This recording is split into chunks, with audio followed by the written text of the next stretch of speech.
just started when I arrived to Iraq. We did our thing, we had some experiences, and when we came back, when we got off that plane, before we can even embrace our loved ones, our fire team leader says, do not tell anybody what happened to you, or what you saw, or what you experienced. That starts the stigma of mental health. Stack Up is a military charity supporting U.S. and allied veterans' mental health through gaming. Overwatch is our newest program, and it is simply having a chat client up. Somebody comes in and says they need to talk or they're interested to get into a game. We have somebody available for them. Hey, how's it going?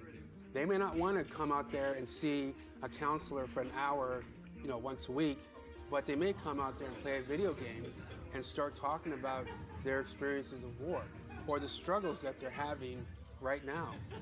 It has become my passion to end the stigma of mental health. Stronger. Make it stronger. Chief, you have to stop! I don't answer to you. I answer to Voodoo Ranger. 8.5? Yes. 9%? Yes. 9.5% ABV!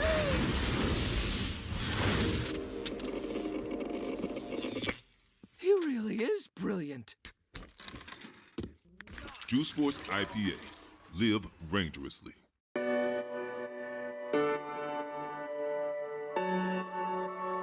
LANFest is community.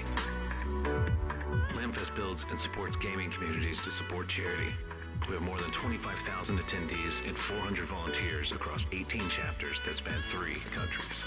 LANFest is charity. Charity is at the core of what LANFest is. We've raised more than $1 million for charities nationwide. We support food banks, veterans, animals, hospitals, and so much more. LANFest is gaming.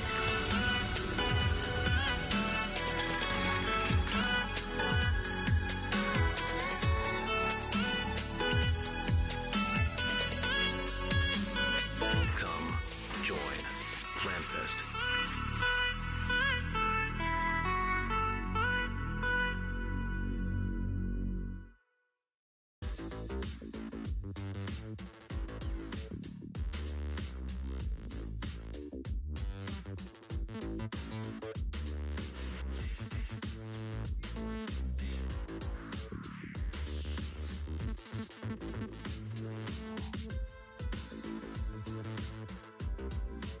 You want the juice?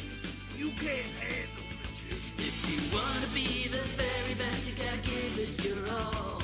You gotta show you can take some hits and you're not afraid to fall. But just when you think you don't have enough, give it 9.5% more of your best stuff, and you can make it through, of course, and become a member of the Juice Force.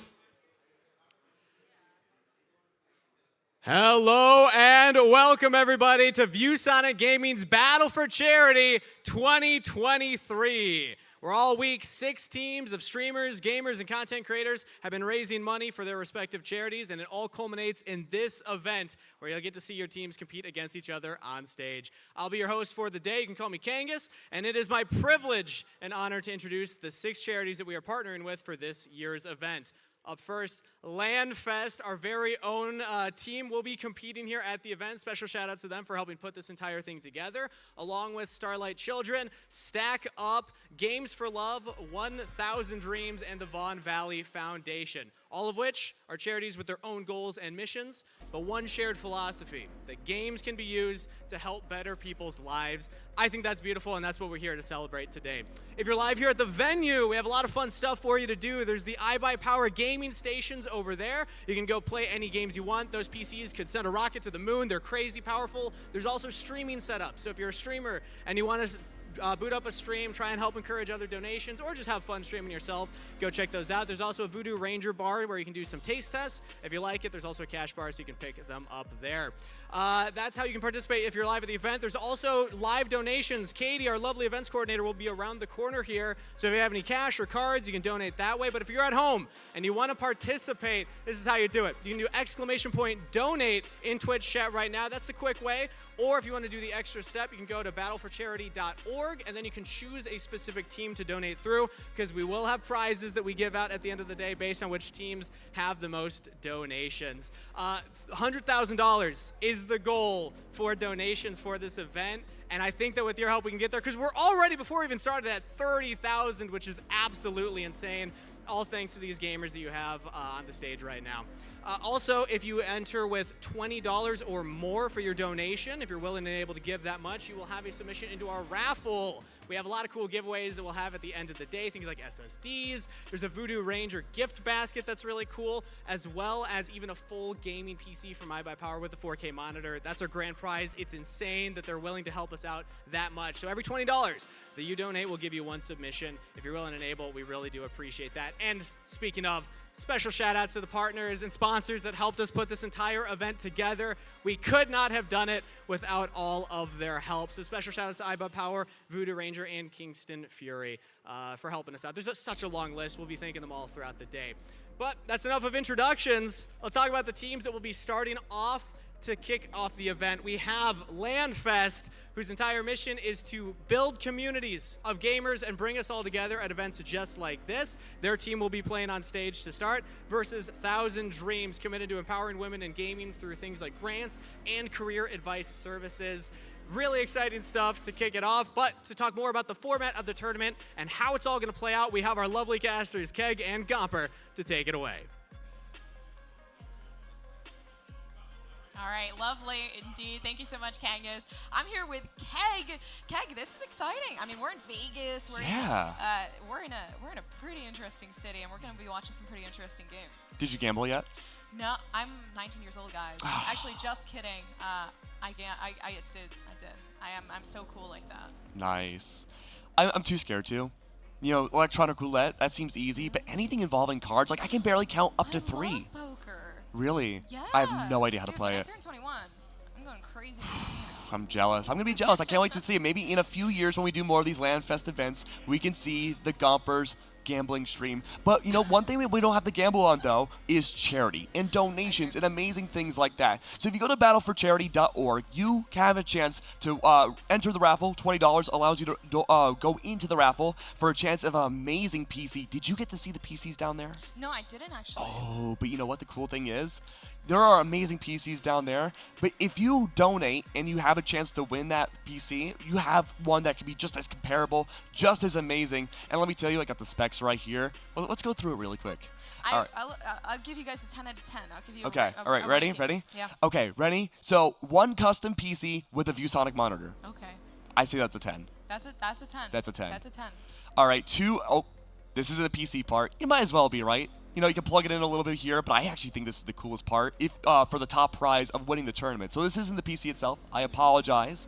But if we're bouncing around a little bit, but if you do win the entirety of the tournament, or the top prize is a 2-night stay at Laguna Cliffs Marriott Hotel. Yeah. That's wild. That is insane. Absolutely wild. But, all right.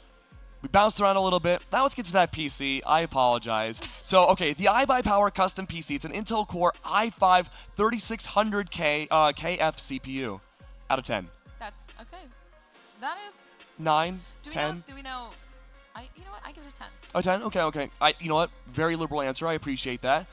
There's the GeForce RTX 3060 Ti. Okay. That's actually what I have in my computer, so I have to give that a 10. It's really nice. And I mean, Gompers is one of the best players of all time. Radiant -1. Not even 0. Not even the best player in the world at 1.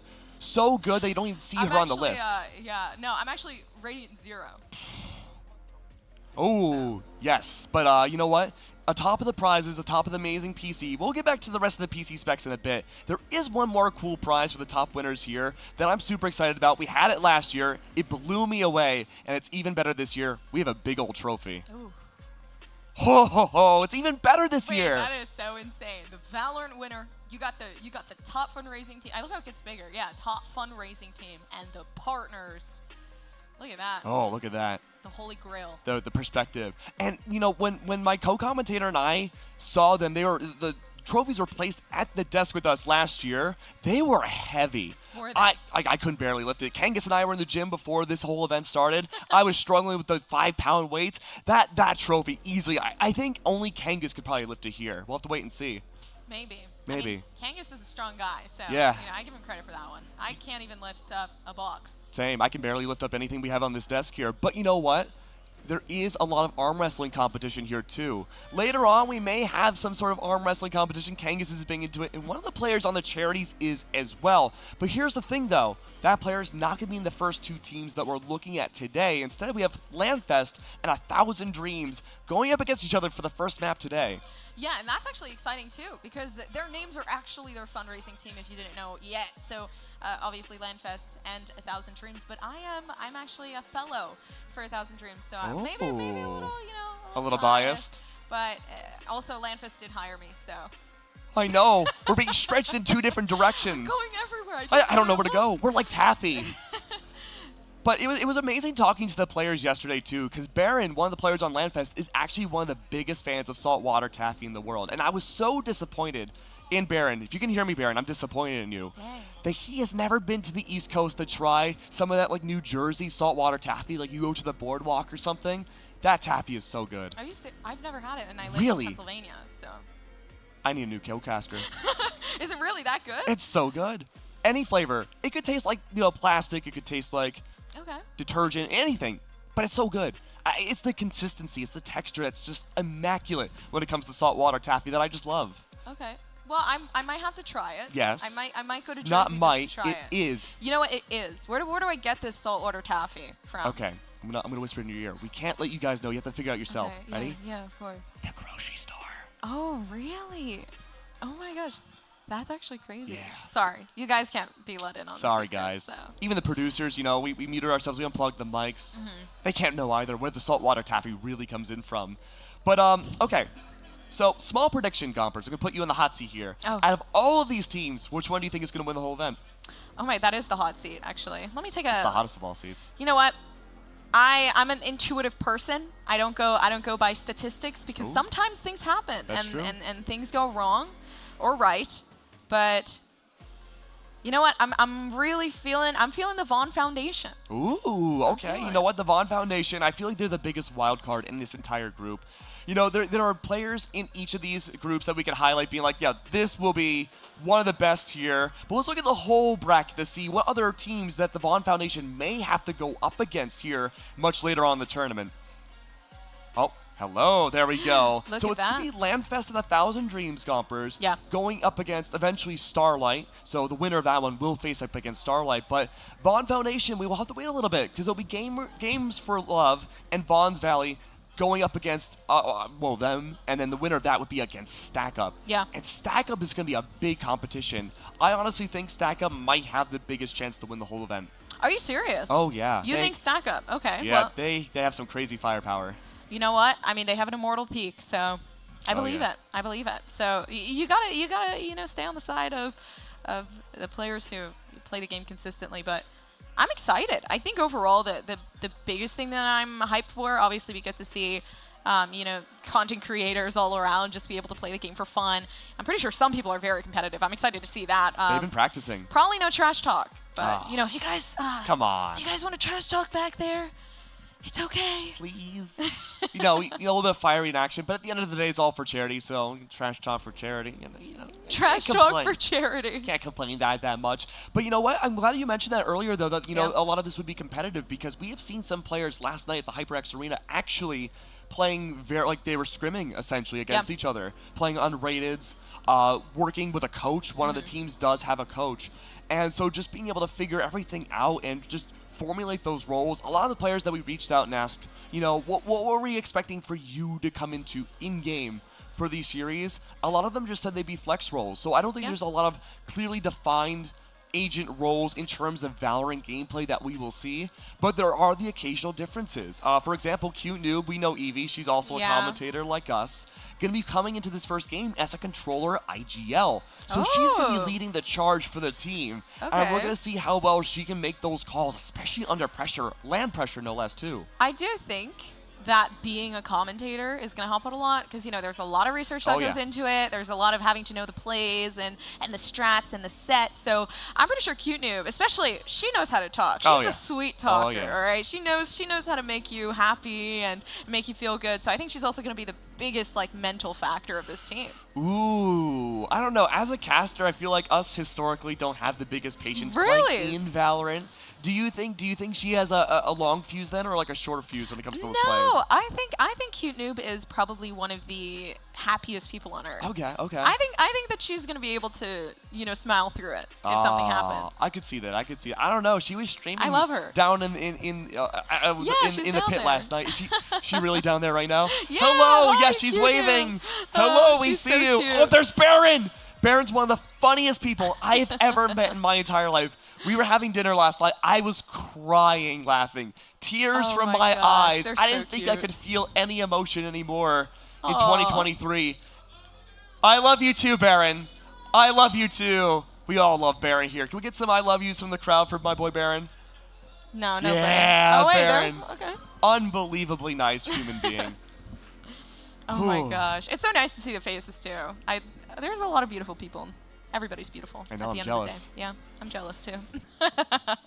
It's the shine you get when you're a competitor. It's the glow. It's the glow. Yeah. It's the lights. It's the Hollywood trick lights. How can everyone look so glowing all the Why time? don't we have those?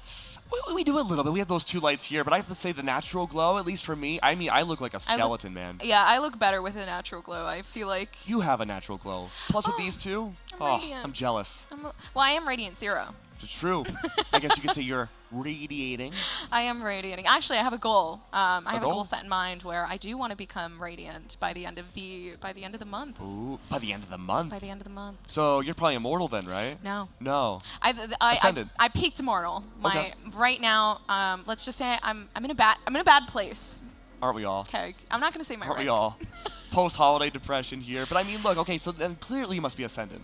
Actually, I just demoted back Demoted. down because it has been so hard to keep the mental up during Valorant. Oh. I am a short fuse.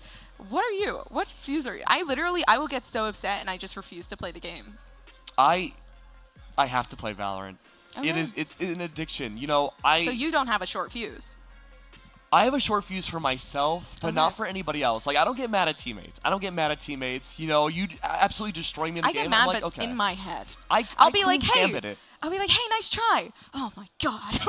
like in my head, I'll be thinking like, that was so winnable. But then it's like, nah, don't worry, bro. That was a good try. That's all good. And all it's good. like, oh, you're good. I Queen's Gambit it up. Like, I'll get absolutely destroyed in a game. And I'm like, okay, all good. But then late at night, I'll just be laying down in bed, like, I'll see the plays in my head. I'm like, what should I have done differently? Oh my should I put gosh, the turret no. here? Should I smoke that? I don't know. That's so good, though. I feel like that's what you have to think, because at the end of the day, when you're thinking, what did I do wrong, and not putting that on other people, you're improving. Yes. And I feel like that's something that a lot of people miss out on, is like, oh, well, hey, let me just fix my issues. And then, obviously, because it's a solo game. If you rank solo, then there's a reason why you're your rank. It's like Valorant is the biggest self-help book I've ever gotten in my life.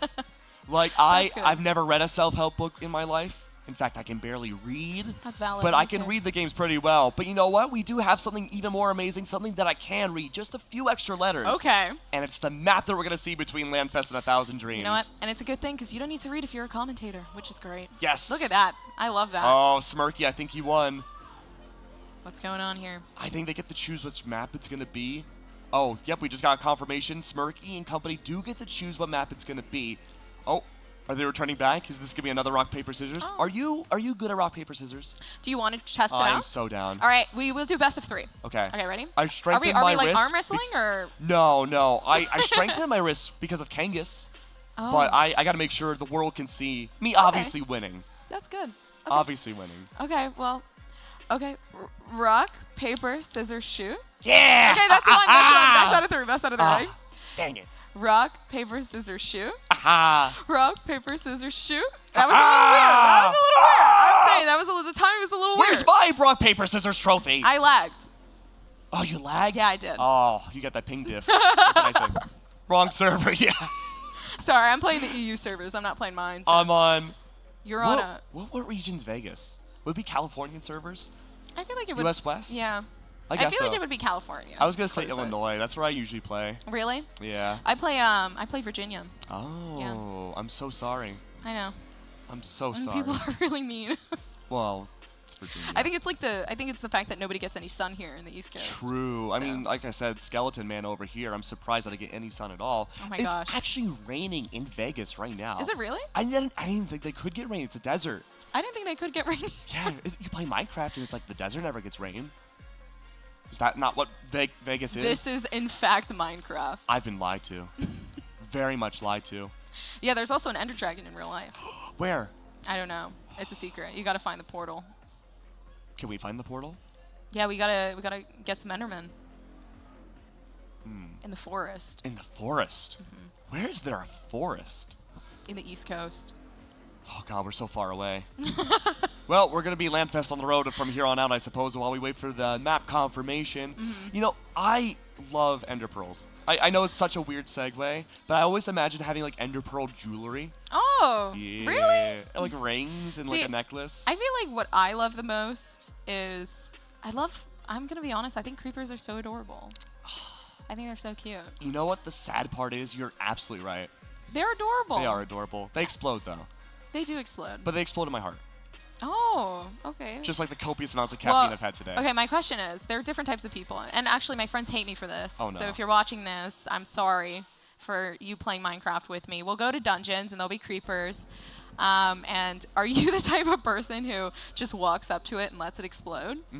Okay, well, you're valid then, because that's what I do. I just full run it down. And I'm like, and you know what? It opens up walls. It opens up doors. Well, I guess you could say if it opens up walls, it fractures the walls. And the cool thing about fracturing walls is that that's actually the first map that we're going to today. That was a good segue. Thank you. So LANFest will be starting off on the attack here. We don't have a lot of information about what the historical agent plays are for a lot of these teams. Even if this isn't, you know, your high-level competition of plays, it's still good to know to have that frame of reference for what people normally like to bring out. And we do have some info, but there are a lot of gaps that we'll have to have filled in with these opening matches. Again, like I said, with Cute Noob on the attack as the in-game leader. She's the one leading the charge, saying what the rounds are going to look like, starting off for the first 12 rounds for their team. We're going to have to wait and see what that's going to look like. Is it going to be Cute Noob rocking Brimstone, or is it going to be a little bit more maybe structured and maybe having like lineups off of a Viper coming out? That's my big question. On Fracture? Yeah. Man, I don't know. I'm thinking, to be honest, it's very unpredictable because it really is about what, you know, I guess the player feels comfortable with. But I don't know. Cute Noob kind of feels like a Viper main. To be honest. She's a controller player. She absolutely refused to tell me. Yeah, that's right. You refused to tell me which controllers it would be. We also didn't know what kind of map preferences a lot of these teams have. Yeah. So going into this with a lot of blank spaces, but you know, gonna be trying to fill it in, see what we can do. Us. I know. That's okay. You know what? We like surprises. LANFest every year, it's always a big surprise. What if they're going 5 duelists and then Chi Lion? Oh, 5 duelists. You know what? There was a team last year that did that. Mike, Valor Leaks, he rocked Yoru the whole time. Only person last year that got an ace on stream. I like that. But that's the play. Why did they get an ace? Because they played a duelist. Listen. They played Yoru. Think about it, right? Duelists are fraggers. What happens when you frag? You win. So if there are 5 fraggers on your team, what's going to happen? I think they frag out a lot. They frag out a lot. They're on Fraggle Rock. They do so well. There's no counter to it, really. You got the smokes from the jet, right? You got the information from the Yoru. Yeah, a lot of information. You have a lot of debating that could go on too with Yoru, with the decoy, dimensional drift. So much that can go on from mind games Raise damage. Raise damage, a lot of damage that could go through. Big.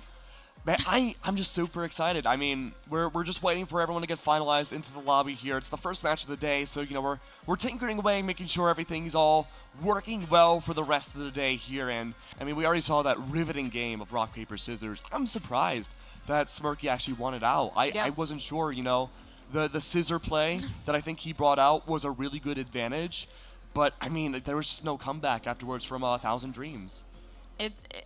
You should commentate rock, paper, scissors. I would love to. You should have next time. I want to hear you commentate rock, paper, scissors. I'll have to do my best. Oh, I think you'd be good at it. It's like a fighting game when you think about it. It is. You're right. There's no health bar though. No. I mean, you could.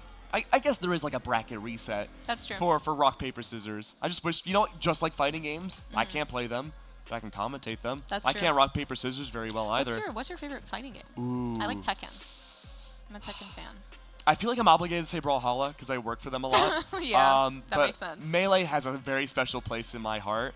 I mean, that's what got me into competitive gaming. That's the only game I played growing up. It was pretty much my closest friend in elementary school was Super Smash Bros. Melee. Okay. Didn't ask me how I was after school every day, but I got to play with it with my grandma.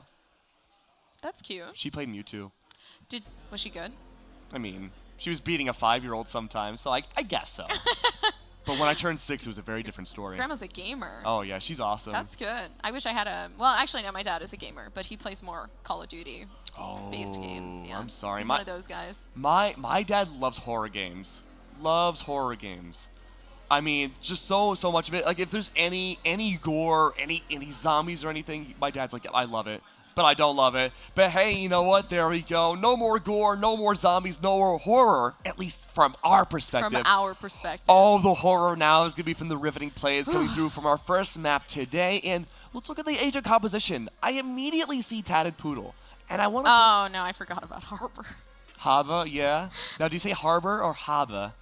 Well, what's the difference? Is Haba just like Harbor? Like, it's like refined? No, it's East Coastian. Is that East Coastian? It's like Boston. You park your car near the harbor. Okay, well, what about New Yorkian? What does New York sound like? Like Oh, harbor, geez. harbor. Like give me some of that harbor. I don't know Yeah. how they talk. That's a terrible impression. Yeah, very, very good impression. I gotta say though, Tatted Poodle's gonna have a very interesting history here because she played last year. I agree. In LANFest, but she was actually rocking more of a Sentinel play, and she was very new to Valorant at the time. But she's been grinding the game away since then, and she made sure to know. Look, Keg. I've been really practicing. I've been 1v1ing. I've been being mentored by a lot of different people. And I've really found a home when it comes to controller play. Yeah. And the Harbor pick here, you know, we look at conventional competitive play. It's not what we normally see.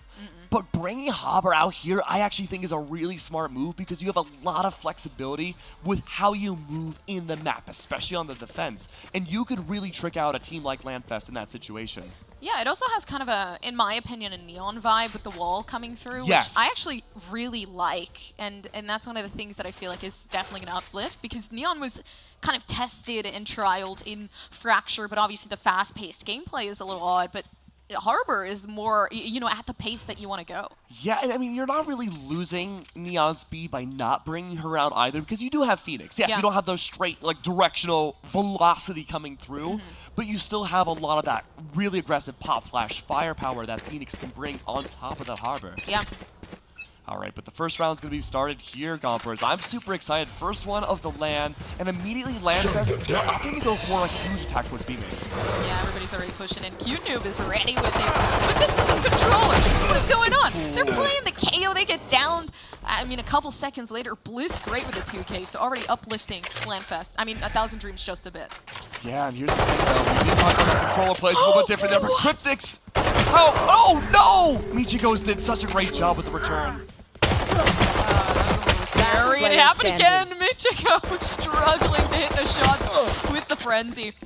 And I feel like, of course, there is a bit more accuracy in terms of playing with a classic since there isn't that spray. Last player standing. standing.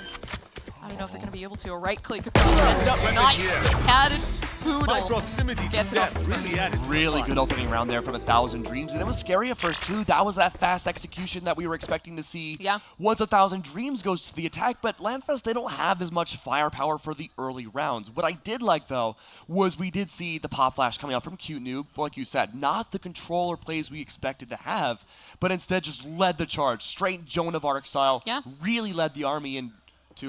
And that's great when you're playing with, obviously, like the IGL role because you're quite literally the initiator. So may as well just, I mean, play with it.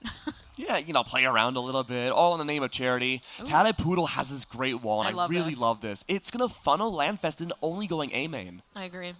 Although in a certain amount of time, probably going to go down Jalen. Getting spotted out, and that's the nice peek from Infamous. This is great. 1,000 Dreams, a nice cross-hold to keep things together. LANFest going down 1 by 1. The Classics not enough to keep themselves situated. And you only got one more. It's Smirky sitting just behind, down in main. Working the way around the back. It's over in a couple seconds. LANFest, they had nothing to work with. What a great shutdown again. And you talked about that cascade going down. Yeah. It did eventually do so, but it promoted someone like Tatapoodle to actually rotate around and find that double pinch at the very end of the round. And LANFest, they've gone down so early on that they're struggling to find that impact early, but there is a saving grace, Compers. Yeah. This is where the full rifles come out. And I think, you know, teams, sometimes they struggle on those pistols, especially because, you know, this is a content creator event. They're a little bit more of a newer team. I agree. This chemistry can really shine once people have that true firepower behind them. I mean, some of these teams actually practice a lot, so they've tried to build that chemistry already, which is great. But already keeping up with the 1,000 Dreams and LANFest. Down the corner, Jalen being that entry duelist. Off of Q-Noob's flash, I mean, the IG Hilton is going great so far. Absolutely, so good so far. Full Spike control, second time Spike has gone down. And LANFest, they have full control of the site. Bodies have already gone down for 1,000 Dreams. It's up to Michigo to bring this space back. Yeah, already some damage coming down. It's not easy, especially when you have tons of utilities just kind of going against you here. And you got to work with what you have of Vandal left in the hands of Cryptic. Slowly looking for Panda. I mean, information going to be given, but a little bit too late. They make this if they want to, but the blind comes out, the shots miss! But they still manage to get one. I mean, this is possible. 9 times out of 10, I'd be so scared of the Prowler connected right around the corner. Yeah. But Camilla, absolute nerves of steel. It chooses to save the Spectre. That's good. I mean, at least having something for the next round, not trying to go into a weird buy. But that is interesting, though, because wouldn't they be able to buy in the next round? Unless they invest. They wouldn't get as much money unless they went into the spike there. Because, you know, fun fact, actually, if the spike detonates and you're in it, you actually don't gain a death in the game. You lose your weapon, yes, but there's a lost death bonus that does get applied. That would give you more, and now not enough, really, to invest in anything. It's one of those trickle effects here. But again, let's look at this replay. I really loved what we had seen in the first 3 rounds. It's been a very gunfight-heavy game so far. Yeah. The early game utility has been that kind of set dressing that we expect to see in even the professional matches. But I gotta say, I think the controller and how you deny those lines is the best factor so far outside of James' plays. I agree. They're messing things up here. Great job. Then we remember that Panda has that Spectre. That's true. There's not a lot of long distance range that could happen in these angles. Yeah, and it was a save coming up for Camilla too, but the thing is though, 2 bodies have already gone down, make that the entire team. Camilla can now pick up a weapon. Down on it, a flawless coming through. LANFest doing a great job at keeping themselves together and really just taking back the lead. But we're tied. Who's gonna break the stride now? Oh, that's the $1 million question. I'm looking at the 2 ultimates that we have on each team right now. A Phoenix ultimate, the run it back, is in play. And so if we do see the run it back come out, that means it's essentially a second life that Phoenix can use. And they get fully healed once that, well, clone run it back body eventually dissipates. So that could be a lot of information that 1,000 Dreams could need, especially against how volatile these early engagements from Jalen have been. Oh, I agree. I was going to say another thought. Yeah, but also having the Phoenix and being able to utilize that, it gives you a chance during this save round to put your team in a good position and maybe get some of those rifles, but obviously nothing coming up just yet. Cute doing a good job at catching them off their angle. And already 2-2, but again, who's going to take it back? This is such a good split play right now. LANFest have identified the 1,000 Dreams. They put less bodies all over side B, and look at the punish there. Cute for the trade. Good attempt by Blisskai. Although only getting one, unfortunate, not using the ultimate, saving it for the future usage. Cute Noob is insane with the flashes, but only 1 bullet left, having to push themselves backwards. And you lose one, but Smirky coming down to assist. The tempo that we're seeing now, because we were talking about over and over again how these early rounds, LANFest have been doing nothing but playing super fast. They've suddenly changed the tempo. Yeah. And there's no real reason that they needed to. They weren't getting counterplayed just yet, but instead they opted to change it up just in case that round. They went for the split push, they collapsed on B site, and now that puts 1,000 Dreams in a tough spot. Now 1,000 Dreams, they have to take away from what they have on A site, put more bodies on B, and that might promote LANFest to maybe take advantage, find a hole in those A defenses. I agree. And again, switch everything up again. I think something great too is I really want to see that Phoenix ult be used as much as possible. That is one of the fastest ults. It is. To continue to get, and one of the most important, I'd say, in terms of getting those picks already working out. This would be a great job for Phoenix to really take things back, especially with the picks coming down. Jalen already proven to be such a big asset to the team. Oh, looking like this might be just waiting for the retake. Yeah. Hopper ult could be huge here. Run it back like we commented is out now. Cute new falls.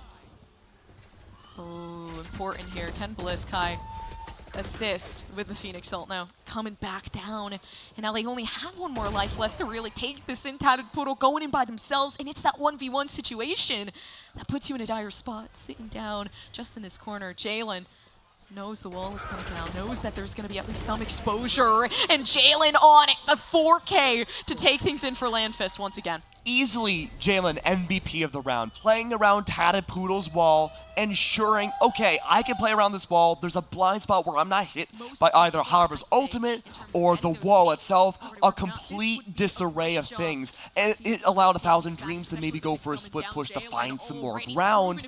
But because of that blind spot, Jalen was able to coordinate with the rest of LANFest to be like, hey, look, you can just hold these angles, wait for them to push up. We have all the advantage here, no problem at all. And now LANFest have doubled the rounds over 1,000 Dreams. Slowly coming up. Yeah, on the attacking side, LANFest is trying to at least get some of that retrieval on the site. Cute Noob flashes in, and it's always so confident. I'm surprised there hasn't really been a counter to this. And Cute Noob taking that one shot in. There's a lot coming to it. Jalen is working around the backside. Loving what's happening out right now. Double KO coming out from Jalen. And again, 1,000 Dreams completely go down. And LANFest, they've been stacking up all these ultimates. They've been able to gain all these rounds together. 1,000 Dreams, they have to make an adjustment here. We've been seeing Infamous putting all that Cypher util all over side A, and frankly, doing a very good job about holding down A site for the first, I would even say 45 seconds to a minute into the round, ensuring that LANFest, going into their bread and butter plays, ensuring that they cannot go in fast. It funnels LANFest in, but when they have those rotates over and you don't have that Cypher presence on B, it makes things a lot more difficult if you're not winning those gunfights. And once again, LANFest going for that adjustment. This might work well into the favor of 1,000 Dreams. Jalen finds that opening pick yet again. Michiko falls. A 4v5, yes, but LANFest now off of that molly might be able to be hit by this tripwire, and that could spell doom for everybody for LAN. They're doing a good job trying to keep themselves well situated. Jalen comes in the backside but doesn't even check the corner. So Bliss, I mean, they get the chance at, I mean, just a second chance, if you would say so. I mean, well fitting for the Phoenix. Yeah. And look at this adjustment now. LANFest realized, okay, maybe this won't work out too well. We're going to have to go around everyone on 1,000 Dreams now over on A side because that's where the contact was made. And it allows someone like Cryptix to push all the way in the back of spawn side where 1,000 Dreams start the round. And they only have 2 left. Oh, this is good from Cryptic. The timing was Camilla! perfect, but Panda, what are they doing? How did they hit that shot? I mean, they just might have been able to clutch something up for 1,000 Dreams. Tatted Poodle, they're trying their best to make sure that their aim works out. The crosshair placement is good, but what are they going to do about the CT situation? All they have to do is play with their emotion here. Oh, look at all these different angles. Down. Just completely set down to the ground. LANFest, they lose this round. And for all intents and purposes, that should have been LANFest's round. They made the proper adjustment once their entry had gone down. They rotated to the complete other side of the map. But it was that read not only from Camilla, but the call to be made as a team to rotate back over to B, directly challenge LANFest. A really good comeback starter here for 1,000 Dreams. I really want to see this keep snowballing. And if we do, if we see 1,000 Dreams not only win this next round, but the next, this could be an even half going into the second. I agree. The thing that worries me a bit is that 1,000 Dreams is taking so many 1v1s. They are. And then, you know, you put yourself in a very, very difficult position. If Cute Noob hadn't actually set out that flash, she would have been able to clutch that situation up. You're right. And that suppressing knife finds nothing. Yeah. And no information so far really to take in. But QNoob is, again, just always the run it down. I feel like QNoob's the duelist at this point, getting the entries in. She's ferocious. Yeah. Actually scary. I never want to 1v1 her. Infamous's angle is huge, though. Hidden away. Nice. Jalen's Lear is going to affect Infamous. Has to back away. That's such a great Lear. Cryptix is good for 3. A great shutdown again. This was a gigantic flank maneuver coming out from 1,000 Dreams, but now there's only 2 left alive. A gigantic pinch. It's like a crab claw. But if a crab loses one half of the claw, it's a little useless. That also makes me worried. Tatapoodle might be walking to a 1v4. Ooh. That's good. A lot coming to it. Bliss, okay, this is what I wanted to see. The ultimates coming down multiple times just because of that complete second chance that we could see. Already getting taken down, but a 1v3, there is that possibility. If that wall goes down, QNoob completely exposed. The Cryptic, the timing. Oh no, but they're pushing back. They're saving this. Oh, jeez. I mean, the call to be made here to save, really good. Good comeback yet again for LANFest, directly challenging the Cypher plays there. Really nice to see, and there's just a lot of conditioning that's coming out from LANFest side.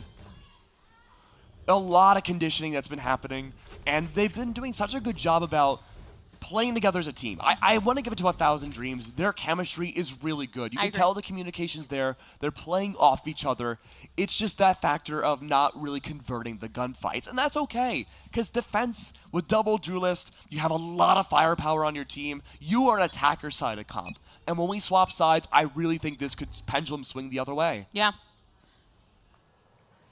I think LANFest have just been running it down, to be honest. Yeah. That's their strategy, and I like it. It's been working. It's been working, yeah. There's nothing really to fix with something that has been working so well. And the Harbor getting detected, trying to push the wall back, but you know, it only works for a couple seconds. You gotta peek off that wall and really try to make sure that you have that higher ground. Already knowledge here, Marshall. Spike planted. Right, but not using it. Oh, the Sovereign Marshall, too. It's, yep. It's the only good Marshall skin. Are you serious? Okay. It's a valid point. Oh, come on, through the wall. Just the shoulder peeking through. You gotta be careful with the angles you're taking. Jalen doesn't have a flash, so having to wide swing this, but the Marshall is in a lot to work with here. Whoa. And Jalen, what is going on? They've been going crazy so far within this game. Absolutely crazy, and there's only gonna be a few more rounds left in this half, and they have 5 different ultimates to work with here. And let's break it down. The No Command, KO's ultimate, the big robot dude, he can completely shut down all the utility of a site. You have Sova's Hunter's Fury, really good for a round-changing ultimate. If someone's trying to defuse that spike, instantly just mows them through the wall. And Killjoy's Lockdown, we're going to skip over Omen, but Killjoy's Lockdown, round-changing ultimate, can, you know, lock down a site quite literally similar to KO. I agree. But stuns you. You can't operate at all if you're caught in its radius. So LANFest has so many different options in their pockets right now. Oh. We also have, the No Command would be so huge right now at this moment, especially with so many players sitting down on B site. Maybe it would help them with the push up, the shot, not there for Jalen. This might be it for LANFest. They lose 2. QNoob being one of the biggest factors here. That control that QNoob had obtained before and kept together. 3v3. Yeah, this is possible. All those big ultimates we talked about off the table. They do have some Sylvia util as well, actually. They do. For a moment like this one. Smirky's so confused. But use it. This is the perfect time to get yourself situated. Can you at least get a ping through down in the backside? Who's sitting maybe down in CT? Sparky's a smart cookie. He was at a big event yesterday.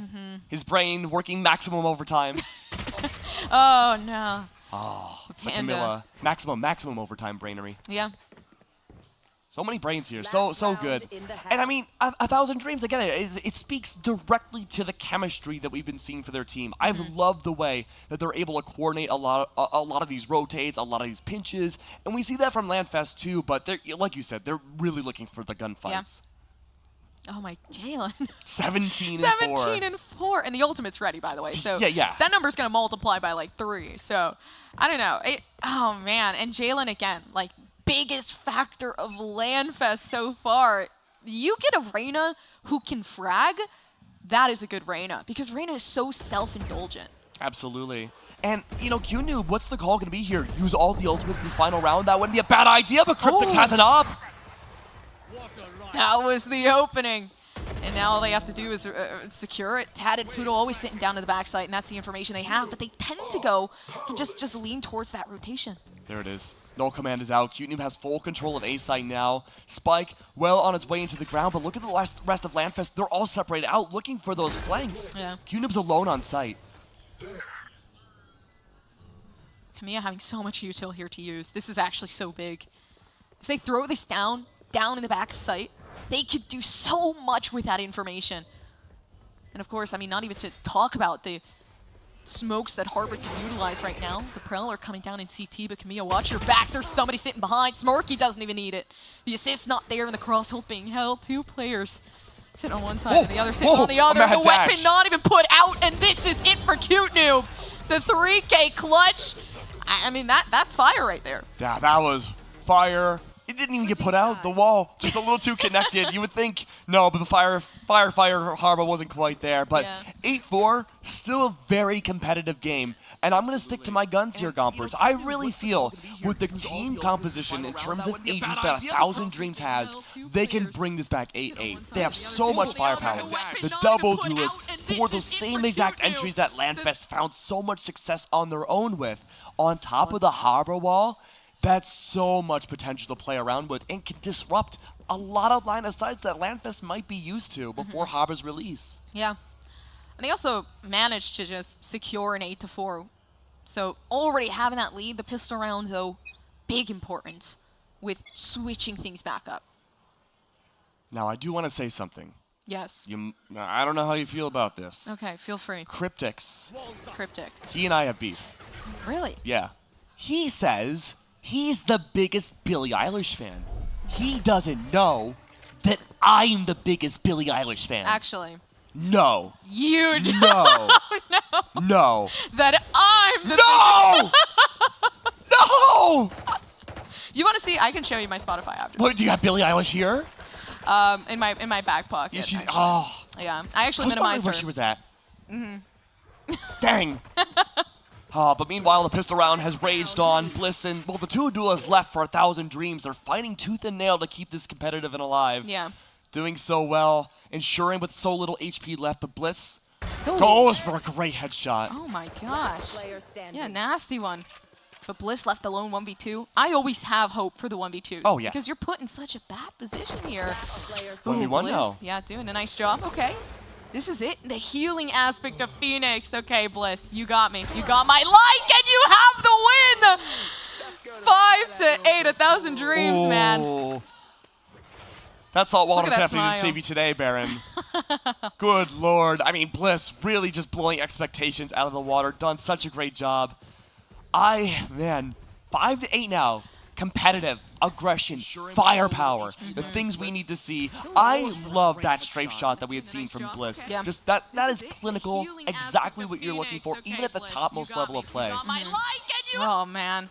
And Bliss knew, okay, well, somebody might come along. Let me not reload. Let me just sit here patiently because that refrag potential was there. And Bliss right into that. That read was so good. Yeah. Got it, Poodle. Oh! Omen smokes, block out Jalen's Lear. Makes the flash useless, but Jalen can hide. Oh, no. Hiding in, but accidentally pushing themselves back outside of the smoke, so they didn't even know where they're shooting. I think that smoke just proved to be probably one of the best placements so far for 1,000 Dreams to be able to play off of that attacking side. They're doing a good job. Cute Noob's trying to regain everybody's composure here. LANFest, let's keep this going. Oh, but right behind, the footsteps heard. Can Michigo actually get this pick? I'm not so sure. Baron getting in the corner. I mean, a headshot there. This could be an ace. Low. Yeah. Oh, no, I don't think so. Oh, harsh reality sets in as Cute Noob comes in on it. Oh, right behind, but the information is there. And Cute Noob reads that. That was hard. That was a Cute Noob clutch. That was a cute clutch. We'll have to call that for the rest of LANFest. No longer a noob. No, she's now Cute Pro. She's now Cute Pro. She is the greatest noob I've ever seen at this game. Yes, I agree. What rank is Cute Noob? I think she said she was diamond. Really? I think. Oh my gosh, we could rank together. Let's Let's play some ranked games, QNoob. I mean, you could play ranked downstairs after LANFest. Oh, wait, you're right. Okay. We did it last year. We did 10-mans last year, and I would just op everybody, and I felt so That's good. That's terrible. I thought you were gonna say I feel so bad, and I would have said, okay, well, you're okay now, but you're not okay now. Oh. I don't think Bliss is okay. No, not off the hook. Jalen, he hasn't gotten a couple picks in a while, so he wants to come back from that. Yeah, he's really been ferocious. He's had really good reads about where 1,000 Dreams would push at the beginning of each round, though. Yeah. Oh, okay. The blind was great, but Michigo, how do you get that? Just outside of doors. Camila is looking for their own. Unfortunately, their teammates get picked off, so Michigo goes down. The Reyna no longer there for the frags, and now they have to try to find the potential, the Prowler. I mean, not really of much importance there, but a little bit of low health, QNoob peaks. I mean, the confidence is radiating with this team of LANFest here. Ah, I see what you did there. Radiating. Radiant. I see you. Of course. So, let me ask you, how long, Gompers, have you been playing mouse and keyboard? Actually, for maybe a year and a half, 2 years. Really? Yeah. You know what? For Tatted Poodle, too, not that much longer. Actually, I lied. Oh. I actually lied. You're a liar. I started playing computer, I think maybe a couple months into my relationship, so I'd say maybe almost 2.5 years. Nice, yeah. nice. But, you know, Tatted Poodle, in our game right now, mostly a controller player when she streams. Yeah. And so, you know, she's been working that's actually crazy. really hard. She's been working so hard for LANFest to use mouse and keyboard. And she did a great job last year. But this year, trying to blow us out of the water. So far has been doing so really well. Does go down, that's okay. Jalen, though, takes down the run it back clone. Chooses to hide.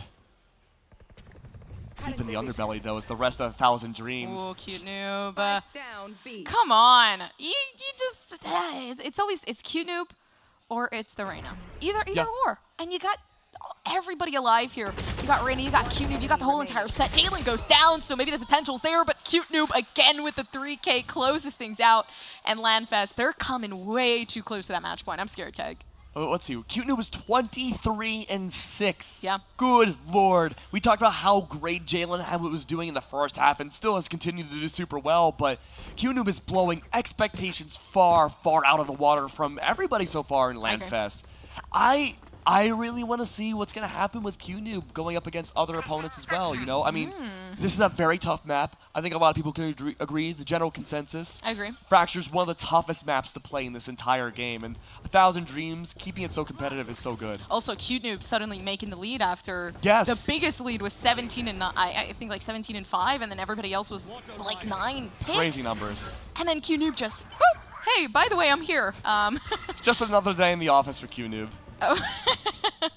I mean, we can see why QNoob is so heavily favored. But again, I think they just want to end the game. They're done with everything going on. They have the Phantom 45 health, but a flash that could lead to the biggest victory that we've seen. Already some damage there with Molly.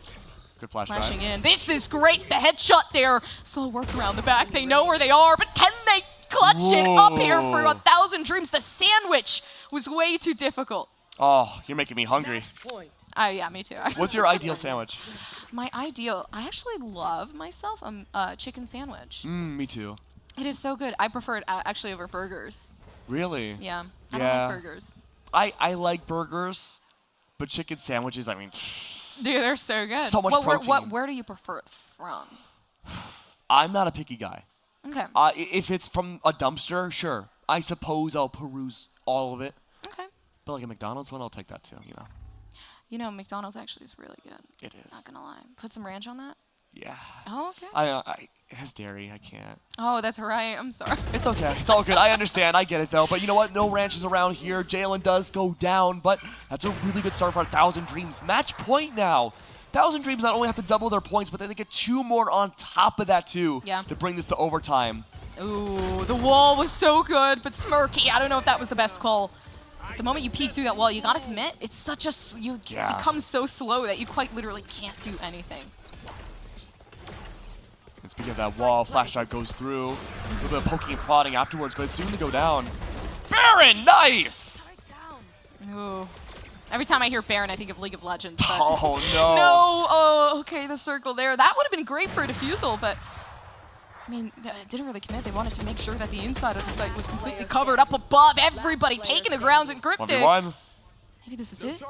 We have some util here from Bliss. The flash comes through, but the operator is there. The moment somebody peeks, it's over. But we have to think, what is the objective? And the objective is the spike. It is, and Cryptic's gonna go for the run and gun, but Molly was there. Bliss using everything in his arsenal. Literal Batman, all utilities there. Wonderful to see. Love that play. Love the stalling that we're seeing 1,000 Dreams bring out. I mean, if there was one thing to mention, LANFest on their attacking side, super good in the early game. 1,000 Dreams, though, the quite polar opposite. Fantastic late game, just holding a sight and never letting go. Yeah, that's the thing, too. I don't know, right there, it would have worked out so well if the operator wasn't the weapon of choice, which sucked because you're playing that objective again, and you have to not only get the pick, but defuse as well on the defense, which, I mean, just makes it to be harder with an op. 3 different ults to work with for 1,000 Dreams. It's done with Cute Noob. She's on a tear. Yeah, seriously. I mean, I don't know what Cute Noob's on, but it's something big. She's on Charity. A big healthy dose of Charity. Yeah. Already difficult. Yeah, Jalen comes around the back. Okay, it's over. In a matter of a couple seconds, look at them fist pumping. They're ready. They're prepped. And they feel good about the win, the victory that leads them back up into the bracket. So. Unbelievable effort coming out. I was really impressed with LANFest. I think they've done such a great job. 1,000 Dreams, a phenomenal effort in of itself as well. And I mean, keep in mind, these are teams that, you know, only recently have forged together. Some of them have been practicing. Almost all of them have been practicing. But when you go to one of the hardest maps in the game, when you have a composition that might not fare as well for the defensive side, and you start off there 1,000 Dreams, they didn't start off on the best heel, but I was really impressed with the fact that they were able to bring it back so effectively in the second half. But Cute Noob again, there's no way we can't talk about her. 27-8. I'm not much of a mathologist. I know that comes a little bit over. I want to say to a 3.0 KD. Maybe. I think. Maybe. I'd say maybe. Honestly, the thing that I'm very happy to see is Cute Noob really kind of pushing themselves not only into that initiator role, but obviously a bit of like being a duelist themselves, right? They quite literally initiated every single aspect, and it's like you have the Reyna, but then you kind of also have that double duelist, you know, with a fragging and being able to get that entry in, and then always being that flasher. So I love the 2 flashes that we had to make sure everything was set in stone. Utility usage was just so impressive to see from both the teams, and I want to go back over the Tatted Boodle really quick. The Harbor play, I don't think I've ever seen Harbor brought out in Fracture in true competitive play before, but honestly, I think it could be a staple of things to come, and I think she might be onto something. She's trying out new roles, expanding horizons, new controller plays, and I want to mention one more thing. Tatted Poodle, well-renowned for rapping on stream. So I'm wondering, Gompers. Oh, gosh. If I lay down a beat. Let me get ready here. You ready? I'm ready. All right. Oh, all right. I messed up my hair. Give me a second. All right. Yeah, crack the neck. You know, a little bit of that. Ready? Yeah. All right, ready? My name is Chompers. I got big chompers. I don't like friends, but I like to pretend. Hey! Wait, ready? Give me. That one seems harder. I don't know. Do I like a beatboxologist? Wait, what rhymes with Valorant? Give me that. Valorant. All right, let's go with it. All right, yeah. All right. I don't know how to rap with that beat. All right, I think our rapping days are over. Our career was short-lived, but you know whose career isn't short-lived? It's my boy Kangas. Let's go over to him and see what he has to say. All right, Keg and Gomper, we'll work on your beatboxing skills later. I'm sure that we can get you some lessons going on. But shout out to LANFest for picking up the first win. Jalan also top fragging. I chatted with her before the event. She said that was her goal, was to top frag every single game. So that's pretty sick that actually happened that way. The Reyna was incredible. I see over there. But with that said, we'll have a short break coming up here, but a special thank you to some of our sponsors that are helping us put together this event. A reminder, you can continue donating right now, and we have all these prizes that are on the lines for some of the players, some of the teams, including things like the individual player with the most donations that they earn. I've heard, currently AmericanDad, he raised $4,000 in 1 day of streaming. That's incredible, so shout out to AmericanDad, who will be playing on stage later. And also Logic Logitech donated $1,000 to Kareem Cheese for Games of Love. It's really sick to see some of those coming in. But if you want to help out, make sure that you are doing !donate in chat, or you can go to the website and then donate through the players that way to help them get these prizes. With that said, we're going to send it to a short break before we're back for our next game. We'll see you there. Nah, all good. I got involved with some other organizations to help, educational programs that if kids met their goals or the goals we gave them, they would come to games and stuff. So everywhere I played, we had a Vaughn Valley, but it was emulated and started. It was started in Milwaukee. It was emulated everywhere else, but the bleachers were always packed. So I got to have a personal relationship with those people. And then, I was like, wow, I'm from Sacramento. I consider myself 916 for life. I said, why don't I take Vaughn's Valley and make that my foundation? That's basically how, Vaughn's Valley became, living in the valley. 916 is special to me. This is where I'm from. This is where I want to make a difference. Play it forward.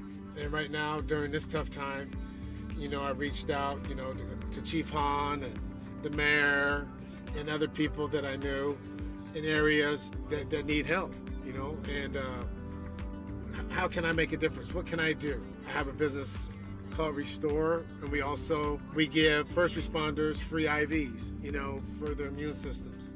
Vitamin C and the B complex to help them stay strong, and our way of saying thank you for being on that front line, whether it's nurses, doctors, healthcare workers, they get free IVs. That's just part of Vaughn's Valley. It's a way of saying thank you and giving back at the same time. The only thing that matters to me is making a difference and making Sacramento the best place that it can be. And I've been blessed, so why not try to bless other people? And that's how I was raised. I'm doing this, and like I try to tell my kids, we want to do things and bless other people without expecting anything in return. We already dropped off, some meals. I want to thank Island for partnering with us, being part of our village, because when I came up, for me to be able to even be in this position, it was principals, it was counselors, it was uncles, it was mom, it was dad, it was stepdad, it was so many different people that played a part in my village that's all I'm trying to do. And Island stepped up big time. So for Island, I'm truly thankful. I think we're going to be able to expand this. We're going to be able to go down south and be able to help out in San Diego area. And like I said, I can't say enough, and I can't thank Island enough for being a part of it. Because there are people out there that don't have the means to get meals. We're talking about basic necessities. We're talking about eating. So anything we can do to help, Island stepped up big time, and I owe them the world. A friend, he's like family, Kendall, he came to me and we talked, and he said, hey, let us get involved. From there, it was on, so to speak, you know what I mean? I copyrighted, 916 for life because I'm proud to be from Sacramento. I wouldn't trade it for anything else in the world, and I want to make it a better place, and I want to give our kids the best chance that they have and give them opportunities to become whatever they want to do. Just be the best that you can be. Just try to reach and touch as many people as we can.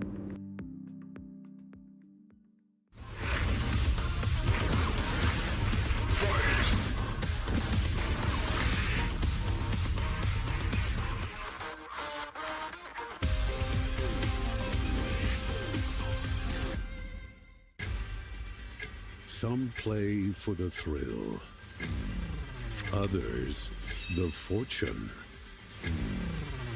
But the true legends, they play for the free drinks. Voodoo Ranger Juicy Haze IPA. Live rangerously.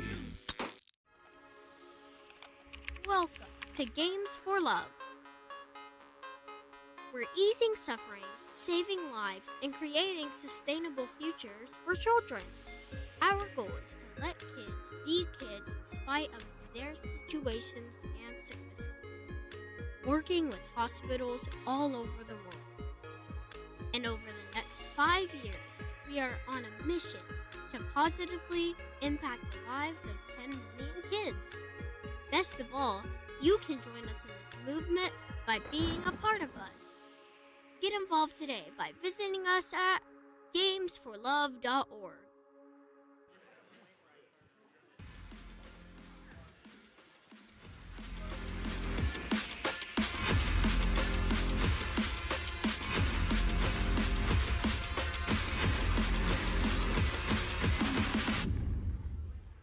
And we're back for ViewSonic's Battle for Charity 2023, our second match getting prepped on the stage up here. But before that, we got to shout out some of the donations that have been rolling in online and here in person. Shout outs to Jeffrey for a $1,000 donation. Give it up for Jeffrey.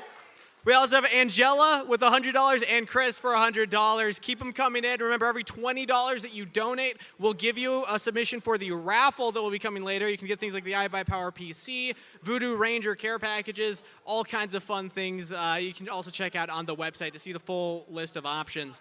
Up next, we have Games for Love versus Stack Up. Games for Love. Really cool organization. They do all kinds of things to help kids get from being kids to learn hard life skills to get to being adults. Things like coding classes, hosting tournaments for them to compete in, all kinds of fun stuff. And Stack Up, partnering with U.S. and allied veterans working on their mental health. They have a myriad of things that they offer, but some of the coolest things I saw were game packages, equipment packages for veterans to have to get into gaming, as well as crisis intervention services 24/7. So with that said, we're going to get ready for our next game. I'm sending it back up to the casters to talk about it. All right, second game, and this one's going to be exciting because, I mean, you got to see our amazing rapping skills, which I feel like, you know, blessed be. You're welcome. The best. Hopefully they didn't, you know, turn off the stream before that. No, they turned it up. They did. Full volume. I feel bad for them because I would I would scream internally if I heard what I just did. But of course we got the next game coming up. Keg, I mean, how did you feel about the first one? I think the first one was fun. The first one was very fun, very competitive. It's exactly what we're looking for when it comes to LANFest. And of course the Battle of the Charities too. All of it's in good fun for charities to raise money for amazing causes. But you got to be competitive too, right? And we've seen so much competition in that last game. And I mean, there's a lot of Valorant experience with those players there. Cute Noob, she does a lot of commentating work herself. She's been very involved with the Valorant scene. And there are some other people in those lobbies who aren't as involved, at least yet, but they're still keeping it competitive. They're still bringing all that years of gaming iterations and knowledge that they have at their disposal. And it kind of just becomes this gigantic boiling pot of amazingness. And that hopefully will keep continuing on for the rest of the matches that we have today. I agree. Actually, do we happen to know? I mean, the second match, actually. We do know who is the second match. All right. We have the bracket coming onto the stream. So where are we going next? That's the million-dollar question. Where are things going to go? Starlight and LANFest will be soon, but not us just yet. No. We teased it before, but we have Games for Love. Oh, no, I'm sorry, versus Vaughn's Valley that have already gone on. I'm sorry, that went on off stream. So you know what? We were right. We double teased you. It's going to be Starlight versus LANFest now. We are already seeing, we've gotten a great idea of what to expect from LANFest. And we've seen the role swapping from Cute Noob and Tatted Poodle and what we can expect to see probably going forwards for the rest of their time in the tournament. Starlight, though, a little bit more unknown from our end. You know, one important thing to keep note, though, is that there is some superstition from Starlight's side. Really? Yes. Why? And it's a double factor, too. Not only is there some superstition because Greylex does tarot card readings, but they're also on a signed team. Oh, yeah. Wait. Is that the Starlight? It is. Wait, are they playing on Starlight? Oh, never mind. We'll have to wait a little bit before that. It's okay. The superstition keeps running through. It's actually not going to be Starlight and LANFest. No. We were wrong. It's actually going to be down below. Stack Up versus Games for Love. Dang. And don't worry, it's okay. We'll have to wait for that a little bit later. Because Stack Up and Games for Love are a very interesting story as well. Okay. Stack Up was around last year too, and I believe, if memory serves me right, won the entire event. They did a really good job. They bashed their way through, found so much impact. But the thing is, though, my big question is, can they run it back and do it again this year? I don't know. They got some competition, in my opinion. I think, right? With Q-Noob's team looked pretty solid. Yes. I do have to say. I got to see the gameplay. I got to see. Obviously, I said that my intuition pick is Vaughn Foundation, so I got to stick with what I have. Okay, intuition pick. Stack Up versus who is it going to be? Stack Up versus, was it Games for Love? Games for Love. Who's it going to be?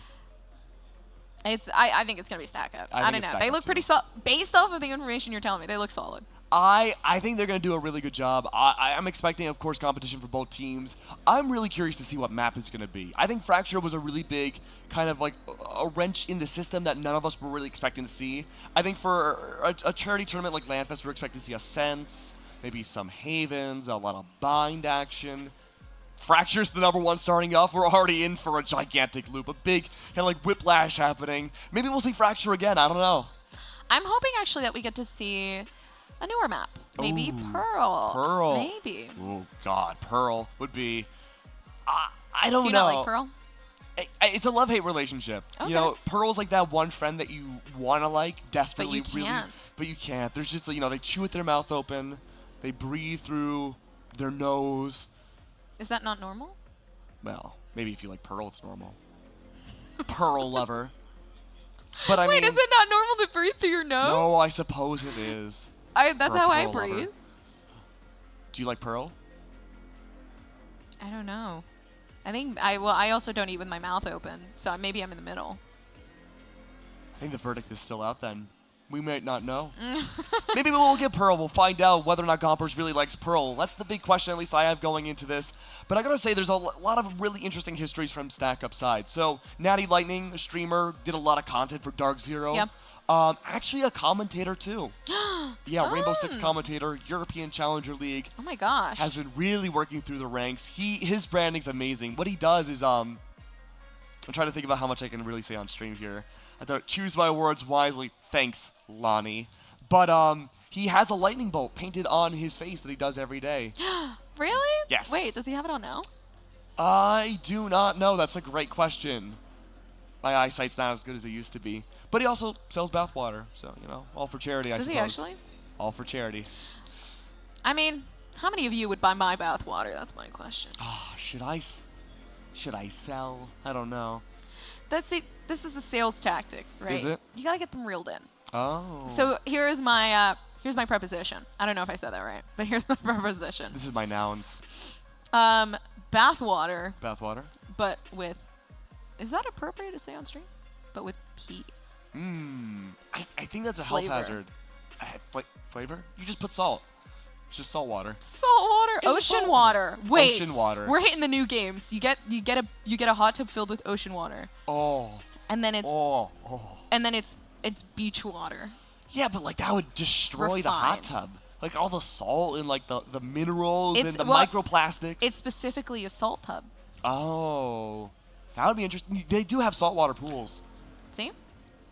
I've always been. I went in one of them once in my life, and like every part of my skin, like I turned 80 years older. I was a pruny mess. But you know what? I was exfoliating. All my pores were open.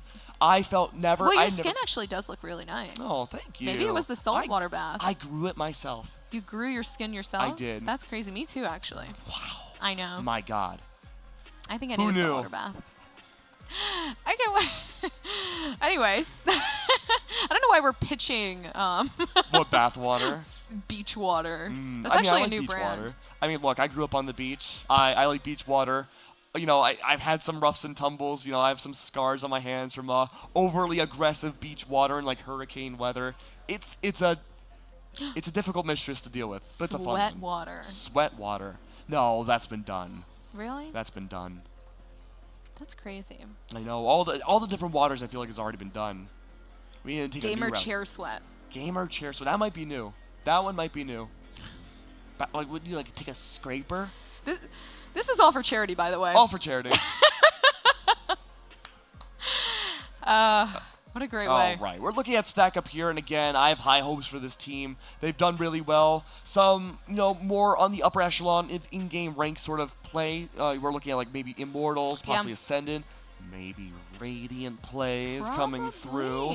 So you have that, right? Yeah. You have the last year's experience on top of that too.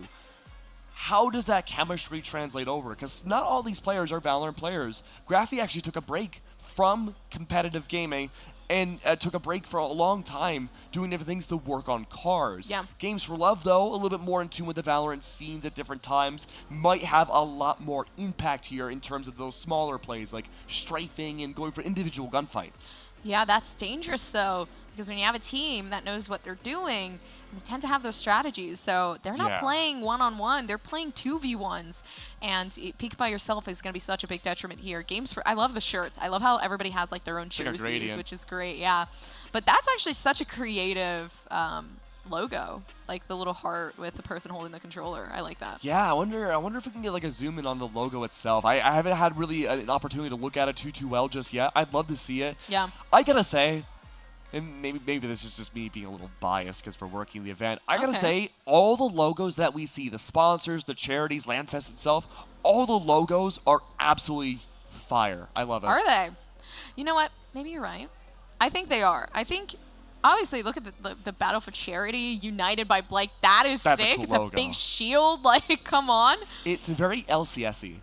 I agree, actually. Yeah, it does feel like LCS a bit. It's professional. Professional. That's what we like to see. I just don't know how you get into the profession of being a logo maker. Like, how do you go like, yes, that's what it needs to look like? You're thinking. You're pondering. I think the way that they get into the occupation is they're like, I gotta make a logo. I gotta make a logo. They wake up in the morning and they're like, I just gotta make a logo. And then they realize I love making logos. It's like being a welder, or like it's a tradescraft. Like you're a cobbler, but for logos. You're a logoer, logoologist. Logoologist, I like that one. Yeah. I think it should be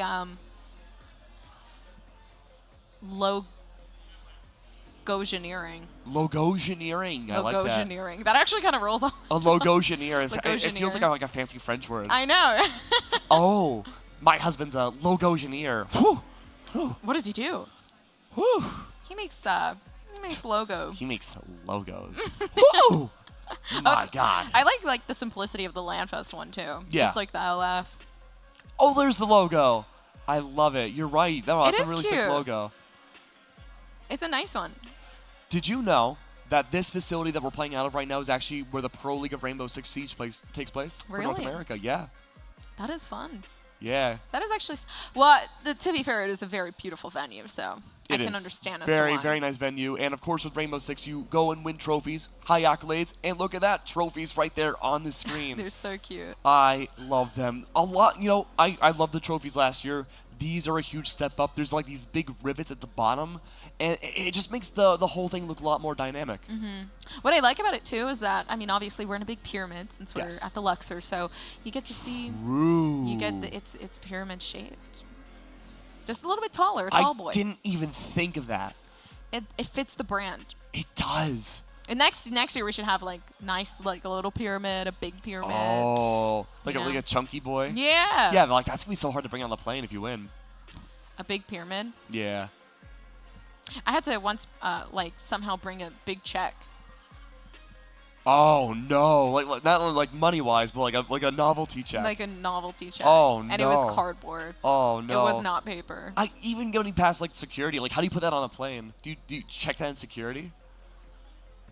No, it's just to have its own seat. I guess like you have to fit it inside of like. It's like a packed flight, your middle seat. You have to tell the other people next to you on each side, hey, look. I guess you could also like make it be a carry-on. I mean, or not a carry-on, but where are you gonna carry it? I guess like you could also make it be like a checked bag. I guess so. Like you're just walking on big novelty check. You have to go up to your seat. You're like, look, guys, I know what it looks like. Look. It's not any better for me either. Couldn't you ask? Because sometimes you can actually ask people to on the side. Like you can put it on the side. Like some people's luggages get taken on the side, and you don't carry it on. Honestly, they should just tape it to the plane itself. 30,000 feet in the air. And then it's like a big novelty check. Yeah. People see it as you fly by. My God, it's a bird. It's a plane. It's a novelty check. Like that's the most interesting thing you've seen all week. It's a plane with a novelty check attached to it. Would it even actually, it probably would be able to survive those harsh weather conditions, so. That's cardboard. Like what if it's like raining or like wind? It's strong cardboard. That's strong cardboard. It was laminated. It was nice. What, laminated cardboard? It was like super strong cardboard. You gotta magnetize it, like get some kitchen magnets, just put it to the plane. Yeah. Hey, it's AmericanDad. Oh. He has raised so much money for this charity. Awesome guy. Really fun dude to talk to. So many viral TikToks and tweets that he's made. He is the pinnacle of American dads. I wish he was my American dad. Really? Yeah. Are you American, Keg? Yes. My grandfather was adopted. I don't really know. I mean, technically, you are American. I was born because here. You're born here. Oh, yeah, but I mean, like, family-wise, who knows? Yeah. I'm a little bit of everything. You kind of have like a bit of like. I feel like you're a little French.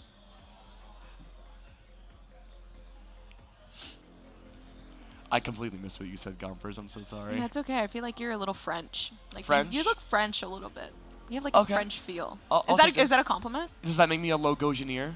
Yeah, it makes you a Logosianeer. Ooh, professional Logosianeer now. Oh, I forgot from last year, Stack Up would do like these rally cries. They had like oh, it's on the tip of my tongue of what they did. They would do like war cries essentially. They would do like like little circles and stuff. There's Lonnie Lightning in the jean jacket. What's up, Lonnie? Natty Lightning. It's kind of interchangeable. Yeah. But yeah, I mean, they're all amazing people. Such good plays coming out. And I mean, Lonnie's been grinding the game too. I think he's like immortal level up by this point. And the best part too is that Stack Up actually supports U.S. and allied veterans by promoting positive mental health and combating veteran suicide through gaming and geek culture. I love gaming. I Me feel too. like that is such a big. Yeah, do you? Yeah. Really? I do. Oh. I don't understand. Sometimes I genuinely don't understand how people can like be normal, I guess. Normal? And like Ew. not have like a computer or a console at their house and just casually watch TikTok and do things like that. Like that's weird to me. I mean, they Yeah. also go outside. So What's that? I don't know. I've heard of it. It's like so I had to go out. Is that you, near you us? won't believe it. I had to go outside to get on the plane. Like, had is to it go- like a resort? I don't know. It looks it a little country? weird. It looks weird. And like everything looks different. Like from where I Different. live, outside is green, but here outside is orange. Green? I don't know. We never see that color. No. I don't know, like green is the rarest color probably ever. Like back in like the 1400s or whatever, fireworks would sometimes exist, but actually paintings too would be purple. And those would be the most valuable paintings because the pigment was so rare. For esports, green's the most rare pigment because I don't know what it looks like. Yeah. Sometimes I see it in what map do I see it? Sometimes I see it in Ascent. Oh yeah, that's the most valuable map. Haven. Grass. Yeah. Haven. Have you ever seen grass? I actually have it attached to my wall. What? Yeah. How? Yeah, I have it attached to my wall. What? I bought it. You bought a whole grass? I bought a whole patch of blade? grass. No, I bought a big patch of grass. Oh my god, I'd have to make your whole life savings. Yeah. Stuck it on my Ooh. wall. It's rock, paper, scissors time. Oh, Miss you gotta Lonnie. commentate this. All right, Lonnie. Going in. Ooh. Jorts in hand. Ready for everything. Ooh. Lucky, oh, there we go. The stretches are out. I love the jorts. Lonnie going for the infamous strats. Oh, Lonnie strat. He's he's- dancing around a little bit here. Oh, he's doing the boxer stance. Oh, he's lifting his hands. This was popularized by the 1980s Rock Paper Scissors Championship. Wearing the hoodie as well. Lonnie is the 5-time world championship for Rock Paper Scissors.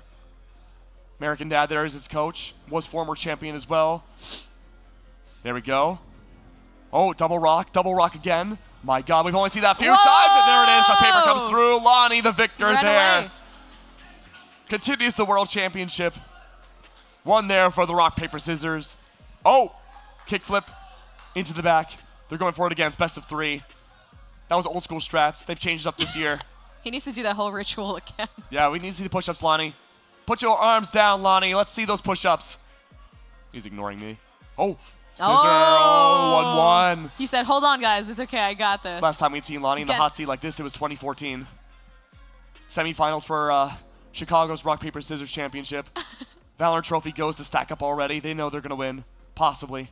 And there it is. Oh! Great victory again. Lonnie, that's how he secured his very first win.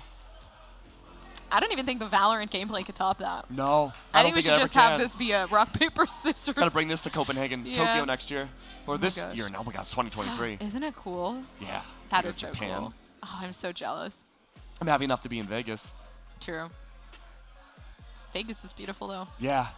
It is really, really pretty over here. In the wintertime, oh, the weather is gorgeous. I've only been here in the winter. I don't know what hot Vegas is like. Oh my God, it's terrible. Oh. In the summer, it's terrible. Oh, like you're melting? You go outside and you immediately melt. Nice. It's really bad. I wouldn't mind melting a little bit. Be like a wax candle.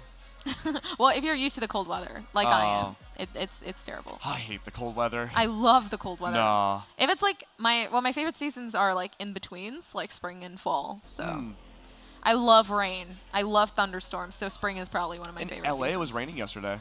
That is nice. It was cool. It was wild. I'm like, wait, what is this? Like scraping the window. The sky's crying. Oh, and we know the map now. It's gonna be Ascent. Something we were expecting maybe to see earlier on in LANFest, but now it's making its true first debut here for the LAN. Not sure who the gentleman is with the red jersey, but those shoes are immaculate. Love them. He walked away. Oh. Beautiful.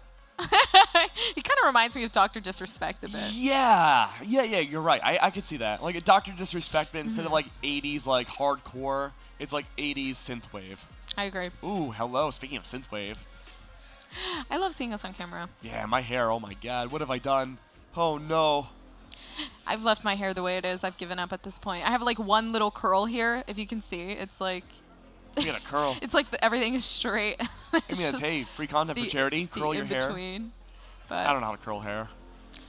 You don't know how to curl hair? No. You should get a perm. A perm? I want to see you with a perm. Oh, jeez. Join Lonnie Lightning, the 80s fashion trends. I'm with it. Okay. I mean, I have naturally curly hair, but I prefer myself with straight. My hair's all over the place. One day it's one thing. It has a mind of its own. Actually, that's where the sentience is. You actually cut it, too. Yeah. I know. Kangas, when I met him yesterday, he was like, who are you? Kang? Where's the hair? It's iconic. I'm sorry. It was got too iconic. much in my hair. It got too much in my face. I know. But it's okay. But I like this, too. I want to make this iconic. Standard You should go guy bald hair. next. What? You should go bald next. Bald? Get a toupee. Oh, I can't take that away from Kangas. He's Yeah, got nothing left but his baldness and his immense arm wrestling skills. Kangas does rock the bald, I have to say. Everyone in esports rocks the bald He's a really good well. bald. He's Everybody. a good bald. Like, I feel like I have so many bald... Like, there's, like, father figures, and then there's bald figures. And there's, like, 8 I can name off the top of my head. I know. Well, what are the 8? Oh, jeez. I knew you'd do this. Okay, maybe not 8. Kangas, Rob Walker from Rainbow Six. There's Bach. There's some Valorant casters, actually. Yes. I forgot their names. Sideshow. Is it Stacey or Pencott on Sentinels? One of them's bald. Somebody who casts Stacey. with Mitch Man. Tombs. What's his name? Tombs. No, it's Biz. What is it? It's Tombs. No. Yes. No, Mitch Man. Yeah. No, he's been To the internet. What's his name? It's Tombs. No. Hold on. Okay. We need what? 2 more. Tom Biz. Tombs. Wait, that's what you call him? I guess. I'm not a reader. I don't know.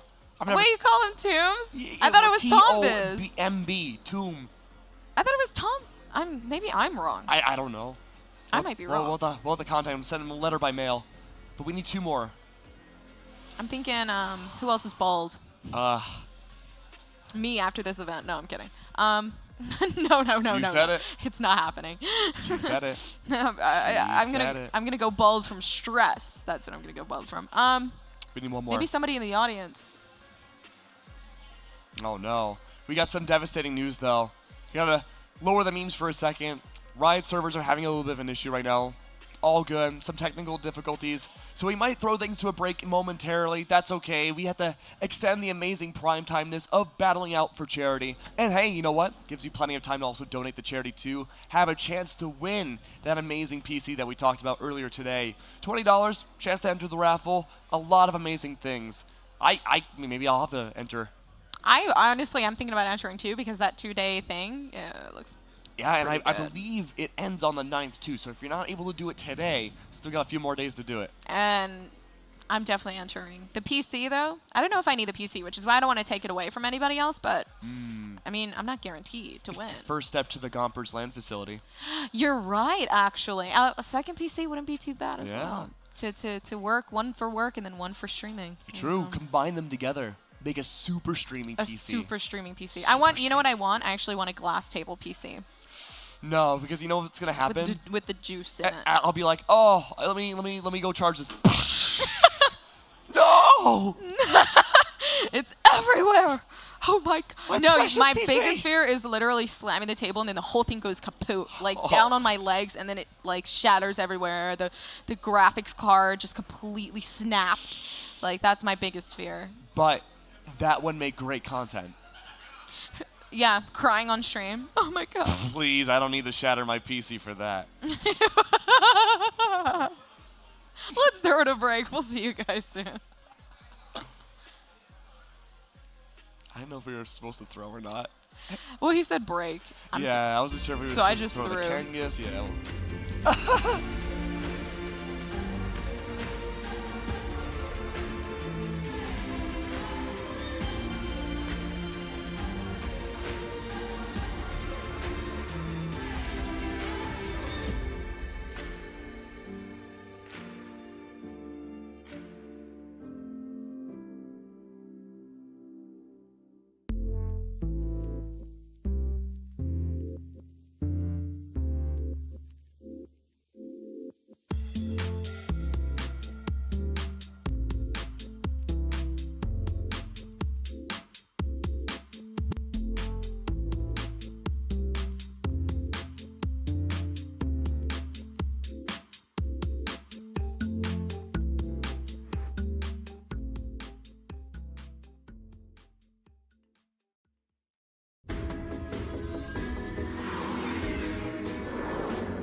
Just started when I arrived to Iraq. We did our thing, we had some experiences, and when we came back, when we got off that plane, before we can even embrace our loved ones, our fire team leader says, do not tell anybody what happened to you, or what you saw, or what you experienced. That starts the stigma of mental health. Stack Up is a military charity supporting U.S. and allied veterans' mental health through gaming. Overwatch is our newest program, and it is simply having a chat client up. Somebody comes in and says they need to talk or they're interested to get into a game. We have somebody available for them. Hey, how's it going, Rudy? They may not want to come out there and see a counselor for an hour, once a week, but they may come out there and play a video game and start talking about their experiences of war or the struggles that they're having right now. It has become my passion to end the stigma of mental health. Stronger. Make it stronger. Chief, you have to stop. I don't answer to you. I answer to Voodoo Ranger. 8.5? Yes. 9%? Yes. 9.5% ABV!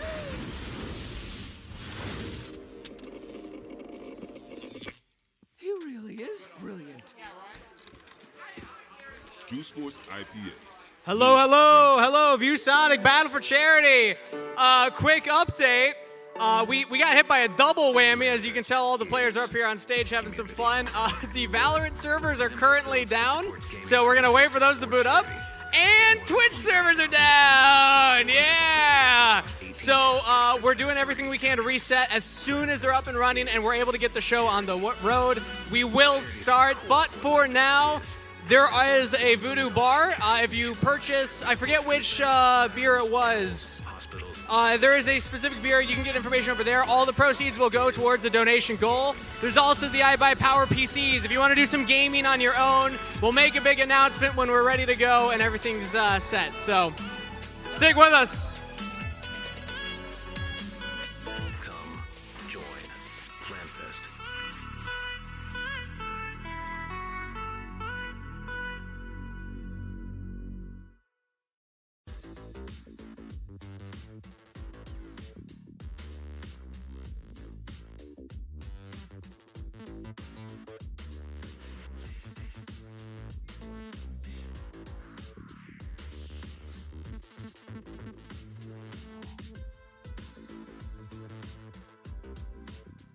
want the juice? You can't handle the juice. If you wanna be the very best, you gotta give it your all. You gotta show you can take some hits and you're not afraid to fall. And just when you think you don't have enough, give it 9.5% more of your best stuff, and you can make it through, of course, and become a member of the Juice Force.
Just started when I arrived to Iraq.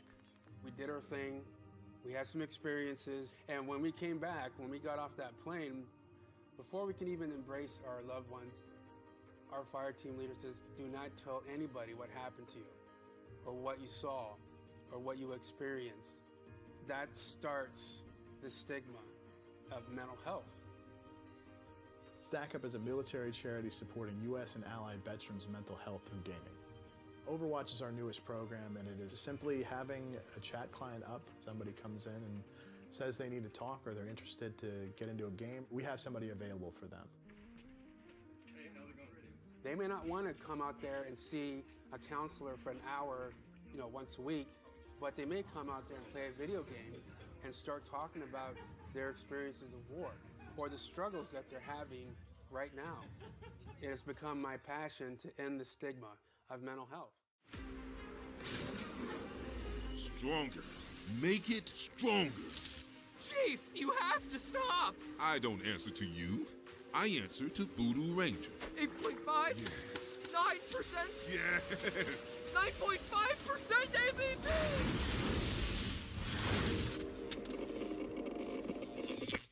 He really is brilliant. Juice Force IPA.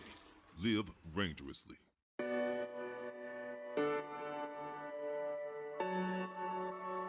LANFest is community. LANFest builds and supports gaming communities to support charity. We have more than 25,000 attendees and 400 volunteers across 18 chapters that span 3 countries. LANFest is charity. Charity is at the core of what LANFest is. We've raised more than $1 million for charities nationwide. We support food banks, veterans, animals, hospitals, and so much more. LANFest is gaming.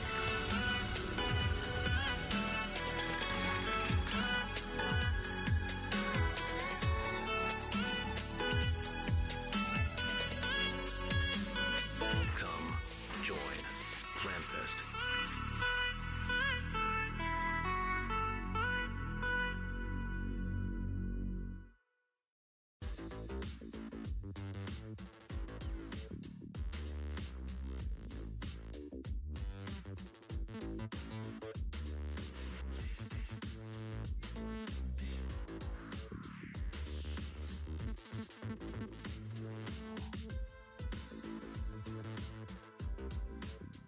want the juice?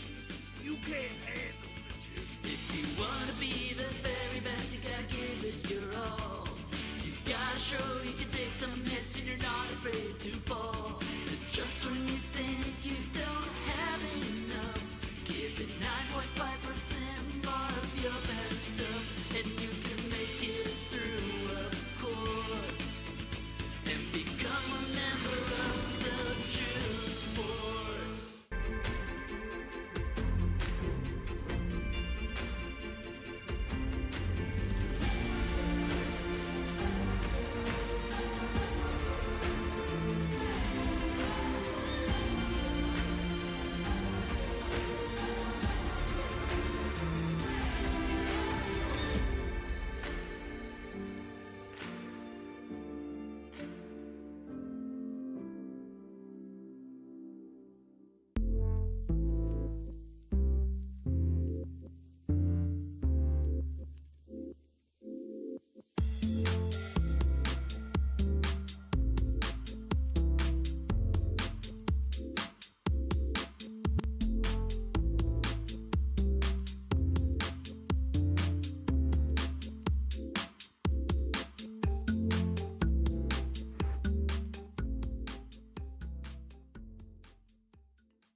Just started when I arrived to Iraq. We did our thing, we had some experiences, and when we came back, when we got off that plane, before we can even embrace our loved ones, our fire team leader says, do not tell anybody what happened to you, or what you saw, or what you experienced. That starts the stigma of mental health. Stack Up is a military charity supporting U.S. and allied veterans' mental health through gaming. Overwatch is our newest program, and it is simply having a chat client up. Somebody comes in and says they need to talk or they're interested to get into a game. We have somebody available for them. Hey, how's it going? They may not want to come out there and see a counselor for an hour, once a week, but they may come out there and play a video game and start talking about their experiences of war or the struggles that they're having right now. It has become my passion to end the stigma of mental health. Stronger. Make it stronger. Chief, you have to stop! I don't answer to you. I answer to Voodoo Ranger. 8.5? Yes. 9%? Yes. 9.5% ABV!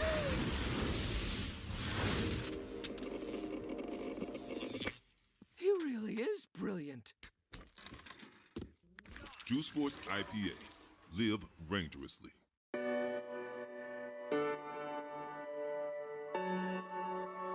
LANFest is community. LANFest builds and supports gaming communities to support charity. We have more than 25,000 attendees and 400 volunteers across 18 chapters that span 3 countries. LANFest is charity. Charity is at the core of what LANFest is. We've raised more than $1 million for charities nationwide. We support food banks, veterans, animals, hospitals, and so much more. LANFest is gaming.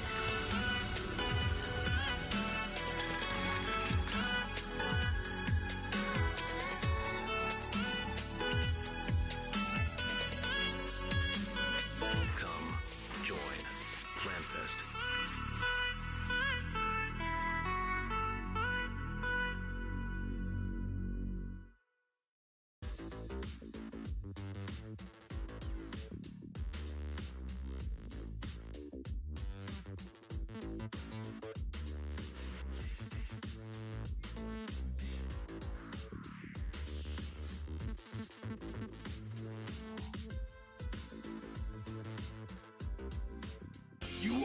juice, you can't handle the juice. If you wanna be the very best, you gotta give it your all. You gotta show you can take some hits and you're not afraid to fall. But just when you think you don't have enough, give it 9.5% more of your best stuff, and you can make it through, of course, and become a member of the Juice Force.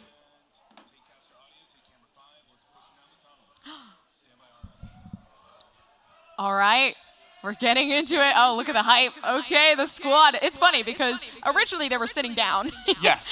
We were not going to get this until, the servers came back up. So now we get the hype tunnel, which is sick.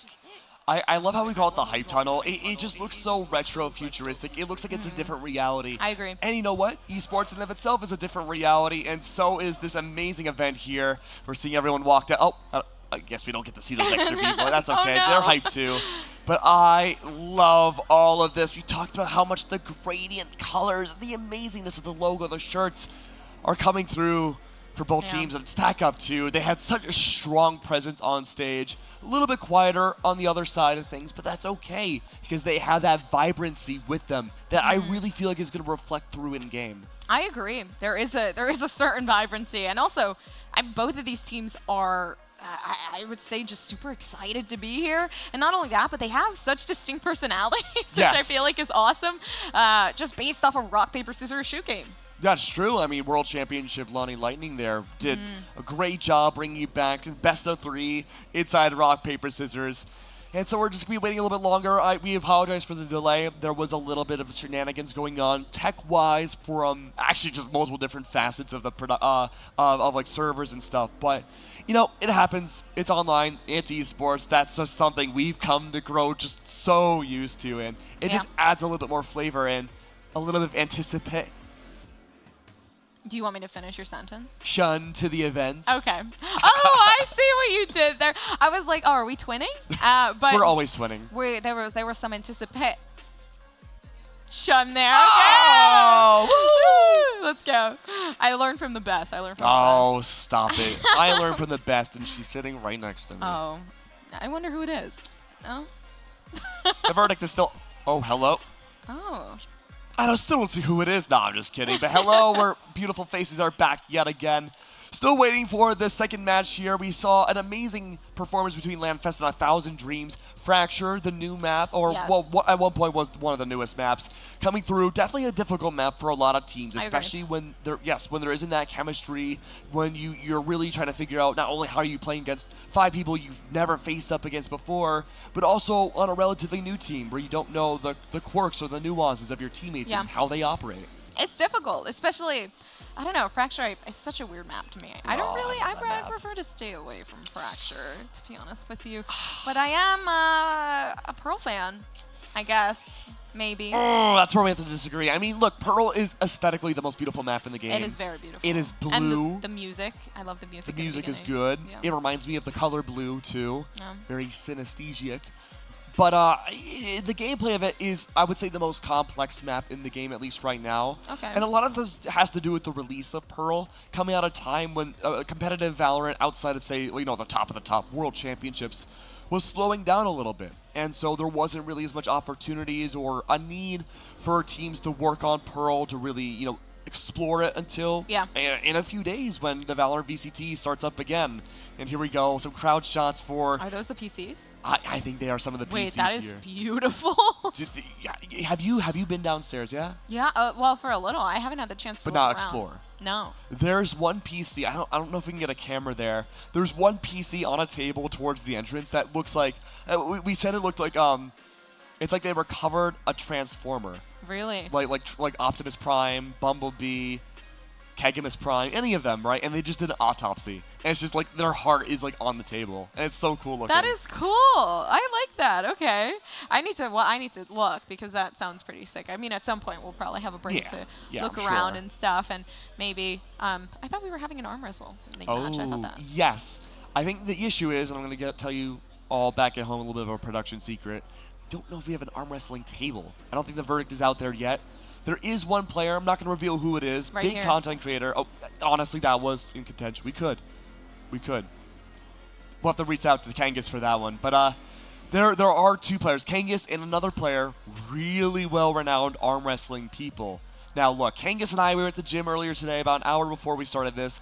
He was showing me wrist exercises. Oh. I was working it out. There it is. There's Optimus Prime's heart. Yes. That actually does look like it was straight from a Transformer. It does. Wait, is that one of the PCs that you win? I don't know. I don't want to give you false information. I'm not sure. This looks like something that would be in the Metropolitan Museum.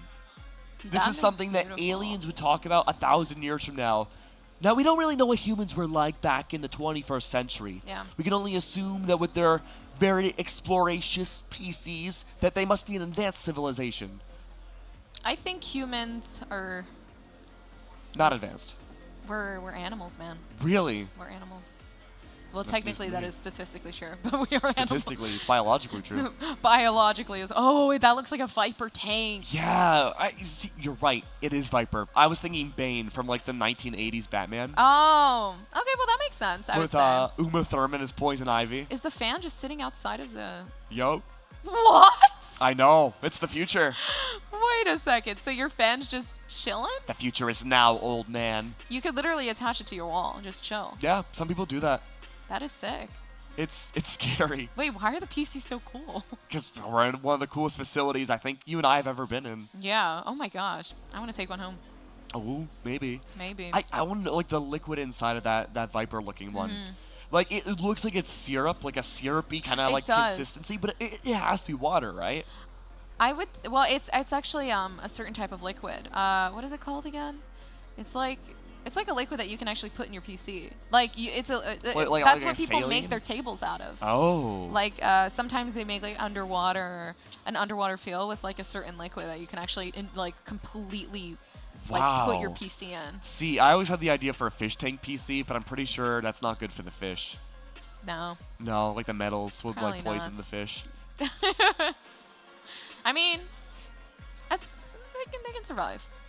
That's a terrible. Be stronger advice, fish. actually. Only the strongest can survive. What doesn't Darwin kill you fish. makes you stronger. Yeah. But yeah, we're just waiting for all the players to come back, for the servers to start up. We haven't gotten word about the Twitch and Riot servers just yet, so verdict is still out to see where that is at the moment. I'm sure we'll find out momentarily, but I mean, we could just talk about this facility all day. Now, we mentioned this before we went on break. What we're looking at now, it's actually 6 PCs, I believe, across each way. Yeah. Valorant is a 5v5 game, so there would be an empty PC. Do you know why that is? For me. For you. Yeah, You they're can play on saving a both? spot for me and you to play that 6-man. I would be so down. I would just rock the op the whole time. Oh my gosh, that's actually our seat for the 1v1 that we're gonna have soon. Oh, I'd be so down for the Keg Gompers 1v1. No way. That would be competitive, all for charity. But it's actually because the Rainbow Six Pro League happens in this facility. Yeah. Yeah, for North America, some of the best of the best. I didn't know that. I forgot that it was 66 for that. Yeah. That is. Oh wait, it's not 6v6. Is it? I don't remember anymore. I think it is 5v5. It's been a long time. Maybe it's for the coach. Maybe, yeah. Coaches could do it. It might The be for the observers. coach. Actually, no. Observing for Siege is remote. Yeah, but that's wild to me. Like, it is crazy. I like it though. Yeah. I think that extra added seat adds I mean, if you play Overwatch or color. Overwatch 1. Okay, that's true. Maybe not Overwatch 2. It would not be fit for Rocket League though, because Rocket League is actually 3v3, 2v2, 1v1. 2 teams. Yeah. On each side, going up against each other. That's true. Yeah. Okay. Well, okay. Wait, you're right. Yeah, You're maybe. valid for that. Oh, there's Kangas. Talking with Nerd's Corner. Oh, look how it shines. Learning the world of rock, paper, scissors. Oh, there we go. Oh. Scissors, scissors. Oh. Double scissors. Double. Oh, he ran right into called Kangas. the buff. Oh, are they going again? Oh, he's like, come on, man. One more. One more. Give it to me. Give it to me. Now, Kangas, that's actually his last name. Kangas is his last name? Not the Pokemon Kangaskhan. What's his first name? Kangaskhan. His name is Kangaskhan? Yeah, his first name's Khan. Khan Kangas. I feel like I'm too gullible right now. Oh, it's actually Pikachu. What? Yeah, Pikachu Kangas. That's his name. So it's not Con Kangas? Yeah, I mean, could Con be. Kangas actually sounds pretty fire, but if it's Pikachu Kangas, I mean, I think It's Pikachu's a little Steve. weird. It's Steve? It's Steve. You know what's funny? I know, I feel like I'm being lied to. I feel like Steve is probably one of the most out of place. No, it's Steve. It's Steve. And he Okay. ordered a coffee this morning, And we were actually having this debate last night, too. Yeah. Like, the names that baristas at coffee sometimes mess up. Like, well, what's a name that you cannot mess up as, like, a Steve. coffee maker?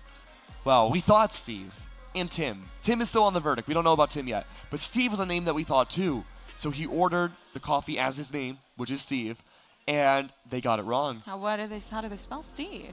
How do you spell Steve? How do you spell Steve? S-T-E-V-E. Now, they spelled How do you misspell Steve? They spelled it as Z. Just Z, nothing else. Z? Yeah, instead of Steve, Z. Why Z? I don't know. Did they put your name on the cup? I didn't order coffee. Oh. Well, how can you mess up Keg? Oh, probably many ways. I mean, where's Q Noob? That's a great question for her. She would call me for the longest time Craig. Craig? Yep. Okay. Just Craig. Well, just Craig. See, well, how do you spell my name? My name is Darlene. How do you spell my name? I don't know how to pronounce your name, to be honest with you. You know? No. Nobody pronounces it right ever. D-A-R-L-Y-N. That is how you spell it. You I knew probably it. saw my Twitter. You have to be a Twitter watcher. G-O-M-P-E-R-S-X. Yeah. X. Gompers X. I know my Gompers. I know my Gompersology. I think everybody knows their Gompers. At some point, you gotta read into the history. I think they're bringing it to schools actually. Oh, really? The Gompers history of Nation. Which is that math, science, English, or social? It's actually everything. Really? Yeah. There's a whole month curriculum. Just How do you only multiply Gompers. a Gomper? How do you multiply a Gomper? You can't. I'm the only Gompers. But you can get a Gomp Nation, which is what I have. A Gomp Oh. Yeah. See, we're called the weirdos. Our trademark food is literally Gomp. Gomp Shrimp. That's what I call it. What? A Gomp Shrimp. That's what we eat in my my mainland. What is a Gomp Shrimp? How can I eat this meal? Can I eat it or do I synthesize it? It's a Gomp Shrimp. But what is that? Like what ingredients go into it? Gomp Shrimp.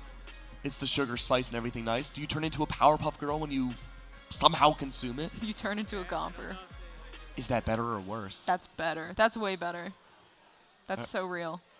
I don't know if I believe you. Really? I don't know if I do. I don't know if I want to Gomp. I feel like I'd be scared if they added that, if that was an actual thing. Is there an interpretive Gompers dance if it's part of the curriculum? Yeah. Can it's you hit the Gomp right now? Yeah, it's the Macarena. Wow. Oh, is that how you do it? I know the song. It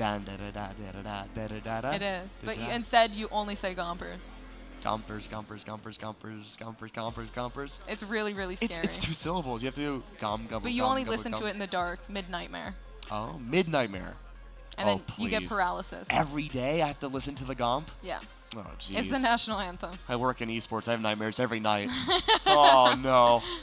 It's scary. It is? It's a scary religion. It's a religion now. Oh, my God. I didn't even know where we're going with this. It's let's up keep in the going. air at this point. Let's keep going. Dude, so science class for Gomperology. Tell me about it. What is the anatomy of a Gomper? It's a Gomper. Oh, okay. See, the one thing you'll learn is that nobody knows. Really? Yeah. We got to get our best science-ologists on it. It's literally just Gomper. A scientician. A scientician. Can you become a Gomperologist? No, because I am Gompers. Oh. Can I be a Gomperologist? Well, yeah, you have to be qualified in Gomp Nation. I feel like that's a tough concept. You'll have to teach me more about how to join the Gomp Nation, but we're actually going to Kangas instead. He has an interview, but not with Gompers. No, unfortunately.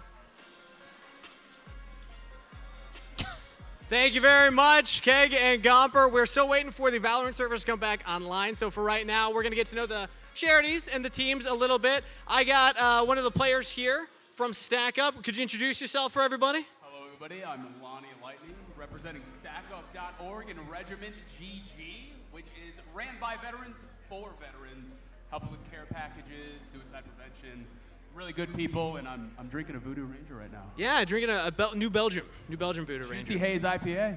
So, first of all, thank you to Voodoo Ranger for helping us put this all together. But tell me a little bit more about Stack Up, because when I was checking out the website, there's the 4 pillars that it said, or maybe not pillars, but 4 primary things you did. One of them was the care packages, games and equipment. You're not going to ask me this right now because I have too many beers in me, and I don't want to make understand. myself. It's I good. understand. It's ran for veterans. It's to help us all 24/7 crisis intervention. 100%. A community to get involved in. We are the best-looking organization Hard out there. skills, best-looking organization as well. Still up for debate. We'll have a vote later.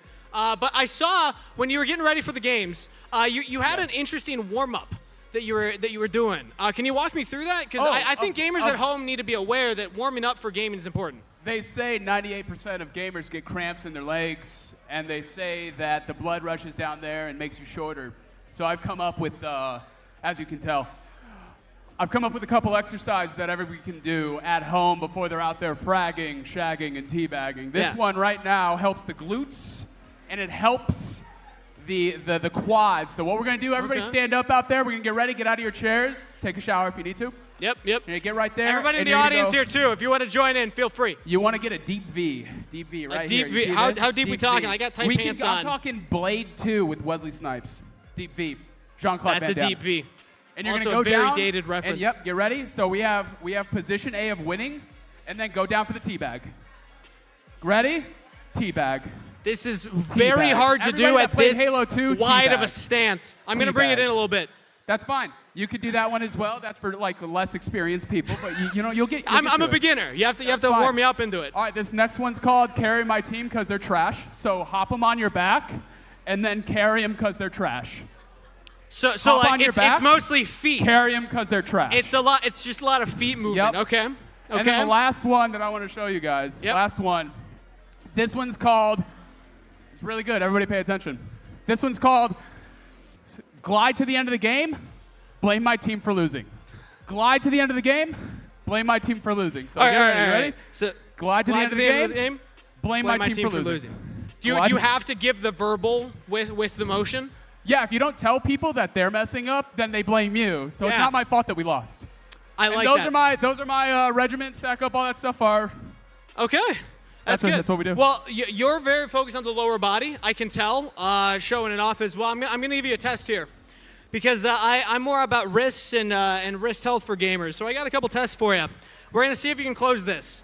It's called a gripper. This one should be 50 pounds rated. You seem like a fit guy. Let's see if you can do it. You got to get them to touch. You got to get me to touch? All right. Let's see what we got here. And hold it up for the camera, too. I don't know if they're going to get it. You guys got to realize I've been on the internet a long time. There we go. 50 pounds. 50 pounds right there. Give it up for the 50 pounds. 50 pounds. Hang on. I don't know if you can hear a clack. I don't think they can hear a clack. It's okay, though. Are you ready for the jump? The jump? What's the jump? 150 pounds. 150 pounds. Here, let me demonstrate. Okay. All right, give it a shot. 150 pounds. Give it a shot. I need everybody out in the stands right now to stand up, get on your feet, and cheer me on, please. Yeah, you don't understand. This is elite stuff right now. 150 pounds. This is elite. Oh! You want me, not quite. They got to click. They got to touch. I couldn't fit my finger in there. It was close. It's fine. It's okay. I've been drinking. It's okay. Yeah. You'll warm up. You'll get into it. I'll warm up. I got it. Don't worry. All right. Thanks so much. Appreciate it. Remember, there's the Voodoo Bar. I don't think I need to remind you of that. But feel free to hang out and enjoy. We're gonna need somebody from the other team up here now. Perfect. Drink Voodoo Ranger. Where's Kareem? Thank you. Is Kareem out there? I want to chat with Kareem. Hey, there we go. Come on. The man in the overalls. Looking stylish. All right, here we go. This should be on. There we go. So, welcome, Kareem, first of all. Oh, thank you. What can you tell me about the organization that you're representing today? Games for Love is a great organization where we're trying to get kids who are in hospitals, PCs, gaming consoles, so they can enjoy gaming while they go through their treatment. Now, I also saw other kind of cool programs on the website that were highlighted, one of which was like a coding class where they get to learn how to code and make games. Those are the kind of hard skills that I think is super cool, especially for kids to learn, because if you're passionate about video games, there's so many different careers that you can have. I mean, we both work in this field, right? There's the entertainment side, but then there's also people build games, right? And you get to help kids see those kinds of pathways. Honestly, so when we were growing up, our first coding adventure was MySpace. True. And a lot of people don't know that. So, training these kids to code or teaching them to code and watching them blossom and then watching them go out in the world and conquer is just wonderful to see. So I'm really, really enjoying that. And I'm so happy to be here representing Games for Love. Well, we're happy to have you. I got to ask, we just saw a great warm-up routine. Do you have any warm-up routines? I didn't prep him for this, so this could be out of the blue. So I look up in the mirror, and, I say, Kareem, you're the best. You've always been the best. Nobody's better. And they didn't believe in me. God did. It's a mental battle. It's a mental warm-up for you. All right, well, I'm going to have you test the grippers also, because every gamer at home needs to be considering their hand and wrist health, all right? I'm all about this. So 50 pounds. Let's see if you can close it. Get them to touch. Get him to touch. Hey, got it. Nice. With ease. That was good. Would you like to try the 150? All right, he's going to try the 150. I'm a soccer player, by the way. I run. A soccer player. Soccer players are not known for their grip strength. I do not lift. All right, let's see it. Oh, about the same. About the same. All right, I think that's good. It's good for the competition. That was great tension. Yeah, that's sick. All right, thank you so much, Kareem. And again, there's the bar. You can check out some of the gaming PCs. Otherwise, keep warming up with your team. Thank you so much. Thank you for having me. I appreciate it. Thank you. All right, we're gonna get some folks from the crowd. Yeah, round of applause for Kareem. I've been told that there's a couple of special guests in the audience that we wanted to chat with. So even though this is out of the blue and they are not prepared, can we get Danny and Brittany from Exposure to come on down and chat? I'm curious to hear from the folks over at Exposure. I've heard that they are a great partner and also provide incredible resources. So I'd love for them to have an opportunity to talk a little bit about their program, what they represent, and for us to get to know them a little bit. All right, I only have the one mic, so I'll have the two of you share it. Oh, whoops. Oh, thank you. Appreciate that. Here you go. All right. So Exposure. What's the elevator pitch for Exposure? What should people know about the organization? Awesome. Yeah, so we're a technological platform that is essentially a learning management system, but we like to call it learning experiential platform to provide students with the opportunity to not only learn, but to actually experience what they've learned and put into action so therefore they can build their portfolios. We do it in two ways, through way of our technological platform, as well as our 8,000 square foot esports studio and education center. Yeah, just like this, but not like this, right? Yeah. But from our perspective, we use that space to invite CTE directors, educators, parents, community members, so therefore they can actually see, touch, and feel esports, so therefore they can actually bring it back to their programs and impact the students. Yeah, I like the name then, Exposure. You're just exposing all the different aspects. Esports Exposure, put it together. That's incredible. And now, Brittany, what do you do for Exposure, and what's your favorite part about the organization? Yeah, so I'm the Chief Operations Officer, Okay. and I just love being able to provide opportunities for people and then also getting the parents and the community to really understand the professional pathways and opportunities for students so that they can have really a space where they can thrive. How difficult do you find in your experience has been to communicate that to parents?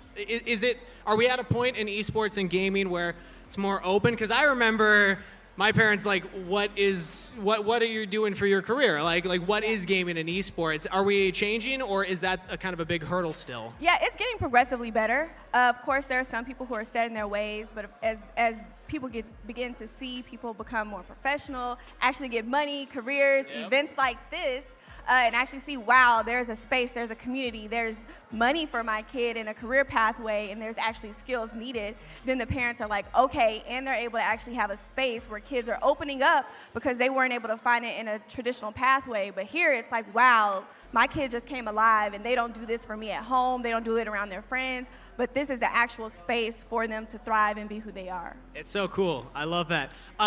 You mentioned 800 square feet? 8,000. Oh, that's much different. I don't know why I was in my head 800. 8,000 square feet studio. Talk to me more about this. Where's it located? How can people get involved if they want to come check it out and you just be exposed? Yes, so we're about 23 minutes south of downtown Dallas.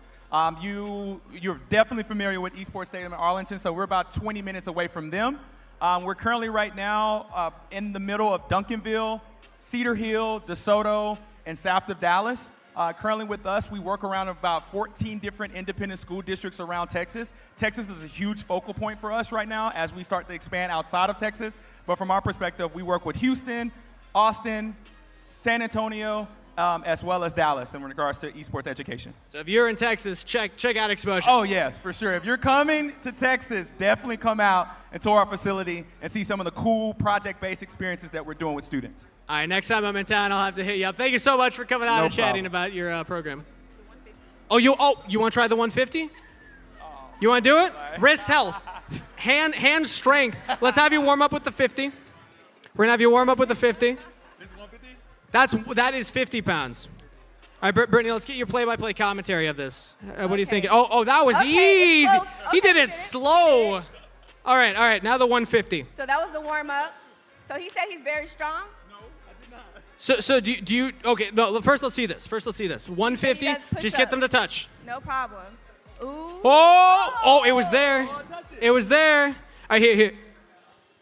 He got it. Hey, congratulations. So, do you do any kind of like workouts with your hands, with your fingers? Push-ups. Push-ups. Push-ups. That is. I get up in the morning and run. I don't know. That is insane. I thought you were gonna say yeah, I was a farmer before. I play video games at night. Oh, there we go. All right. So if you want to be strong, play video games. I wish that would work for the other gamers. Apparently, it didn't work for. Thank you so much for coming on and chatting with us. With that, we're going to send it to a short break. Everybody live at the venue, we will have a lunch break here. But everybody tuning in at home will be back after this. Veteran or currently serving, or perhaps you're a civilian that has a veteran in your life.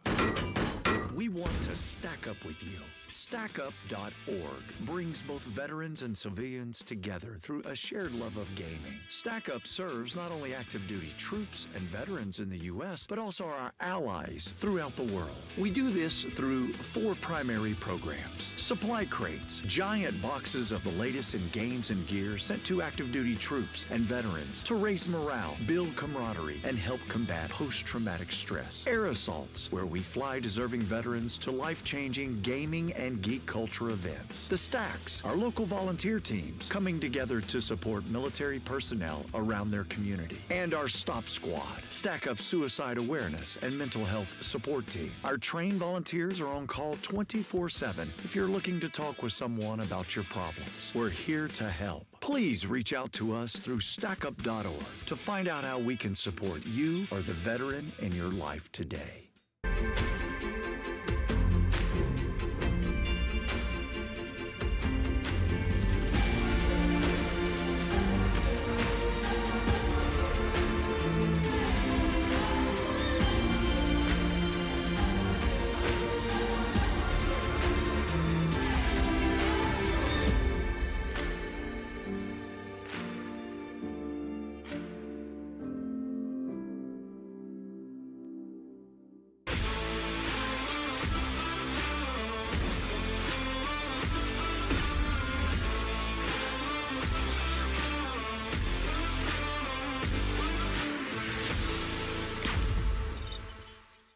One legend was given the sought-after gift of immortality. So what does Voodoo Ranger do with the endless time? Drink beer. Voodoo Ranger IPA. Live rangerously. My name is Dave Kraus, and I'm the Director of Veteran Services for Stack Up. While I was recovering from my injuries at Walter Reed, I found that gaming had a hugely positive impact on my mental health. Based on that experience, I've spent my time since retirement working with Stack Up to bring the healing power of games to other veterans in need. Help me get more veterans back in the game by visiting www.stackup.org.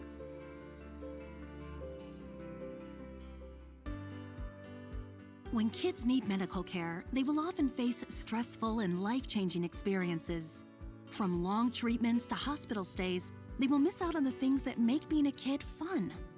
Since 1982, Starlight Children's Foundation transformed the in-hospital experience for 17 million seriously ill kids in 800 children's hospitals and facilities across the United States. Our state-of-the-art programs like Starlight Virtual Reality, Starlight Hospital Wear, and Starlight Gaming allow kids to experience a moment of happiness, no matter the circumstance, so they can enjoy being a kid. Learn more at starlight.org. That's starlight.org.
Some play for the thrill, others the fortune. But the true legends, they play for the free drinks. Voodoo Ranger Juicy Haze IPA. Live rangerously. Everybody's already pushing in. Q-Noob is ready with it. But this isn't controller. What is going on? They're playing the KO. They could... I don't know if they're going to be able to. A right click could probably end up nice. Tatted Poodle gets it off the spin. How you deny those lines. Best factor so far outside of Jalen's plays. I agree. How did that be? Messing things up here. Most important, I'd say, in terms of getting those picks already working out. This would be a great job for Phoenix to really take things back, especially with the picks coming down. Jalen already proven to be such a best in this corner. Jalen knows the wall is coming down, knows that there's going to be at least some exposure, and Jalen on it. The 4 flashes in, and it's always so confident. I'm surprised there hasn't really been a counter to this. Cute noob taking one shot in. There's a lot coming to it. For that adjustment, this might work well into the favor of 1,000 Dreams. Jalen finds that opening pick yet again. Michigo falls. A 4v5, yes, but LANFest now off of that molly might be able to be hit by this tripwire, and that could spell doom for everybody for LAN. They're doing a good job trying to keep themselves. What are they doing? How did they hit that shot? I mean, they just might have been able to clutch something up for 1,000 Dreams. Tatted Poodle, they're trying their best to make sure that their aim works out. The crosshair placement is good, but what are they going to do about the CT situation? All they have to do is play with their emotion here. Oh, look at all these different angles.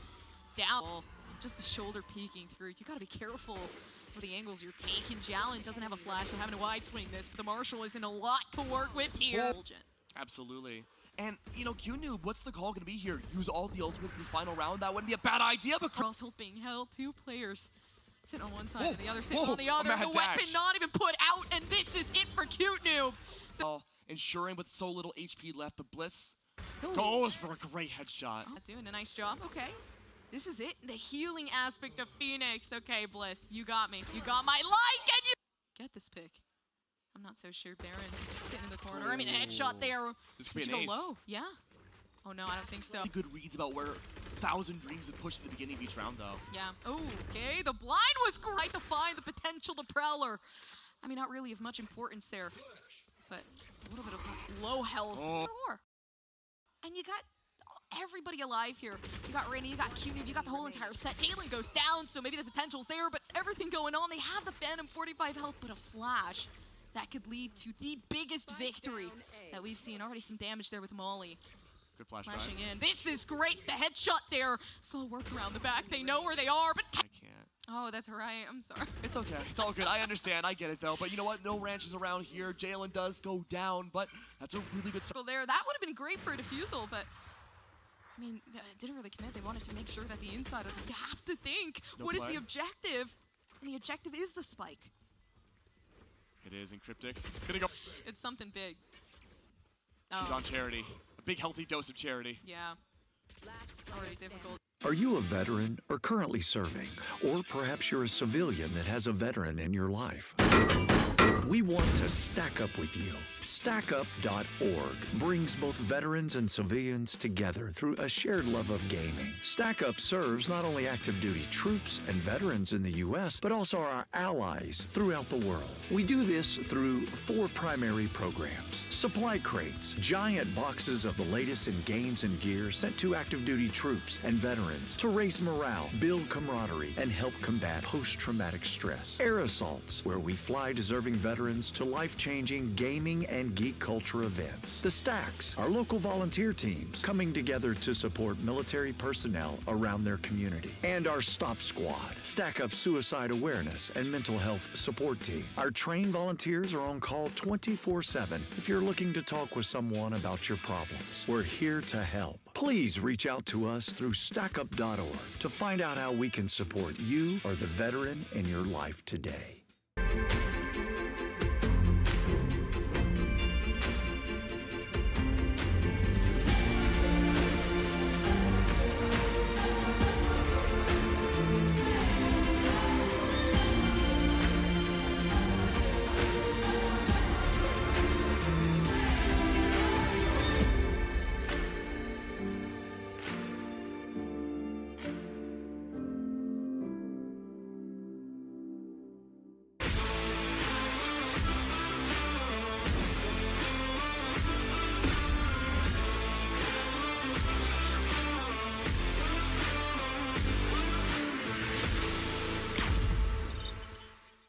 One legend was given the sought-after gift of immortality. So what does Voodoo Ranger do with the endless time? Drink beer. Voodoo Ranger IPA. Live rangerously. My name is Dave Krause, and I'm the Director of Veteran Services for Stack Up. While I was recovering from my injuries at Walter Reed, I found that gaming had a hugely positive impact on my mental health. Based on that experience, I've spent my time since retirement working with Stack Up to bring the healing power of games to other veterans in need. Help me get more veterans back in the game by visiting www.stackup.org.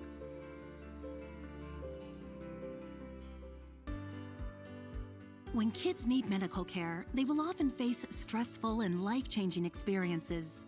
From long treatments to hospital stays, they will miss out on the things that make being a kid fun.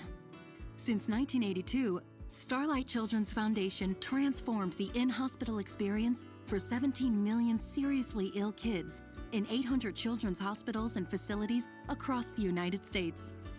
Our state-of-the-art programs like Starlight Virtual Reality, Starlight Hospital Wear, and Starlight Gaming allow kids to experience a moment of happiness, no matter the circumstance, so they can enjoy being a kid. Learn more at starlight.org. That's starlight.org.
Some play for the thrill. Others, the fortune. But the true legends, they play for the free drinks.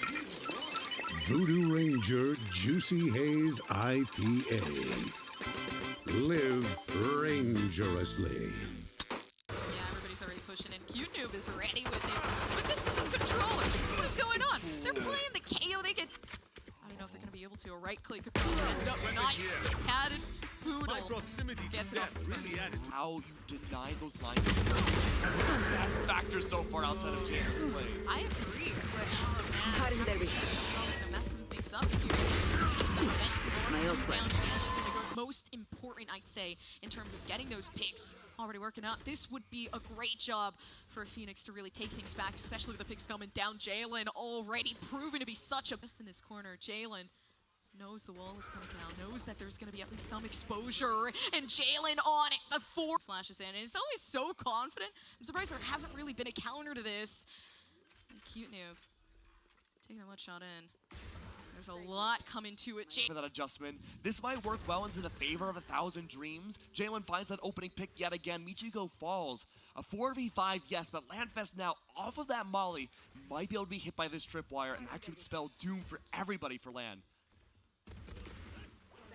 Doing a good job trying to keep themselves. What are they doing? How did they hit that shot? I mean, they just might have been able to clutch something up for 1,000 Dreams. Touted Poodle. They're trying their best to make sure that their aim works out.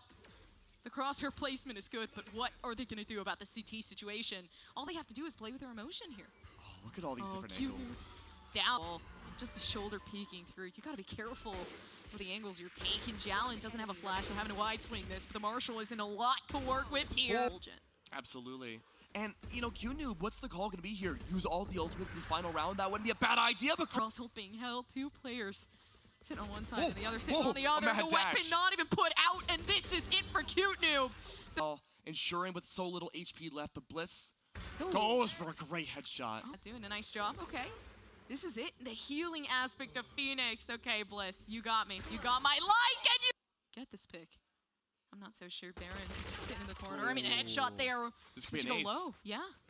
Oh no, I don't think so. Good reads about where 1,000 Dreams would push at the beginning of each round, though. Yeah. Oh, okay. The blind was great to find the potential, the Prowler.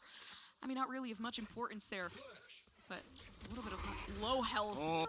And you got everybody alive here. You got Rainy, you got Q-Noob, you got the whole entire set. Jalen goes down, so maybe the potential's there, but everything going on. They have the Phantom 45 health, but a flash that could lead to the biggest victory that we've seen. Already some damage there with Molly. Good flash flashing in. This is great. The headshot there. Slow work around the back. They know where they are, but I can't. Oh, that's right. I'm sorry. It's okay. It's all good. I understand. I get it, though. But you know what? No ranches around here. Jalen does go down, but that's a really good start. There. That would have been great for a defusal, but I mean, it didn't really commit. They wanted to make sure that the inside of this. You have to think, what is the objective? And the objective is the spike. It is in Cryptics. Gonna go. It's something big. She's on Charity. A big, healthy dose of Charity. Yeah. Already difficult. Are you a veteran or currently serving? Or perhaps you're a civilian that has a veteran in your life? We want to stack up with you. StackUp.org brings both veterans and civilians together through a shared love of gaming. StackUp serves not only active duty troops and veterans in the U.S., but also our allies throughout the world. We do this through 4 primary programs. Supply crates, giant boxes of the latest in games and gear sent to active duty troops and veterans to raise morale, build camaraderie, and help combat post-traumatic stress. Air assaults, where we fly deserving veterans to life-changing gaming and geek culture events. The Stacks, our local volunteer teams coming together to support military personnel around their community. And our Stop Squad, Stack Up suicide awareness and mental health support team. Our trained volunteers are on call 24/7 if you're looking to talk with someone about your problems. We're here to help. Please reach out to us through StackUp.org to find out how we can support you or the veteran in your life today.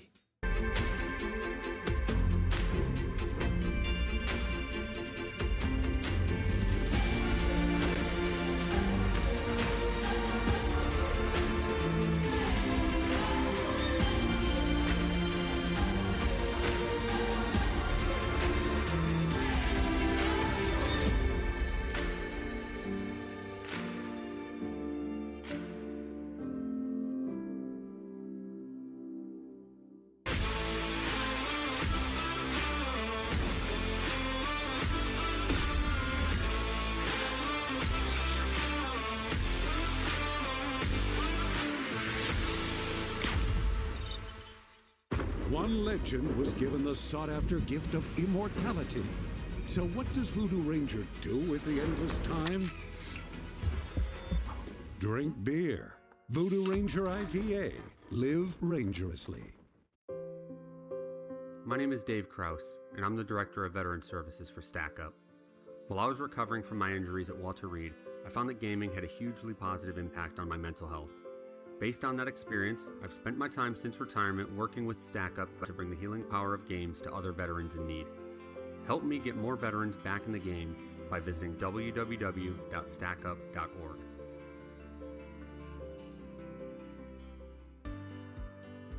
When kids need medical care, they will often face stressful and life-changing experiences. From long treatments to hospital stays, they will miss out on the things that make being a kid fun. Since 1982, Starlight Children's Foundation transformed the in-hospital experience for 17 million seriously ill kids in 800 children's hospitals and facilities across the United States. Our state-of-the-art programs like Starlight Virtual Reality, Starlight Hospital Wear, and Starlight Gaming allow kids to experience a moment of happiness, no matter the circumstance, so they can enjoy being a kid. Learn more at starlight.org. That's starlight.org.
Some play for the thrill, others the fortune.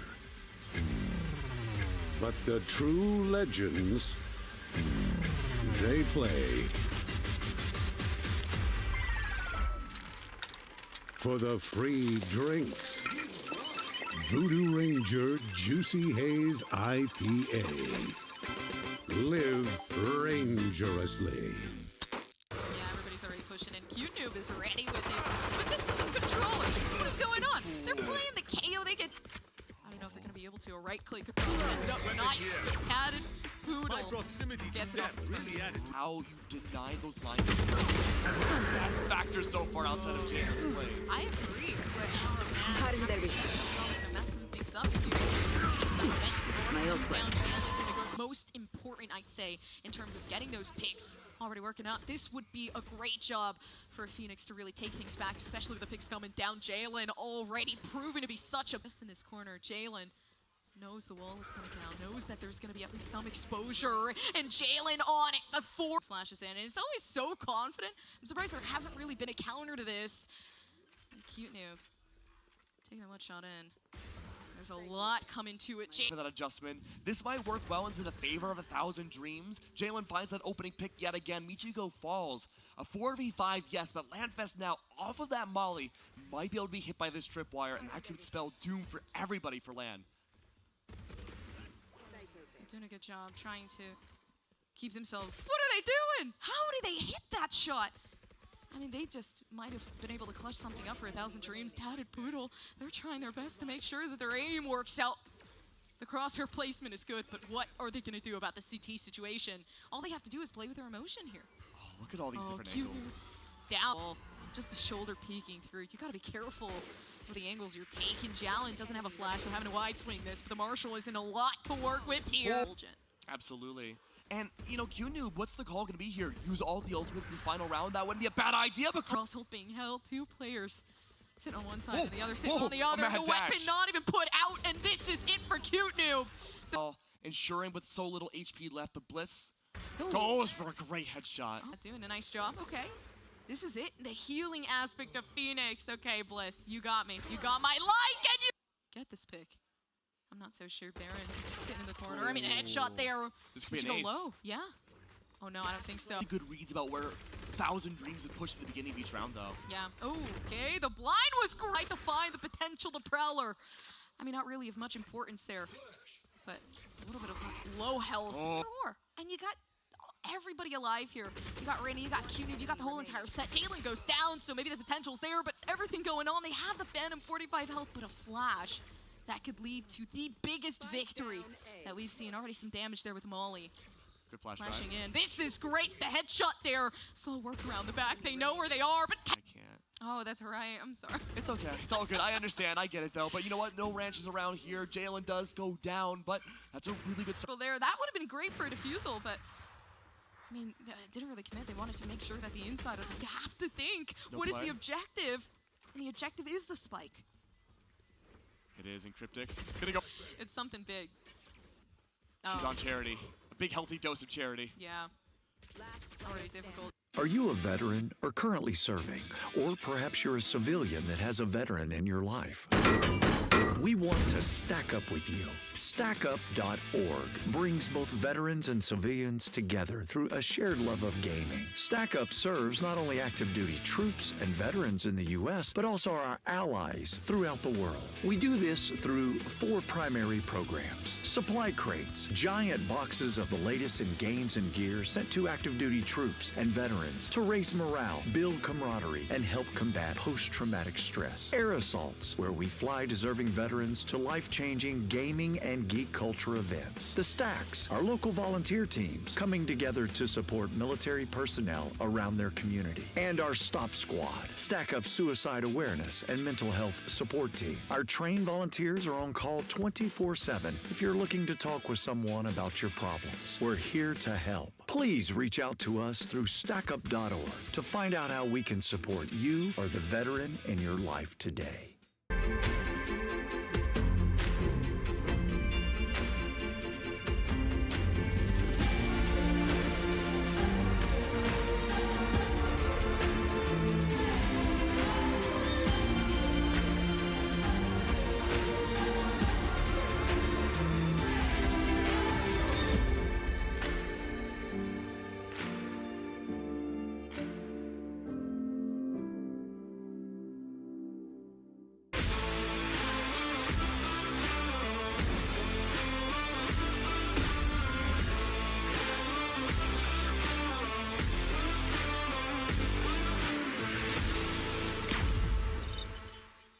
One legend was given the sought-after gift of immortality. So what does Voodoo Ranger do with the endless time? Drink beer. Voodoo Ranger IPA. Live rangerously. My name is Dave Kraus, and I'm the Director of Veteran Services for Stack Up. While I was recovering from my injuries at Walter Reed, I found that gaming had a hugely positive impact on my mental health. Based on that experience, I've spent my time since retirement working with Stack Up to bring the healing power of games to other veterans in need. Help me get more veterans back in the game by visiting www.stackup.org.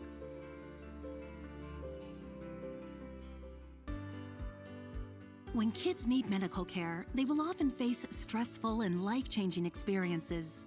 From long treatments to hospital stays, they will miss out on the things that make being a kid fun. Since 1982, Starlight Children's Foundation transformed the in-hospital experience for 17 million seriously ill kids in 800 children's hospitals and facilities across the United States. Our state-of-the-art programs like Starlight Virtual Reality, Starlight Hospital Wear, and Starlight Gaming allow kids to experience a moment of happiness, no matter the circumstance, so they can enjoy being a kid. Learn more at starlight.org. That's starlight.org.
Some play for the thrill.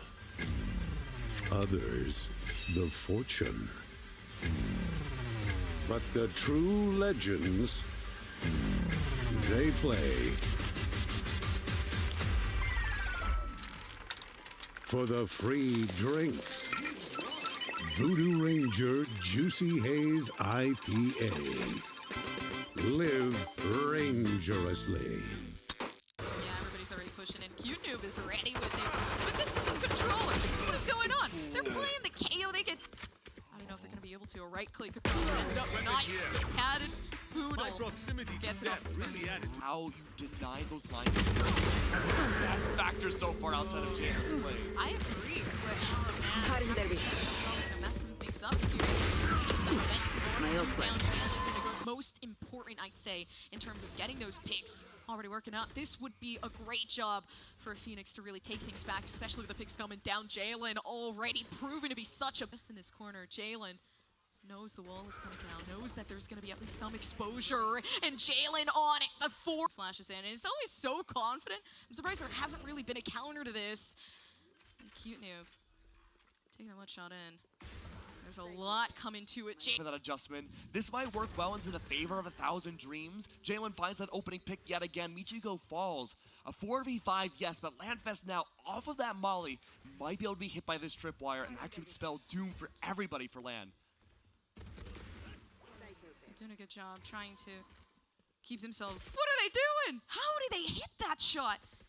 I mean, they just might have been able to clutch something up for 1,000 Dreams. Tatted Poodle, they're trying their best to make sure that their aim works out. The crosshair placement is good, but what are they going to do about the CT situation? All they have to do is play with their emotion here. Oh, look at all these different angles. Down, just the shoulder peeking through. You got to be careful with the angles you're taking. Jalen doesn't have a flash, so having to wide swing this, but the Marshall isn't a lot to work with here. Absolutely.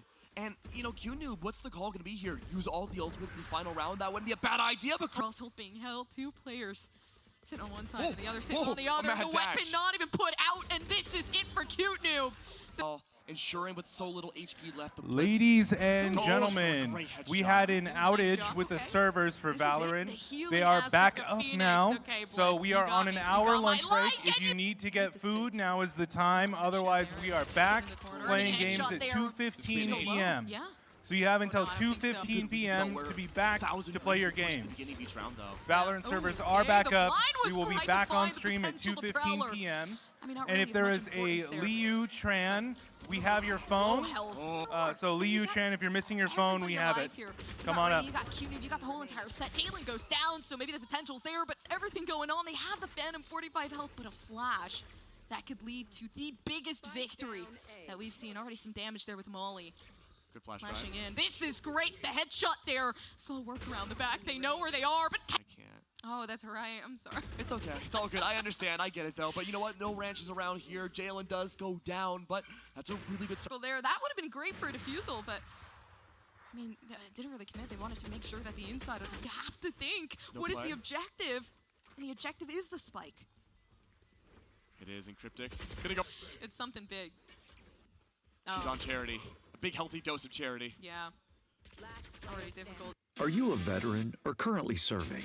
Or perhaps you're a civilian that has a veteran in your life? We want to stack up with you. StackUp.org brings both veterans and civilians together through a shared love of gaming. StackUp serves not only active duty troops and veterans in the U.S., but also our allies throughout the world. We do this through 4 primary programs. Supply crates, giant boxes of the latest in games and gear sent to active duty troops and veterans to raise morale, build camaraderie, and help combat post-traumatic stress. Air assaults, where we fly deserving veterans to life-changing gaming and geek culture events. The Stacks, our local volunteer teams coming together to support military personnel around their community. And our Stop Squad, Stack Up suicide awareness and mental health support team. Our trained volunteers are on call 24/7 if you're looking to talk with someone about your problems. We're here to help. Please reach out to us through StackUp.org to find out how we can support you or the veteran in your life today.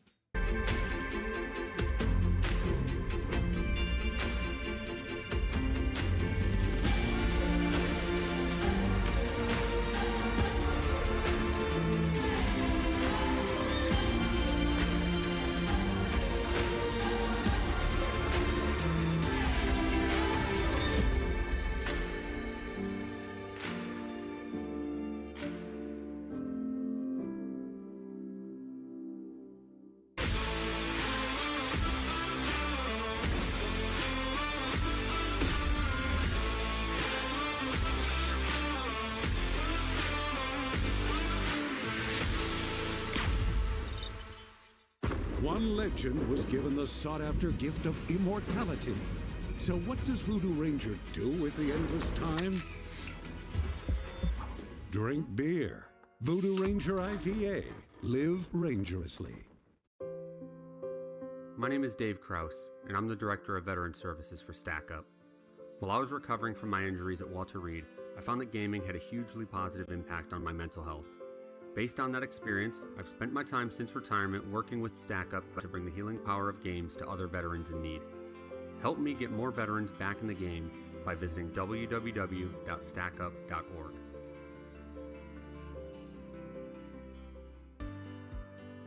When kids need medical care, they will often face stressful and life-changing experiences. From long treatments to hospital stays, they will miss out on the things that make being a kid fun. Since 1982, Starlight Children's Foundation transformed the in-hospital experience for 17 million seriously ill kids in 800 children's hospitals and facilities across the United States. Our state-of-the-art programs like Starlight Virtual Reality, Starlight Hospital Wear, and Starlight Gaming allow kids to experience a moment of happiness, no matter the circumstance, so they can enjoy being a kid. Learn more at starlight.org. That's starlight.org.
Some play for the thrill.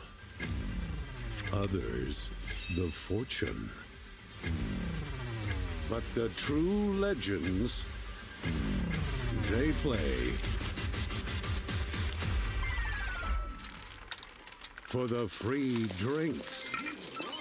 Voodoo Ranger Juicy Haze IPA. Live rangerously. Noob is ready with it, but this isn't controller. What is going on? They're playing the KO. They get. I don't know if they're gonna be able to. A right-click could probably end up nice. Tatted Poodle gets it off the spin. How you deny those lines. Best factor so far outside of Jalen's plays. I agree, but gonna mess some things up here. Most important, I'd say, in terms of getting those picks already working out. This would be a great job for Phoenix to really take things back, especially with the picks coming down. Jalen already proven to be such a best in this corner. Jalen knows the wall is coming down, knows that there's going to be at least some exposure, and Jalen on it. The 4 flashes in, and it's always so confident. I'm surprised there hasn't really been a counter to this. And Cute Noob taking that one shot in. There's a lot coming to it. For that adjustment, this might work well into the favor of 1,000 Dreams. Jalen finds that opening pick yet again. Michigo falls. A 4v5, yes, but LANFest now off of that molly might be able to be hit by this tripwire, and that could spell doom for everybody for LAN. They're doing a good job trying to keep themselves. What are they doing? How did they hit that shot? I mean, they just might have been able to clutch something up for 1,000 Dreams. Tatted Poodle, they're trying their best to make sure that their aim works out. The crosshair placement is good, but what are they going to do about the CT situation? All they have to do is play with their emotion here. Oh, look at all these different Cute angles. Down, just the shoulder peeking through. You got to be careful for the angles you're taking. Jalen doesn't have a flash, so having to wide swing this, but the Marshall isn't a lot to work with here. Absolutely. And, you know, Q-Noob, what's the call going to be here? Use all the ultimates in this final round? That wouldn't be a bad idea, but Crosshold being held, 2 players sitting on one side and the other sitting on the other. The dash. weapon not even put out, and this is it for Cute Noob. Ensuring with so little HP left, but Blitz Goes for a great headshot. Doing a nice job. Okay. This is it. The healing aspect of Phoenix. Okay, Bliss, you got me. You got my like, and you get this pick. I'm not so sure. Baron getting in the corner. I mean, a headshot there. This could be Did an you ace. go low? Yeah. Oh no, I don't think so. Good reads about where 1,000 Dreams would push at the beginning of each round, though. Yeah. Okay, the blind was great to find the potential to Prowler. I mean, not really of much importance there, but a little bit of low health. And you got everybody alive here. You got Rainy, you got Cunib, you got the whole entire set. Jalen goes down, so maybe the potential's there, but everything going on. They have the Phantom 45 health, but a flash that could lead to the biggest victory that we've seen. Already some damage there with Molly. Good flash Flashing drive. in. This is great. The headshot there. Slow work around the back. They know where they are, but I can't. Oh, that's right. I'm sorry. It's okay. It's all good. I understand. I get it, though. But you know what? No ranches around here. Jalen does go down, but that's a really good start. There. That would have been great for a defusal, but I mean, didn't really commit. They wanted to make sure that the inside of this. You have to think. What is the objective? And the objective is the spike. It is in Cryptics. Gonna go. It's something big. She's on Charity. A big, healthy dose of Charity. Yeah. Already difficult. Are you a veteran or currently serving? Or perhaps you're a civilian that has a veteran in your life? We want to stack up with you. StackUp.org brings both veterans and civilians together through a shared love of gaming. StackUp serves not only active duty troops and veterans in the U.S., but also our allies throughout the world. We do this through 4 primary programs. Supply crates, giant boxes of the latest in games and gear sent to active duty troops and veterans to raise morale, build camaraderie, and help combat post-traumatic stress. Air assaults, where we fly deserving veterans to life-changing gaming and geek culture events. The Stacks, our local volunteer teams coming together to support military personnel around their community. And our Stop Squad, Stack Up suicide awareness and mental health support team. Our trained volunteers are on call 24/7 if you're looking to talk with someone about your problems. We're here to help. Please reach out to us through StackUp.org to find out how we can support you or the veteran in your life today.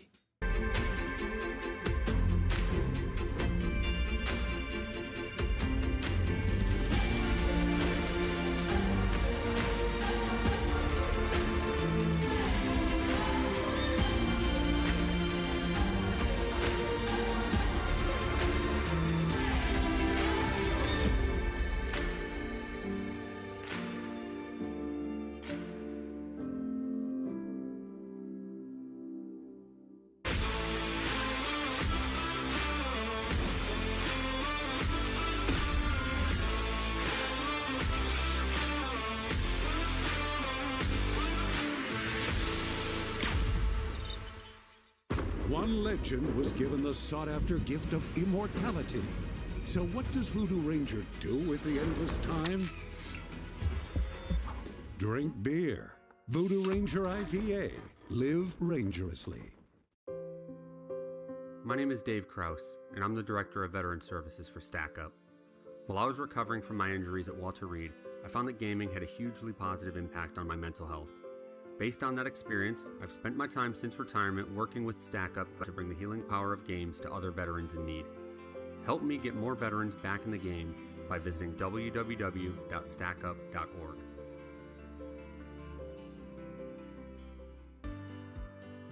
When kids need medical care, they will often face stressful and life-changing experiences. From long treatments to hospital stays, they will miss out on the things that make being a kid fun. Since 1982, Starlight Children's Foundation transformed the in-hospital experience for 17 million seriously ill kids in 800 children's hospitals and facilities across the United States. Our state-of-the-art programs like Starlight Virtual Reality, Starlight Hospital Wear, and Starlight Gaming allow kids to experience a moment of happiness, no matter the circumstance, so they can enjoy being a kid. Learn more at starlight.org. That's starlight.org.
Some play for the thrill, others the fortune. But the true legends, they play for the free drinks. Voodoo Ranger Juicy Haze IPA. Live rangerously. Everybody's already pushing in. Q-Noob is ready with it. But this isn't controller. What is going on? They're playing the KO. They get... I don't know if they're going to be able to. A right click could end up nice. Tatted Poodle gets it off the really how you deny those lines. The best factor so far outside of James' plays. I agree. They're messing things up here. Most important, I'd say, in terms of getting those picks already working out. This would be a great job for Phoenix to really take things back, especially with the picks coming down. Jalen already proven to be such a best in this corner. Jalen knows the wall is coming down, knows that there's going to be at least some exposure, and Jalen on it. The 4 flashes in, and it's always so confident. I'm surprised there hasn't really been a counter to this.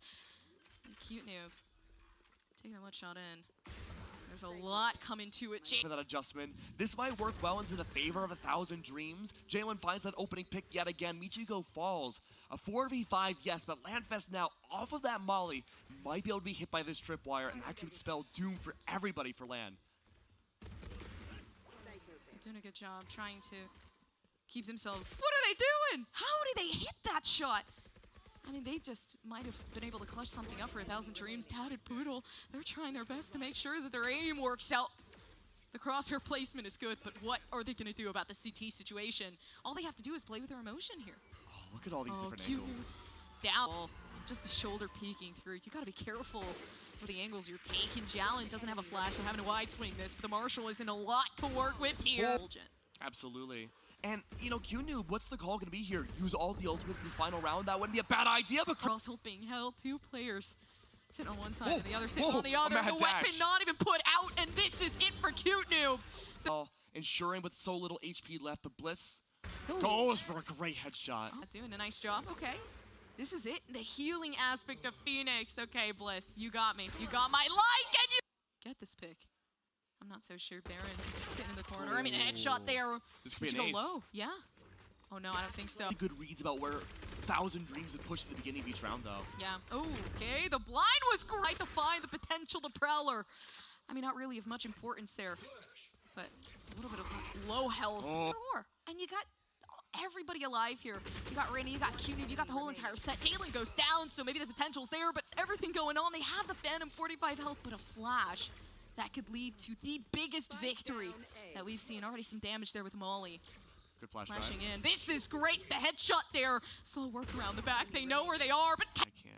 Oh, that's right. I'm sorry. It's okay. It's all good. I understand. I get it, though. But you know what? No ranches around here. Jalen does go down, but that's a really good start. There. That would have been great for a defusal, but I mean, it didn't really commit. They wanted to make sure that the inside of this. You have to think, what is the objective? And the objective is the spike. It is in Cryptics. Gonna go. It's something big. She's on Charity. A big healthy dose of Charity. Yeah. Already difficult. Are you a veteran or currently serving? Or perhaps you're a civilian that has a veteran in your life? We want to stack up with you. StackUp.org brings both veterans and civilians together through a shared love of gaming. StackUp serves not only active duty troops and veterans in the U.S., but also our allies throughout the world. We do this through 4 primary programs. Supply crates, giant boxes of the latest in games and gear sent to active duty troops and veterans veterans to raise morale, build camaraderie, and help combat post-traumatic stress. Air Assaults, where we fly deserving veterans to life-changing gaming and geek culture events. The Stacks, our local volunteer teams coming together to support military personnel around their community. And our Stop Squad, Stack Up suicide awareness and mental health support team. Our trained volunteers are on call 24/7 if you're looking to talk with someone about your problems. We're here to help. Please reach out to us through stackup.org to find out how we can support you or the veteran in your life today.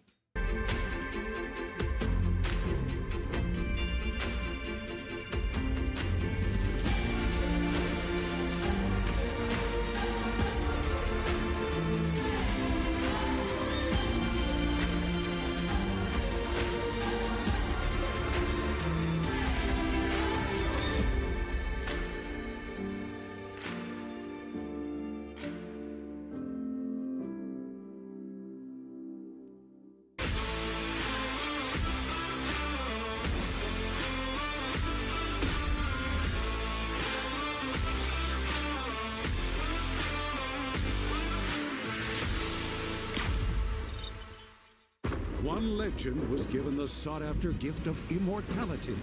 So what does Voodoo Ranger do with the endless time? Drink beer. Voodoo Ranger IPA. Live rangerously. My name is Dave Kraus, and I'm the Director of Veteran Services for Stack Up. While I was recovering from my injuries at Walter Reed, I found that gaming had a hugely positive impact on my mental health. Based on that experience, I've spent my time since retirement working with Stack Up to bring the healing power of games to other veterans in need. Help me get more veterans back in the game by visiting www.stackup.org.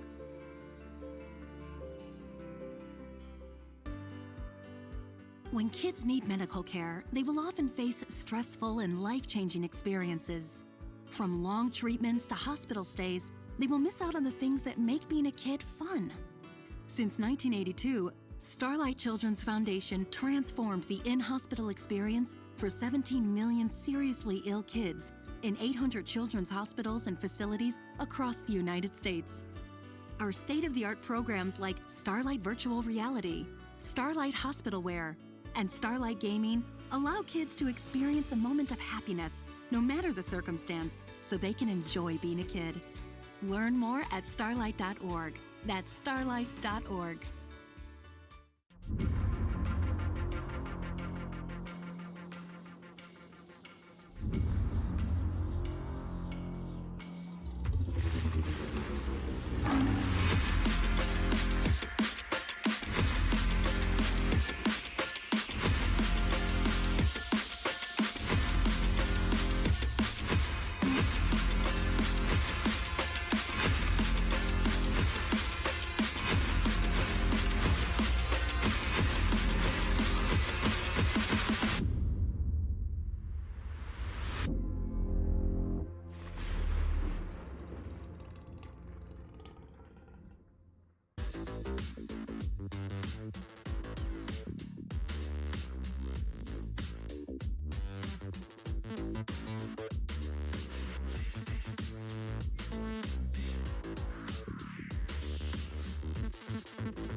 Some play for the thrill.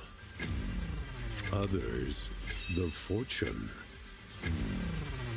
But the true legends, they play for the free drinks. Voodoo Ranger Juicy Haze IPA. Live rangerously. Noob is ready with it, but this isn't controller. What is going on? They're playing the KO. They get. I don't know if they're gonna be able to. A right click could end up nice. Tatted Poodle gets it off the really how you deny those lines. Best factor so far outside of James' plays. I agree. They're messing things up here. Most important, I'd say, in terms of getting those picks already working out. This would be a great job for Phoenix to really take things back, especially with the picks coming down. Jalen already proven to be such a best in this corner. Jalen Knows the wall is coming down, knows that there's going to be at least some exposure, and Jalen on it. The 4 flashes in, and it's always so confident. I'm surprised there hasn't really been a counter to this. And Cute Noob taking a one shot in. There's a lot coming to it. For that adjustment, this might work well into the favor of 1,000 Dreams. Jalen finds that opening pick yet again. Michigo falls. A 4v5, yes, but LANFest now off of that molly might be able to be hit by this tripwire, and that could spell doom for everybody for LAN. Doing a good job trying to keep themselves. What are they doing? How did they hit that shot? I mean, they just might have been able to clutch something up for 1,000 Dreams. Tatted Poodle, they're trying their best to make sure that their aim works out. The crosshair placement is good, but what are they going to do about the CT situation? All they have to do is play with their emotion here. Oh, look at all these different angles. Down, just the shoulder peeking through. You got to be careful with the angles you're taking. Jalen doesn't have a flash, so having to wide swing this, but the Marshall isn't a lot to work with here. Absolutely. And, you know, Q-Noob, what's the call going to be here? Use all the ultimates in this final round? That wouldn't be a bad idea, but cross-hold being held. 2 players sitting on one side and the other sitting on the other. The dash. Weapon not even put out, and this is it for Cute-Noob. Ensuring with so little HP left, but Blitz goes for a great headshot. Doing a nice job. Okay. This is it. The healing aspect of Phoenix. Okay, Bliss, you got me. You got my like, and you get this pick. I'm not so sure. Baron sitting in the corner. I mean, a headshot there. This could be go an ace. Low. Yeah. Oh, no, I don't think so. Good reads about where 1,000 Dreams would push at the beginning of each round, though. Yeah. Oh, okay. The blind was great to find the potential to Prowler. I mean, not really of much importance there, but a little bit of low health. Sure. And you got everybody alive here. You got Rainy, you got Q-Noob, you got the whole entire set. Jalen goes down, so maybe the potential's there, but everything going on. They have the Phantom 45 health, but a flash that could lead to the biggest victory that we've seen. Already some damage there with Molly. Good flash flashing in. This is great. The headshot there. Slow work around the back. They know where they are, but I can't. Oh, that's right. I'm sorry. It's okay. It's all good. I understand. I get it, though. But you know what? No ranches around here. Jalen does go down, but that's a really good start. There. That would have been great for a defusal, but I mean, it didn't really commit. They wanted to make sure that the inside of this, you have to think, what is the objective? And the objective is the spike. It is in Cryptics. Gonna go. It's something big. She's on Charity. A big healthy dose of Charity. Yeah. Already difficult. Are you a veteran or currently serving? Or perhaps you're a civilian that has a veteran in your life? We want to stack up with you. StackUp.org brings both veterans and civilians together through a shared love of gaming. StackUp serves not only active duty troops and veterans in the U.S., but also our allies throughout the world. We do this through 4 primary programs. Supply crates, giant boxes of the latest in games and gear sent to active duty troops and veterans to raise morale, build camaraderie, and help combat post-traumatic stress. Air assaults, where we fly deserving veterans to life-changing gaming and geek culture events. The Stacks, our local volunteer teams coming together to support military personnel around their community. And our Stop Squad, Stack Up suicide awareness and mental health support team. Our trained volunteers are on call 24/7 if you're looking to talk with someone about your problems. We're here to help. Please reach out to us through StackUp.org to find out how we can support you or the veteran in your life today.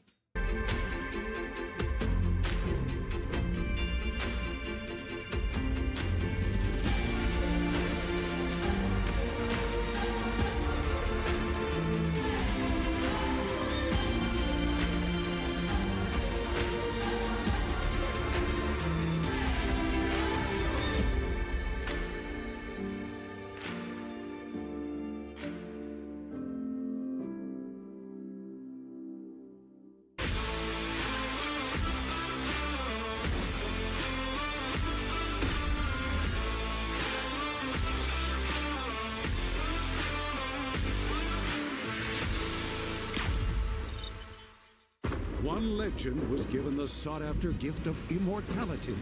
So what does Voodoo Ranger do with the endless time? Drink beer. Voodoo Ranger IPA. Live rangerously. My name is Dave Kraus, and I'm the Director of Veteran Services for Stack Up. While I was recovering from my injuries at Walter Reed, I found that gaming had a hugely positive impact on my mental health. Based on that experience, I've spent my time since retirement working with Stack Up to bring the healing power of games to other veterans in need. Help me get more veterans back in the game by visiting www.stackup.org.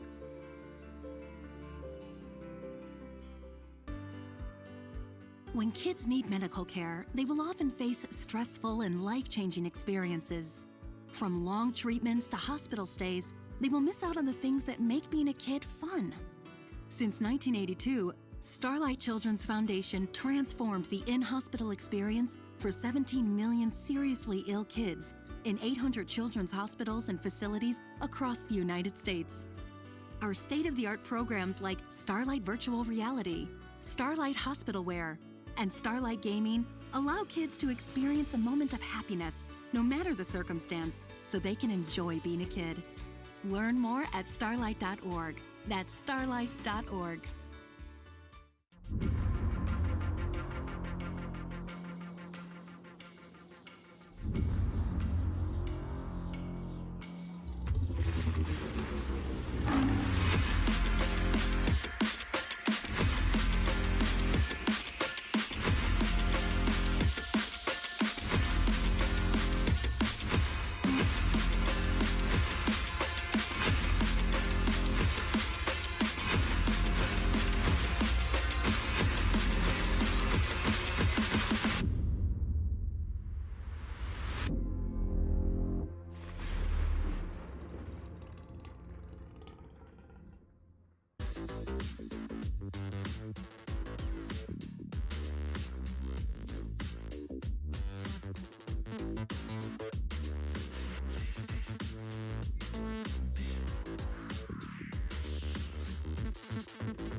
Some play for the thrill, others the fortune. But the true legends, they play for the free drinks. Voodoo Ranger Juicy Haze IPA. Live rangerously. Noob is ready with it, but this is a controller. What is going on? They're playing the KO. They could. I don't know if they're gonna be able to. A right click could probably end up nice. Tatted Poodle gets it off the spin. How you deny those lines. Best factor so far outside of James' plays. I agree. They're messing things up here. Most important, I'd say, in terms of getting those picks already working out. This would be a great job for Phoenix to really take things back, especially with the picks coming down. Jalen already proven to be such a best in this corner. Jalen knows the wall is coming down, knows that there's going to be at least some exposure, and Jalen on it. The 4 flashes in, and it's always so confident. I'm surprised there hasn't really been a counter to this. And Cute Noob taking one shot in. There's a lot coming to it. For that adjustment, this might work well into the favor of 1,000 Dreams. Jalen finds that opening pick yet again. Michigo falls. A 4v5, yes, but LANFest now off of that molly might be able to be hit by this tripwire, and that could spell doom for everybody for LAN. They're doing a good job trying to keep themselves. What are they doing? How did they hit that shot? I mean, they just might have been able to clutch something up for 1,000 Dreams. Tatted Poodle, they're trying their best to make sure that their aim works out. The crosshair placement is good, but what are they going to do about the CT situation? All they have to do is play with their emotion here. Oh, look at all these different angles. Down, just the shoulder peeking through. You got to be careful with the angles you're taking. Jalen doesn't have a flash. They're having to wide swing this, but the Marshall isn't a lot to work with here. Absolutely. And, you know, Q-Noob, what's the call going to be here? Use all the ultimates in this final round? That wouldn't be a bad idea, but Crosshold being held. 2 players sitting on one side and the other sitting on the other. The weapon not even put out, and this is it for Cute-Noob. Ensuring with so little HP left, but Blitz goes for a great headshot. Doing a nice job. Okay. This is it. The healing aspect of Phoenix. Okay, Bliss, you got me. You got my like, and you get this pick. I'm not so sure. Baron sitting in the corner. I mean, a headshot there. This could be an ace. Low. Yeah. Oh, no, I don't think so. Good reads about where 1,000 Dreams would push at the beginning of each round, though. Yeah. Oh, okay. The blind was great to find the potential, the Prowler. I mean, not really of much importance there, but a little bit of low health. And you got everybody alive here. You got Rainy, you got Cunib, you got the whole entire set. Jalen goes down, so maybe the potential's there, but everything going on. They have the Phantom, 45 health, but a flash that could lead to the biggest victory that we've seen. Already some damage there with Molly. Good flash Flashing drive. in. This is great. The headshot there. Slow work around the back. They know where they are, but... I can't. Oh, that's right. I'm sorry. It's okay. It's all good. I understand. I get it, though. But you know what? No ranches around here. Jalen does go down, but that's a really good start. There, that would have been great for a defusal, but... I mean, it didn't really commit. They wanted to make sure that the inside of this... You have to think, what is the objective? And the objective is the spike. It is in Cryptics. Gonna go. It's something big. She's on Charity. A big, healthy dose of Charity. Yeah. Already difficult. Are you a veteran or currently serving? Or perhaps you're a civilian that has a veteran in your life? We want to stack up with you. StackUp.org brings both veterans and civilians together through a shared love of gaming. StackUp serves not only active duty troops and veterans in the U.S., but also our allies throughout the world. We do this through 4 primary programs. Supply crates, giant boxes of the latest in games and gear sent to active duty troops and veterans to raise morale, build camaraderie, and help combat post-traumatic stress. Air assaults, where we fly deserving veterans to life-changing gaming and geek culture events. The Stacks, our local volunteer teams coming together to support military personnel around their community. And our Stop Squad, Stack Up suicide awareness and mental health support team. Our trained volunteers are on call 24/7 if you're looking to talk with someone about your problems. We're here to help. Please reach out to us through StackUp.org to find out how we can support you or the veteran in your life today.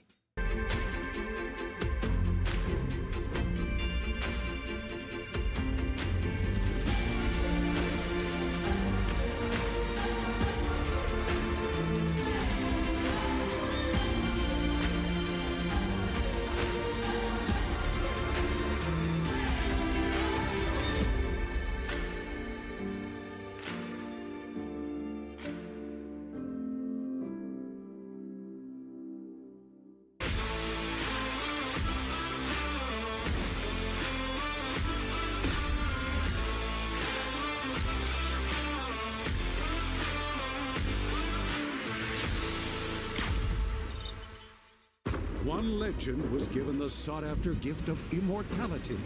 So what does Voodoo Ranger do with the endless time? Drink beer. Voodoo Ranger IPA. Live rangerously. My name is Dave Kraus, and I'm the Director of Veteran Services for Stack Up. While I was recovering from my injuries at Walter Reed, I found that gaming had a hugely positive impact on my mental health. Based on that experience, I've spent my time since retirement working with Stack Up to bring the healing power of games to other veterans in need. Help me get more veterans back in the game by visiting www.stackup.org.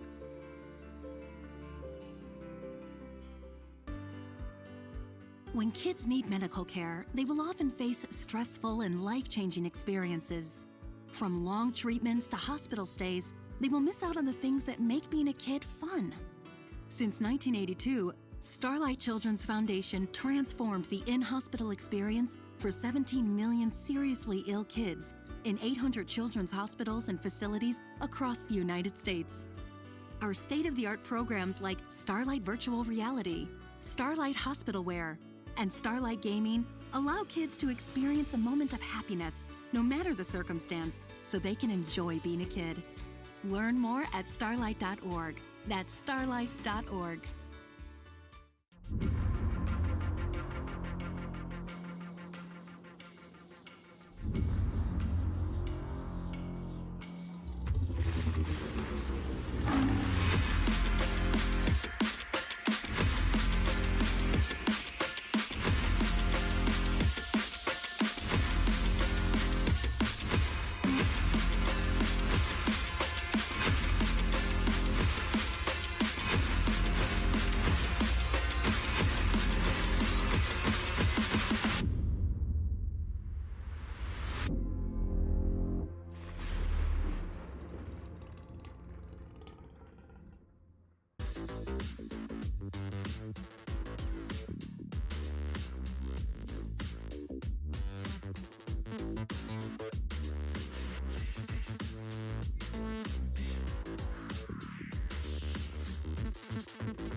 Hello, everybody. Welcome back. It's been a little bit of a break. There were some things that have happened behind the scenes, but you know what? Doesn't matter. No. We're finally back, and we have two teams going neck and neck against each other once more. And yes. Oh, Stack Up, a team that we've been talking about so much, did so well last year. I think they ended up winning it all, but I want to know, can they run it back this time around? I think they might. Honestly, we kind of talked about our predictions as well, and you thought. Uh-oh. What was your prediction? I don't actually? think very much. I don't think you actually gave me a prediction. I am not gave a you thinker. Mine. In fact, You're not I a am thinker. incapable of thinking, but That's valid. I strained that one brain cell as much as I could. I would say Stack Up could probably take it back. But again, it comes down to that team chemistry. Where is it going to go? How can they play into each other? And one thing I want to remark early on is not only do we have the double duelist from Stack Up, but there's a Yoru in play starting off on the defense. Wasn't this the guy that actually did it last time too, or was that someone else? Oh, no. That was Mike. That was Valor Leaks. That was Yoru Oh, last that's right. year. That's right. And Actually, he got an ace as Yoru. maybe this time we're gonna see it happen again. Maybe it's like a... Well, would it be a curse or a blessing? I think it would be a blessing. I you think get an so. ace, you get a free round. Do you think Travis McElroy can bless us again? I think so. Ooh. I think so. Ooh, pressure's on now. I like the fact that we've been seeing Phoenix a lot more, though. I'm gonna be honest with you. I play Phoenix a little too much. I feel like we've had this debate like in other casts as well. How do you feel about Phoenix? I actually like him. Really? I really do like him. I think he's great on Breeze. I think Phoenix Breeze is insane, but Breeze is actually getting kicked off, so that doesn't matter. Oh yeah, rest but in Ascent, peace. Ascent's crazy. I honestly think Phoenix is probably one of the best duelists. Really? Yeah. I just see, like, there's a lot of positives to Phoenix. Like, he has the run it back. He essentially gets a second life for his ultimate. Yeah. But I just feel like Yoru, as much as you boil it down, is a more advanced Phoenix. Really? Same entry potential. You actually have information based off of the decoy. So if Travis brings out the decoy, someone on Stack Up shoots it out, Yeah. it will point in the direction of where they were shot from, the decoy. So technically speaking, Yoru is somewhat of an initiator as well. He finds information. Phoenix is limited. Can't really do that. Okay. I can see where you're pointing at. Oh man, it's hard. I just like the Phoenix because it's probably one of the fastest ultimates to retrieve. Oh, absolutely. And it just gives you a second life, a second chance to just run it down and get that entry. Speaking of which, it's a knife fight. Oh, are they really doing this right now? It's the pit. There we No go. way, the first one, okay. Oh, things are looking good for Games for Love. A little bit of damage, though. That Phoenix, your precious Phoenix, has gone down on both sides. Unfortunately, the Phoenix is gone. Does Yoru get the last one? Oh, he got smacked down. No. Griffey. Is this what we're going to see the next 10 rounds? I mean, the next... It might be. Graffy's the last one alive, and oh, so close yet so far. So Graffy actually stopped playing Valorant after LANFest. Really? Yeah, stopped playing video games for a long time. Do you know what he did? What? He was working on cars. Really? Yeah, and I have to pull up my notes. That's impressive, actually. Well, here's what's more impressive, right? So I'm going to do my best to list off the name of the car. Okay. Now, obviously, you know me. I'm the greatest carologist of all time. Yes, of I know course. everything about cars. Of course. From how they work to the fact that they have 4 wheels. You're a cargineer. Yes, a cargineer. And so what Graffy's been doing is that he has been working on as I find my notes, a Lexus IS300 630 HO horsepower, I'm assuming. Oh my gosh. Big turbo on an E85. Now, obviously, I know what that means. Of course. Of course. So I'm assuming, everyone else just has to kind of guesstimate along. But you know what? As matter as how good your car is, it doesn't stop the fact that AmericanDad has already gone down. But damage has already been done. Cream Cheese hit by their own teammate's utility. Yeah. Down to 13 HP, holding the line in case Stack Up returns. But they're actually taking a mass exodus back over to A site that's empty. What was the point of the knife fight? Was it just to save? Is that what we were doing there? They were saving strats. Saving strats. Can't know what kind of pistols they have. Okay. They said, I don't want you to see what we have in our belt yet, but Keo already with the sheriff. I mean, that's not really a lot to talk about here. Stack Up lost the knife fight. Now they're going to lose the second round in the anti-eco here. Oh, Skin Flick Actor. I love that name. Oh. So good. WestJet getting that final KO. Beautiful to see. Now, I want to tell you something, Gompers. Yes. So Kangas. Yes. Whose first name is not Khan. Is not Khan, unfortunately. Khan. I think Khan is sick. It would be a cool name. Yeah. It's not Pikachu either. But He is huge in arm wrestling, and it's actually WestJet too, who's also a self-proclaimed world champion arm wrestler. Now, it's a little bit of a small pool. I say world champion. He specified that it was between himself and his 2 real-life friends.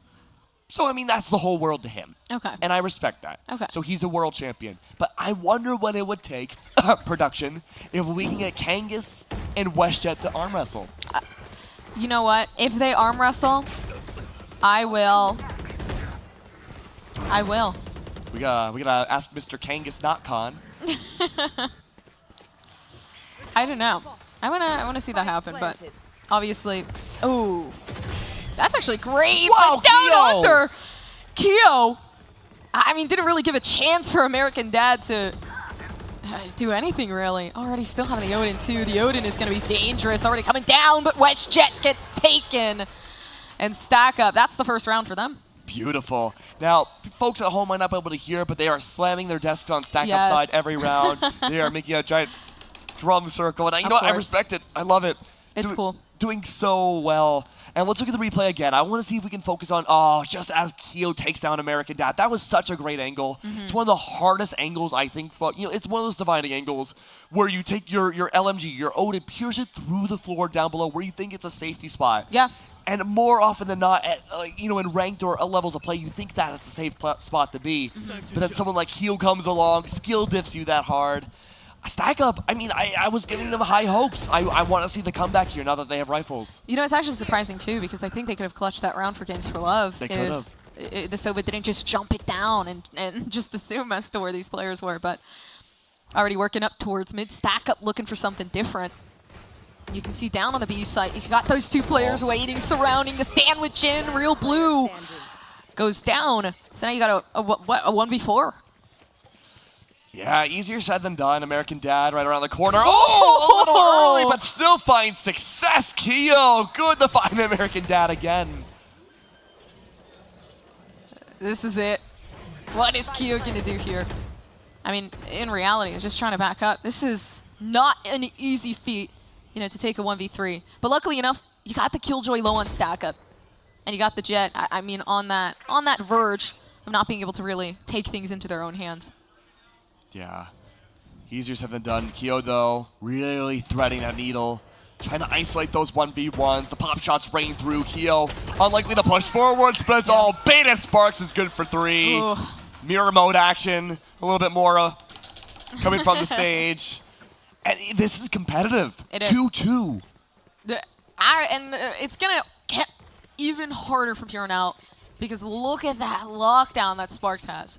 Yeah, that lockdown's going to be really interesting to see where it comes out. It could be used early on in the round. Yeah. There's nothing really on Games for Love's side that could immediately take down the lockdown. The only thing really that's consistent could be either another lockdown, maybe to kind of counteract that, but wouldn't destroy. Instead, I'd be looking at Sova. When that Hunter's Fury, the ultimate comes out, that could be good to help destroy it, but it has to be pinpoint precise. Instead, though, it's the run it back coming out from AmericanDad. Good to divide out all this utility, remove everything from A-Site, from Games of Love to hold it down. And there it is, that opening fight. Good for the trades, aim high, good for 1. Keo's there for the trade, not once, but twice over. Make that 3. Oh, on par for the ace.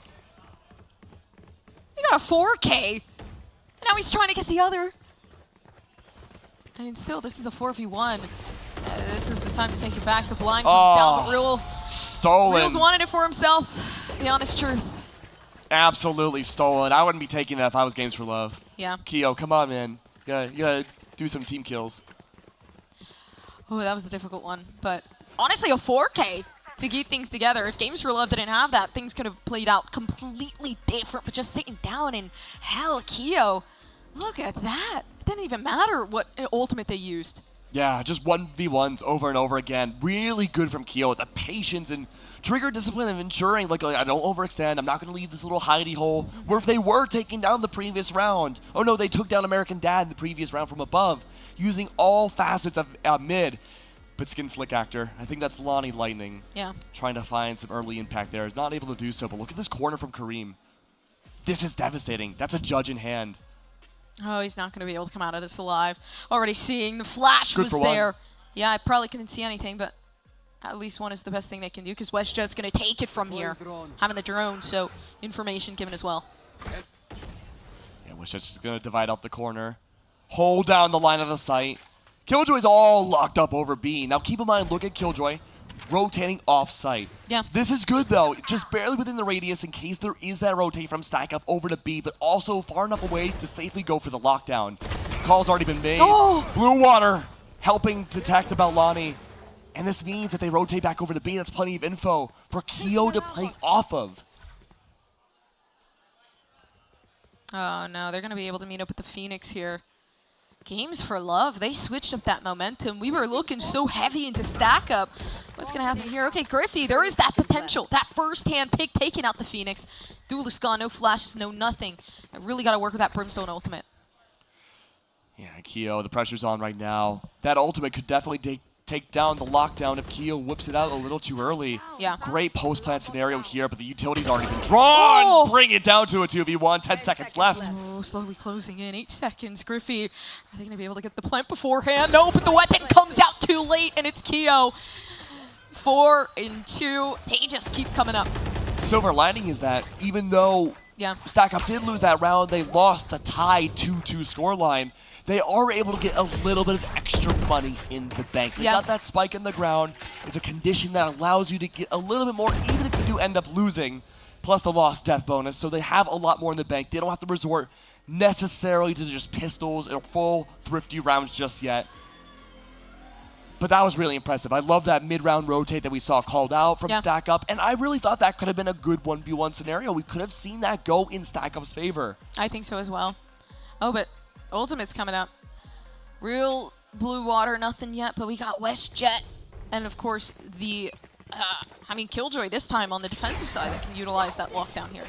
Yeah, I'm a little surprised too. A full thrifty round coming out from Stack Up. I like this call. I mentioned they got the extra lost death bonus, and they still have that money in their pockets, but aim high. Oh, really nice. Full control of A. Yeah.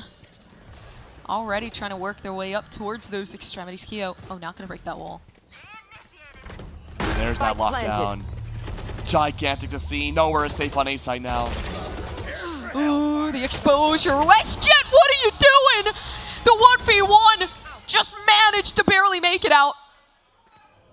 Really just made it out with one pick and then, left the team to really take up and clean everything. Everybody's down in the back of the site. There's the first one. Q taking it down with the refrag. Potential there. And Games for Love. Oh man, did we bargain on the wrong stack?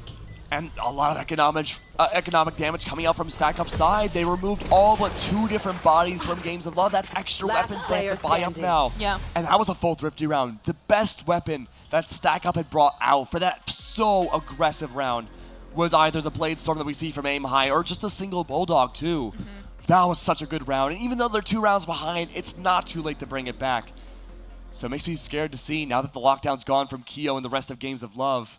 There are no ultimates left except for that Hunter's Fury. God, such a scary thing too, because Kareem had such a good blind.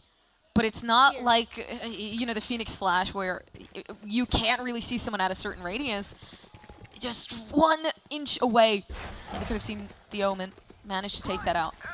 Oh, Hunter's Fury. Wow, what a read. Yeah. Such a good read here, WestJet. Good to take down Lonnie Lightning as well. It's going to allow a little bit more time to stall from Stack Up side. They're debilitating. They're deliberating. Yeah. Deciding, okay, maybe A's not the way to go. There's a lot of people stacked up there. We don't have info anymore to push a site. Lonnie was the only one to find any info, and that's not like wall hacking info that you could get from a Sova either. It's a bird that flashes and gives you audio cues, like, is this okay? Pop flash rains out too. They didn't cut the audio. Games of Love, they almost started rotating back over, but instead they can just stick back here, and Kareem has the right idea, hide in the smoke, Judge in hand, and now Stack Up. They went for the bait instead. They might go back to A yet again. No. I'm hoping so. Everybody's kind of rotated off based off of assumption. But if they get this information here, no, but they're just getting the picks down in mid-sparks. Doing a good job. Maybe this is the time that Stack Up gets that point in. Okay, Kareem.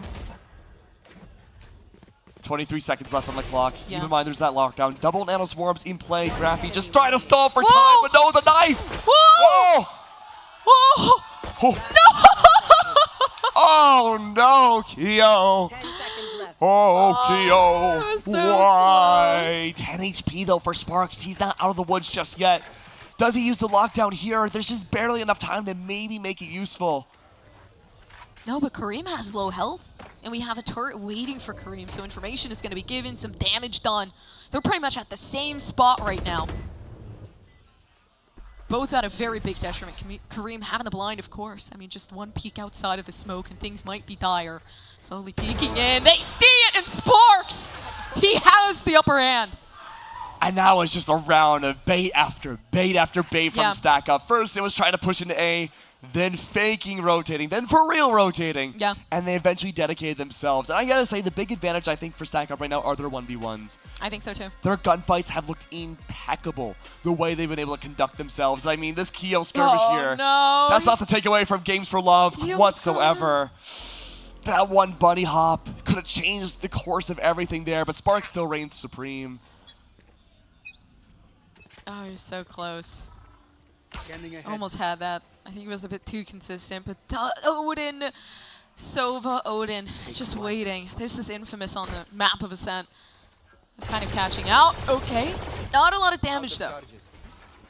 Yeah, and if you're really in tune with like Valorant and its a whole like atmosphere and stuff, you know Sovas on this map can be really devastating. But if you're newer to the game, you might be surprised, like, oh, there's bullets coming out of the wall. The WestJet repositioned himself. Yeah. A lot of gunfights outside though towards mid. It's no man's land. Nowhere is safe in blue water. He's gonna make the risk with that run it back. Goes for the pop flash, scares everyone a little bit more, but no result. Just sitting within tiles.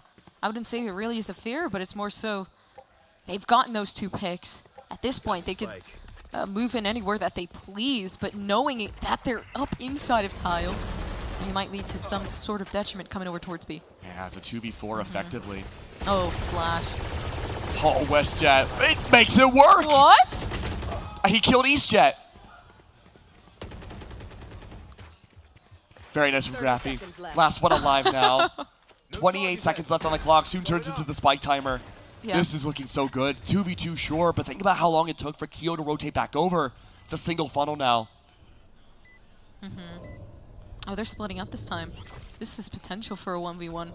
Oh, Reals, this is not a good idea. Peeking by themselves. They take the 1v1, the peek, the duo, and they still manage it! How do they win that? Divide and conquer. Dividing and conquering from Games for Love. And B-side, you would think there's been so much safety potential for Stack Up to win these rounds. They've had full control of the site. That was a 4v2 in that engagement. WestJet spraying through literally a lawnmower to blades of grass, taking out EastJet, his rival. So good. And then that final 2v2, you would think. But again, when you watch 2 angles at the same time, you neglect one. No way. How? The thing is that they just completely disregarded the Brimstone and then went straight over. Should have been a bit more trust, honestly, with Stack Up there, because if they had kept their ground instead of the Brimstone trying to cower back into the corner, they would have 100% been able to secure that pick and maybe taken the second, but already moving in. I mean, that's the first one, and the site completely theirs. As Travis going down, Flash is almost completely gone for Games for Love. All they have left are the pop flashes from Phoenix. Sparks full control of the site, lockdown in tow, but Gompers, that might have gone out too early. Spike hasn't gone down yet, and no one's nearby for Games for Love. They could just wait for that lockdown to come down, disappear completely, and go for a full team-on-team exit. Oh, this is great. Lockdown. Pushed back, and Griffey knows where they are. In hiding just within market, shopping for something, but the victory not there.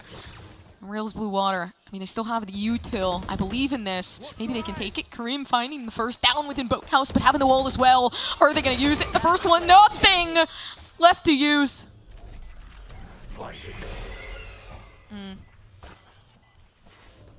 Oh, Kareem did what he could, but it wasn't enough. Games for Love already good for the half. It's only a few more rounds in this first half here, and Stack Up again. They've been struggling in these post plans. Yeah. I loved the coordination we've seen so far for the defensive side. They've been able to wait even after that skirmish where we had seen the double takedown from that orbital strike. It didn't seem like Games for Love were willing to give up that round just yet. They wanted to go for that eco damage. And, you know, it shows for both sides. They were able to find some against Stack Up, but we're looking at judges. We're looking at a shorty with armor from Kareem Cheese. So he's going to try to Omen trick here on A main. But again, it's the best that you can do here after not finding too many bodies into the last round and already discovered. So dangerous, especially with this guy on the opposite team. Just caught out, doing the same thing over and over again. Aim high. He's able to do something, but Keo, we know how well they are with the frags. I mean, when we're looking at it, 1 minute and 20 seconds left. And a rotation coming back from the Yoru, although it's a little bit too late here. A little too late, but I do like this dimensional drift. You can bypass all utility and, well... Oh! All right. Normally you can bypass all the utility. Sparks was there for the read. The boy wonder. The doctor here, quite literally. German Scientologist. German scientist in-game. Amazing person. Yeah. Not in-game. I don't know what to expect here for the second half. I think this could go either way. I think really what it's going to come down to, and this is going to sound weird. Normally we look at controllers and duelists. I think the win condition for both these teams is going to be the Killjoys. Oh. How aggressive they can be and whether or not their utility is activated and played off in each round. And that still applies to this final round and a half too. Yeah. But if either Killjoy can use their utility to the best extent they can, they're the winning factor for a second. Taken down. Okay, ultimate gone. So we got to see a lot of the actually a lot of the Phoenix ultimates come around within this half, but Stack Up, I mean, they're just so good at taking the sites that there really isn't much to talk about in moments like these. Not a whole lot to talk about. Stack Up, though, are down a body. Actually, no, they're evened up. It's 4-4 between both teams. No more controlling smokes for Games for Love to work with, but Stack Up does have that Brimstone util. Keo's going to make the charge. Try to push in off that alarm bump, but the dissipation's gone. Nanoswarms are bound. Full defensive control towards A, and that spike is nowhere to be seen. It's almost a reset for Stack Up. They have to rethink their plan. They're keeping their silence. They know that they haven't planned it yet, so they're thinking a rotation happen, but no information at all to even really be able to pull something like this. Oh, we've seen this before. Full cutting noise. Graphy looking to see if anyone rotates over to see if the bait worked. Spike goes down, just barely in the radius for Games for Love to hear. They've realized they've been had. They have to rotate back up. They divide and conquer yet more. 2 more on top of Heaven. 2 more, it seems, maybe down below for Tree. Lonnie Lightning's waiting on the other side, though, in case anyone pushes down. Oh, okay, Flash available, seeing at least the barrel of the weapon, the headshot down. But can they come back into the site? Keo, up to you. What do you do with it? Do you take it? You don't. It's Griffey. Ooh, the bait. 6-6, man. That was too close. That was close. And you can hear the crowd. They are wiling out. They're having such a great time. Yeah. The bait worked not once, but twice. Twice. In that first half. So I'm wondering, though, we know Stack Up. We can feel their personalities radiating through the screen. Yes, we do. Even before the game started. Yeah. They love to go for those rambunctious plays. But Games for Love, I don't get that same vibe. I don't get that same energy from them. Are they going to play this a little bit more straight-laced than Stack Up did? I'm not sure. Stack Up had so many differences in their attacking style that, you know, occasionally they would go for the split, they'd go for the big push down in mid, they'd play silently and wait for the push up in A or fake something out. You saw a lot of that tacticality. You just saw a lot of the information just being completely exerted into their brains, but I think they're just going to go straight forward with it this time. But that makes me wonder, too. Yeah. Stack Up on the defense. What kind of wild stuff are they going to bring out on their own end? Yeah, not so sure just yet, but sitting just within switch, the smoke. Okay, nobody knows that they're there just yet. There is the possibility, the flash. How do you get down from that Stack Up? Still doing good on the defense. So many players coming down on it. Real's blue. They don't even know where he is. Hiding. Yeah. Only so many places he can be. Keo there to help out with the back lines. Aim high does take down Keo, though. No. Not for much longer. 6-7. Yeah, solid. A little goblin action there. I wasn't going to say anything, but I like that you did. Victory dance. Victory dance. I love that. Stack Up, really stacking up. No way. So here's another thing we have to worry about. Okay. Games for Love have Yoru. Yes, they do. How do you predict where Yoru's going to go? Gate Crash could go anywhere. Flashes to high heaven. And the Phoenix Flashes too. You're not going to be able to see anything if you're stack up if you play your cards wrong. Focusing your attention on the masses. Ooh, already though. Aim high. Is it really aiming high? Yeah, the cranium now completely gone off Sova. WestJet, I'm sorry. Eastside is taking over once more. No, it's only Ghosts and Pistols for the sides of games. They're doing their best to hold it down. I like what Stack Up are doing. They're not playing alone except for mid-side. Graphy good for yet another. Travis falls. 1 by 1. Picked off, assassinated. It's a killing floor right now for the attacking team. Nowhere is safe. They're hiding in a corner. Only the B main, a bit of a bunker. A reprieve from the Marshall shots that Stack Up are bringing out. In blue water has so little utility to push back past this smoke. No movement yet. Games for Love. Silent. Oh, Graphy. Griffey. Spike down mid. That's a Lexus play right there. That is the Lexus highly modified car play. Good lord. Sparks taking down blue water. 8-6 now. A flawless half so far for Stack Up. Look at that. The Marshall. I mean, the popularity for the Marshall has been overwhelming within this. It's the best weapon in the game. It truly is. It is. 101 to the body. That's free damage. You don't have to worry about the body if it's the Marshall. You go for the head. I know you go for the head, but sometimes. Sometimes? Sometimes the body. No, that's sacrilegious. That's sacrilege. What you're talking about doesn't exist. It's controversial, It's but it's true. Mind over body. It is mind with over the Marshall. body. I guess. It truly is. But look at that. He's not even pointing at the mind. He's pointing at the body. He's pointing at nothing. Smokes in mid. I like this. That means for Stack Up, they can't see this small little expedition. Yeah. Going towards tree side.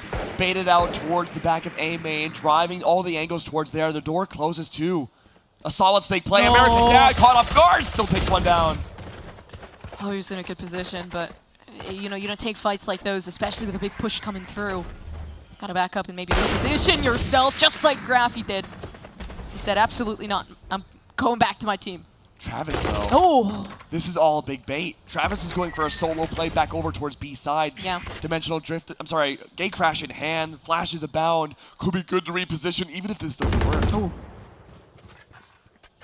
Dangerous, but Sparks. Okay, this is good actually. They start coming down. They can possibly stop the push up, maybe just for a little bit more time to flash out down in mid. But Travis, he got the spike down, so there isn't a lot of worry here. They just gotta hold their ground with a big 49 health. There it is, time of the essence, but they're playing for that retake here. Not really. Actually, yeah. You don't want to save here either if you stack up. Yeah. It's damned if you do, damned if you don't right now. Marshall won't give you any sort of loss bonus. You need rifles into this next round. Sparks did pick one up though. No, no, the shotgun in the corner! Oh. But it's not enough! It was so close. It was a pellet away. Yeah. It was one rabbit-sized piece of food away from taking down Sparks. Unfortunate, but again, the philosophy that we're seeing from Stack Up right now is just waiting to see where that final play is going to come in from. Not overextending, playing remarkably safer than I think we were expecting to see. I agree. And this initial pick from AmericanDad was great because taking out that Killjoy just completely ruined the post-plant mentality. They had nothing to play with there. No turret to give away information, no mollies to really keep that plant in contact. And, I mean, look what happened here. All right, setting up for the next round, though. Like we said, rifles now coming out from Stack Up side. Games for Love should be doing the same. Outside B, though, into the belly of the beast. It's Killjoy on the other side that we should all be worried about. Sparks setting everything up, but there's a lockdown in the way on top of the molly. That might disrupt the lockdown's effectiveness. Yeah. No, possibly not, actually. Nothing going on. But no one can push off the lockdown. No. Joke's over. You're dead. No, nobody's even pushing up in general. Sparks! Sparks is effectively disabled and can't do anything. Has to stand down. And this allows Kyo and company to push up and find utility. Find coverage. The dog doesn't spot Kyo. Oh, no. But right here, this is good because the retake's coming in a bit early. I mean, the plant hasn't even been planted. The spike's still waiting for its moment, but Graphy finds his. And Stack Up I mean, they really are stacking up the points. Who stole the ace? Who did it? Raise your hand. Nobody. Which one of you stole the ace? They can't hear us. They have headphones in. Yeah. It's really good headphones if they can't hear us. I agree. I love this play from Keo here. That's something we very rarely see, even in pro play, where you have the game sense to know there's utility that's going to find information coming out from Marketplace Absolutely. before the next play. Keo hides in a small corner to evade the dog. Now, it's the fault of the Sky, too, for not checking logs, because oftentimes we see an attacking presence there. But there we go. Early dog taken down yet again, euthanized, unfortunately, but mid-side control completely barren, especially now that we see Brimstone relegating that control away. This could all go for game's favor. Yeah. This is, I wouldn't say necessarily new. This kind of feels like what Games for Love has been doing, but it hasn't worked as of yet. You know, going down in mid, splitting themselves up maybe towards that B main side, but okay, this is the decoy, the flash Griffey. Okay, they made it out. Potential headshot from WestJet. Oh. Wait, Keo. He didn't see. Did he? Oh, Keo. Playing a dangerous game. Making me nervous. But he did see. Operator in the hands of Aim High. Oh, but aiming low. Okay, there comes Karim. Peeking at the wrong time. Keo is just applying so much pressure. It's invisible pressure, though. That guiding light's going to be huge, though. No one can rotate off of that angle towards the back of stairs. But Keo's still going to use it to push up. 2 left alive, though. Main soon 1. Lonnie doesn't know. Doesn't know that there's someone right behind them. 8 bullets in a dream, sure, but so stealthy this Killjoy is. Oh, no. Catching the timing. Great off of Keo. But the Spectre there. I mean, the Stinger. Oh, they had the opportunity. Oh, they got Keo. the Vandal. 10 seconds left. And the spike's still not planted. Yeah, they're not going to be able to take this one for Games for Love. At this point, all Keo can do is find the economic damage. If they remove the off from Aim High, Huge. that'll be better than even winning a round. But speaking of winning rounds, Gompers, you obviously have to win those rounds too. Especially the stakes now. Yeah. For Games for Love, rising much higher than before. For Stack Up, this is, what, a 7-win streak now. By Games the way, for Love, they haven't won a round yet this half. By the way, 0-16 for Travis. Oh, I don't think this is the Yoru ace that we're looking for. What if he aces like 4 times in a row right now? Oh my gosh. You know Imagine. what? If Travis does that, honestly, I don't even know what I'd say. You would have to win the raffle and give it to him. You know what? If Travis does that, I'll enter the raffle and I'll give him my vote. Ooh, Aim High. See, that wasn't a headshot, but that was an operator. That was an operator. Body over mind. Launching smoke. But speaking of which now, if you're Stack Up and you're a big fan of the team, Yeah. they only need 2 more rounds to make it forwards into the uppers. Oh. Aim High. Aim! Whoa. Oh, too low. Too slow. Oh, and Aim High got saved too by just the smoke in general. And then he peaked maybe a bit too slow with the reaction time there. AmericanDad has that ultimate, that Phoenix ult that we've been looking for. Okay, back off. And then recollect yourself, put yourself back in. 2 players down, and the util perfect. Stack Up. This is it. The match point they're looking for. Oh, they're going to keep going from here. Stack Up have just found their way to completely maneuver around every facet of Ascent, and I'm living for it.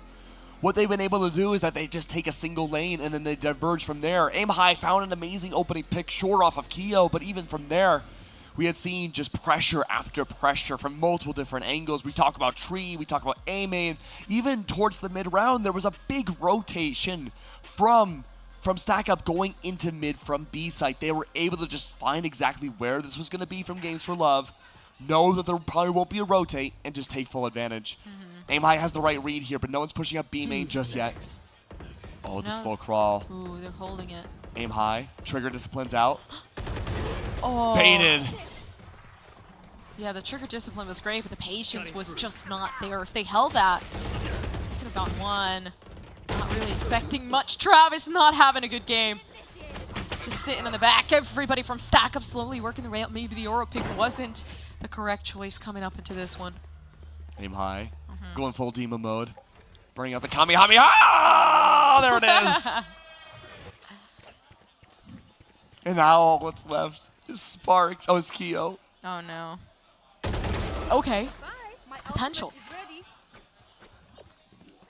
Alarm bot out. Recalling my Alarm bot down. Just trying to secure as much of the site as humanly possible here. 43 seconds down to the spike timer. 1v3. Not impossible. Lockdown in play as well. No! Didn't check behind them. Lonnie's there. Oh, fantastic to see. Great game from Stack Up. What are his pants in the back? Can I see that? I can't see. The screen is covering it. Can we get some photos up here? Oh, there's certainly short shorts. Oh my. I think we are lucky that the screen's blocking it. Might be doing it. Oh, never mind.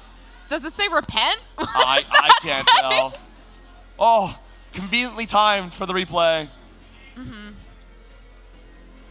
Conveniently timed for that replay there. Beautiful work coming out from Stack Up once again. I was really impressed with their efforts. Their gunplay once again. It really makes me think, when are we going to see Stack Up versus LANFest? Because that was two very mechanically high-level teams going up against teams that who also did well, but their utility took that prominence over mechanical. And I really want to see two mechanical teams like them go up against each other.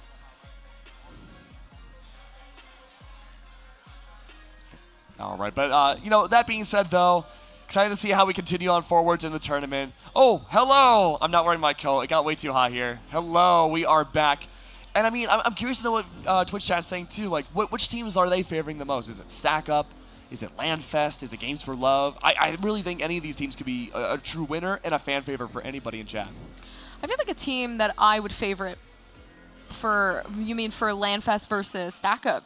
Ooh. Oh, I mean in general. In general. But LANFest versus Stack Up, that is a game I am really wanting to see. I know. QNoob was a powerhouse. Yes. So I think QNoob's going to be a scary player. But the thing is, right, QNoob was a powerhouse, but all of Stack Up played, as far as I know, very consistently even. I agree. So there was no star player, I would say. I mean, obviously they're all stars. Everyone's stars. But that one, that one player that really triumphed over everybody else didn't really exist. It was more of a team-centric play that we had seen. Everyone put in their work, everyone put in that effort, and everyone succeeded together. Yeah, and that's important. The success that you can get as a team, working together as well. A lot of the 1v1s, I feel like that was a big issue that we ran into time and time again today. And that was just something that wasn't really a problem with Stack Up that I didn't see too often. So hopefully, we get to see a bit more teamwork, which would be fun. I mean, look, let's focus on Games for Love, too. I think they did a great job. Like I said, I love the utility usage. I think there was a lot of coordination that still came out. Yeah. It's just that the big dividing factor for a lot of these teams right now in this tournament has been mechanical play. I loved the way that teams would connect their ultimates off of each other. They were able to play their spacing well, especially for, I believe it was their defensive side. Really out of the water, was even for Stack Up for so long, just by shutting down and going for full team-centric retakes. Really impressive to see. Yeah. I mean, also putting up to this discussion, oh my gosh, I really do want to see the bracket to see what went on as a whole with everything. Where are we up next? Where are we? Can we get that bracket? Is there any chance? Any day now, but that's okay. Oh, the bracket is not ready. That's okay. Even an old bracket would be cool. Yeah. But I mean, it's nebulous right now because it is for charity. We've seen, we're going to see the old bracket. Thank you, production.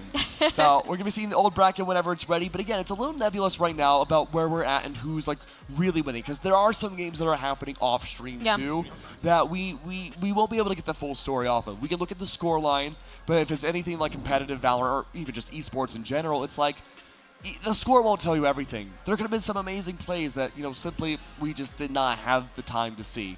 But, no bracket. That's okay. But, we have something better than a bracket, Gompers. What is better than a bracket? Take a guess. Kangas? No. No, I'm just kidding. It is Kangas. Let's go over to Kangas and see what he has to say. Thank you, Keg and Gomper. Great cast, and we're into it again with another match in the books. Congratulations to Stack Up for picking up the win. We got to update you on some of the donations as well, because I've been told that Tactical Grandma, who's also streaming and raising money for this event, has raised $1,055 on her stream. Round of applause for Tactical Grandma. Happy to have her at the event. I believe she's streaming here live, which is really cool. Also, shout out to Josie and Shane, who have also donated $50. They both got 2 submissions for the prizes at the end. And anybody live, keep in mind that there's also raffle tickets that you can go and pick up. So make sure that you get over there and pick up your raffle tickets. With that said, we're going to send it to a short break before we're back with more of your Views on a Gaming Battle for Charity 2023. You a veteran or currently serving, or perhaps you're a civilian that has a veteran in your life. We want to stack up with you. StackUp.org brings both veterans and civilians together through a shared love of gaming. StackUp serves not only active duty troops and veterans in the U.S., but also our allies throughout the world. We do this through 4 primary programs. Supply crates, giant boxes of the latest in games and gear sent to active duty troops and veterans to raise morale, build camaraderie, and help combat post-traumatic stress. Air assaults, where we fly deserving veterans to life-changing gaming and geek culture events. The Stacks, our local volunteer teams coming together to support military personnel around their community. And our Stop Squad, Stack Up suicide awareness and mental health support team. Our trained volunteers are on call 24/7 if you're looking to talk with someone about your problems. We're here to help. Please reach out to us through StackUp.org to find out how we can support you or the veteran in your life today.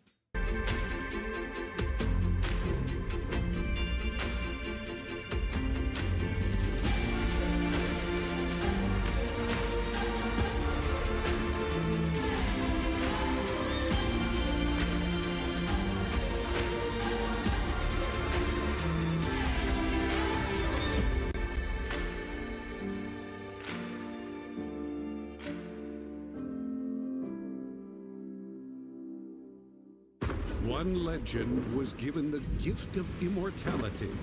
So what does Voodoo Ranger do with the endless time? Take on a life of adventure, full of risk and danger? Give love a chance, knowing it would only last a moment? Share the wealth of knowledge so that history doesn't repeat itself? No. Voodoo Ranger drinks beer. Voodoo Ranger IPA. Live rangerously. One legend was given the gift of immortality.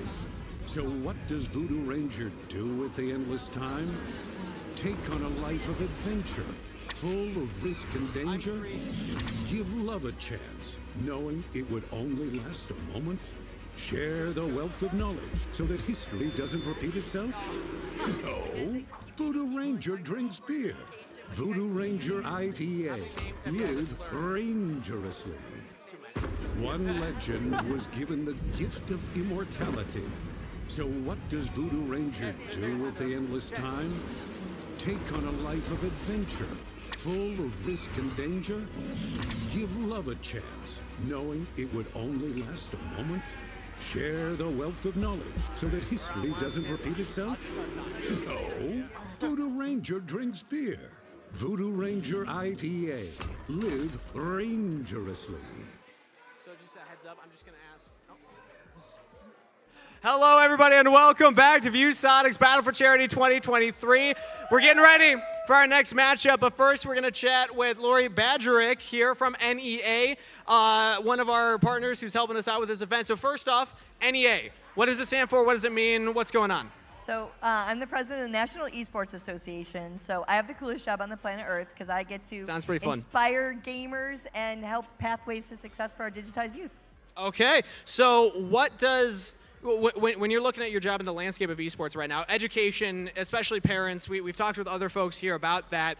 What are the hurdles that you kind of face as an organization, and how are you trying to solve certain problems in the scene? So when you're looking at esports as the whole ecosystem, we're really trying to help create that infrastructure so that it actually has a level playing field, so that if you're playing a game, 14-year-olds are playing against 14-year-olds, and statistics, and getting it into not only the system of education, but really going back to that pathways to success. So transforming it from just the game, we always say it's more than the game. Sure, yeah. And now something interesting that, because I've been developing in esports and gaming for, since I was a kid. A lot of times you look to traditional sports. You play soccer in high school, then you go to college, and then you go pro. And pretty much all traditional sports have that kind of pathway system. Esports hasn't always had that. So what's your thought process on that? Is that something that you're trying to implement more of? That's what I was really talking about in terms of the infrastructure. Again, you want to start baseball, you start in Little League, right? Where do you start for esports, and how are we actually creating that pathway?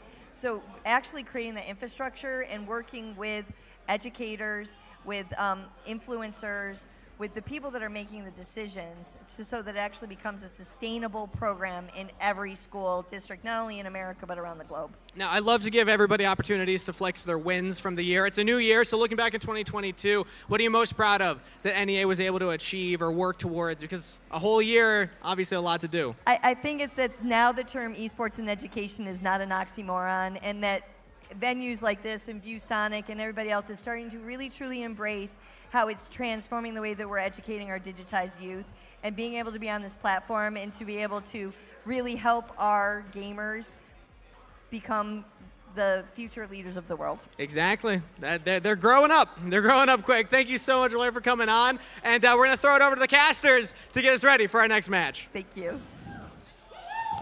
Hello. Welcome back, everybody. We have an amazing match happening next. It's going to be LANFest, the return of them, and Vaughn Valley, which we have not watched yet. They were playing off-stream. Yeah. So we didn't get a lot of the storyline about what was happening in that last matchup. But if we remember from LANFest, Cute Noob absolutely destroyed the competition. We had seen almost a 30 bomb, a 3 KD. Cute Noob is just, I mean, she is the Valorant player, I think, of this tournament. I agree. Yeah, she is so invested in the scene. She's a commentator. She's a host just like us. She is very invested. She's very involved in, well, she's very good. She's very, very good. Yeah, I think that's something we can both agree on. And not to mention, I mean, obviously we're going to be able to see, Cute Noob come back in, but it was the Reyna as well, the duelist, that actually did a good job. I believe it was Jaylon, yes. Yes, that is right. And that is exciting because both of them fragged out heavy. And I mean, when you're playing the Reyna, it is actually a very individual agent. So Very you do have to play selfishly, yeah. Yeah, I mean, it's selfish agent, but I mean, when we see people like Jaylon play super well with Reyna, you're able to still play as a team, go for that kind of, we call it selfish, but I mean, there's also selfless plays that can go alongside that. So oftentimes, at the beginning of the round, we would see Jaylon just pushing into the site, directly into the direct line of fire of the enemy, take everybody down in their path, and I think probably a 90% win rate in the opening pick, I would say. Mm-hmm. Yeah, oh man. I mean, we also saw a Cute Noob obviously being, again, the main initiator and shot caller. Yes. I bring that back in here, Cute Noob being that shot caller as well. So I think the shots were great. I want to see, there wasn't a lot of pressure in the last game. I want to see what happens when the pressure is put into the game this time. That's a really interesting circumstance to put Cute Noob in, and I think the rest of the team too, because keep in mind, Cute Noob, well, I guess all these teams, not necessarily in that Valorant environment all the time. I mean, Baron, I was talking to him yesterday. He was like, yeah, you know my rank, Cake. Just say gold. Just say gold to make me feel a bit better. And I'm like, okay, Baron, I got you. So I won't say what his real rank is, Radiant, but I mean, even then, though, I think he's done a great job so far as that Killjoy play. We were talking to him over dinner, like, hey, I don't play Valorant a lot, even though I'm Radiant. What should I play? Like, what's the best starter agent for different people? And as we look at the bracket, I'm going to ask you a question, Gompers. What do you think is the best starter agent to play in this game if you're new? Well, starter agent, that's hard. I definitely think it's Sage. Sage? I think Sage is a very solid starter agent because your main objective is to heal others and focus on supporting your team. And I feel like that is such a good fundamental to learn. Actually, I agree. See, we argued Killjoy. Really? Yeah, because, like, defensively speaking, all you have to do is, like, hold down a site. You can lock down every angle that you think an attacker will come in from. Mm-hmm. And if you're on the attack, you can just watch the flank. There's a lot of brain game to Killjoy, though, I will say. Like, you always have to find something different to do. And it's interesting because then you have to figure out what tendencies you have. Okay, well, I've been doing this for a while. Are they going to expect it? Where are they going to go next? What tendencies does this team have to see, okay, where can I put my mollies and stuff like that? So, I mean, Killjoy, you gotta be a big brainer for that one. That's true. But I mean, like, we're not downloading psychological profiles of all the different players here. But going over to the bracket again, we have filled out most of the matches up until the semifinals. Starlight and Stack Up is going to be a banger matchup. But before we get there, we gotta see Games for Love versus 1,000 Dreams, which we are not going to be watching on stream. But LANFest and Vaughn's Valley, that's going to be interesting. Vaughn's Valley did not have the best game starting off, and actually, also LANFest 1 versus 13 for Starlight. Yeah. We talked about how much we were hyping up the LANFest versus Stack Up, but now that we have Starlight I don't want to say pummeling, but they did a great job against LANFest. That's a banger matchup that I want to see, but we have to work our way up to that. Oh, man. Going down like that. Oh, that is hard. You got to pick not yourself easy. back up within the next game. All for charity, though. All for charity, All though. for charity. Of course. At the end of the day, yeah, you are really playing for your charity, and who wouldn't want to win for their charity? Exactly, yeah. Exactly. And, I mean, again, all teams have done super well so far this tournament. I mean, look, I've never played on a LAN. Most of us have never played on a LAN. Mhm. All these teams are probably doing better than I would play on a LAN, so I can't really complain.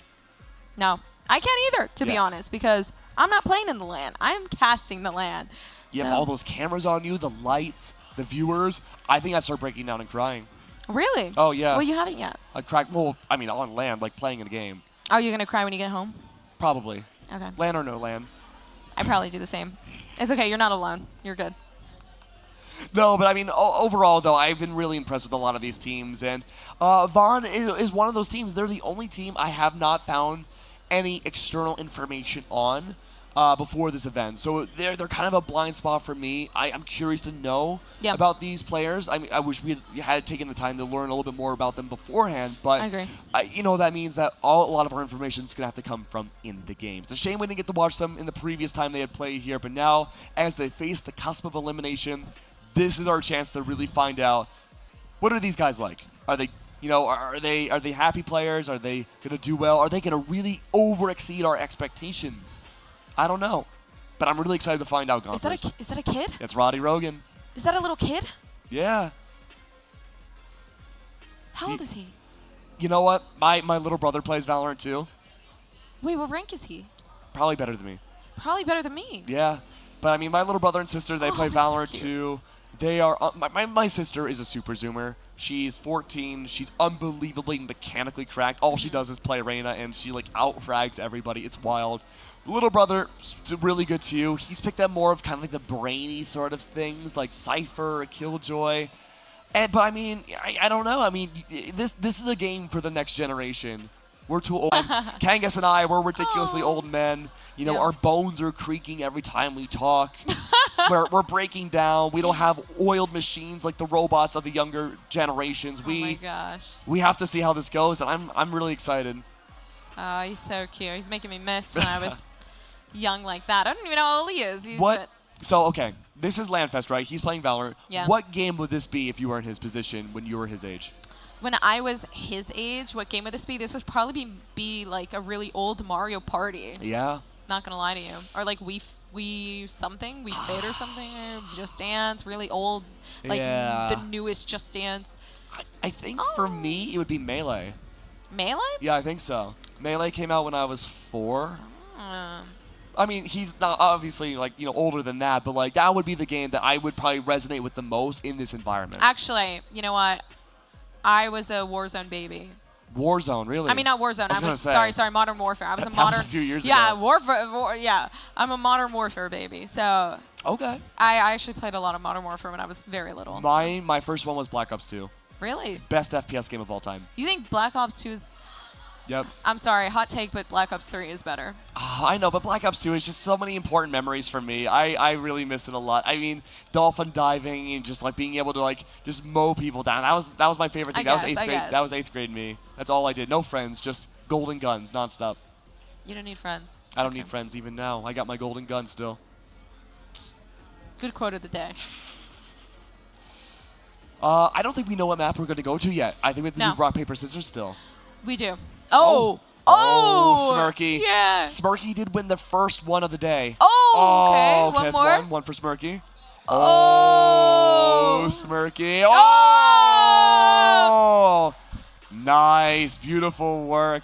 So I wonder what map is it going to be from Vaughn's side? I think that they're going to pick Icebox. Oh, they could. I have really? a feeling. I have a feeling. I see what you mean. The vibe for me is Breeze.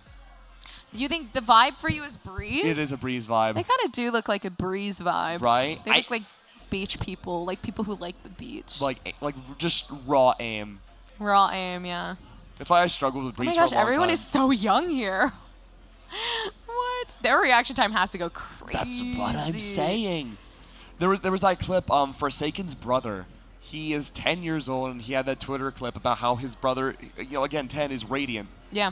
Just absolutely destroying on people in lobbies that are like sometimes 3 times their age. Mm-hmm. And it's like, wow, I wish.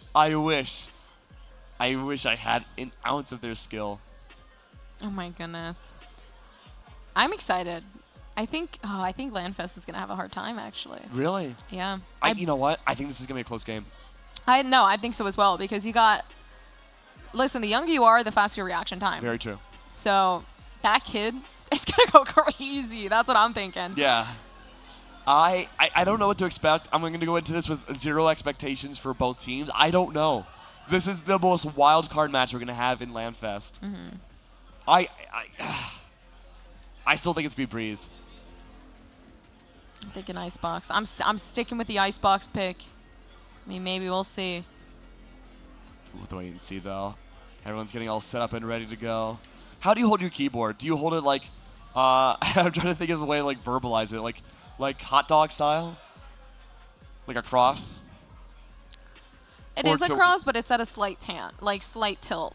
Are we, I guess they... It's just like a slight, just a slight tilt. See, my keyboard's like this. I know the viewers at home can't see, but mine's like this, so it's like, hold on, let me... Actually, oh wait, I have an actual keyboard here. Yeah, this is how I play.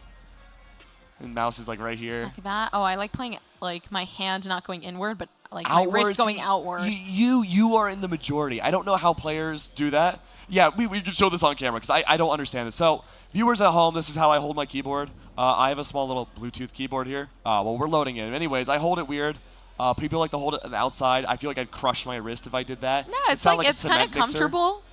For some reason, like there's like a certain comfort to it. It's not comfortable. It's like weird. Don't listen to them. But we're loading in, and it's Haven. So okay, green, Breeze. They had that green vibe from Vaughn's side. But that being said, oh, good lord, Rowdy Rogan's choosing Reyna. We've played ranked before. There's some people Wait, on. is that the young one? Yeah. Oh. Yeah.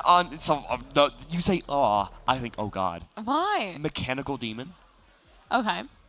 You know, you have the people that are a little bit on the younger side, like, you know, it's kind of like solo playing Reyna in ranked. Yeah. They drop 40 every time. 40 every time. And they're like, they're just talking the talk, walking the walk. I don't know, though. We saw Jalen and obviously Cute Noob play, at least for the side of LANFest. And, man. That's going to be the most interesting dynamic here. Jalen versus Rowdy Rogan. Yes. I don't know who wins those fights because we saw how aggressive Jalon is at the beginning of every single round. And there's a big advantage here for Rowdy Rogan, too. I agree. Most likely, he was watching that VOD. He was watching those plays, studied Jalon. And he could be like, okay, I'm ready. You push into me. I got that angle. I'm not ready. I'm scared. I mean, anybody would be scared right now. I was born to be scared. I'm going to die scared. You were born that way. Oh, no. All right, well, obviously, as we can see, starting things up, it's LANFest versus Vaughn's Valley. And Vaughn's Valley, they got the youngsters. They do. Let's see. Oh, it's Jalon. Interesting. I know, names sometimes are so difficult, but hey, you know what? We live and learn. Okay, so starting outside of A lobby here, it's going to be a full, fast, aggressive play. This was the absolute truth of what every single attacking round, at least we've seen so far from LANFest, has been brought out. Vaughn's Valley, again, we haven't seen them on stream yet. We don't know what they're going to do defensively speaking. But Haven's also a weird map. There's 3 spike sites on this map instead of the typical 2 that you have to deal with. So it's going to spread out your defense line a lot more than most sites or most maps would. And so Jalon is able to push into the site relatively easily, and there hasn't really been any recourse from Vaughn's Valley yet.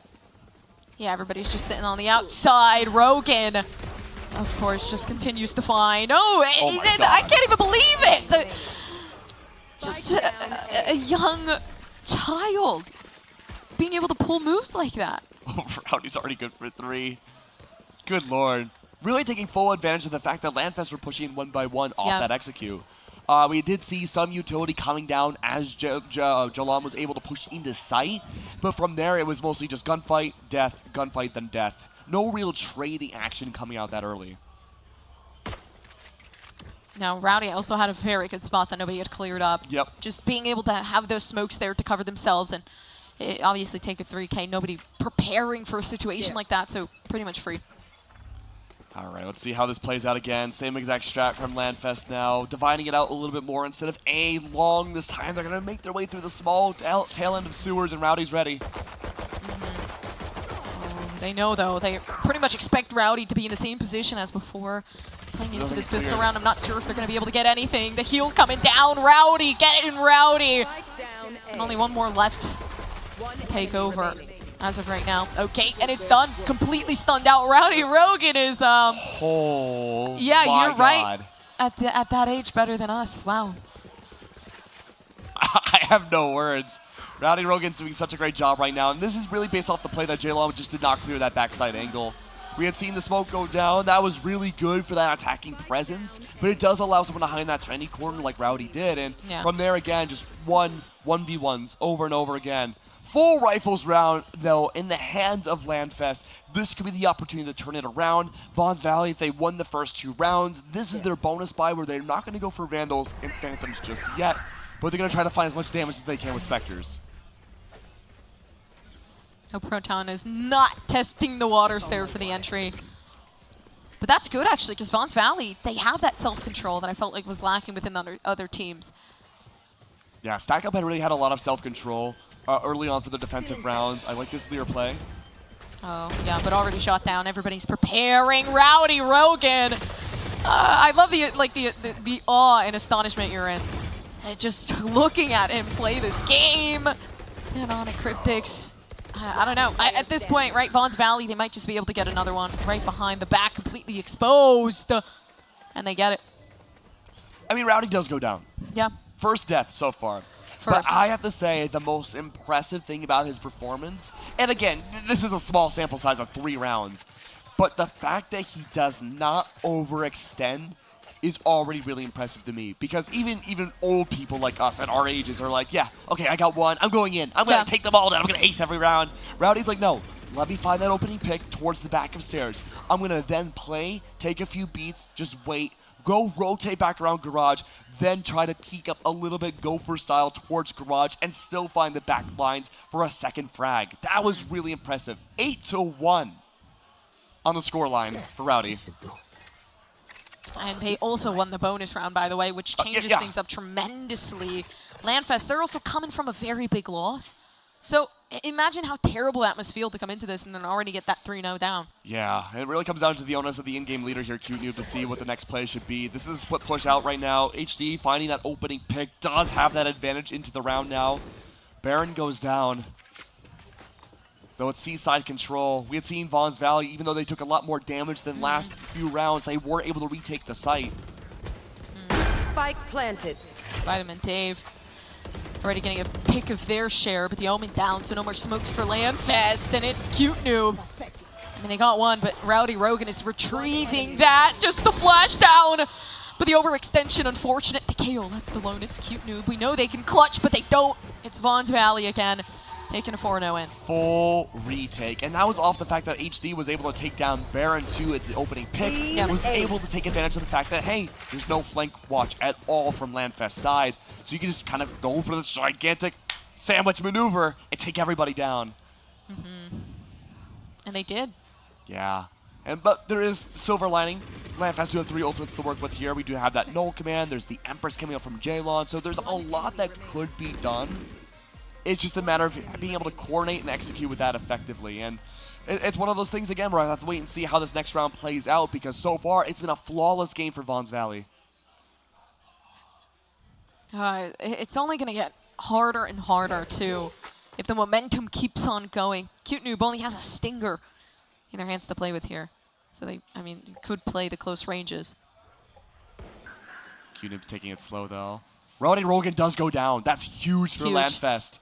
I think the first time LANFest have actually had the opening pick go in their favor so far. Oh, they managed to get some damage, so Baron is stuck in a position that's pretty hard, difficult to expect. The headshot, walking, by the way. Yeah, there's still one more. HD doesn't seem to be aware, though. It's going to multiply back into 2. And it's all a big bait. Spike on its way over towards C yet again. Proton none the wiser, so it seems. Cybercage does go down. The audio cues are raining out. Almost shot down Proton. Even though they lose the Reyna, you still got Proton kind of being that insurance for the team of Vaughn Valley. And again, up to Cute Noob, but the Stinger is there. I mean, they're not going to be able to pull through much. 5 health, that's the one. Everybody slowly working the way around Frico, trying to get the flashes in. Not hitting perfectly in time, but only 1 bullet needed. What can we say? 5-0 so far for Vaughn's Valley. Leave it to me. Holding down both A and C site, but it is a 3-site map. Gompers, we have not seen LANFest try to go for a B-side take yet. No. But here, this is the opportunity to do it. A lot of the time, we see teams, if they're on their thrifty rounds or they're not able to full buy Phantoms or Vandals or even like an Operator, they usually just gun it towards B for a round, take quick control of a site, especially with an Omen. Omen's designed for this map to go over that B, quick execute, where you block off both those connectors at either site.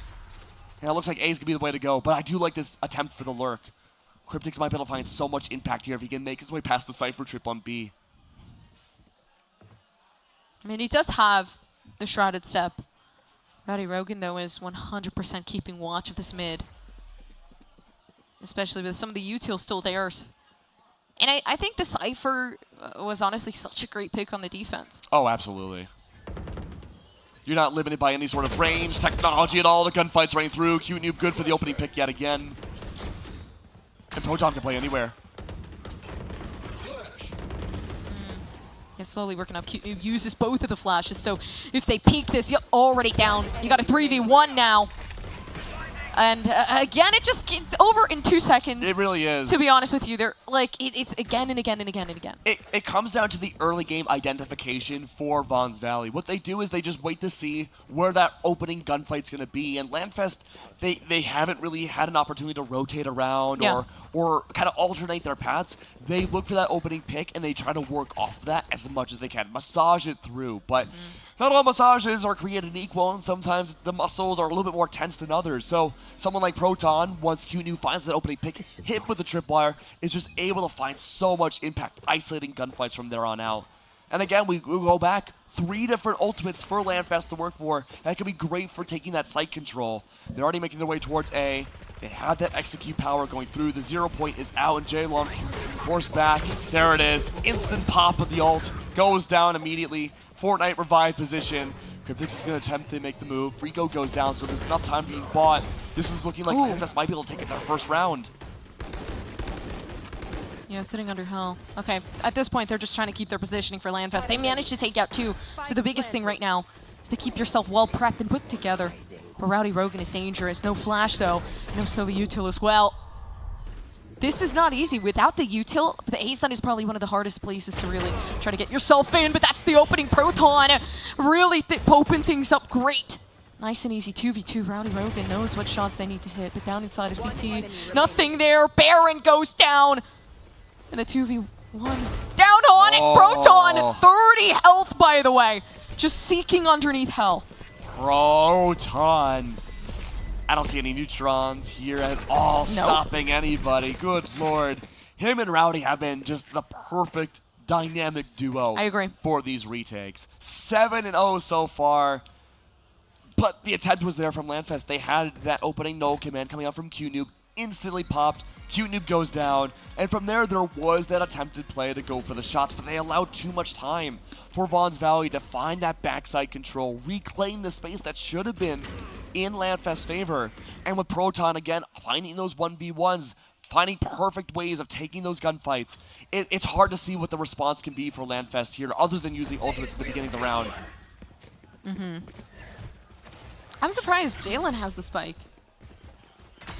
Oh, but still. Okay, working the way up. Shalon. Jalon, though, doing a great job, still waiting. Aftershock abound. You should run. Still having the spike as well. They're moving up a bit too far, but the lockdown comes through for the attacking side. So you got some of that time and some of that space, but the spike is just sitting in the back of sight. Yeah, it needs to go down, but Jalon again, maybe hyper-focus, has that Empress out, can't squander it just yet, but there's plenty of time for that spike to go into the ground. Rowdy, though, starting his tear, the Darth Vader of the server, him and Proton. Oh, already. Proton coming up on it. They just love to retake.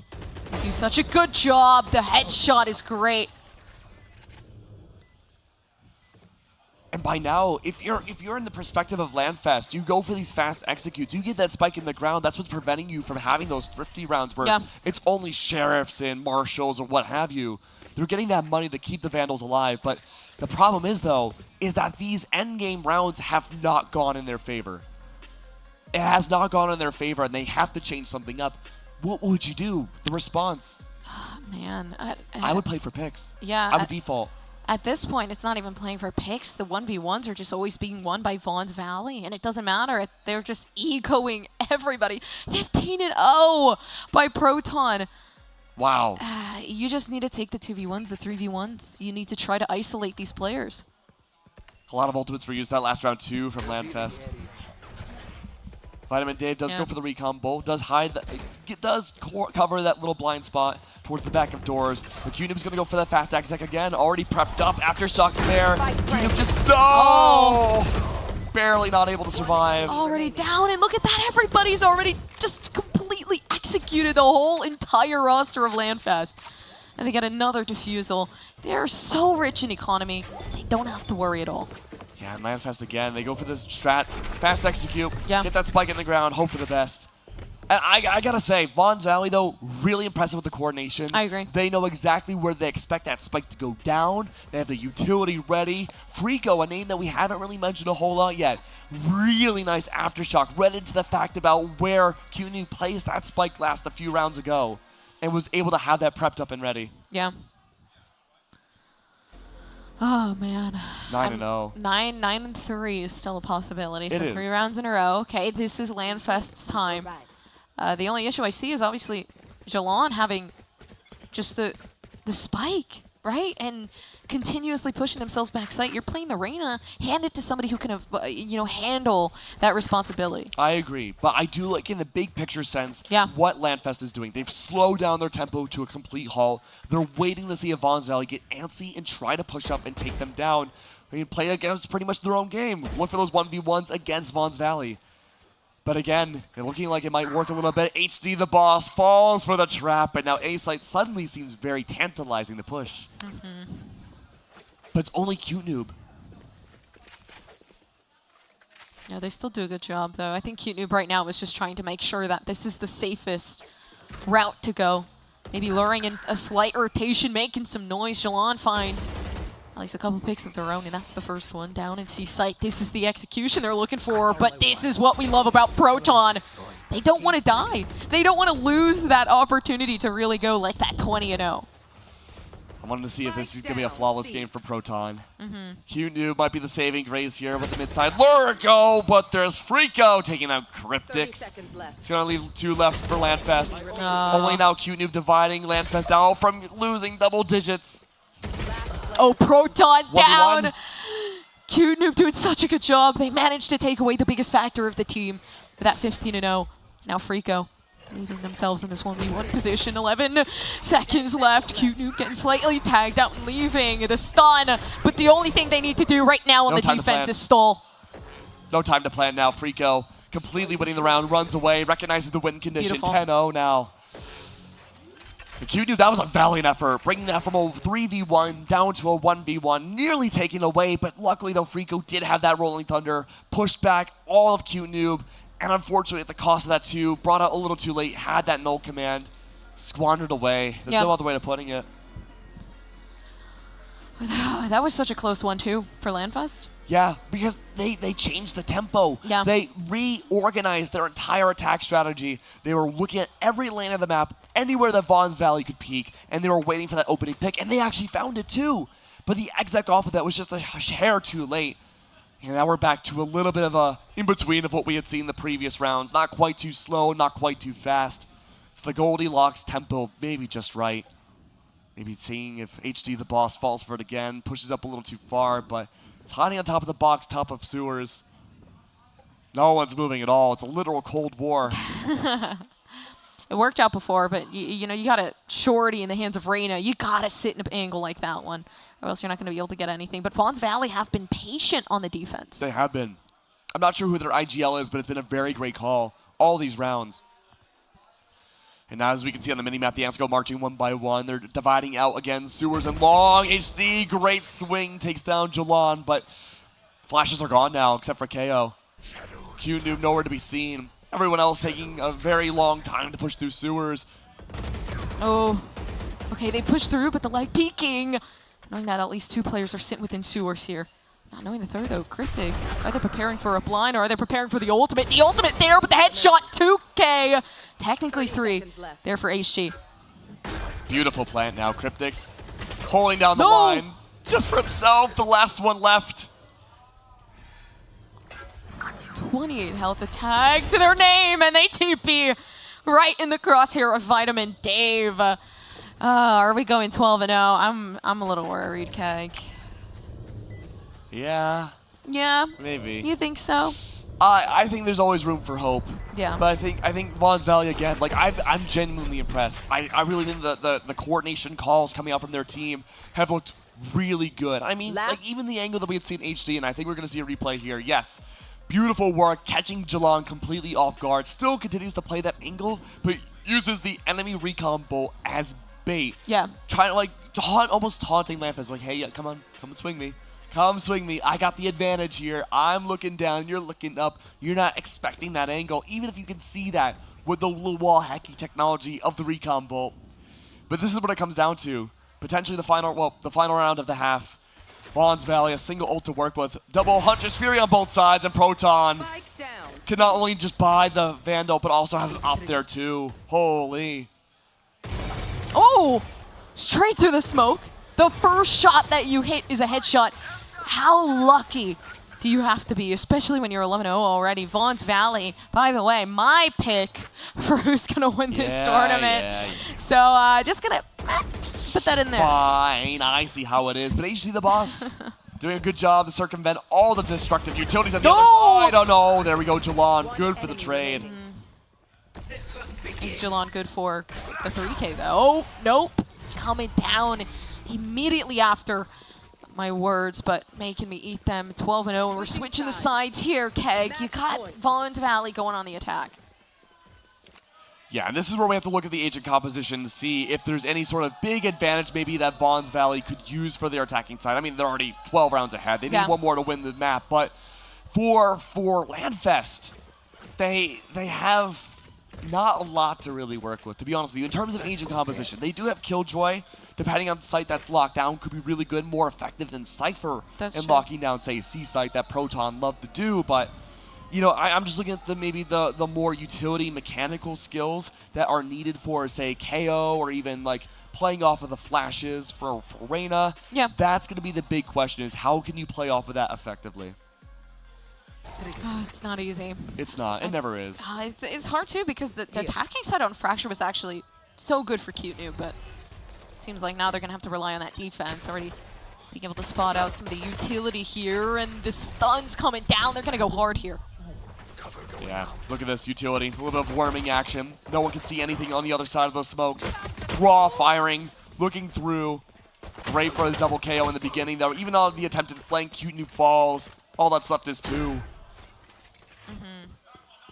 Oh, man. Okay. Rowdy Rogan finds the information 1v5.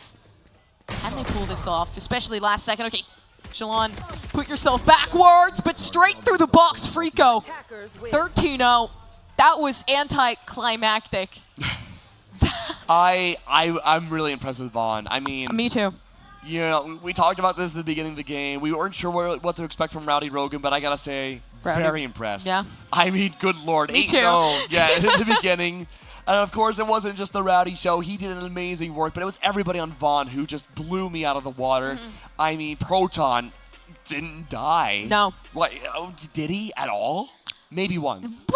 I think once. I think once, actually. I'm excited to see the scoreboard. Yeah, yeah. I mean, but otherwise, though, like, I mean, it was such an impressive effort going through from everybody all over. Yeah, Proton. 19-1. Oh my gosh. 19-1 from Proton. Unbelievable.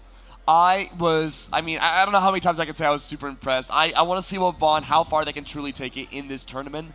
They could bring it really far. But I gotta say, there's other matches that I'm super excited to see as well. I want to see Starlight play. They're another charity team that we have not seen play, but they are also a team that 13-1 LANFest. That is true, actually. When you think about that and you put the numbers together, that would be a closer game than what we saw. But we thought it was going to be a close game with LANFest. So by 1 round, yeah. I am a bit surprised. I'm surprised, but I am also impressed. I don't want to focus on the negatives. I want to focus on the positives. And for me, the positives are, I think, again, what we had seen in the original match today with LANFest is that coordination was still there.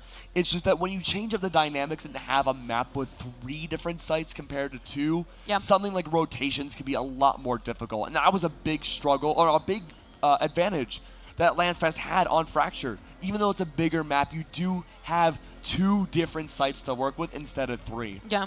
But I mean, regardless, though, I love the effort coming out. But unfortunately, LANFest, I think this is where we have to say goodbye from lowers. I think it is too, which is a bit unfortunate because we enjoyed watching LANFest here. Yeah. But obviously, charity of choice gone. LANFest, the first one, I believe the first one, or was it the second? I believe the first. The first one knocked out of the bracket. Yeah, but I mean, it happens. Again, it's all for charity. Yeah, everyone's here just to have fun, try to show off their skills the best that they can do. And honestly, again, like, all these players are playing better than I could on LAN, let me tell you. But I mean, okay, so now that we've seen Vaughn, we haven't seen Starlight yet, but we've seen Stack Up. Yes. Do you have a prediction about who's going to win the trophy? I'm keeping my Vaughn. Keeping my Vaughn. Vaughn, okay. Keeping my Vaughn. I'm still maintaining Stack Up. You're still maintaining Stack Up. The wild card is Starlight for me. I don't know. I think Vaughn was crazy. They were. And they got the youngsters. They got the reaction time. They got the synergy. I think they look good. Look, I'm not sure how old Proton was, but Rowdy Rogan was looking in the future for half the round. I think so as well. I think so as well. So I really want to see what, like, what Rowdy and Proton can do going up against, say, Stack Up or even Starlight again, maybe. I mean, keep in mind, they are in the lowers now. Yeah. But those first matches, it's, the nerves, you're shaking, you've never been maybe in a LAN environment before. Now that everyone's kind of more acclimated to it, I think we're going to see a lot more competitive games from here on out. I agree. I think so as well, especially with, of course, the strongest teams moving up in the bracket. Yes. And, I wouldn't, the weakest teams getting moved down into the losers bracket. So people get knocked out left and right, left and right. If Starlight gets knocked down before they can even reach playing against Stack Up, that's going to be scary. I just want to see Starlight play. Yeah. I don't know what to expect from them. That 13-1 was such a... Like, One you line. don't see that often. I want to know. Yes, whatever words come from this, that's how I feel. I think so as well. It was very, and not. Yes, you know? exactly. Not, There's only one way to go with that. Exactly. Everybody understands what we're talking about. Of course. Oh, man, but I don't know. I think it comes down to maps, too. Keep in mind that all the matches that we have today are going to be best of ones. There will be no best of 3s today. Yeah. So, again, there are no rooms for mistakes either, even though it is for charity. So, maybe you have a bad map 1, and usually you will rely on that second or, deciding third map to see, okay, now we know how they play. Yeah. This is how we bypassed against them. Can't do that here. You only have 1 shot. But you know what? There are, it is a best of 1 for a lot of teams. It is. Luckily, though, we get to see an appearance of someone else many more times than just once. Who is it? Who could it be? I think... And it's my favorite Pokemon, Mr. Kangas. Thank you very much, and welcome back, everybody. I just got an update. 35,000 has been raised so far today.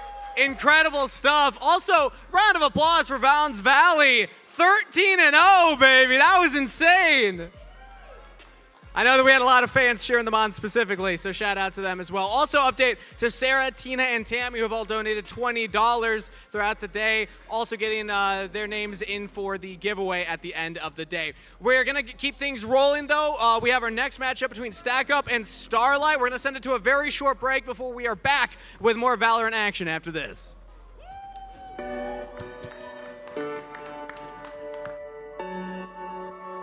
LANFest is community. LANFest builds and supports gaming communities to support charity. We have more than 25,000 attendees and 400 volunteers across 18 chapters that span 3 countries. LANFest is charity. Charity is at the core of what LANFest is. We've raised more than $1 million for charities nationwide. We support food banks, veterans, animals, hospitals, and so much more. LANFest is gaming.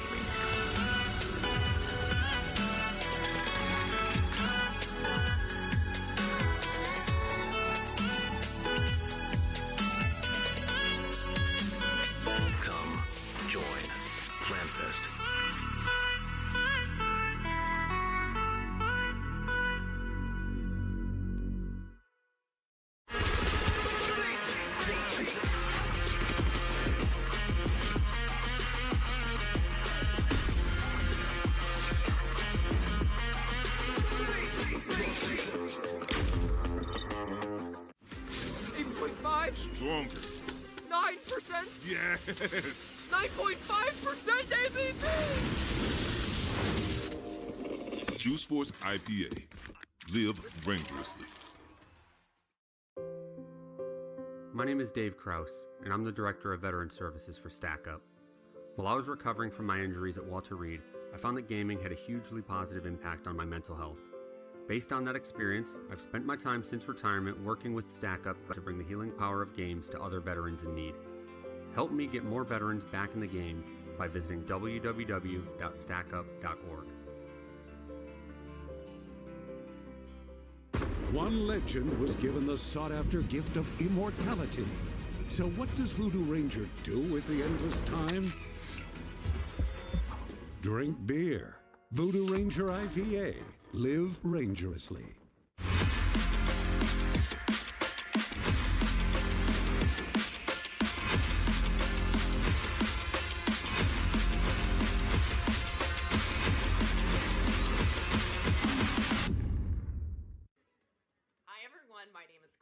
I'm the founder of the 1000 Dreams Fund. We're a national scholarship program for talented young women in need. We provide microgrants and mentorships so they can help reach their awesome goals and dreams. And we're doing it in the streaming and gaming space with our Broadcaster Initiative. Our 1000 Dreams Fund Twitch Broadcaster Grant, we've been able to grant out over $65,000 to talented young women in this industry. And it's all because of the awesome Twitch women partners we've partnered with to run fundraisers, and we're going to be doing one this fall called Fall Dreams. So if you're interested in doing something like that and helping empower the next generation, partner with us. We'd love to team up. Definitely check us out on social media. You can find us at 1000dreamsfund.org. You can learn all about what we're doing to support women in streaming and gaming, and I can't wait to meet you.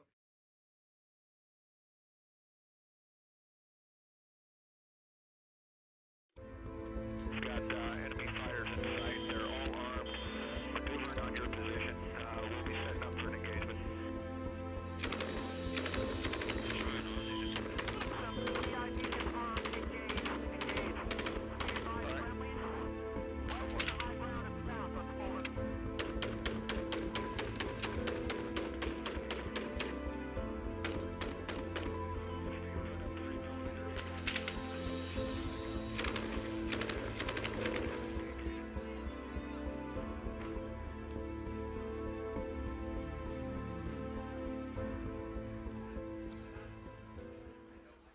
Hello and welcome back, everybody, to View Sonic Gaming Battle for Charity 2023. I'm joined on stage by Mike from Las Vegas Inferno, who helped promote for the event. Mike, welcome to the stage. Thank you so much for having us, guys. Appreciate it. So just thank you. Thank you so much. We love having you here, especially because you're local to Las Vegas, where this event is all happening. So, what's it been like, kind of building up and being part of the gaming scene exploding in this city?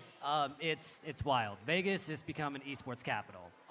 It's crazy to believe how many events are coming in, how many things are getting shown on stream, all sorts of things. Just being a part of that process and help building it up through the community initiatives, through the grassroots events, through all of our own events that we're hosting. It's been a blast and a half. And I hear this is about to be a pretty big moment for you because you're approaching, was it 3 years? Yes. As of tomorrow, January 6th, it'll be 3 years since the inception of Las Vegas Inferno. We're going to be doing some cool events. We have a big event coming up tomorrow here in the city at Velocity Esports, if you guys are familiar. If you remember where GameWorks was back in the day at Town Square, that's where we're hosting it. Lots of celebrities, lots of social influencers coming out to really do a big celebration for us that day. And is that open to the public? There is a registration, so if you go to our website, or if you go to our Twitter or social media, there is an event right there. I would go there, see if you can register, because it's selling out quickly because there is a cap on it. All right, if you're in the Vegas area, you heard from Mike. Go check it out right now. Now, 3 years is a lot of time as an esports org. Looking back, what have been some of the big wins? What have been some of the biggest moments for you? I will say personally, for me, I'm going to go two routes. I'm going to go for org-wide and my personal route.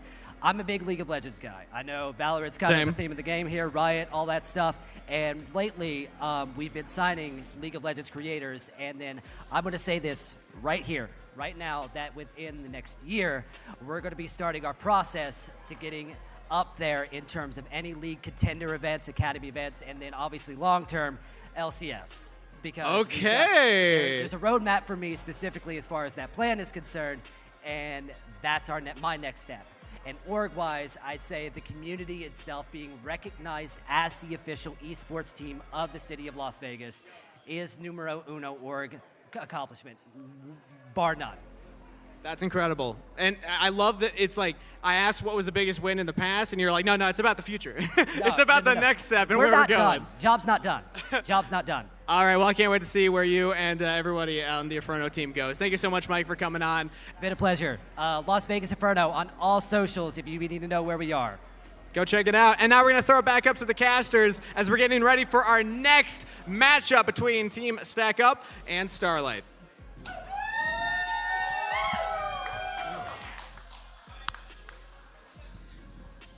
All right, well, welcome back, everybody. We're here. This is the 4th game of the day. We're going to keep going. We're going to keep going as long as we need to. Absolutely, and this is a very important match, too. It's one of those games, or one of those teams we've been wanting to see for a long time. Yeah. Have not had the opportunity to do so yet, but Starlight, that wild card factor, possibly for the rest of this tournament, could be a deciding factor to see who makes it to the grand finals. Again, all best of ones. Again, all for charity. And again, all for amazing fun here at LANFest. Of course.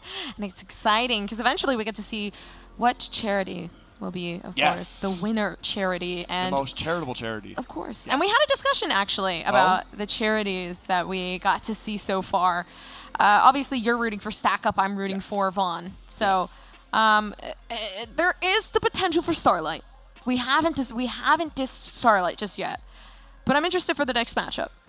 It'll be interesting. It'll be interesting. I don't... How do I start these off without saying I don't know what to expect? I mean, Stack Up has done a great job. They've had those wild card attacking rounds, but they all are starting on attack for Fracture this time. Yeah. In an environment where we had seen a lot more wild plays, say from LANFest when they played on Fracture earlier today, it was straight up aggressive, run it down, find those opening picks, and take the site. Stack Up like to take that approach, but they add a few extra steps in between. They don't go from A to B. They go from A, usually having a bunch of connecting dots in the middle, eventually to like D or E. So I'm wondering if they'll go for more split pushes. I'm wondering if they're going to go for more fake out rotates. Fracture's the perfect map to do that. So I wouldn't be surprised if we saw Fracture chosen by Stack Up just for that purpose. I agree as well. I think what we can expect, though, within this matchup is we've been praying for something close because everything has been either very, very far distant or it's a good game. Yeah. I want to see a banger matchup. A banger matchup. What would a banger matchup look like to you? A 14. No. Overtime. 20 to 20. 20 to 21. 20 to 22. 20. Just trying to suck the energy out of us, aren't you? I really am. I think that would be my matchup. I'd be down for that. I want to see overtime at least once. I think that'd be cool. I do too. But hey, here's our bracket. It's a little bit more updated now. Starlight versus Stack Up again for the semifinals. What we're going to be watching next. But way down below, we still don't know for Games for Love versus 1,000 Dreams. That has not happened yet, so we don't know who the winner of that will be to go up against Vaughn's Valley again. Now, keep in mind for the lower finals, best of ones, it is an absolute, just a mountain to climb for every single game. Because again, if you don't win that best of one, you are out of the tournament in the lower finals. Yup. Oh, man. Starlight versus Stack Up. We at least get to see Starlight, which is exciting. But, that's true. Actually, so we're doing the second lowers today. Yeah. We have Vaughn's. We do. And then the second team, I believe, was... it was 1,000 Dreams and Games for Love. So we need to see how that matchup plays out. Then the winner of that faces against Vaughn's Valley. And then whoever wins that will face up against the loser of either Starlight and Stack Up. Okay. And then whoever wins that faces the winner of the match we're about to see for the grand finals. That's right. And that's exciting. Yes, very exciting. Who do you think is going to win? I think the winner are the people. And I think if you go for battleofcharities.org, it'll be you're able to donate $20. You can have a chance to enter a raffle and get this gigantic, humongous, super powerful PC. And you can play even better than everybody you see on stage. Maybe even multiple people combined. Yeah. But now, the most interesting part, I feel, for a lot of these matches, or at least my favorite part about Valorant, is the agent select. That's not to take away from the gameplay. Okay. But I mean, when you have someone like TKO rocking the neon, I'm getting like whiplash from like optic vibes. Oh my god, we're gonna see some wild overdrive plays coming through. But this is maybe the first team comp I've seen so far from LANFest. And again, I don't want it to sound like I'm taking away from other teams we've seen so far, but this is the first team comp that is a competitive team comp. Yeah. This is one that we would see, say, in like Tier 1, Tier 2. I agree. And there's a lot of bases that are covered. And so far, looking like Stack Up's going to go the same exact way. I've been seeing a lot of Breach. I love the Breach appreciation. I think Breach is probably the strongest. Breachiation. That's actually so swagger. You know what's a swagger? Donating. I think donating is swagger as well. You know what? I agree with you. Yeah. And obviously, $20. Remember, if you donate $20, you get to put yourself in the raffle. Yeah, not only is it the PC, it's the 2 night stay at Laguna. Yeah, that is the sickest part. Oh my gosh. That would be cool. That would be cool to see.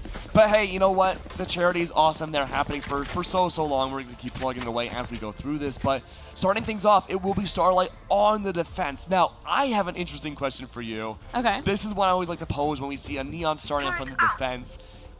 What is Neon to you as a defensive agent? I think Neon is an aggressive defensive agent. Okay. I don't know. Neon has the qualities to be able to get away fast. But I do genuinely think that if you're going to play a Neon, you have to play the Neon. You're like really using the utility. Yeah, like really going in there, using the util, getting those stuns, and just playing with your team to give yourself a very early advantage. I agree. I think one big strong aspect for Neon on bigger maps like this is you're able to go for rotates so quickly. And when you have an early fault line that finds so much connection so early, we're actually seeing that rotate come out already. Right. Oh. But no real contact just yet.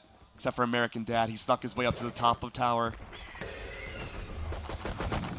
Yeah, already closing in on everybody. Starlight and Stack Up, they're having some trouble, but slowly working their way forward. Aim high. Getting taken down. Already in the pistol round, it's looking difficult for Stack Up. Yeah, it's not looking pretty right now. A lot of ghosts coming out from Sparks and company, might be able to shoot their way through. The Tracer's not on the other side. Knight's still hiding the way. The tippity top of A site. And Lonnie made the call to maybe rotate with the flanks. No, not quite. Spike down A. Oh, Knight's still sticking up above. I mean, as much as they try to shoot through, they can't even get the spike. There's so many players watching here for Stack Up. A 2v5. Tons of players damaged, though, which, you know, I'm surprised that there isn't much of an advantage there. Already working up Graphy. Okay, still with the 2K. This is the potential that we've been wanting to see. I mean, still more to come. The 1v3. Damage done. But a headshot needed for Studs. And Studs down in the pistol round. This is winner semis, by the way. It's the first round going to Starlight.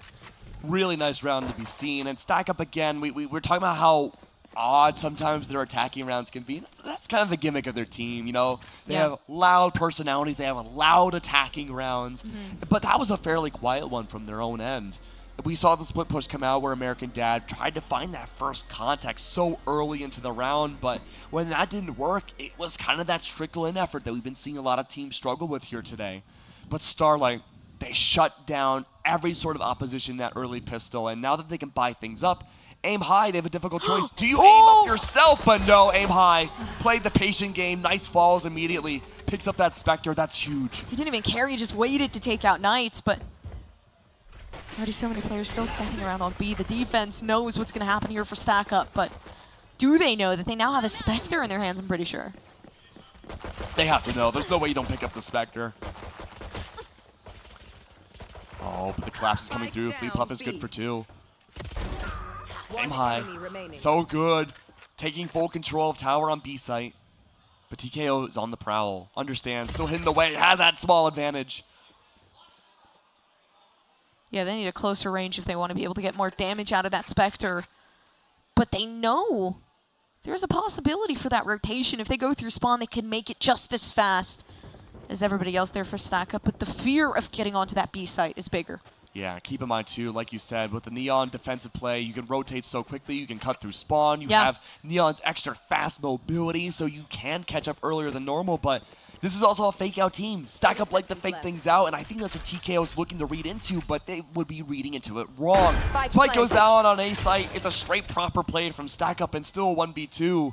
Full control of the site. TKO only has their little boots to work with.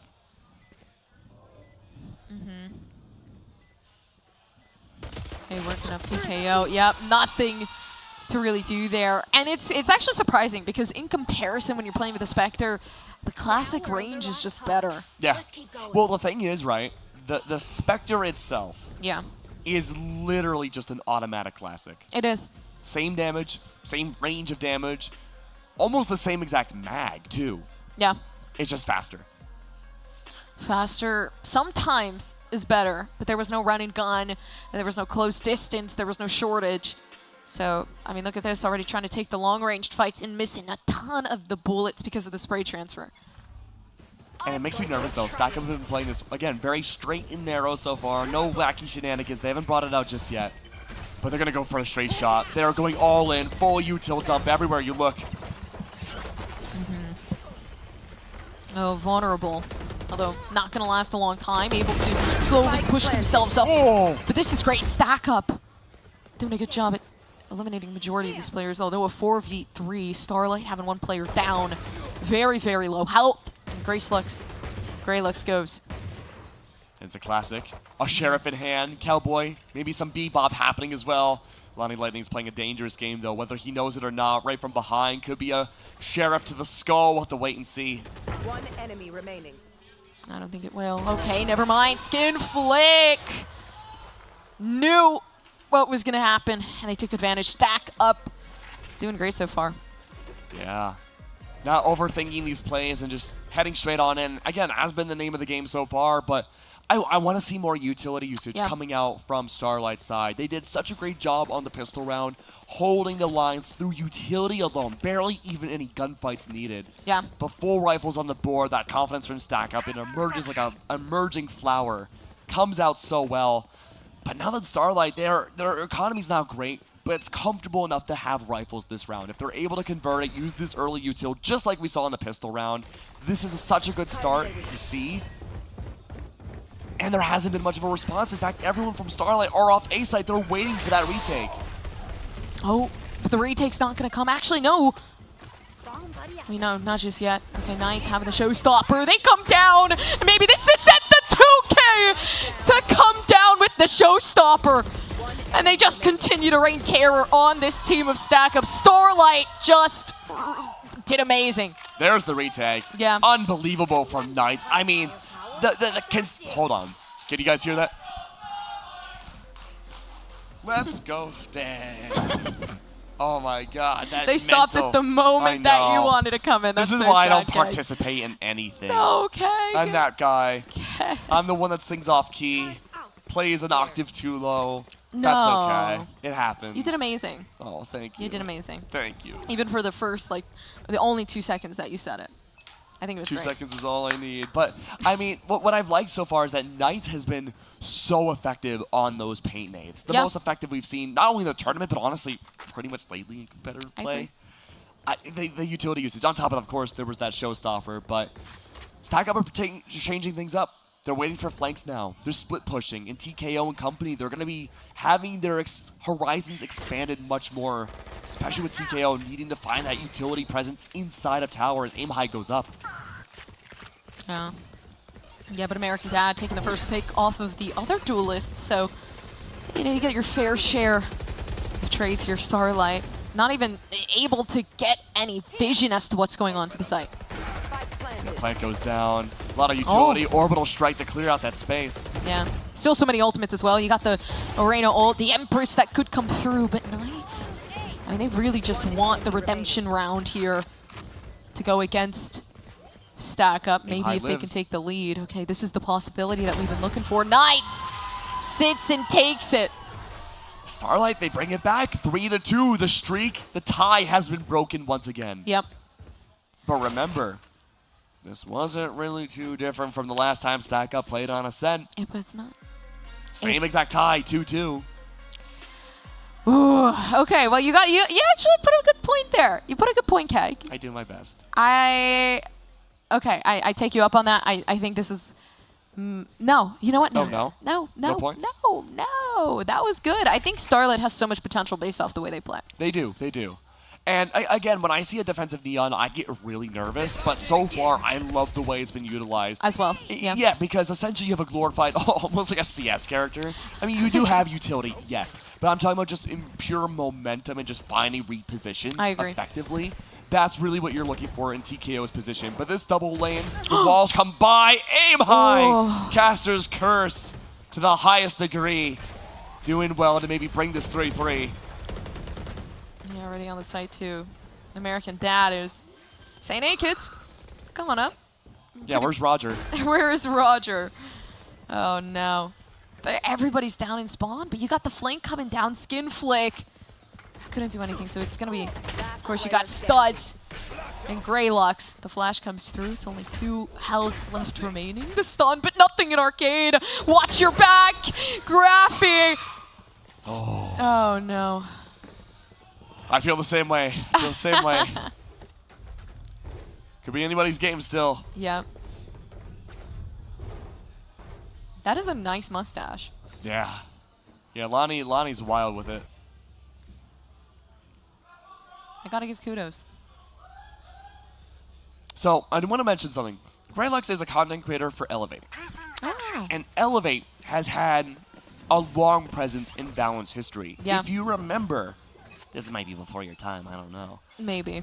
KP Ah. used to be the IGL for Elevate way back in 2020. Oh, really? This is before Built Butter, before Shopify Rebellion, before becoming the best Game Changers team in North America. It all began with KP. That is interesting. So it's a lot of legacy that Greylux has to have on her shoulders right now to bring things forwards. And of course, maybe having a little bit of that spiritual KP energy too to help bring their way to victory here, maybe.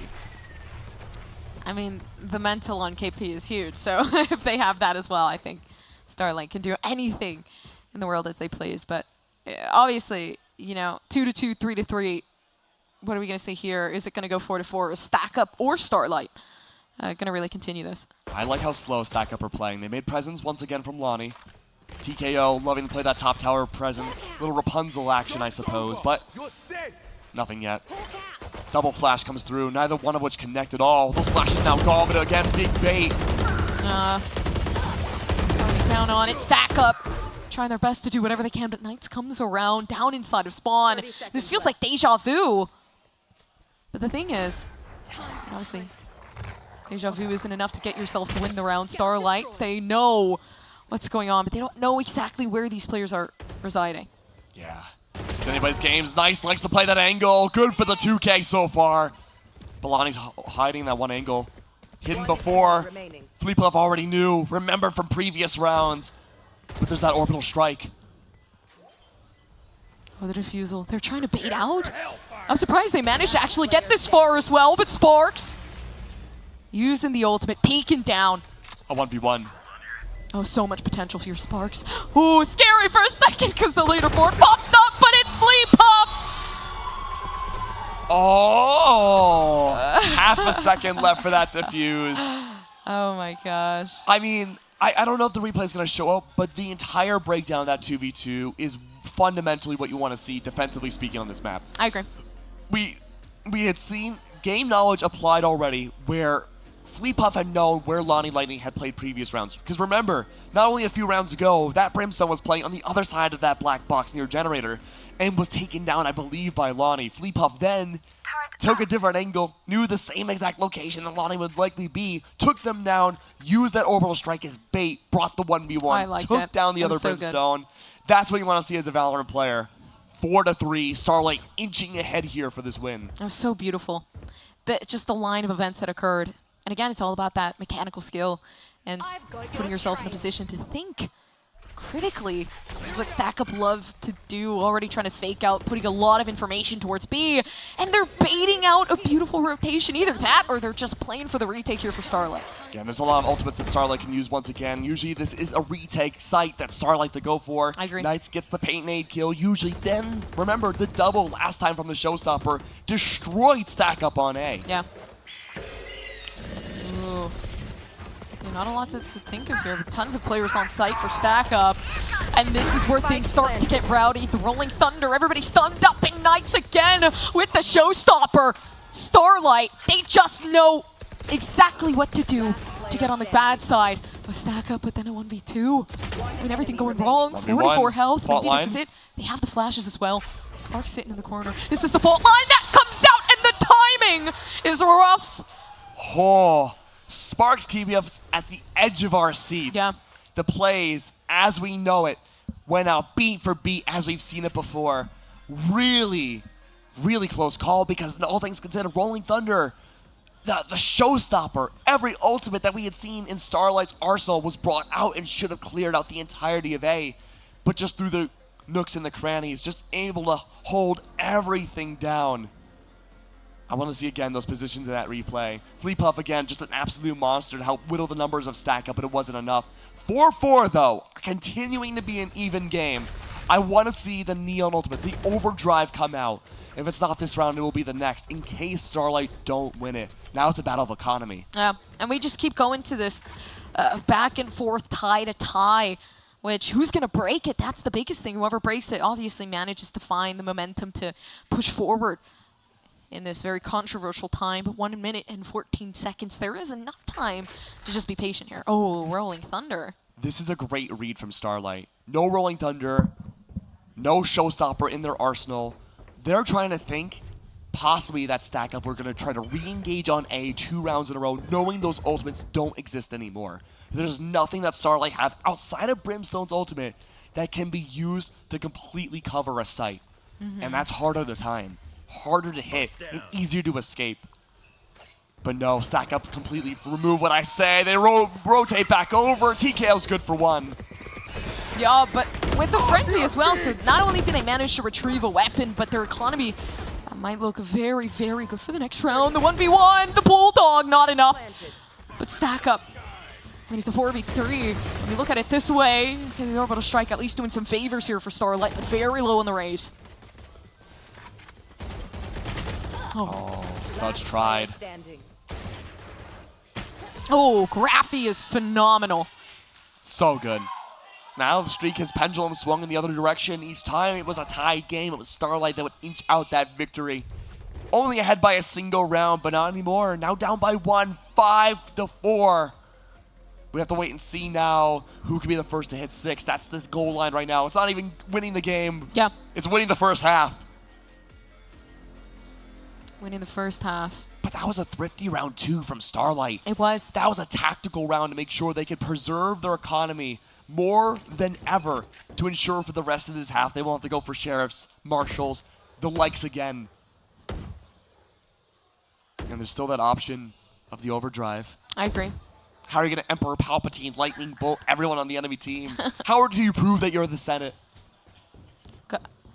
Gotta play that retake. And you know what's even more important than the overdrive? What's more important than the overdrive, Keg? I think it's donating to charity. I think so too. You know, $20, a chance to win a gigantic PC. Not too bad, not too bad. Oh, and you get to win a trip to Laguna. I wish. I wish. But you know what, Starlight right now, what's left of them though, they're trying to hold their way down. They don't know about battleforcharity.org just yet. They're too busy playing Valorant, but you at home, you may have more than one monitor where you can check out both at the same time. Oh my gosh, that sounds like a dream come true. But what else is a dream come true? Is Stack Up just 6-4. So. Yeah. And something I've noticed is that we haven't seen any tactical timeouts come out in LANFest yet. And that's okay, because I think there was still a lot of mid-round adjustments that Stack Up are employing that Starlight have not been able to adjust to just yet. And it comes down to that Stack Up tradition. Mid-round, take everything, no matter what the tempo was. Fast, slow, doesn't matter. Yeah. Grind it to a halt, reset, and take another approach to engage onto a site. And that's where Starlight's been struggling. When they over-rotate and they lose more bodies than where they start at the beginning of the round, they're put back in the positions they're not used to, and the Stack Up's able to take advantage and take full control of a site. I'm surprised that there is that much of a scatter, yeah, but it seems like they're kind of regathering themselves for Stack Up. The spike over towards A.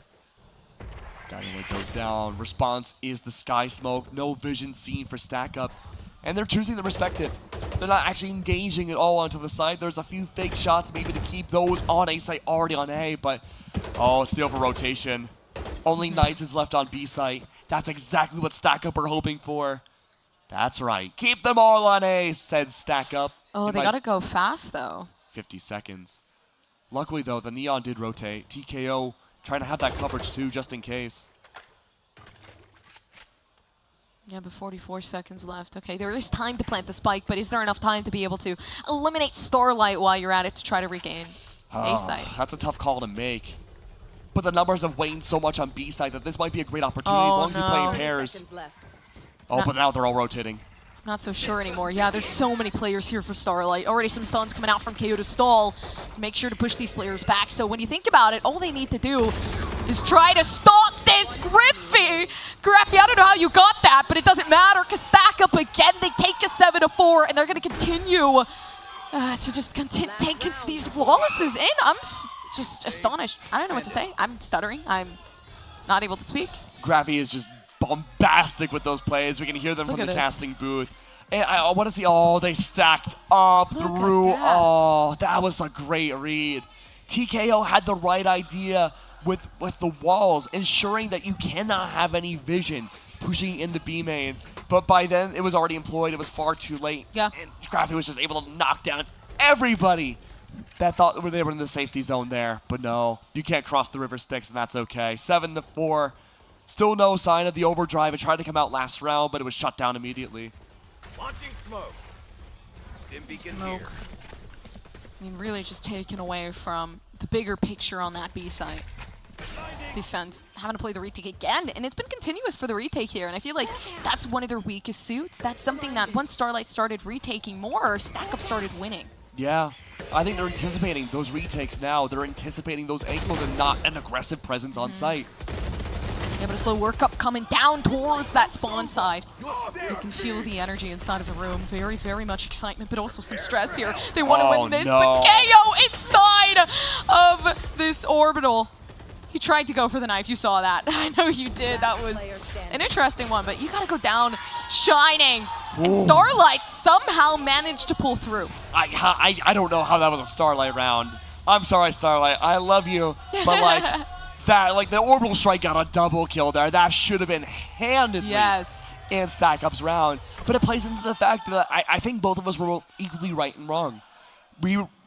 It came to the point where Stack Up were expecting the retakes from Starlight every round, but the rounds where it was those anticipated retakes, and I highlight that moment that we just saw in the replays in particular, that was read into by Stack Up. But even then, just these individual 1v1s, Knights and Studs divided out the site and quite literally conquered in winning for their mini retake. It's always Knights. It's always Knights, right? The 3K that we got to see with the Showstopper, which was huge. It was a 3K or a 2K.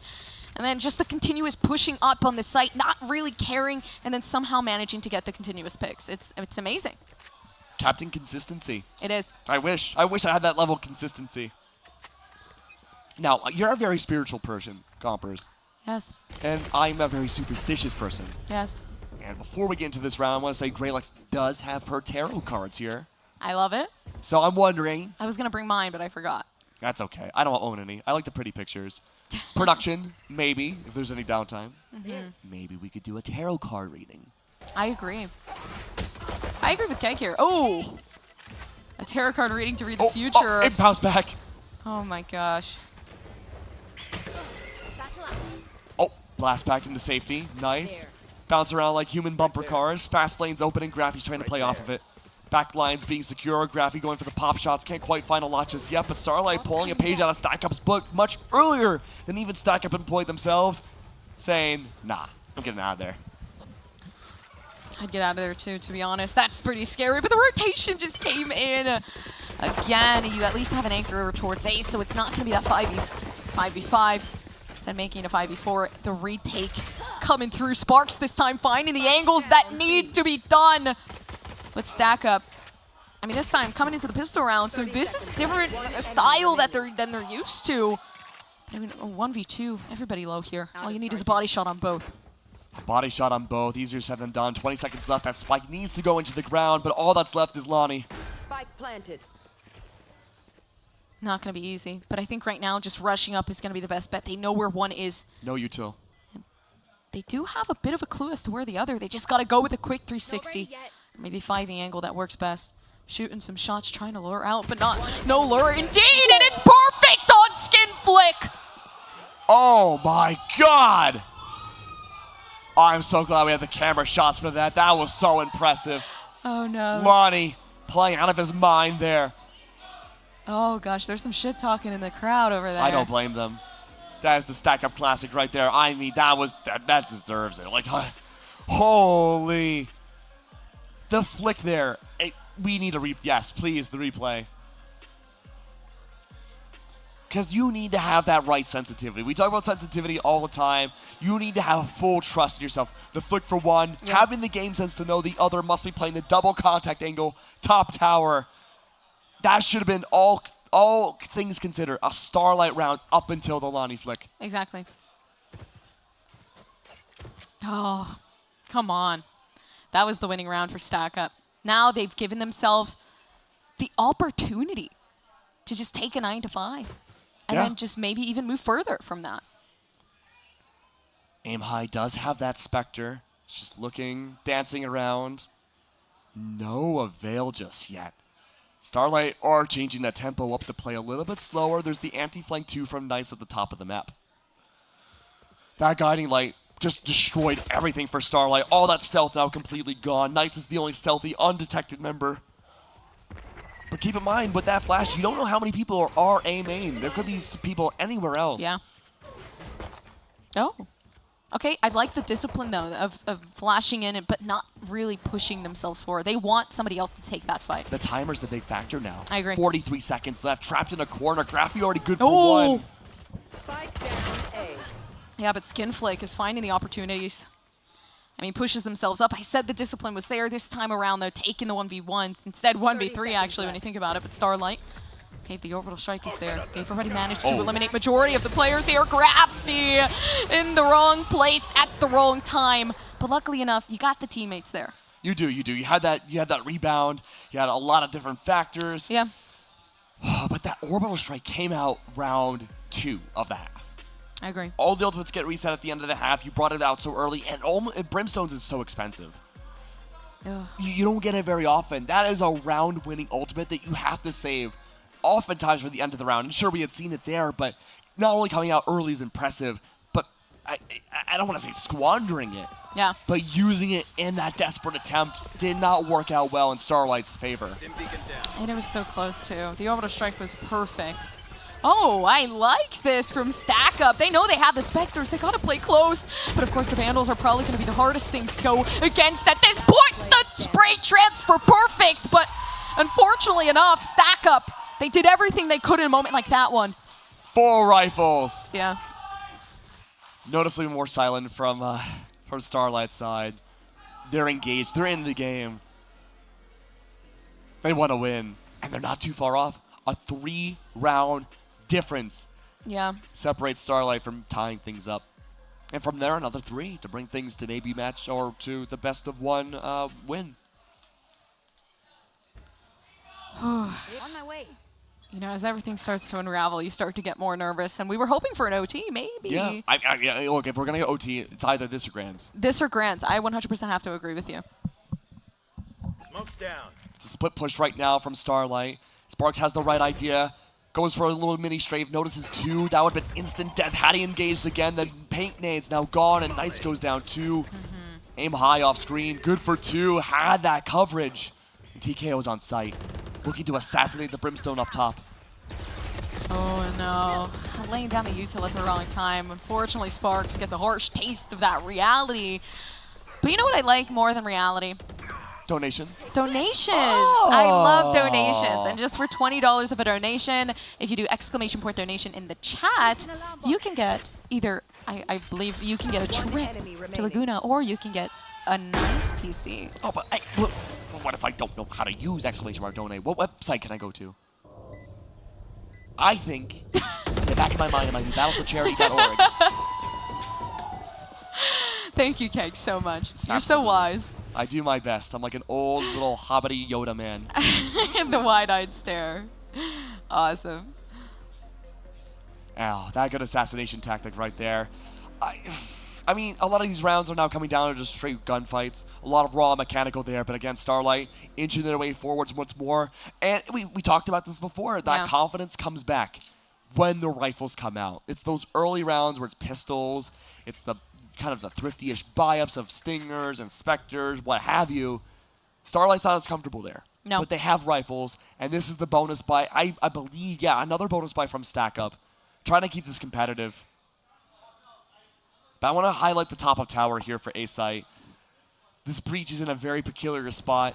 Might be good for at least one, but Graphy actually does fall. Aim high. Doing something similar here, playing off the Lear. Backs out now once everyone's blind, but Flea Puff instead finds the non-existent trade. But gets traded out instead. Yeah, Stack Up at this point have not too big of a chance. The only thing they could use is that orbital strike. But like you said before, this is such an important ultimate that you can't just be wasting it all willy-nilly. And now you have to be considering other things too. Do you want to save it for the end of the round, delay the plant, or do you want to use it for when Killjoy on Starlight's side brings the lockdown ultimate down themselves and then counter that ultimate with your own orbital strike? So much chess-like maneuvers to go through. One left alive, and it's down to Sparks. He's surely making them fly. If you can bait out that lockdown to come out right now, that'll be gigantic, but it seems unlikely. 3v1. Oh, no. Yeah, especially when you're on the defense. It's a lot harder to win a situation like that when Studs having the mollies set down. You got the flashes, the stuns from the Neon. That's probably one of the worst positions to be in. So I'm worried, though, Gompers. I'm worried for Starlight. They've inched their way forwards multiple rounds in a row, one off from tying it up. The thing is, though, that was 2 rounds in a row. That were thrifty rounds for Stack Up. They bought lesser weapons, still found some damage, but ultimately did not win. But they have been racking up those ultimate points. 4 ults on the board. Oh, man. They're going like the Count from Sesame Street. What's next? What's the next one? 5 ults on the board. That's a good laugh. That's actually pretty solid. But, oh, lockdown, okay. And although Graphy finding Knights, that's going to be hard. You already lose one, so what are you going to gain from this? Stack Up, losing another. And this is great, right? They get the site for free. Nothing to worry about here. Okay, there we go. The Nano Swarms go down just in case. Aim high, retaliates with the Empress and Orbital Strike down at the same time. Rolling Thunder, the ultimate wise to be the last resort here to deny that plan. 3v4, though. Starlight, they do have Overdrive from Neon. That could be a good changing factor, but Graphy makes things worse. Overshot kills at least one. Oh, flashing in, Graphy. I like the usage of the breach utility. Stack Up know how to use it. Trying to get that lead back up to where it was standing before. Studs just sitting in the corner, knowing they can hit the shots, and that's a great first one. But there's more. The defusal coming down, and nothing to work with here. Starlight having to back off, saving that Vandal. And Studs and I, excuse me, Studs and I have played ranked together before. She is a wild Killjoy. She's unpredictable. She can lock down a site like no other Killjoy I've played ranked with before. And she has improved so much since the last LANFest that she is looking formidable. Obviously, she played really well the last time too, but this is night and day. It is night and day. It's pretty obvious based off of what we're seeing here, right? Like, I don't know. I think, again, like I said, playing that Randy, you gotta have the fragger, and they have just that. Playing so well into it. Knights already preparing to get some stuff coming out of there. Of course, the boom bot to give away information. TKO is there. Oh no! But a it's team kill. Dangerous. That's unfortunate from Starlight. They found so much aggressive presence onto the site, only for TKO to be taken down by Grey Alexis Util. And now they're down to 2. Had TKO not gone down, it would be a 3v3. Oh, yeah, still potential though. Flea Puff sitting in the back. Okay, the crosshair a bit too short.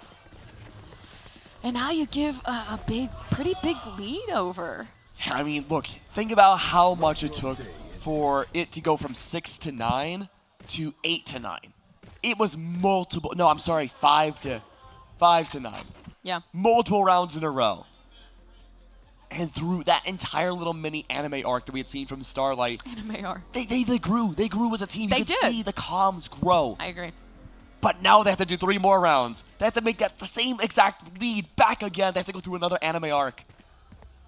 And this one's going to be the most exciting. It will be. Can they come back? We'll know in the next episode. Yes. LANFest Ballsy. Oh, LANFest Ballsy. Same LANFest time, same LANFest channel. Oh, okay. TKO just ran right past that. And that's actually a risky play because somebody could have peeked right through and taken TKO out. Yeah, and TKO just had enough time to set up for the fast lane and go and find some more spacing. Yeah. But Starlight, they're trickling in. No one's really playing together too much. It's 2 groups of 2 and TKO. So this could be bait to move back over to A. But look at Lonnie's position in the back end of A main, just waiting to see, listening for audio cues. But chooses to forego that and play for a safer angle. I mean, I would as well. 11-8, by the way. Let's not forget. There's 1 ultimate available for Starlight. That Overdrive. We have yet to see Overdrive find a single kill so far in this game. Oh. And they're rotating back again. What is going on? TKO's leading the charge. And B-side's completely clear. I'm pretty sure they heard, you know, the information, the util being used. Nice, getting the first one. So now you can see everybody on the defense just going straight towards B. And there we go, full tower control. Spike on its way down into the ground. Overdrive could very well make a lot of impact here. 5v4 for Starlight, having so many bodies left, but no, as soon as I say that, it's Trade City. Kill feed looking like candy canes all over. Red and green, red and green. No, but Stud's sitting in the back. They do have the lockdown, but not the best place to use it. The first, but nothing less. This is big. 9-11. We haven't hit that match point yet. There is a big potential here to retake, and it's so close. What's the economy going to look like for Stack Up now? I'm not too sure yet. Yeah. Lockdown's going to be gigantic, too. There's nothing that we have on Stack Up side that can remove Lockdown now, except for 1 piece of utility. Yeah. And that's Breach's Aftershock. Yeah. That has to be more well-timed than any other piece of utility in this game against that Lockdown to even come close to destroying it. So that means this could be a free B-side take if Starlight plays it right. And where do you play that Lockdown right? You have to go into the underbelly of B-side. That little lane that's been seldom used and TKO's looking at. Okay. Now that they've gone under, AmericanDad is planning to go over. Oh no, but I'm pretty sure they know.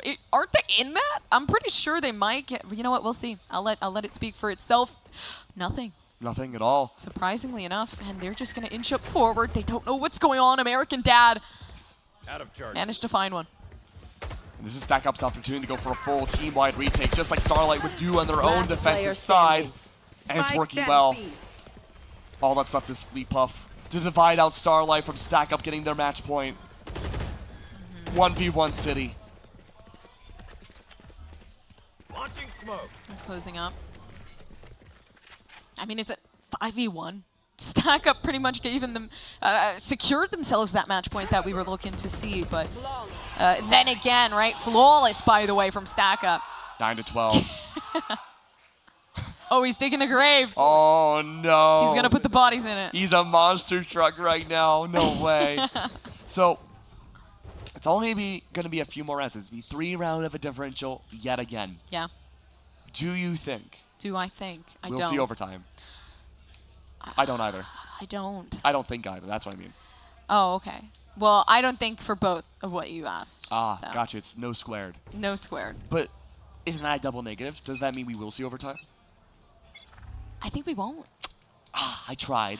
I thought we would at the beginning. I think things are going really well, but Stack Up just seemed to be a lot better on the defense. I would argue this is the hardest map in the game to coordinate an attacking round. Maybe right. Maybe Haven and Pearl are up there too, but when you have effectively 4 lanes to work with, it's so hard as an attacking team. It sounds easy, but those are all chokehold lines, and there we go. Speaking of choking, it's nice to take down Lonnie. Oh, Griffey's getting ready with the Rolling Thunder. Comes out over towards CT, but of course a 4v4. So many ultimates. Knights can't even use theirs, but they still get one. AmericanDad just sitting down at CT, unexpecting of what was to come. Now everybody's sitting down in back of sight. This is dangerous. Smoke's down. Spike planted. Still the potential of the overdrive. Yeah. Still full control for the A site in the hands of Starlight. lot of pop shots, nothing just yet. This util, the molly's gonna be so important to try to hold down the line, try to attempt to go for a retake. Oh, maybe we were wrong. Maybe we won't be able to see that OT because Knights is going absolutely crazy. We were waiting for that ace as well. Nope. Taken down the moment we say it. Caster's curse just a bit, but it's okay because 10 to 12. 2 rounds, Keg. Only 2 rounds. 2 rounds. I believe. You believe. I believe. Hey, crowd, can you hear me? I don't know if they can. Somebody said no. Oh, someone's looking over. I need you. Man looking at me. We have to chant OT. OT. OT. OT. Dang. OT. OT. OT. OT. Yeah, now the people are cheering. There we go. OT. OT. Okay. OT. Look at you. You started a riot. I started something. That's the highest achievement I'll ever get in my life. Oh, that is... It's the Palpatine bolts. Yeah. TKO is the Senate. Okay. On top of the Rolling Thunder. Fast lane is out. Oh, no, Sparks. Oh, we sit in the back of sight, but this time looking good. Stack up finishes. And Starlight is gone. We're not going OT this time. I'm sorry, Keg, but I do think we might be able to see it within the next time. No. All right, keep your hopes high. Oh, my hopes and dreams crushed. No, no, no. Listen, I believe. I believe. I believe. We didn't chant hard enough, crowd. I will never get tired of the... They have such a... They have an aesthetic for the team of Stack Up. Have you noticed it? An aesthetic? Who? It's for the Stack Up? It's the American Dream aesthetic. It is the American Dream. It is the American Dream aesthetic. It's the American Dream is also winning, I suppose, too, Yeah. right? The little booty shorts, you know? Yes, I know. I should have brought my booty shorts. LANFest would be like, What well, is it? We don't even know what it says in the back. That's true. We don't. Oh, by the way, actually, you know, I've been thinking lately. You've been thinking? You know what I've been I'm thinking proud about? Donations. of I've been thinking. you know, there's been a lot of things that I've been thinking about as well. I am just so sad. There could be a lot of different things that we could have seen in that game, but we didn't see a lot of, we didn't get a lot of chanting coming out for that overtime. I think had the crowd chanted harder, yeah, maybe would have. But you know what? The crowd can make it up. How can they make it up? I think they can make it up by going to either !donate in chat, or maybe if you're live here and not in the Twitch stream, maybe you can go for battleforcharity.org and maybe donate for $20 at least, and maybe have a chance to not only make it up to me, but maybe eventually having an overtime and make it up for the one we didn't have, I agree. but also having a chance to maybe win an awesome PC. See, that's the thing. I mean, number one, why wouldn't you want to donate? Because donating is cool. It's the thing Charity. nowadays for charity. And number two, come on, it's a PC. If you guys, obviously, this is a real life, real life raffle that we're doing. You guys might be able to win. You saw the cool PCs that we had downstairs just a while ago. If you want to scroll back into the VOD, you can see those. But it was sick. Yeah. Those PCs looked insane. And by the way, it has a 3060 Ti inside of it, guys. This is the real deal. It is not fake. And who doesn't want to take a 2-day trip to Laguna, by the way? That's true. I'm not much of a geographist. Oh, Never you're really not? been that far into the world. I would love to go and explore new places. And Me having, too. Yeah, having the opportunity to explore and go to new places. I mean, I'm thankful again that LANFest was able to bring us out to Vegas. Very, very kind. Thank you. Thank you. But I mean, it's also like, people who might be able to win stuff get to travel more than us. Man, what am I doing casting? I should be a professional raffler.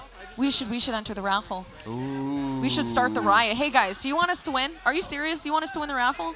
$20 is all it takes to be able to put your name into the raffle. That's all it takes. But you know what? Even beyond that, if we don't win the raffle, that's okay. Because I'll feel good because I'm donating to the charity. I agree as well. You're putting your money to a good cause. Absolutely. A lot of good causes. And of course, all these teams here representing a fantastic causes. The battle of the charities quite literally going through. But I mean, that was one of our last winners games. From here on out, it's going to be a gauntlet to see. All these different teams, again, battling for charities, all for fun. These teams that have been put together. The chemistry is there, absolutely. But they have to face against the elimination bracket. Yes. And if they lose these best of ones, they'll be out of the tournament. The charities won't certainly go away. You should continue donating to them. But their presence here will be lowered a little bit because they will not be winning. Yeah, and that's, again, scary. But Yes. at the same time, I'm excited to see who's going to be our winner and who is going to be the just being eliminated completely. I know. Which is the scary thing because Starlight just got bumped down to the lower bracket. And they were my wild card pick. I was expecting either greatness from Starlight or a very close game. And all things considered, yes, that was a close I know, game. crowd, it wasn't overtime. I still think it was a very close game.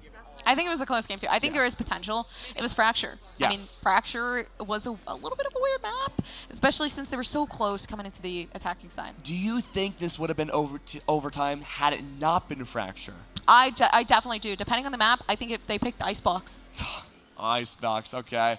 Well, you know what? We don't have to worry about Fracture, at least right now. We've seen it too many different times. But you know who we haven't seen enough? My boy, Kangas. Let's throw over to our host. Thank you, casters. Another great game of Valorant. Stacking up the wins so far today. We're going to be sending it to a short break while we get the next game rolling. But before that, an update on the donations. Angela with another 100. Jamie with 60 and Raptor with 42. Thank you so much. You all got extra entries for our giveaway, which includes SSDs, a Voodoo Ranger gift pack, and even a full gaming PC setup from Ibuypower. If you're at home, you can still donate right now. Use !donate in the chat or go to the website battleforcharity.org and then you can select which organization you want to donate through. We're going to send it to a short break before we're back with more Valorant action right after this.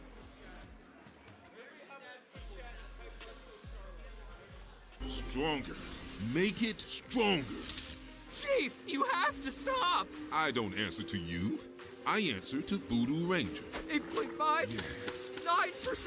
Yes. 9.5% ABV!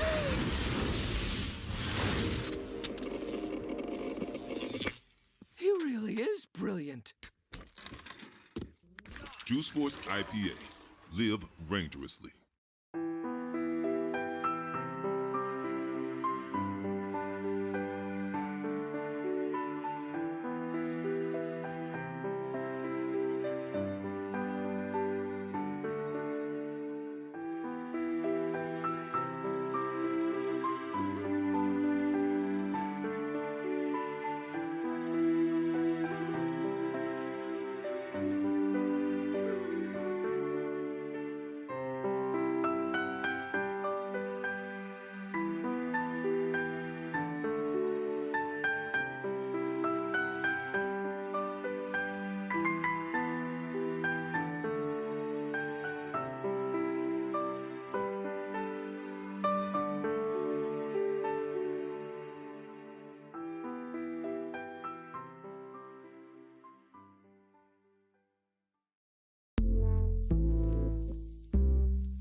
Welcome to Games for Love. We're easing suffering, saving lives, and creating sustainable futures for children. Our goal is to let kids be kids in spite of their situations and sicknesses. Working with hospitals all over the world. And over the next 5 years, we are on a mission to positively impact the lives of 10 million kids. Best of all, you can join us in this movement by being a part of us. Get involved today by visiting us at gamesforlove.org.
can't handle the truth. If you wanna be the very best, you gotta give it your all. You gotta show you can take some hits and you're not afraid to fall. But just when you think you don't have enough, give it 9.5% more of your best stuff, and you can make it through, of course, and become a member of the Juice Force. Hello and welcome back, everybody. After that quick break, we're still waiting for one of the games to finish up for our next match on stage. So while we're doing that, I'm going to need a couple of volunteers from the audience here. Is anybody feeling bold right now? Raise your hand. I need 5 volunteers. Can I get 5 volunteers? I see a lot of folks over by the bar. Okay, I got 1. I got a couple volunteers. Couple hands. All right. I got 3. There's 1 more. Can I get 1 more volunteer? Oh, I see a hand over there. All right, come on up. I'll have you all stand on this side. If you can line up right here. Sir, I didn't see your hand go up. Get out of here. We can't have a coach do the challenge. All right, if I could have you all stand on this side right here. Do we have 5? That's 4. There you go. You're in. All right. So I know that you've been seeing me do all the grip challenge things, trying to get gamers healthy. So do you mind demonstrating a couple of workouts for me on stage right now? I promise it's going to be worth your time, okay? All right?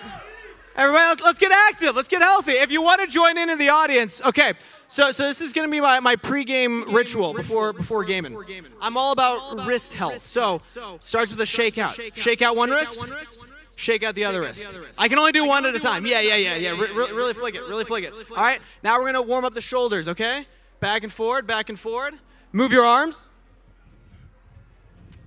I should have had you stand further apart, but this is great. It's still working. So the key to this is posture while you're gaming and having your wrist in a non-compromised position. Stimulate blood flow to the areas.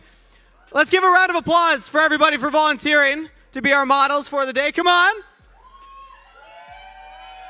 And for going through all that, all of you will be walking away with a Cooler Master giveaway box. A lot of peripherals. You got a mouse pad, we got a mouse, all kinds of cool stuff in there. So we have more that Katie in the corner will give away to you. Right down there. See her waving her arms?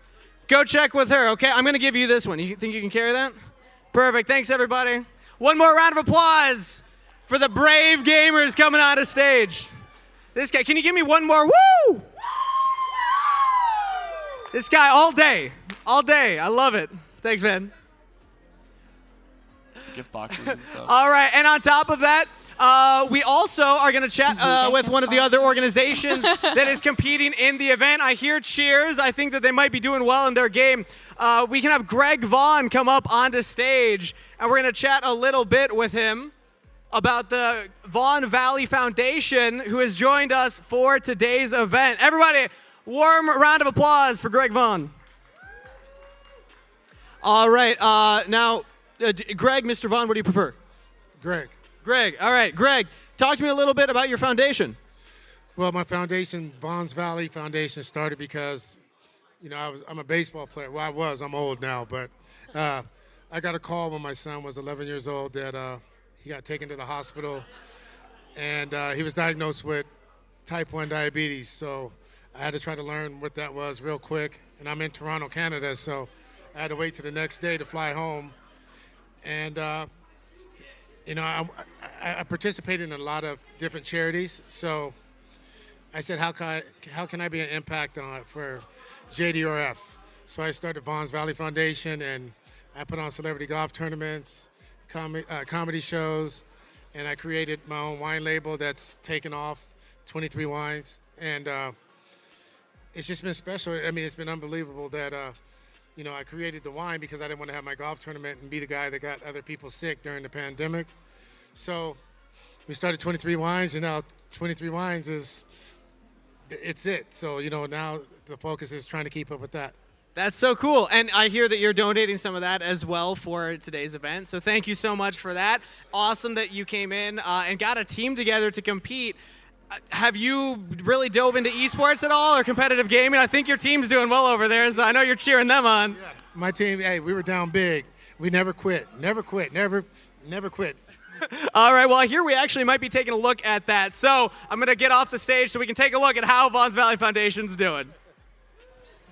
Hello, hello, welcome back, everybody. We are looking to see how everyone's doing, and let me tell you, this is one heck of a match. 11 points now for Vaughn's Valley, over 10 for Games for Love. A very competitive matchup here, and apparently, word on the street is we just got off from an ace round. So, super happy to see it there. And remember, big names that we had seen the last time we covered Vaughn's Valley was Proton. I mean, we saw Frico, and of course, the Rowdy Rogan. He was fantastic. So, a lot of the set pieces are down. We know there's a very high-octane team on one side. Games for Love we have not seen in a while, but they're keeping this competitive. And with their double duelist plays, WestJet already good for 2 to start things off. Gompers, I'm excited. Yeah, super big. That's great, too. I mean, we don't really know the storyline of what's been going on, but the fact that Games for Love managed to make it so far against Vaughn's Valley. Yeah, we have to fill in the pieces here, but I do have to say, I love the way Vaughn's Valley, they've been able to inch out this lead so far. 2 different ultimates now for Games for Love, 1 active on top of that. It's going to be the Empress coming out from WestJet. But again, Reyna versus Reyna potentially could have a lot of impact in this post plan. Super big, especially since we have some of that breach util to utilize for Vaughn's Valley. Let's look at it. 4v3. There comes the first one down. Games for Love. They see the potential. And now they only leave 1 player left standing. See, maybe this is the OT we were looking for. Oh, I didn't even think of that. You might be right. And there it is. WestJet, 11-11. All right. Crowd, you can redeem yourselves this time. I don't know if they can hear me at all, but I just want the chant for OT, OT, OT, OT. OT. Man. OT. Oh, I see you looking at me. OT, OT, OT. Thank you, cute noob. OT, OT, OT. Yeah, you really want that chance, man. Yeah, I do. I mean, I think you'd have a better chance trying to get the wave out of them, I'm being honest with you. That's true. I've never really been able to start. I've never done a chant before. You've never? No. I've started a clapping thing before. You know, where you clap and then everybody else you start clapping, claps. I'll start clapping. No, that's scary. What are we clapping for? I have anxiety, man. OT.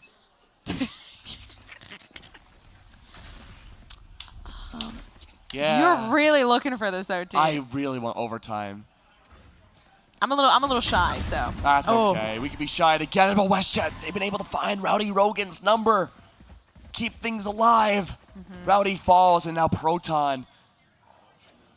No, nowhere to be seen with the rest of the team. Yeah, they're trying to get a step up here. Okay, the Fade ultimate comes down.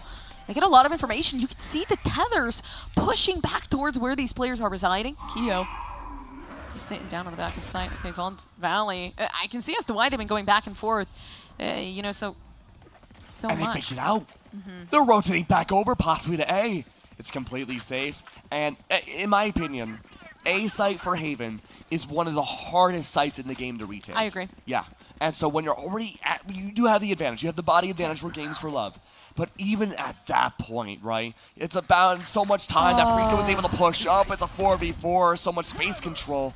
It might be hard to find any sort of impact here for the retake. I think the only way that you can really lose a round like this one is if you peek purposefully. And at this point, all they have to do is hold their ground, maybe play together the 1v2 that Cypher's about to take is a little bit scary. Especially Jiggle peeking down inside of short. Proton manages to get the 2. And it's big here. But of course, taking themselves out of the situation of time. And this is good. A 2v2. So good. Keo looking to divide and conquer, uses that turret for first contact. Oh! What? Okay. 1 round now. Oh, 1 round now. Thurico. Oh, man. If I wasn't casting, I'd be saying a lot of things right now. Good Lord. I want to see a replay of that shot. Look at that. The jiggle peek was so good. Oh, that was frame perfect. Oh, replay operator, you're teasing me. I want to see this. You're teasing. Oh, look at that. Look at that. There's no way Frico actually saw Keo on the other side on Spike. He was absolutely going for Phoenix. Either way, man. Vaughn's Valley. This is big. I mean, this is this is the opportunity for them to take this victory. But, you know, obviously you want that OT, so we're praying for the OT.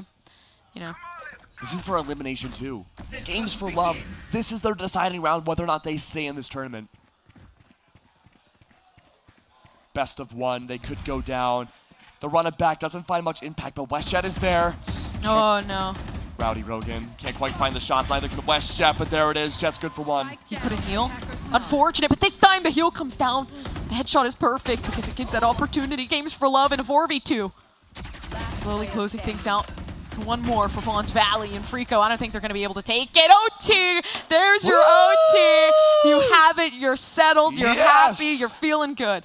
Now to celebrate overtime, I think everybody here should either do exclamation mark donate in chat I agree. or do battleforcharity.org. Yes. And pitch in at least $20 for that baby PC giveaway. Oh. Yes! OT! Yeah! OT! OT! OT! OT! Oh, my voice is already giving out. You have to carry it for me. Carry it for me for the OT wave. But now the big question is, Gompers, who's going to win OT? Are we going to start that chant now? Oh, we Vaughn's Valley or Games for Love. Games for Love. I think we should tell the audience to chant for who they think is going to win. That's what I think. I think you should do that. Hey, audience. You should chant for the team you want to win OT. Oh, my God. That's okay. At least somebody will. Okay, that's great. I want... Oh, okay. Yes! We got a Games for Love. There we go. There we go. I like this guy. Okay. I love the excitement in the crowd. There needs to be excitement in the crowd. It's a LAN. Oh, yeah. But you know what's interesting? We talk about the excitement, but this round has been not interesting in the first few seconds. It has been quiet. It's tense. Yeah. And it's a slow crawl to C-site for Games for Love. They're looking to find that impact. But remember, Proton on the defensive side has been a master of locking down C. Had gone flawless.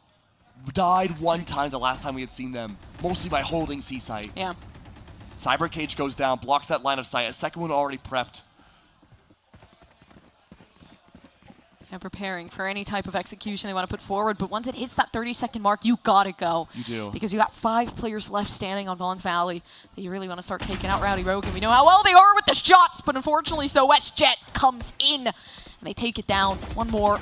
But it doesn't matter. Keo seeing in perfect timing, so not getting caught out, but so much information and util. Games for Love. It's close. But no cigar. Proton's there for 2. 2 left alive, though, for Vaughn's Valley.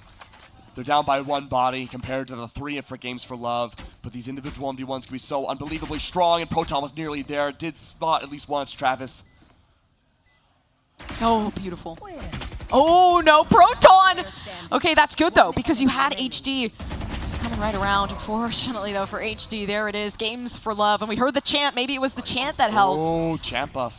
So that's what I'm thinking. Switching sides. And now, the tides have turned. It's Vaughn's Valley opportunity now to bring things back. A round away, possibly from elimination in this event. They have to keep themselves up afloat. Again, best of 1. There are no other maps to rely on. You have to be the Haven Masters. For the Battle of Charity here, 12-13. It's down to this. What's Vaughn's Valley going to do for their attacking side? They played slow. Keep in mind, we're coming into this a little bit later than most. So we haven't gotten to see too many of their attacking prowesses yet. Oh. That was a nice push out. Unfortunately, you know, no blind to really recover or anything, which is the biggest thing. Travis is going to lock down B main to ensure that no one from Vaughn's Valley can push their way in. Ooh. Blue does spot at least one. It's Proton. All huddled outside B main. There it is. Proton falls. Oh, yeah, Games for Love. I mean, if Vaughn's Valley lose this, they go out. They do. And that's my pick. Oh, true.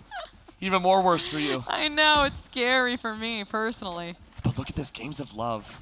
Or Games for Love. They have this potential flank here from Kareem. Hiding in a corner, waiting for that rotate. Oh, this is perfect. Vaughn's Valley done for it. 3K from Kareem. It's down the Rowdy. The make or break now. A 1v4, half HP and less. Oh, it's done. You got your OT. How are you feeling, Kay? You know what? Reporter Gumper's on the scene. I'm feeling really good. Really? Feeling really good. I feel like we would be good co-anchors. I'd be down for that. I'd be down for that. I've applied for a few news anchor positions. Oh, Keep it on the DL. Keep it on the I'm DL. trying, Guys, I'm trying. audience, don't speak about it. Meteorologist. Well, the weather out here was looking pretty good. Nice and bright and sunny today for Haven, but let me tell you, cream cheese rained down hail all over the side there for that ending 1v3. Brought that to 4 against Rowdy Rogan.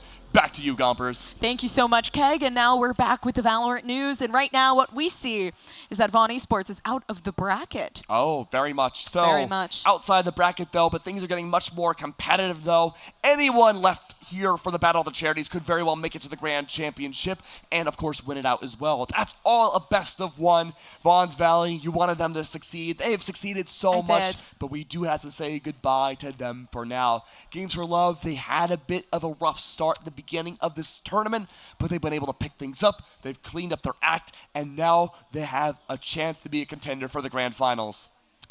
Biggest thing, too. Oh? Games for Love. They're the dark horse of this series. Maybe. We didn't pay much attention to them. You're right. But Vaughn Esports, we saw how strong they were. We saw the potential going up against Cute Noob. And, of course, LANFest. But this is weird. We'll see. It's going to be interesting. Let's see what Kangas has to say. He's got a lot of news for us, so let's hop over to him. Oh, never mind. Sorry, Kangas. No time for you. Actually going to a small break. We'll be back in a little bit. When kids need medical care, they will often face stressful and life-changing experiences. From long treatments to hospital stays, they will miss out on the things that make being a kid fun. Since 1982, Starlight Children's Foundation transformed the in-hospital experience for 17 million seriously ill kids in 800 children's hospitals and facilities across the United States. Our state-of-the-art programs like Starlight Virtual Reality, Starlight Hospital Wear, and Starlight Gaming allow kids to experience a moment of happiness, no matter the circumstance, so they can enjoy being a kid. Learn more at starlight.org. That's starlight.org. Welcome to Games for Love. We're easing suffering, saving lives, and creating sustainable futures for children. Our goal is to let kids be kids in spite of their situations and sicknesses. Working with hospitals all over the world. And over the next 5 years, we are on a mission to positively impact the lives of 10 million kids. Best of all, you can join us in this movement by being a part of us. Get involved today by visiting us at gamesforlove.org.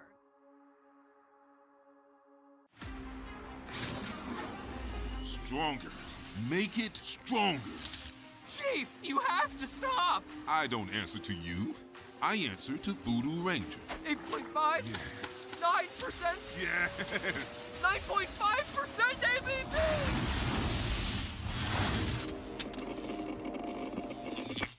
He really is brilliant. Juice Force IPA. Live rangerously.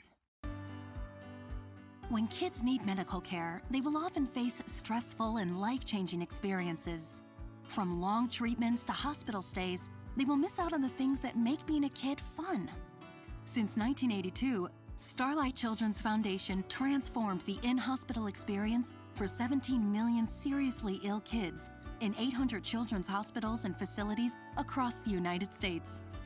Our state-of-the-art programs like Starlight Virtual Reality, Starlight Hospital Wear, and Starlight Gaming allow kids to experience a moment of happiness, no matter the circumstance, so they can enjoy being a kid. Learn more at starlight.org. That's starlight.org. Welcome to Games for Love. We're easing suffering, saving lives, and creating sustainable futures for children. Our goal is to let kids be kids in spite of their situations and sicknesses. Working with hospitals all over the world.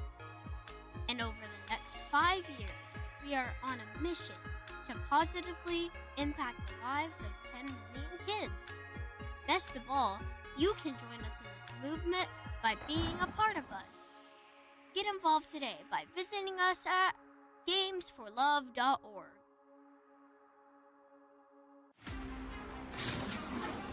Stronger. Make it stronger. Chief, you have to stop. I don't answer to you. I answer to Voodoo Ranger. 8.5? Yes. 9%? Yes. 9.5% ABV!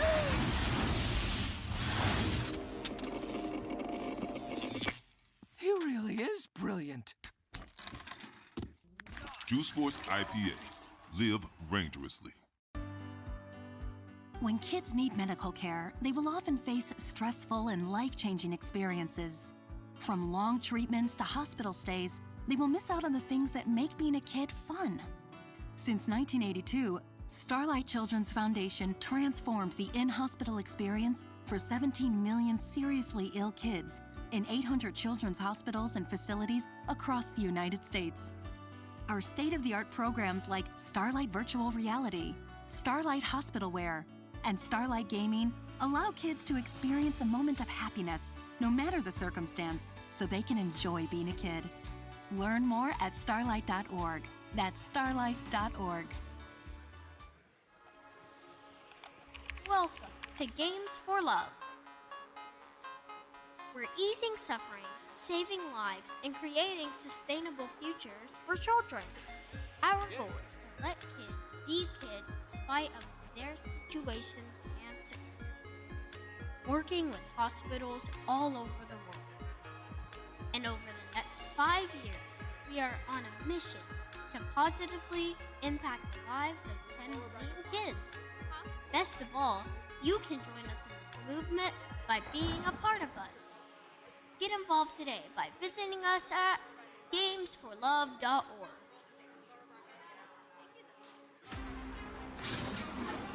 Stronger. Make it stronger. Chief, you have to stop. I don't answer to you. I answer to Voodoo Ranger. 8.5? Yes. 9%? Yes. 9.5% ABV!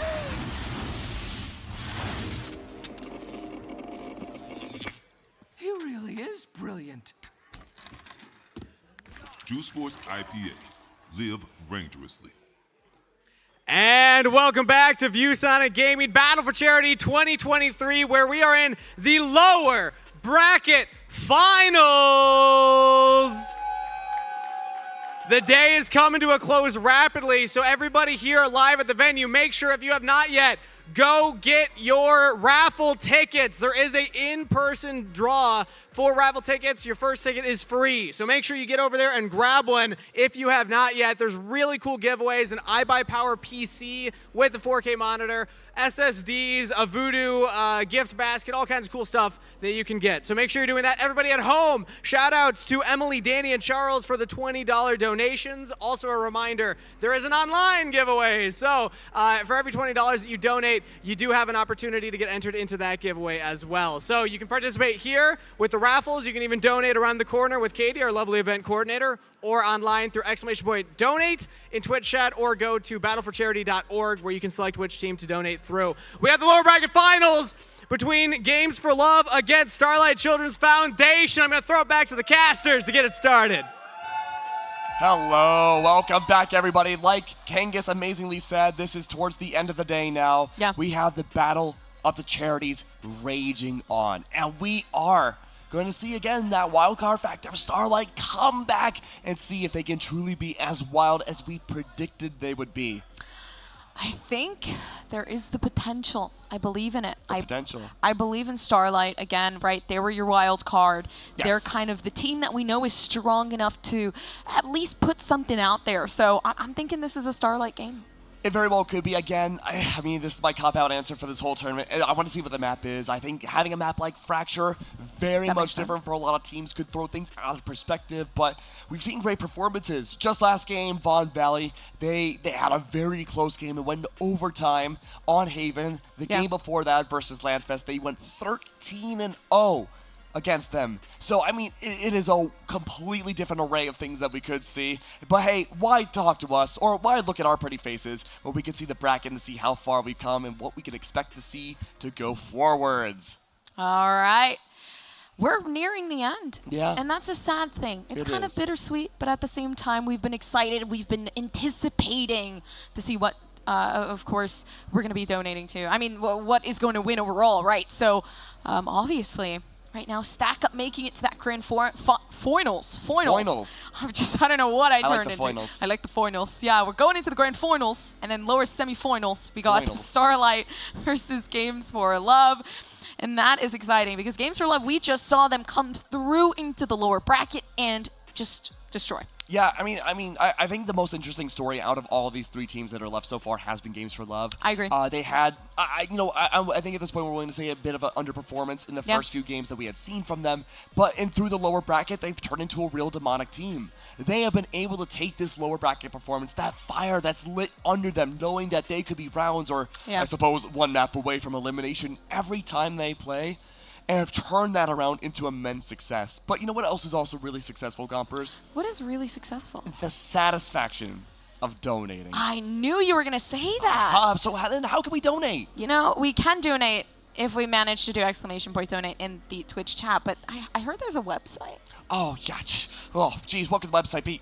Of course, battleforcharity.org. Go for there, have some fun, check out all the amazing charities that are a part of this event. We cannot thank them enough. And of course, we got to thank LANFest for also bringing us out here. It's been nothing but fun so far. Yeah. One of the best co-casters, of course, ever. You too, of course. Thank you. I appreciate that. But you know what? Amazing co-casters, amazing charities, all that stuff, right? How about amazing maps? We're going to Ascent. Ooh, no icebox? No icebox, thankfully. You know, I think, can we do just a small little, like, we're going to put an incision in their brains, but through the air.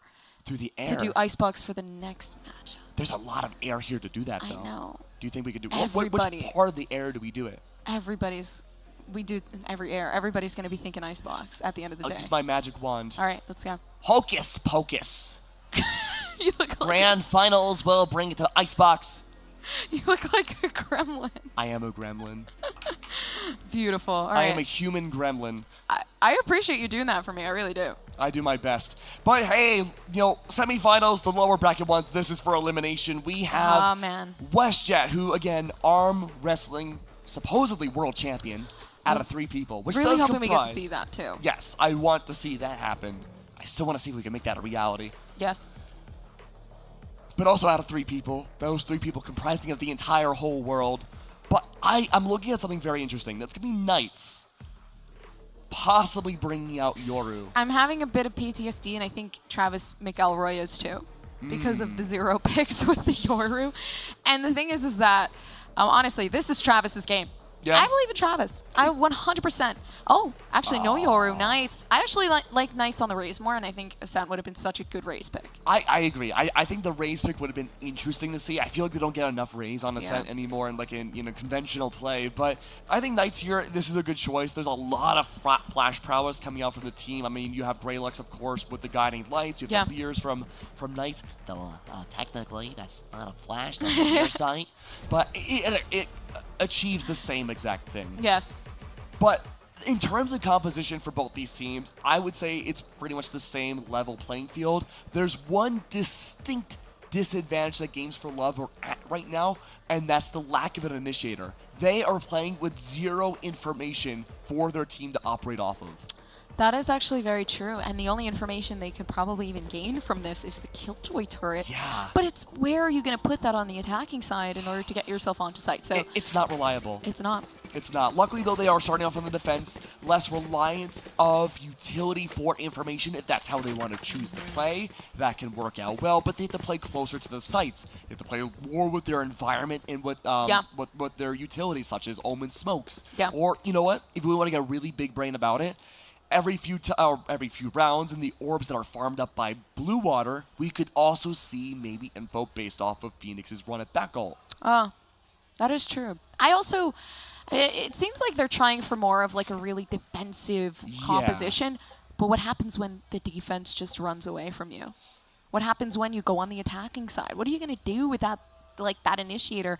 So I feel like, you know, just heavily relying on one side probably isn't the play, and you have to at least have that one condition, at least one, for the opposing side. I don't think all is lost if Games for Love do not succeed on their defensive side. When I see Phoenix and Reyna on the same team, Potential. I'm thinking that it's going to be entirely maybe a more attacker-favored game. Now, we do have a bit of tech difficulties going on right now, so we'll have to wait a little bit longer, but it's okay. It gives us more time to debate about these agents, which I personally love. I could play this game all day long. Of course. So the Phoenix and the Reyna are going to be devastating. So I guess the big question is, if you don't have any info and you have a Phoenix and a Reyna, I don't necessarily see a reality where a team like Games for Love are going to be playing close to the site. Okay. I think they'll flash out, they'll swing angles, and it will be a little bit more blind, yes. But as long as they have that mechanical prowess, and we know they do, they might be able to be good for at least one. I agree. Oh. Just like that. Okay, Well, already starting. the other way around. Yeah, pushing it up in mid. I mean, no Knights is a fragger, but, you know, I haven't seen that Reyna gameplay. And you know I love Reyna. I'm a Reyna main. I only go Reyna ever because it's so much fun. I know, I'm sorry too. To everybody in my lobbies, of course. Down inside of the smoke right behind you. Kareem. Pistol round's already looking pretty spicy. Yeah, playing around that utility, Kareem did a great move, but unfortunately down, not only just one, but 3 different bodies now. All that's left is Keo. Keo popped off so much last time we saw him on Ascent, but that was with the LMG. That was with the Odin play on A side. B side was a little bit more Wild West. Yeah. Oh yeah, Keo is preparing for the worst case scenario. Not even spotted. Actually just now did. Having to wide swing this, especially with the timer taken down, getting a lot of damage through. Just within the wall, TKO, knowing where to shoot. You can hear the cheers. That's a good first round from Starlight. Oh, amazing work there. Games for Love going down immediately, but again, that was because we saw a little bit more of an aggressive play coming up from their team. Yeah. Individual 1v1s. The prowess wasn't there to play off their teammates. But again, opening pistol round, that's perfectly fine. We've seen plenty of teams make comebacks once they get those full rifles. So this is still just as competitive as before. Oh, I love myself a nice Vandal. That's a really early Vandal. It's great. It's great. Especially, you know, again, you got to be selfish on the Reyna. You do. But if you lose that Vandal at any point this round, Games for Love could pick it up and turn the tide so quickly with their best shots. That is true. Making things harder. Already trying to capture at least that orb to make sure the Seeker's coming quicker than normal. But they know that the Shorty's coming in close range. This is dangerous. Hitting this angle in particular. Yeah, okay, they have a Sheriff. They have a Shorty. What about it? But once you hit close, I mean, there is that potential to get lost in it. There we go. Good work so far. Nice. Knights and Company. Good for that spray down. All that's left is 2. One enemy remaining. Yeah, and the last one just sitting up inside of heaven. It's Travis McElroy. We're still waiting for that redemption arc. Maybe this is it. Nope, not just yet. Maybe the next round. I mean, look, if you're playing Sage, you know, it's a good opportunity to go for heals. You have a lot of slow orb capabilities. You have a lot of environmental stuff where you don't necessarily need to be on the board in terms of kills. As long as you use your utility and you assist your team, you're promoting that Phoenix. You're promoting that Reyna to find more overextensions and maybe swing things that normally wouldn't be possible to be swung and find kills that way. Yeah. Yeah, but they did a pretty good job at keeping themselves well situated. And they have the Vandal still, by the way. So not to mention coming into this round, having that hero rifle. Games for Love. They just got to pick that 1v1, and Knights has to be the one to secure it. So far, seemingly so good. TKO taking the back lines, playing off the trades of Knights here. But again, no one on Games for Love, even though they have extra rifles now. Not peeking up at all. They're playing off double contact. Travis falls. Great amount of info possibly for this Phoenix. Still hiding away on Pizza. Does not make a move. Oh, yeah, and still somebody. Okay. Slowly working their way around. Games for Love losing the first one. That's big. Because if they manage to push themselves up to get that rifle out of the hands of Games for Love, that's going to be big, slowly but surely. Knights doesn't have any flashes, but is going to rely on that Sky here. Oh, no. Nice, forced to back off. Kareem just able to Shrouded step away, hopefully away from certain death. Fleet Puff did find the call. Yeah. Already starting up. Everybody down in the back of sight. This is big because they've managed to take out the Sage. And now Fleet Puff with the second, retrieving the Vandal. And just up above, they don't know it just yet, but it's good off of Starlight. This bonus round looks amazing. Can they run away with it? WestJet, maybe they'll be able to. And really just pull something clever together. Having the blinds down inside of the back of sight, just sitting underneath heaven. What are they going to do here? WestJet prodding around, figuring out all the info possible to see where the last of 3 could be, but they're all situated in hell. One by one, they could go like a gladiatorial arena. Alarm bot comes by. WestJet's good for 1. Doesn't realize there's 2 more tucked away. 3-0 for Starlight. That was actually pretty clever. You would not expect 3 players just to be sitting within 1 angle from you. No, never. We call that like the Kyo angle now. Yeah. Just hiding away. But economically, we'll have to take a look into this next round. I really love this opening attacking play here from TKO and Knights. They're able to play off each other well, and that's what we see at top-level competitive play for Valorant, about making sure that no one plays alone. Anyone that does go down, there's that immediate trade, so it's not a distinct advantage for either one of these teams. Double Reyna ult in contention for both into this next round. Yeah. Games for Love, though. Very not-so-great weapons out. Yeah, already a lot of difficulties coming out, but they lost their main fragger here for Starlight, so obviously the potential is a bit there for Games for Love. But the game they had prior was pretty taxing when it came to their mental. These players have been playing for a long time. You're absolutely right. A 3v4 now.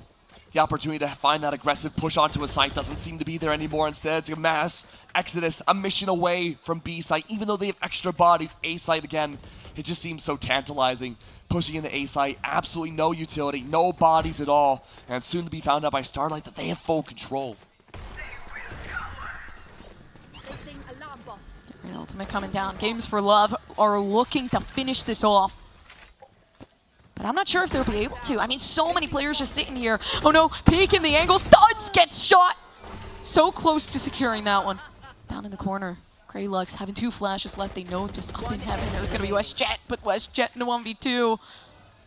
Fleet Puff coming right back around, and this is scary because nobody knows. Oh, there it is. Beautiful work from WestJet. 4-0 right now for Starlight, that wild card team yet again. The drop was there, the split push abound. Big question is now, what can the response be for this defensive team? Games for Love, they're objectively not really doing a lot that's wrong per se. It's just that they're losing out on these early gunfights. Kyo there did find the opening pick, but was immediately traded off. Yeah. Again, it comes down to the factor that what we see is Starlight, they're playing together more. There's a lot of individualistic plays coming out from Games for Love that they're just not able to, not coordinate, but they're not able to find that game-winning potential to play off each other. But Kyo again, good for that opening pick. Yeah, the ego pick a bit too wide. And I feel like right here, they're trying to punish them for that ego for Games for Love. Ended up working out. Yes. Took out 3 players now. Reels Blue coming down upside CT. The aggression looking amazing. 2 flashes left standing. The Prowler coming through. They don't know the push-up has actually happened, but the flash is going to come in. Scary enough. Trying to block away, but this is it for Real Blue. And it's great with the 3K. A 1-4. They're putting themselves on that board. There we go. Aggression, aggression, aggression. Giving Games for, Starlight a little too much space might not have been the move. Agreed. But this time, now showing a brute, forceful push out instead. I like this change. But if you grow to expect that, that's what we call conditioning. Yeah. And if Starlight's conditioned to expect Games for Love to push aggressive every round, they're going to play slower themselves, and then eventually the tides will turn yet again. It's that constant ballet you have to worry about when you're on either team in competitive Valorant. Oh, slowly working back up inside of Wine. Games for Love. They're taking a much more aggressive approach here. Keel must have heard that jump. Well aware that someone should be around the corner. It's a matter of timing now, the proper swing. And there it is. Grey Lux falls into maybe 2. Spray control wasn't there. Even then, I'm surprised that Kyo actually didn't take that one because it seemed like a crosshair was pretty spot on, but like you said, right? Spray. Just not on the side, trying to collect some orbs here. And Fleet Puff prepared with the ultimate. Starlight have the upper hand. Not too bad so far. A lot of ults to work with. Spike about to go down. Full retake potential could be in play, especially from top heaven. Oh, nobody there. I mean, slowly inching their way in, but the smoke is making it difficult to please. Reels Blue no longer having their ultimate here for the Phoenix. Just up above, Karim looking down below, but Starlight, again, so many ultimates left. And they utilize some of them to be able to give themselves that upper hand. Working up Reels Blue. They use their second chance, so this is the last one that they have to redeem themselves. The first one there, but maybe a wide swing through, and they don't check the corner. And it's Studs that closes things out. The patience from Studs, knowing full well that their teammate died on generator just moments before. The act of not swinging out aggressively, not giving Blue Water those 1v1s. That's what I love about this game. I agree. Look at this. And this was a dangerous one because you got to be confident with your shots. And Keo right there, 2 people on them. Yep. And they still didn't go down until later on. So if they managed to hit that shot, they would have been able to hit the other, possibly the other, and maybe run away with the 3K. But again, I mean, accuracy is the most important thing about this game. Keep an eye on that lockdown coming out again from Games for Love. Keo could very well use it here. Oh no, what a fast, aggressive play. The flash not hitting Knights. Super unfortunate. Yeah, things have gone to a crawl. Lockdown possibly still in play, maybe for Keo, but no, instead opts to push up. Was not expecting that. No. Yeah, I'm not sure we're expecting anything from Games for Love. It feels like they're trying for so many different things just to make sure that they can actually get something, but Knights get spotted. He still manages to back themselves up into a corner, so they don't get taken out just yet, but of course information given. Hey, they're sitting around down in tree. Let's be careful here. Yeah, and these retakes haven't gone well for Games for Love so far on the defense. Great little Potato Man at the bottom. Thank you, Potato Man. Of course. But from here on out, it's 1v1s. Travis and Reyna could easily reconnect together, but it's easier said than done. WestJet is going to try to go for the double peek along with Travis. Travis is scouting it out, looking to see where anybody is, but he only spots one. He goes for the shots, connects, finds some damage. WestJet, the last one left alive. 2 in hell, double connection. It's Greylux instead. We're keeping things tight, and we're keeping things simple. Starlight. I mean, they have the stars in their eyes. Starlight. They have the light of their future. Starbright. Starbright. I don't know how the rest of it goes. Are we looking for synonyms, I guess? No, it's Think of the terminology. Oh, it's gonna bother me now. Regardless, though, I mean, those from even the replays, we were seeing. Oh, actually, that was a flawless round coming out from Starlight. 6-1 now. Have just been able to play this very early round so well, so aggressive, and I like this stack up here. It's almost a near gamble stack coming up for Games for Love. Good for the double KO in the beginning. Oh, nice shot. 65 health. Yeah, back up as fast as you can. They also have the ultimate, so, you know, health can come as fast as it can go, but no, don't stick within the area of your tether. It can go very, very south. Yeah, speaking of going south, the 2 have already gone down from Starlight. You've lost out on your capabilities of Killjoy. That means no longer a flank. Keo recognizes this and is waiting for that potential rotate back over. The right call's made. Yeah. Oh, Keo, potential, the 2K, and they bring out the classic to try to hit that right click. And nothing comes to be. 17 health here. I mean, this pretty much is another round on the board, quite possibly. Oh, Travis. This is the first pick that Travis can get. Are they going to get it? Oh, no, Reels! Took it away! Good try, good try. I do like the spray control, though, that we're seeing from Travis. Yeah, I mean, agree. When I have a classic, I just go bah, bah, bah, bah, bah, bah, and I hit 0 shots. Man, that must hurt. It is what it is, though. But I gotta say, these rounds where we're seeing Games for Love play very aggressively, these are the winning rounds that we're seeing. But then immediately after what we had seen, the only other round that Games won, they immediately went back to their old ways of just hiding on site and waiting for that push-up. I want to see more of that mid-round aggression. Keo pushing all the way up from tree to the near tippity top of catwalk, found so much impact in doing so. Yes, you can't do it every round, but if you switch it up, it's going to be magic on a stick. It's slow again, but WestJet has that right idea. Right idea. I mean, may as well say having a blind 2, but obviously you wouldn't want to pick that 1v1. I like the control that Starlight has, right? Greylux pushing back so that if they want that fight, they got to peek. WestJet opts to push back. Go back to the safety zone of A. There hasn't been much of a presence from Starlight so far. But heading towards Tree, Kareem has an inkling of an idea, but Knights is there. Reyna versus Reyna. More go down. All that's left are 2 yet again, hiding on B. The rotate's been called, but this could be a great opportunity. Keo's gone for the full recall of utility outside the nano swarms. They can't be picked up, and so B is completely open. Yeah, all they want to do right now is just get themselves onto site, get the plant down, and just play for it. But Knights doesn't have any blinds, right? And if we're looking at the util here for Starlight, really the biggest factor that we can concur is, okay, well, we can use the Killjoy util. Yeah. Spike planted. And by now, I think there's enough opportunity for Starlight to respawn that util. There's the alarm bot. Lockdown in play. There's no chance for escape. If you're Starlight, you might be trapped on site. Not only that, but yeah, they have to really fight for this, but coming back around, they managed to take it out quite possibly. Yes, they do, but the timing is off! And Keo has lost it. Have they? No, actually, no, they haven't. By the time they come back to reality, they're going to be able to get that defusal down. 8 seconds of being detained. Is there enough time? The answer seems to be yes. Yes. Oh, that was a close call. Not only was that item recall coming out from Keo a great play because the alarm bot came back to play off him.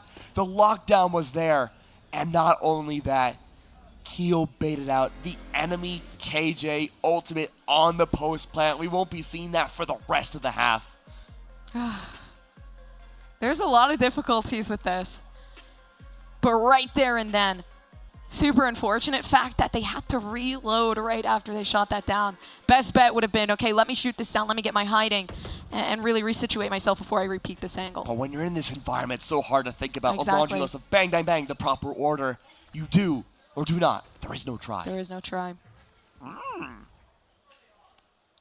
That orbital strike is making me nervous, though. We've seen Starlight and other teams use that very liberally and just kind of entering the round with it, but so far, no impact.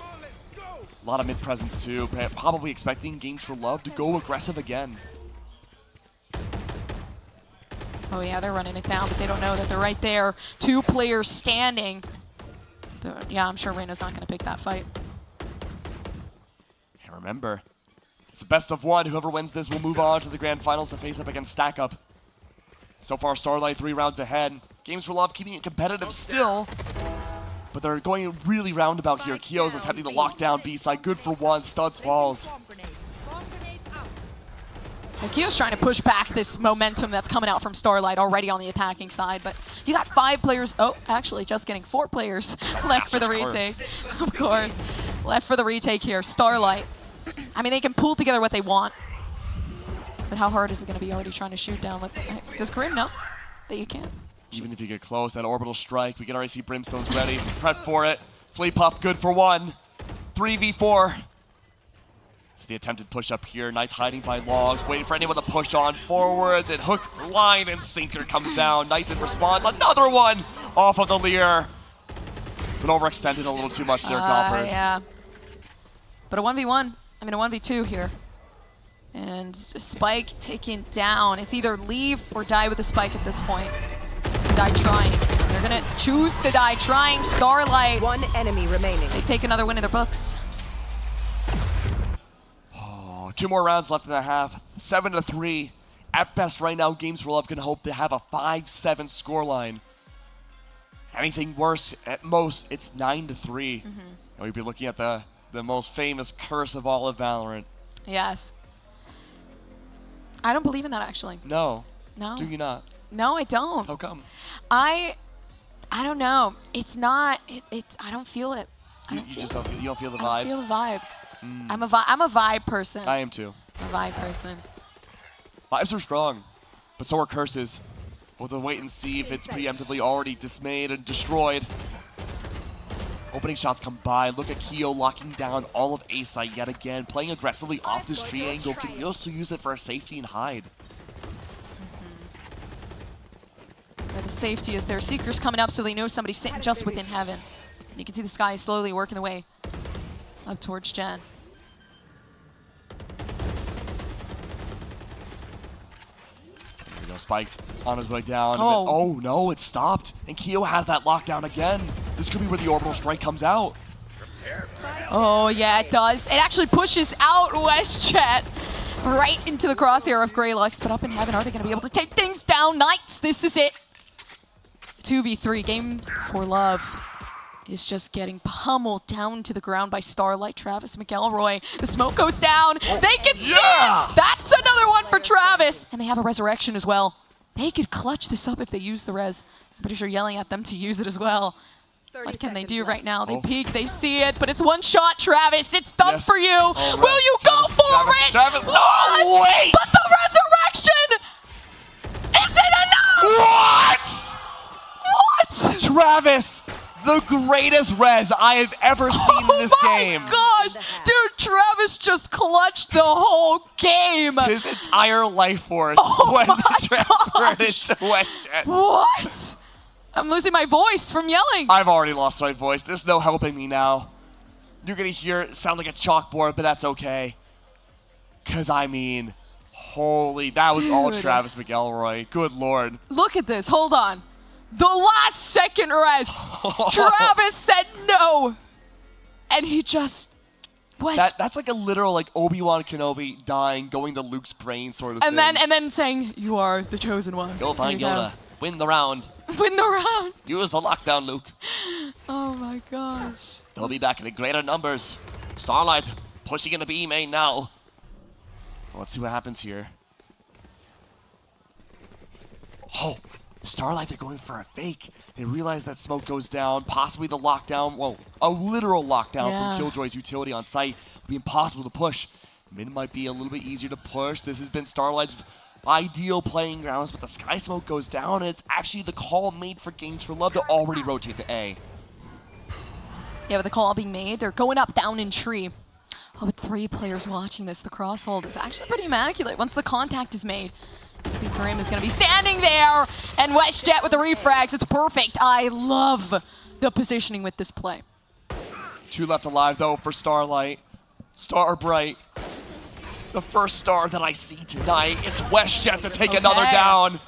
All that's left is 1. 30 seconds left. Possibly Reyna versus Reyna here. Knights picking up the Vandal, the Prime one, of course. One of the best of the game. 20 seconds left, though. No spike at all in their hands. It's guarded by 2 left with so little HP. A single shot from each could be in the victory of Knights for the last round. 10 seconds left. Oh, WestJet. Man, Games for Love are making a comeback. It was the Travis. It's the Travis buff. Dude, I think we, like, that is a new mark in history. Yes. That is a brand new mark in history. I think we're now on the right timeline. We are. We finally hit the next era. It all went down when Harambe died, and now we're finally back on track. And now we're back on track, Oh, exactly. thank you, Travis. Service done. Yes. He gets free airplane rides for the rest of his life. But let's talk 7-5. At the beginning of this game, I said that it might be a little bit of a lackluster defensive side for Games for Love just because they have a lot more aggressive presence with the Phoenix and Reyna. 7-5 is still really competitive and still I agree. It's one off from being a tied game. Now they have that Phoenix Reyna, they can go for much more aggressive pop flashes that Starlight couldn't really do as much. Yeah. Ooh. With not much to do. What are you going to do in a position like this one? Games for Love. Already pushing up, down, and B. The util is perfect, but Studs hit the shots first. A right click, maybe, right behind you, and they managed to miss out. They're all hiding on site. They must know, like, Rat's trapped in a, well, I suppose Rat trap. Holding it down. Blue's good for 1, but again, the trade's coming in greater numbers. All that's left is WestJet. Sheriff in hand, good for 1. One more dome. Yo! That's it for WestJet! Done with! Oh my gosh. You know what? I do have to give it to WestJet too, because if WestJet hadn't hit the shots for that resurrection, think about it. True. All Cowboy. So much bebop coming out from WestJet. Unbelievable plays there. And why not reward yourself with a little bit of Vandal round 2 action? This is a fun game. I like fun games. I love this game, and I didn't think it would be this close because Starlight in the beginning were just going with it. I've really enjoyed all the games that we've seen today, but this one might take the cake so far. Dude, it's Travis, man. It's always going to be Travis. With the signature ghost. He's Danny Phantom. He is Danny Phantom. He's had the ghost how many rounds now, and he still has it in his hands. Okay. Ghostly play is coming out though from Knights, missing that shot, just barely scraping the head of WestJet. Nothing happens. And Fleepuff is overextending, hiding away. There it is. Ghost turns into apparitions. Ooh, okay, Knight's backing off. He could manage to get some of that damage. Continue here. Games for Love, of course, with the momentum that they're going at. And they're not going to stop here. It's going to be really hard to play against that attacking side. WestJet, we know they can hit the shots with the Sheriff. Will they? No, they won't. But it's done with. This is Greylux's game to win. And one more left. Oh, this is Spike intense. down mid. 1v1. One enemy remaining. Only a molly used by Blue Water. And a run it back. Ultimate could be used. The only source of info that Games for Love have for their attacking side might need to be used here. Oh, 43 bullets left. That's rough. 30 seconds You left. gotta play with what you have there, but it's only one that you need. Joke's over. You're Oh, dead. I see what we're doing here. Trying to grab the spike. Bypassing the turret completely. Still Beautiful. no word about studs. I don't know. Yes, Studs really didn't want to get taken out here. Rather play the retake. 11 seconds left. That 10 spike will go seconds down. left. Door has been closed. Blue has the entirety of A to work with. But where do you go next? Molly goes down preemptively. Studs blocked out in more ways than one. Oh! Clutch! Beautiful. 7-7. Oh my gosh. Games for Love. What do we have here? What do we have an have even here? game. Man.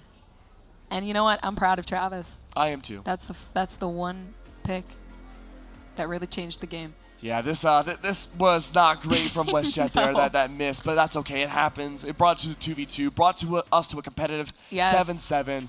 And we talked about that run it back. One of the quickest ultimates in the game to acquire. Yes. Information, actually a little bit of speed teleporting too, because it brought himself closer to the spike. Yeah. 7-7. I love the creativity with the ults too. Yes. Hey, let me pop this and get the spike. And it's the same thing with the Omen ult. So, you know, you get to see a bit of color into the minds of these players. Games for Love, though. They push up. WestJet Knights is done.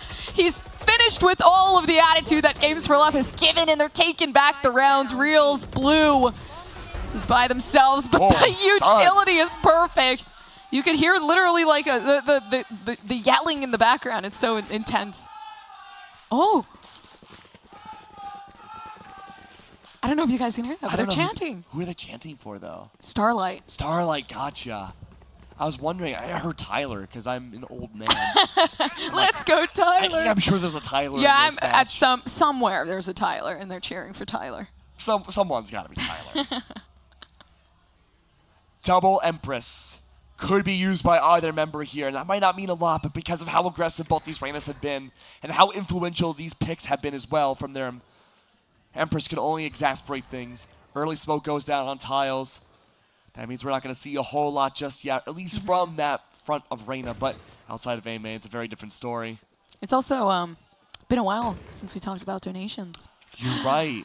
You know what? With the intensity of the game, you know. I know. It's so hard to focus away, but luckily, though, battleforcharity.org.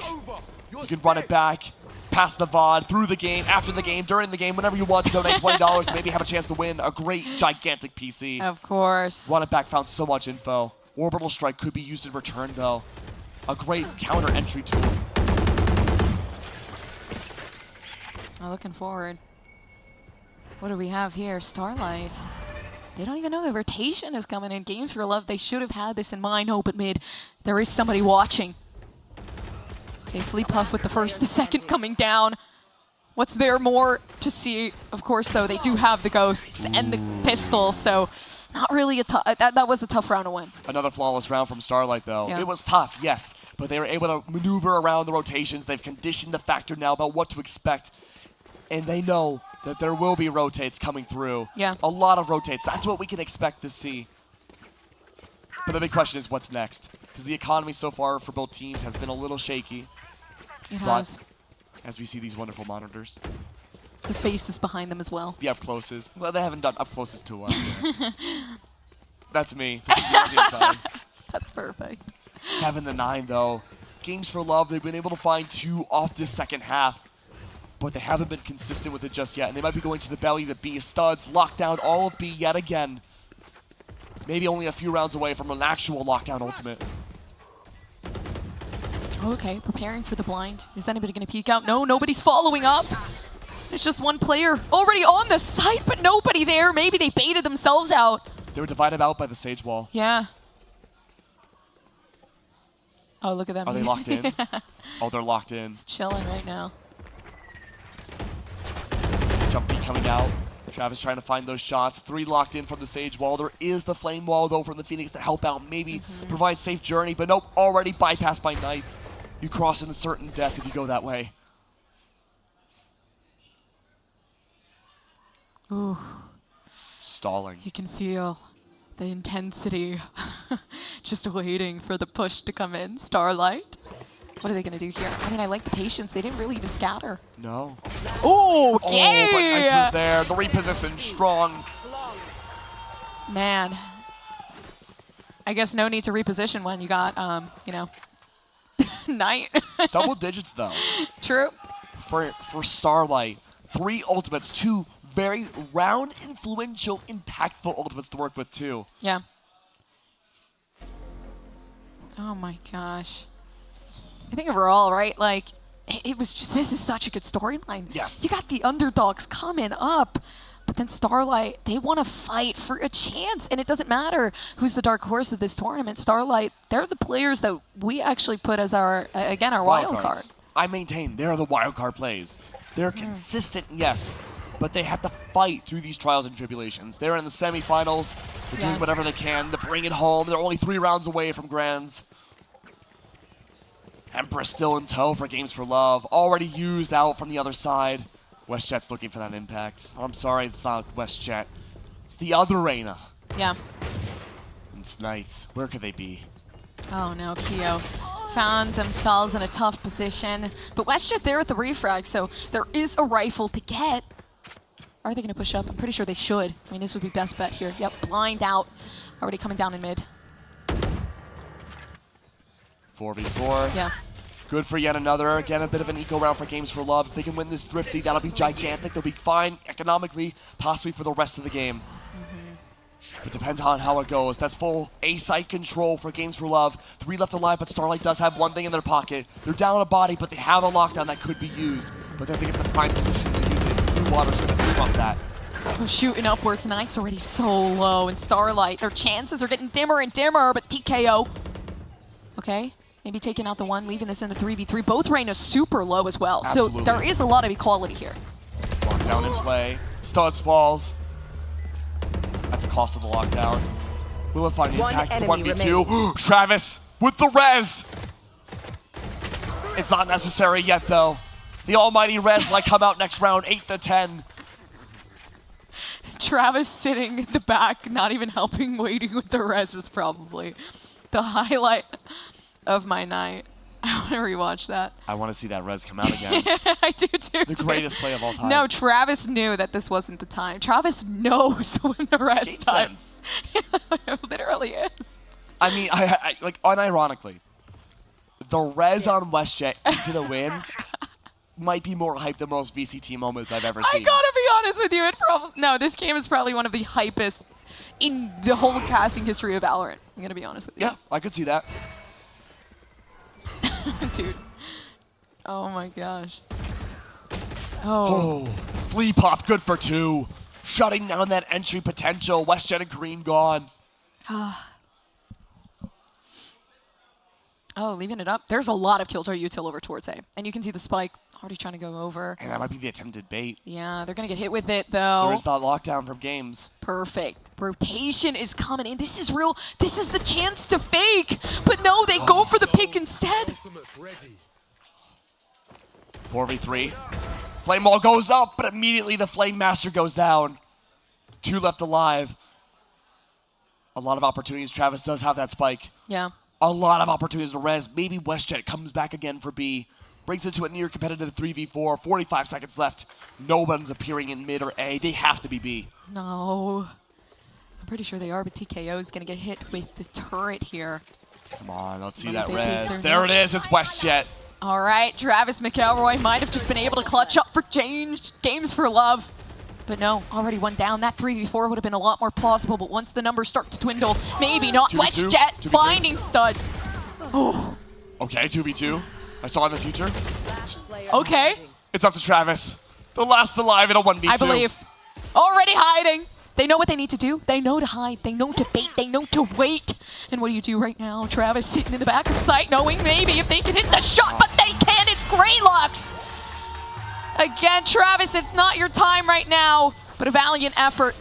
Games for love, man. 11-8. 2 rounds away from grand finals now. Yes. It's been a slow crawl on the scoreboard for Starlight these last few rounds, but it has nothing but victory. Yeah. From Games for Love's end.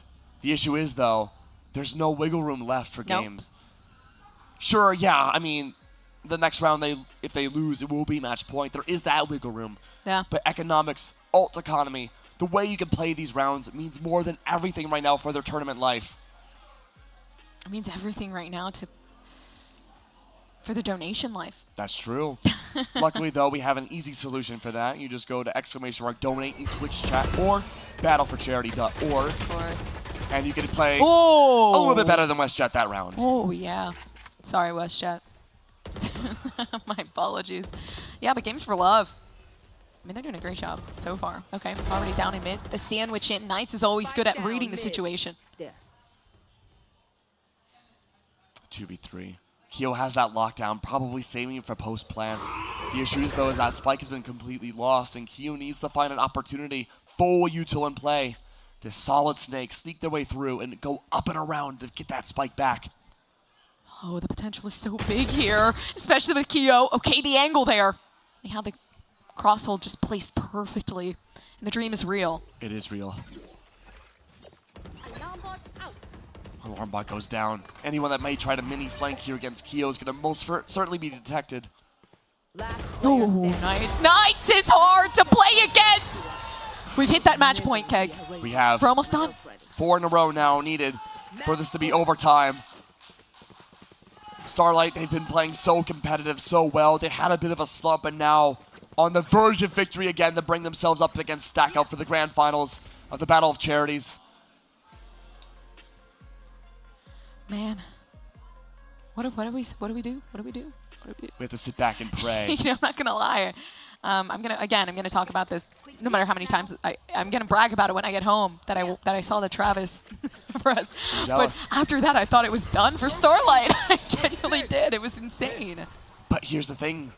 Run it back goes down. A lot of info possibly to be gained. One up pizza. That's a double contact. Someone's gonna look to the left, and it's Knights. Oh. One that left side eventually traded out. 3v3. Oh, they're still trying though. Trial and error, and the error doesn't stop them. Doesn't kill you, make you stronger. Travis falls. Already working up. You can see down inside of the left-hand corner. No, right underneath. But the trigger discipline is huge. Seeing the head, Keo down. But Starlight in a 2v1. What is Reals Blue gonna do? It's all down to him. Full util to work off of. No chance at all for the ultimate this round. Yeah. Spike has been long lost. In the hands of Studs. Holding 2 different angles at once, but in the far back. No, actually, I was wrong. It's B main. Greylux holding that angle. Best opportunities to swing against Studs. Pop flash. The hot hands, no, the wall. Oh, please Somebody decide. The decision was so important, and they went with nothing.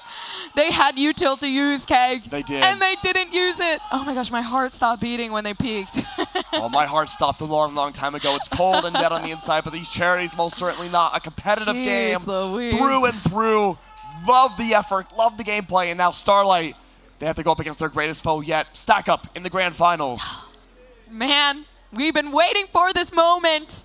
Stack Up versus Starlight. My pick'em was gone, but my wild card is Starlight, so I'm gonna. I have somebody there. I've got my pickup and my wild card in grand. Okay. Well, you know what? I give you kudos for that. You're super smart, Keg. I do my best. Super smart. My one brain cell put at work. You know, but when it's put at work, it does its job. Thank you. I appreciate that. Oh, but we're wrapping up towards the end of this event. 30, a straight 30 bomb first from Knights. And then WestJet not too far behind, 28, just barely trailing behind. A game of Reyna's. You know, I think the real MVP, you know who I'm going to say. It was the Rez. It was the Rez. Honestly, that was a really cool play. If we can get a replay on that Rez, man, that was a beautiful resurrection. I really caught me off guard. I was so impressed by that. I've literally been smiling this whole time. This game was so much fun. I can confirm, you have been smiling. Dude, this was probably the most fun I've had in a while. That's good. It was awesome. I'm glad we can help out with that. I know, I'm so happy. But what does that mean for Starlight now going in the grand finals? They have been a wild card. Their gameplay has been a little inconsistent at times, but Stack Up have been super aggressive in their plays, and there have been holes that other teams have been able to find and take advantage of in order to defeat them in certain rounds, but not in the game as a whole. Starlight now, they have the opportunity to bring things up. They could fix their mistakes in the small time before we head to the break and bring themselves the victory themselves, possibly. That is true. I mean, okay, I know you have your wild card and, you know, your pick-em within the bracketing, right? The finals that we're going to be able to see. But after seeing the gameplay of Starlight, who do you think is going to win? I still maintain it's Stack Up. Okay. I think Stack Up has been the most consistent team in this whole tournament that's still left around. And of course, I want to see these replays. I hope we got to see we this. had that magic moment. We'll have to wait and see. But I think Stack Up's been the most consistent team so far. They were unbelievably dominant last year. Okay. They're dominant this year. Okay. And I think they can have a lot of strats in their pocket. They can run deep that Starlight might not be able to recover from. You know what? That's actually a very valid point. Now I'm scared to make my pick'em because my pick'em was trash originally. No, that's not true. Have confidence, Gompers. You know what? But I will say, you know what? I'll go with Stack Up. I'm going to go with Stack Up. I believe in the Stack Up supremacy. I think it's going to be, this is it. No! Oh. Where'd it go? You had to have been there live. Had to have Where been there. did it go? Yeah, you got it's Never mind. Here it is. They saved it. You don't need to be alive for it. Look at that. The res and the bait and switch. Look, that's beautiful. That was a really cool play. I'm like, honestly, that was really cool. That's something we'd seen in VCT. That was so well, no, we wouldn't see that in VCT because nobody would go running with their resurrection out. But that's why Travis is better than VCT. True. Just elevated way above. He's better than America's. Oh, sure. Yeah, I could see that. Whew. Oh, man. I was just, man. I mean, we've seen a lot of Ascend today. That's usually like the Valorant map. It's most like competitive. A lot more gunfights. The best balance between gunfights and utility. I agree. Do you think for the grand finals we're going to see another wild map? Like maybe we could see Pearl. Icebox. Icebox. I'm going to say Icebox until I get my Icebox. Give me Icebox! I yelled it out loud so they can hear it. I did Hocus Pocus earlier. I did all that I could. I know. You did put it in their brains, and I do think that they heard. It's downloading right now. It is downloading, and it's all for charity at the end of the day. All for charity. Yes, and if you want to help participate in the charity, just like along these amazing charities that have joined us here for the Battle of the Charities, make sure you go to battleforcharity.org. And if you want to have a chance to win an amazing PC, make sure you at least donate $20 to have a chance to join the raffle for, again, a monster PC, 3060 Ti. It's beautiful. So many different numbers It's so with the beautiful. Intel chip. I mean, there's just so much into it. And all it takes is $20 for a nice PC. You're kidding me. Yeah, I mean, compared And to donate to charity, you get 2 in 1. 2 in 1. You go home, you feel good, and then the next day you get an email. True. And I mean, it goes beyond today as well. It goes until the 9th. So if you're not able to donate today, that's perfectly fine. There's still a few more days for this event to help raise that money for that $100,000 goal. Of course. And that's exciting. Very exciting. I'm actually gonna do it because I want that trip. Yeah? I'm not gonna lie to you, that trip sounds really nice, and I need a vacation. You need a vacation I do. already? It's been a long year. It's been a long year already, coming into 2023. A long 4 days. A long 4 days. Yeah. Believe me, it has been a long 4 days for me too. But you know what? The highlight of my year so far has been this event. Yes. Again, it's only 4 days, but I don't see this not being the highlight of my year anytime soon. And it has been really fun. Yeah. So I've really enjoyed it too, and I mean, seeing all of you back at home as well, the amazing people down below us in the pit area, people hanging out by the bars, and of course being around this amazing facility. I hope this is something that we can do not only next year, but just more often, more to come. I agree, and I mean, hopefully we will. I believe there's actually another event coming up too. So yes, I believe there are more events in this arena as well, but I mean, we have someone amazing as well. You've been super cool, Gompers, but we can't have all the time in the sun. We got to go over to my boy, Mr. Kangas, to see what he's got to say.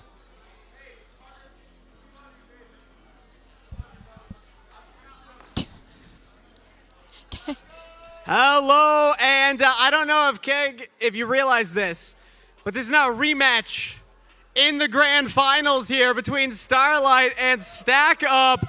Also, the two returning rosters from last year. A lot of legacy happening on stage right now. And also a reminder for everybody live in the audience still, the raffle will be given away live here in about 30 minutes. If you have not, head over to the Level Up booth. The big red letters, you cannot miss it. Grab your raffle ticket so that way you can be entered into that. There will be 20 winners. So it's Vegas. That's pretty good odds right there.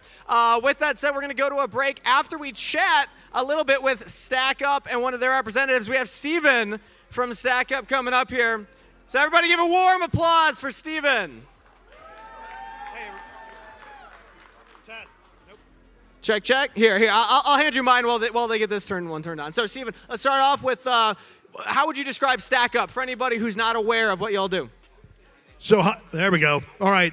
My name's Steve Machuca. I'm the executive director over at Stack Up. We're a military charity. We support U.S. and allied veterans through gaming and geek culture. What that means, it's games like this, Dungeons & Dragons, Pokemon, anything like that, anything that gets people excited and hanging out with one another, having a good time. Do you do Yu-Gi-Oh? That's as nerdy as it gets. We got nerd stuff, and then that's nerd stuff right there. So, are you on now? Check, check. There we go. Woo! All right. Good job, team.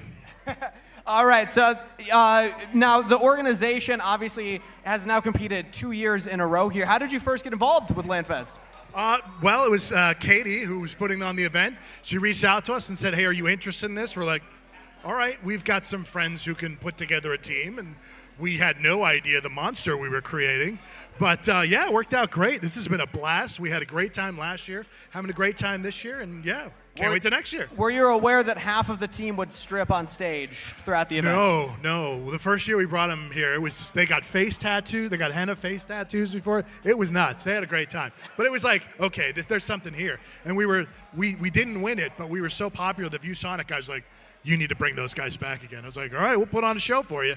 And this year they're actually putting it together again. So it's exciting. Into the finals. Not too bad. Yeah. And they're coming from the winners bracket. They already beat Starlight once. They just got to do it again. Boy, I'll tell you what, it's been a hell of a fight. Like the last year, we had a team of pros that was just rolling over everybody. It was kind of like the fight for second place. But right, exactly. See, yes, like my man here in front. But I'll tell you what, it has been a fist fight this whole time. 12-14, it's been crazy. Yeah, it's been a good show. I'm happy with how competitive it's been. Because at the end of the day, we're all competing for the same reason. Right. It's for charity. It's for fun. This is a finals, and we're here in the finals, and we don't know who's going to win this. Exactly. You go to either team, so that's exciting. Well, to close out here, I want to give you the opportunity to celebrate the last year. It's a new year, but 2022, looking back, what were some of the big moments for Stack Up as an organization? Oof. So we have a suicide. This is going to get dark, but that's veterans. We have a suicide prevention team online through our Discord chat, and 24/7. I saw online. Yes, online. And we had an individual come into our chat who was ready to kill himself. He had come up with a plan. He was sitting with a pistol, ready to kill himself. Our guy got him to unload the firearm, take the bullet out of the chamber, and put it down. They talked for a couple hours. They got done. The next morning, he didn't want to. He was like, "I'm still going to kill myself." Took the gun out. Forgot he had taken the weapon or the ammo out and pulled the trigger, and that click and it not going off was all he needed to get him. He was like, okay. And it was like, kind of like, so he came back and like, hey, you guys saved my life. And it's like, our team does that all the time. We just don't always get stories like that. But it was such a great story about our team just being there for veterans who don't always have somebody free of charge, ready to go help out day or night. And yeah, that's us. That's beautiful. Round of applause for the 24/7 crisis intervention with Stack Up. I didn't do it. It's my team that did it. Well, yes, but the service is still there. So thank you so much. Yes, thank me. I did that. Thank you for coming on, Steven. Absolutely. Thank you, sir. Appreciate it a lot. And best of luck to the team. Yeah, best of luck. Yes. Yep. I can take that from you. Thank you very much. Now, one final shout out to Daniel and Brittany for the $20 donations online. A reminder, you can still keep donating through !donate or through battleforcharity.org. You can pick the team that you are donating through, and then that will give prizes at the end of the show. We're going to send it to a short break before we're back for the grand finals right after this.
One legend was given the gift of immortality. So what does Voodoo Ranger do with the endless time?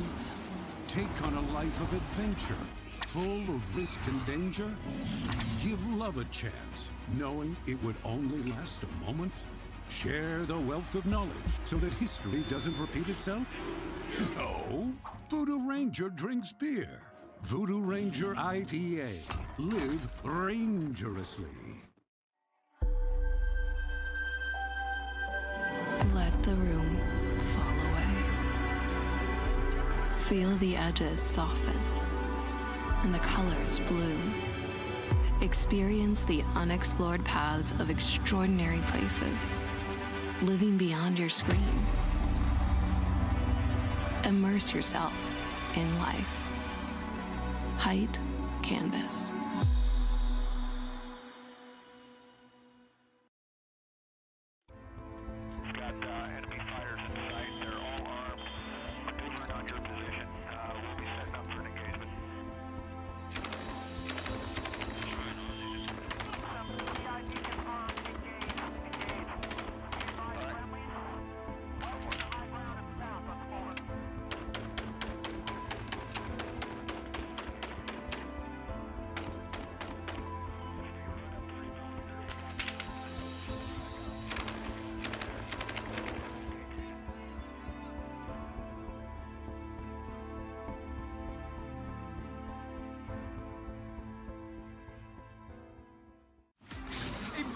Stronger.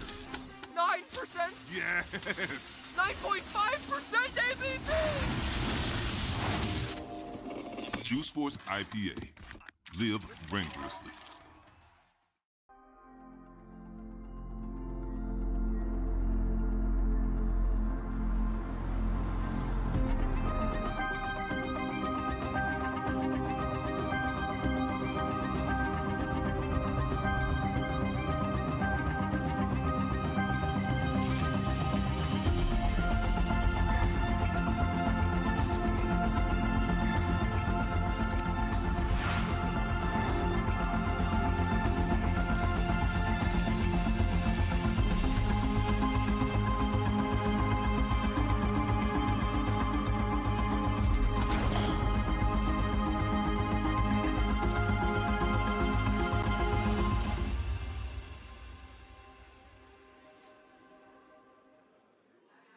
There's only one legend who lives forever.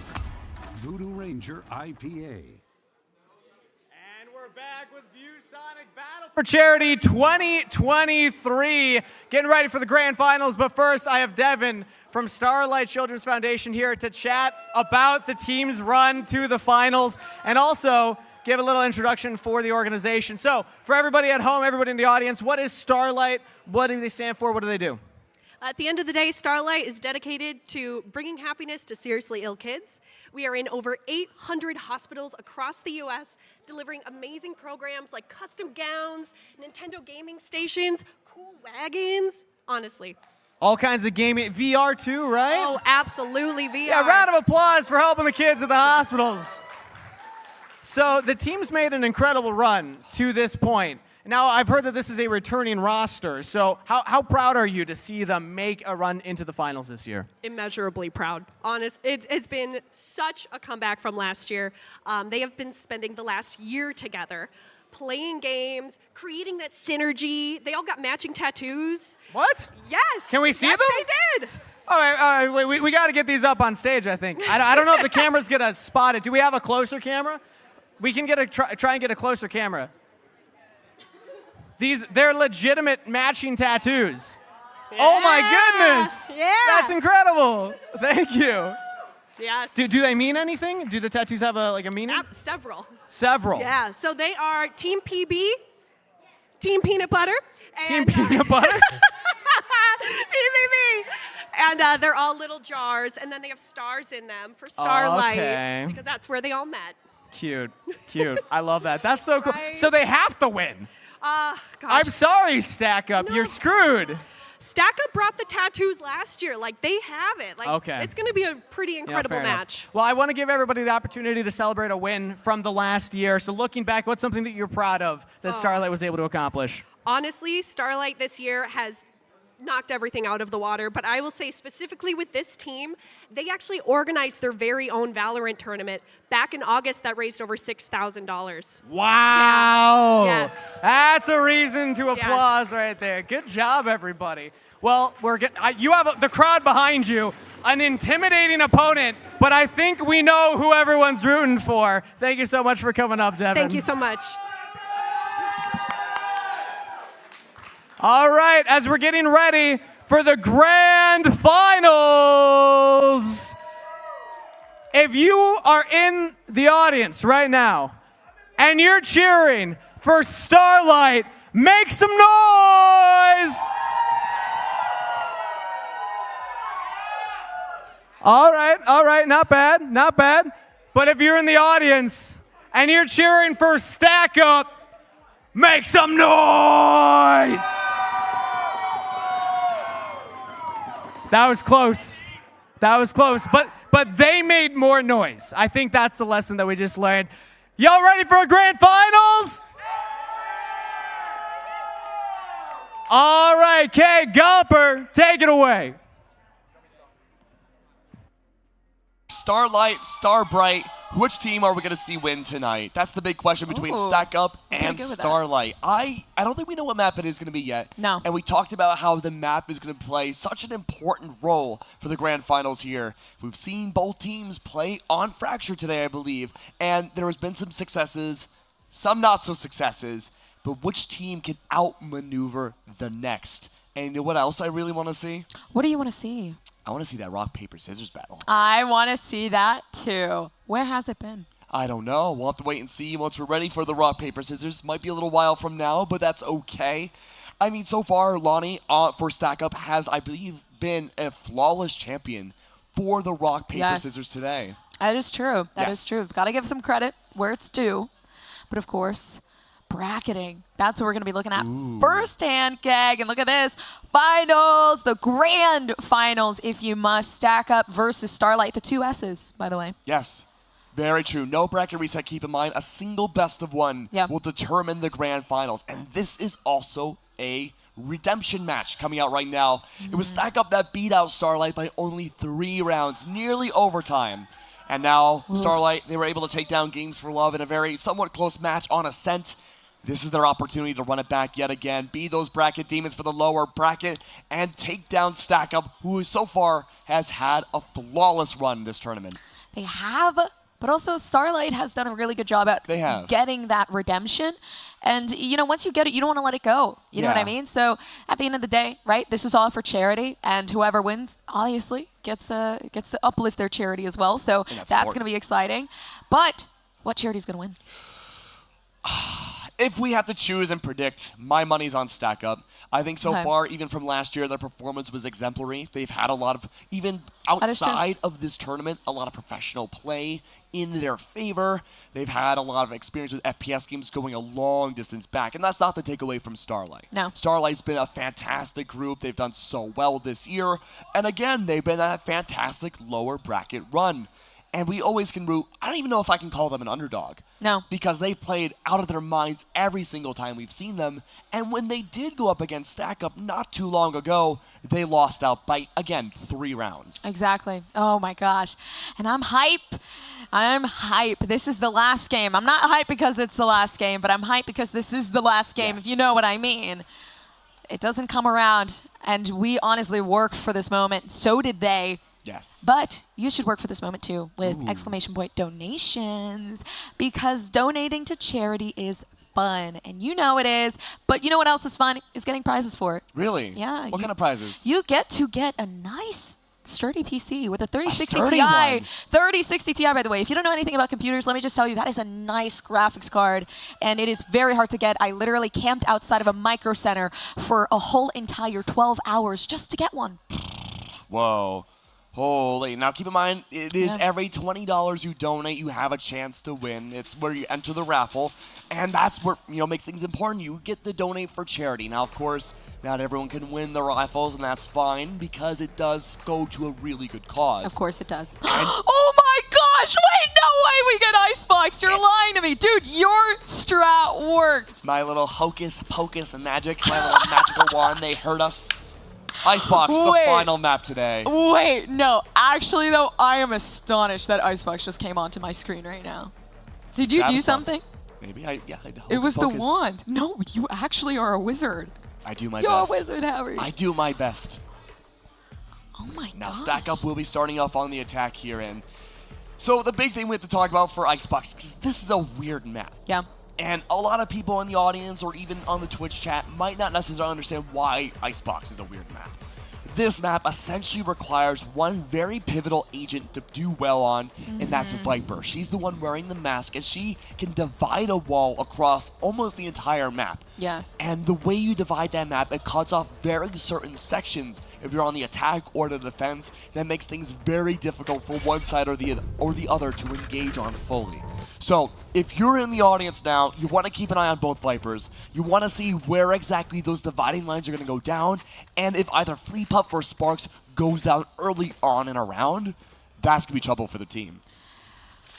Oh my goodness. Starlight versus Stack Up. This is it. This is the grand finals. This is the last game we get to see, even though it's a little bit bittersweet, I will say. True. All right. I got emotional last year's grand finals. I'm Did not you gonna really? lie. I did. I got a little teary-eyed at the end. That means you care. I do my best to care. I mean, but there's always going to be more opportunity to come back. Oh, true. I hope so. I hope so as well. The battle must rage on even after the grand finals.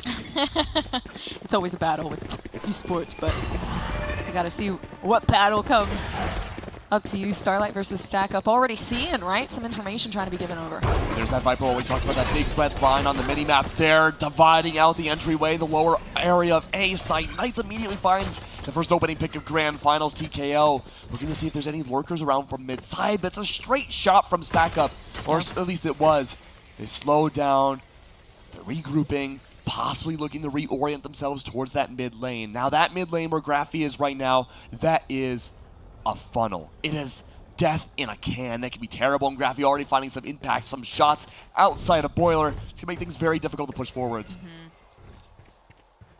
You're already coming up. You can see the wall completely dividing down in mid. So if you want to peek up, that's going to be a very risky play to really go for, but already up in kitchen. This is different. This isn't something you usually expect. Not on pistols. No. it's a slow lurk, and there's only 38 seconds left on the clock. Now, B site, one that we haven't seen yet, and it seems like Stack Up are going to make their way towards, is very open. 30 seconds. Very good and util dump heavy. This could be a great opportunity for Starlight to go for a retake, but Fleet Puff falls. That's the first Viper down. He also launched it up. The controller's way more important when you're looking in terms of that, and you can see as to why everybody getting caught out. Just one more TKO. Left to life 5 seconds until the Prowler here. And honestly, they could wait for that. Not the Prowler, my apologies, but the Hawk. Of course, yeah, the information. The eye coming down, but Graffy. I mean, they just run it up.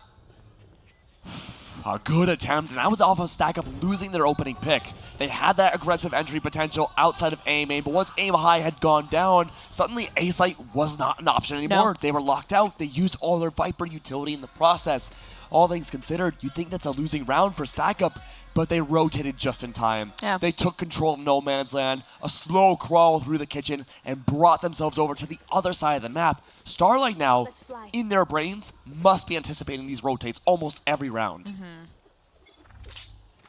Yeah, anticipation is hard too. I mean, grand finals, that takes a lot out of you. It does. Especially once you start losing. You know, you kind of feel it slipping away from your fingertips. But it's only been one round. Of course. Scout destroyed. Double contact being set up outside of A. Knights is going to relinquish that control and leave almost Killjoy on an island. Studs has to watch 2 different angles of entry at once, all along this Viper wall. Oh. Oh. A good disengage. A might not be the move at all. That Viper wall was up, but they're going to attempt to go 410 anyways. Like true soldiers, marching one by one, trying to clear out every corner, tactical style. Oh no, but check this corner. Okay, good on them. Yeah, but still, I mean, having the Spectres against the Classics, they're just trying to play more careful and be more aware of those closer angles because that's typically what people like to go for in the pistol rounds. Oh, Knights. Trying to find those pop shots through the nest. It's not going to connect, though. Aim high is already too far away. Yeah. Oh, so close. A shoulder shot against AmericanDad. Last player standing. Yeah, a lot of missed opportunity, but aim high. He takes a 2K and just cleans everything up for Stack Up. That's the 2-0. But what is the bonus round going to look like? That's a great question. And I think this is the map that you never know what the bonus round's going to look like. This and Breeze. I agree. Now, we haven't seen Breeze at all this tournament. No. So, a little irrelevant, but Icebox here, it really, like, you can't say it doesn't matter, but it's like their positioning of where you use those weapons, even if it's the lesser weapons in the bonus buy, I would say matters more than having rifles this early. Oh, hello. They're so cute. I love That's them. us. Is that us? Who's the snowman? Kangas. Kangas, because he's bald. Oh, true. He's going to listen back to this Vaughn and be like, you know what? I hate these I hate guys. these guys. Who do I work with? This is slow, though. Yeah. Trailblazer, the little doggy, doesn't find any impact immediately, but one already backs off. That's Knights playing aggressive again. Oh, they're pushing up. They're going to go as fast as they can, but not even waiting for the flashes. Aim high. They smoked it through, but Knights managed to get a lucky shot. Just sitting all the way down in back of sight here. Snowman, though, is still not clear. Graffy goes down, and Knights is on a frenzy. And look how discombobulated Stack Up are. There's still one behind yellow trying to engage everybody and bait them over to B.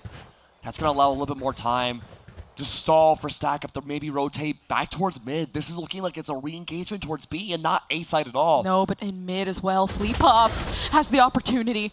This is a nice reposition. Open. Unfortunately, they can't peek that angle again because they kind of closed themselves off for a couple seconds. We talked about how important the positioning is despite the weapons. Yeah. Starlight, a flawless round so far. Less than 30 seconds left now. AmericanDad and company.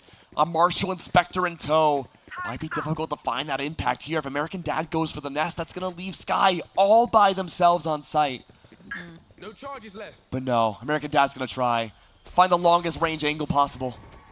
Oh, they walk up, but 10 seconds left. Nothing there for Stack Up. Okay, the bonus round didn't really go the way that you would have expected, but it's okay. There we go. Already the crowds in the chat. So much amazingness to hear. That being said, though, what's the expectation here? I see Graffy already, now despite losing that first round, we do get to see an amazing trophy. But now the Operator comes out. And one thing we have to talk about for Chamber, because we actually haven't seen a lot of Chamber in this tournament, and for the folks back at home that might be newer to Valorant, is that the Operator is a one-shot weapon. It essentially is. There's case scenarios where it's not necessarily, but as soon as you're in the scope, it takes a long time if you miss the reload and go for another shot. If you get that first shot, it feels great. But Chamber's ultimate is another op. Yeah. A free one for that round. And Stack Up can find that juggling factor to be very effective. That boosts their economy up so much, but Knights! Spike down, B. They mow people down instead. Oh, no. I mean, they pretty much said, hey, game over, Stack Up. The only thing you're stacking are those losses. More like knockdown, am I right? The rebrand coming through. But 14 health for Skinflake, and I mean, they really got to wait for that Chamber, but the Chamber coming in a bit too late here. I mean, the flank is looking good, but the problem is that where is that Chamber looking? I mean, the back of sights have already been cleared. He's the last one. Yeah. And it's an expensive weapon. The Operator's the most expensive weapon in the game. If you just use it willy-nilly, your team's going to be broke. You're going to be broke. Yeah, you got to save. You have to save here. Choosing to throw the rest of the time away of the round. Graffy's not trolling here. He's playing it tactically. Just waiting it out. See if anyone over-engages. 30 seconds left. Yeah. Tries to sneak through the entire map. Maybe be good for one. Take somebody down, but it seems unlikely. Everyone's at a standstill. But you know what? Yeah. We have a little bit of a lull right now, and some of us have a hard time getting engaged with the game. I think that was a good time to go to battleforcharity.org. I agree. Donating. I actually agree. And, you know, if you like to donate, that's great. But it only takes $20. To get that PC, maybe. Yeah, to not only donate, but to also get a couple of prizes as well in a raffle, quite possibly. So it's worth it. Worth every penny. It's all for charity. It's all for charity. And now we're in an interesting predicament. Because again, the way Icebox is engaged compared to other maps, far, far different from your Fractures or your Ascents or Havens that we've seen littered throughout today. The Vipers have been not as effective as we thought it would be. So mostly gunfights. And the round's soon to be ending. We're looking at replays again. Again, the positioning here from Starlight has been impeccable. I've loved it so much. And Stack Up, they've been struggling these early rounds to get onto a site. Even going to B main, it's been stopped in their tracks by Knights. 2-2 though, it's an even game once more. Oh, shot down, Sparks. Completely flat on the face. Already 2 players left down for Stack Up. And like you said, right, it's the early rounds. Yeah, where's that op going to be? Still engaged, looking down. Lonnie Lightning looking to maybe find that secondary shot just in case somehow it missed. Yeah. 2's better than 1. The Sheriff itself is a one-shot headshot at most ranges. Could be a mini op, but you have to be far, far more accurate. Oh, peeking right when the reload comes down. Probably not the smartest decision, but obviously Stack Up can't think too much right now. 2v5. The only thing they can do is maybe try to hit their shots, but having the Sheriff, it's going to be difficult. Watch right below you, Skin. Yeah, the Operator's slowing the tempo of Stack Up down completely. We haven't seen them with this weapon in all this tournament just yet. Ooh. Good for 1 though. The trade comes by. Big question is now, are we going to see Graffy go for a save yet again? I think the possibility is there.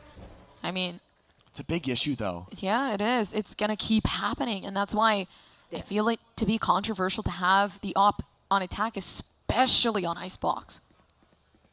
It's a tough call to make, especially with the money so early on in this game. 10 seconds left. Graffy feels confident though, still looking to see if anyone overextends and maybe pushes up into the lens of the scope. But if you keep saving all these rounds, Stack Up's effectively playing a 4 versus 5 for these early rounds. Yeah. You're already losing that. The face of defeat. But more action to come, right? I mean, of course, very unfortunate. The save coming through, nobody really able to play with it, but I feel like there has to be some sort of change. There's not a lot of aggression that I'm seeing, and when there is, it really is just that 1v1 situation. It's very uncharacteristically unlike Stack Up to play that aggressive. And we're used to explosivity, we're used to bombastic approaches, and that's not to say that's not there. Aim High has been really good about finding that entry in the beginning of the round. Just sacrifice.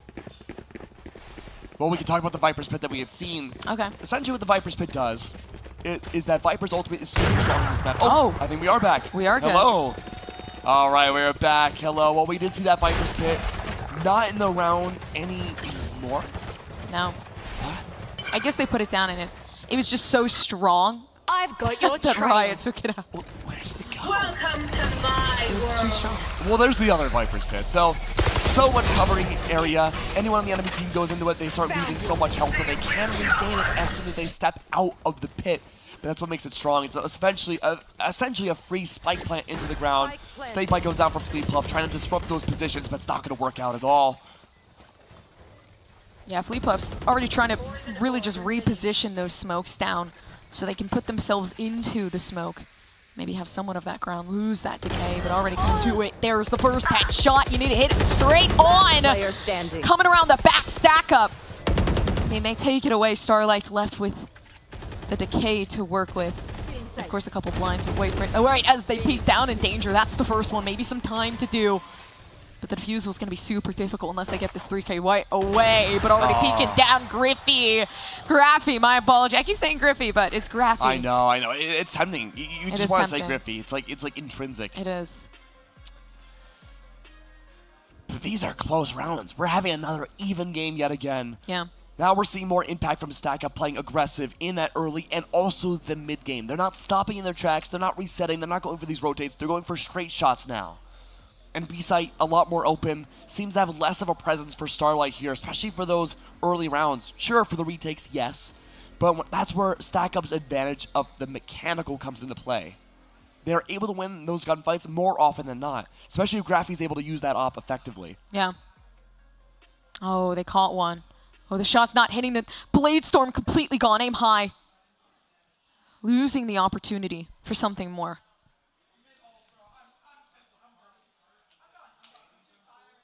The Viper wall's down. A total lack of engagement now. Stack Up's already lost one. Graffy with the operator looking to see if anyone rotates from the mid side. Lonnie not able to find that connecting shot. But now this is their chance to exec. The doggy doesn't find much, but they go for the heal instead. Trades galore, but still Stack Up's losing bodies. Oh, but look at Graffy. The slow push up on the site off of the Viper wall. This could be good once it goes down, but the call's been made to already engage over to B site. Graffy misses the shot. Yeah, I'd run away as fast as you can in a moment like that one. They pretty much missed that shot, so they missed the opportunity. But B site would be great to plant at, not gonna lie. The long distance, that'd be great for the operator, especially, you know, sitting on that attack. Already coming up, Sparkle is trying their best to reposition themselves, and you got the backup 30 there from seconds the left. you know, again, works out. Can't overextend away from that tree mark. That's the flank util. Yeah. It goes down though. But no one's utilizing that. Starlight's not going for the flank at all, but they have extra bodies to work with. It's a 2-to-1 ratio. Graffy's by themselves. I'm not sure if Sparks is playing for lineups. They only have one, and they are. Ooh, yeah, that's a good one. Okay, Knights takes another 3K and Graffy down. So is the op. The op that they tried to save for a couple rounds in a row, but now they've lost it. There is the potential to win this out.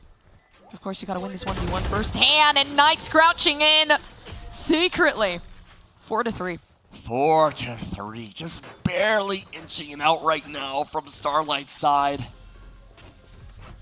And again, a lot of that's coming out of those B-side retakes. I was a little doubtful before that last round had begun, but now we're seeing a consistent factor.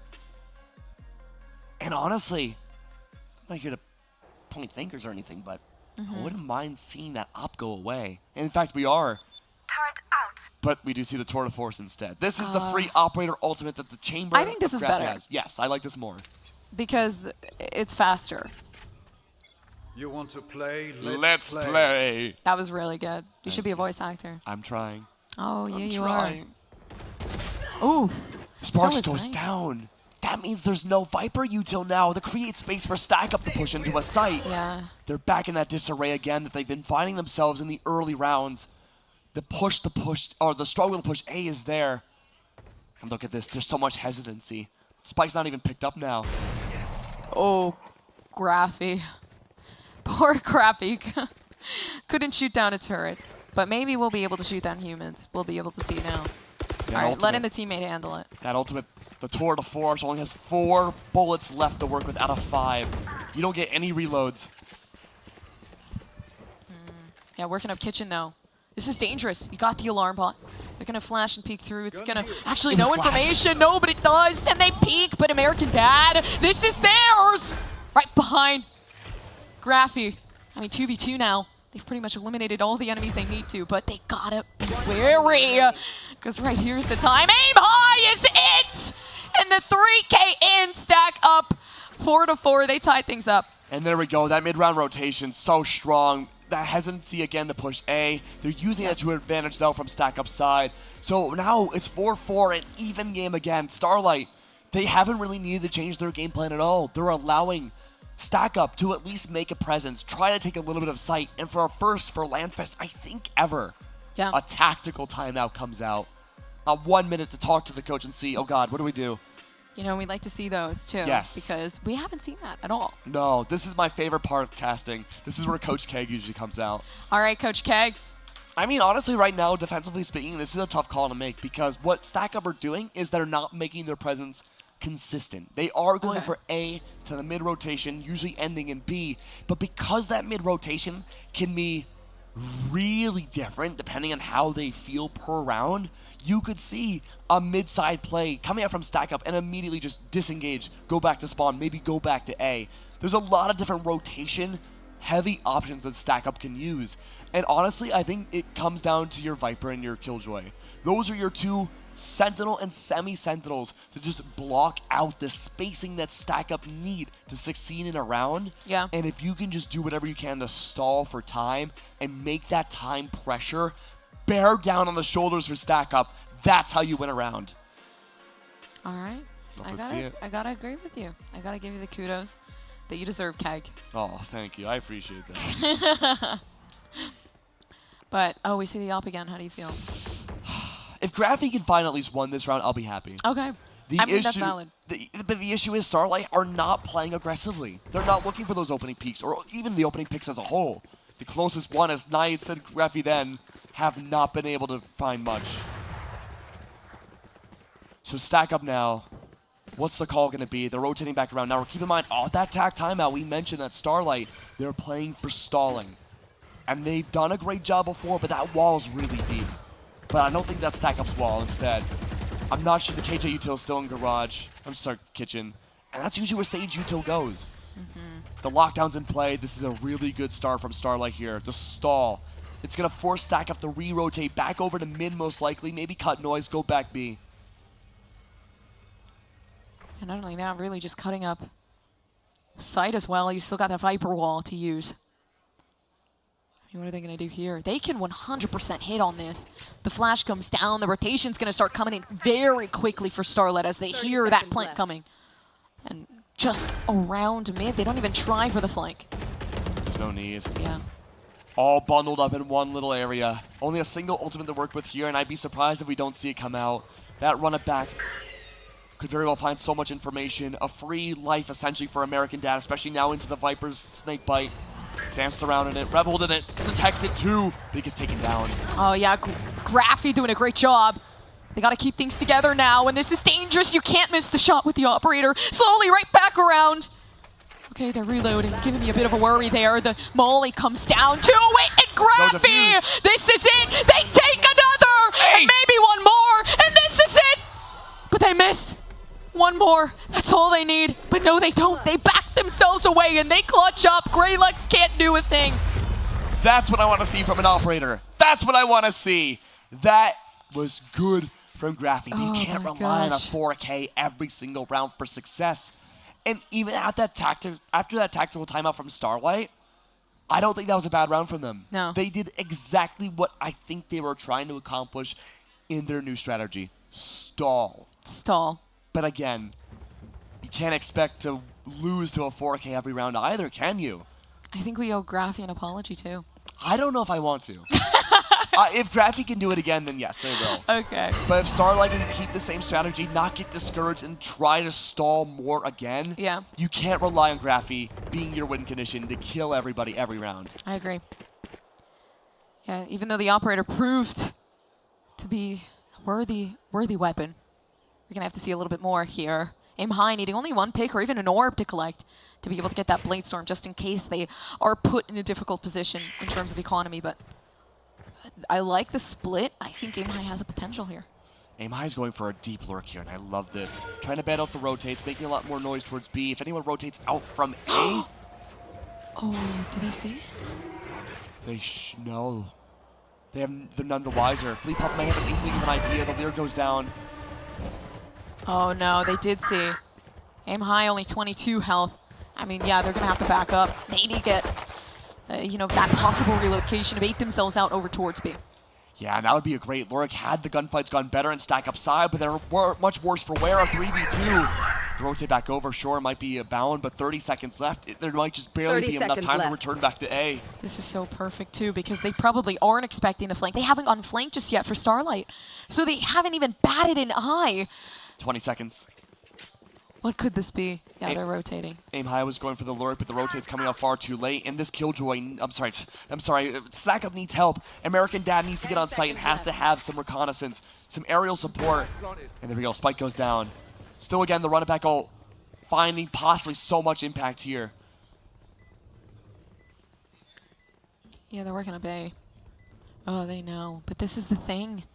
You got the op watching, just waiting for everything to go down one by one. And as it is, this is perfect. You get the second chance, but you get completely exploded at the site. Greylocks just keeping things together. They have the resurrection. All they need to do is hit the shots. AmericanDad, it's up to you. And no, they leave it up to Graphy with the operator, the 1v1. All they have to do is peek it. Make sure that they play around with the emotion of this player. And there it is, the defusal coming down, and they miss it. They can't do a thing. And all they can do is try to run away, but they miss. The clutch again. All right, Graphy. Maybe proving me wrong a little bit. I don't mind that at all. All right. 6-4 for Stack Up, though. 2 rounds away from potentially an even game to end the first and final first half of this whole tournament. Yeah. And right now, the big brain mid-round play is this deep lurk that has yet to be accounted for. On Stack Up side, Starlight are suffering from it. But actually Stack Up here, off of winning the round, a tech pause, not a tech timeout, from what we're told from production. But even then, though, we have 3 different ultimates being set up by Starlight. Again, the Viper's Pit that could come down, effectively locking Stack Up out of one site or the other. And I failed to recall to see what the other 2 are. But that Viper's Pit in of itself can change a round's dynamic so much that Stack Up might be able to lose one. You know, it's nice to look at them kind of communicate with each other as well, because even during the tag pause, they're still talking and thinking about the gameplay that's going to happen. Yeah, I think the big anti-win condition, or I suppose if you're a fan of Stack Up, the win condition right now is aim high's lurk. I mean, we could look at AmericanDad looking for that great kind of like late round lurk for the spike plant, being that like kind of anchor for the team. Aim high is great to find that early map control. Graphy there for also an anchor consistency off of the operator plays. But aim high, also when not taking that map control, has been that lurk. I agree. And I don't think we've seen really another lurk at all this entire tournament as successful as aim high. So that can be throwing Starlight off a lot in these plays. I think something big also, we also haven't seen an aggressive push at all. Yeah. And that's solely because of the operator. True. And I feel like I really want to see something just push forward, because the rotations are so quick for this team. If they put that pressure, they're going to have to play for that retake, and they have such good post-plant positioning. They do go for aggressive pushes, but not in the early round like you're saying. Yeah. And we see glimpses of that at times, especially in the early rounds when it was a very competitive game. Aim high, before they were opting to go for these lurking plays, they would take that space. They would tailwind their way halfway in the A site, instantly domed. Viper util wasted when they had a Stack Up was forced to rotate back over to B. Yeah. So that wouldn't work anymore. And to an extent, that's Starlight conditioning Stack Up into ensuring that won't work anymore, forcing Stack Up to play safer. And albeit, what it seems like, even though they're winning, a little bit more uncomfortable. Ooh. This is getting harsh.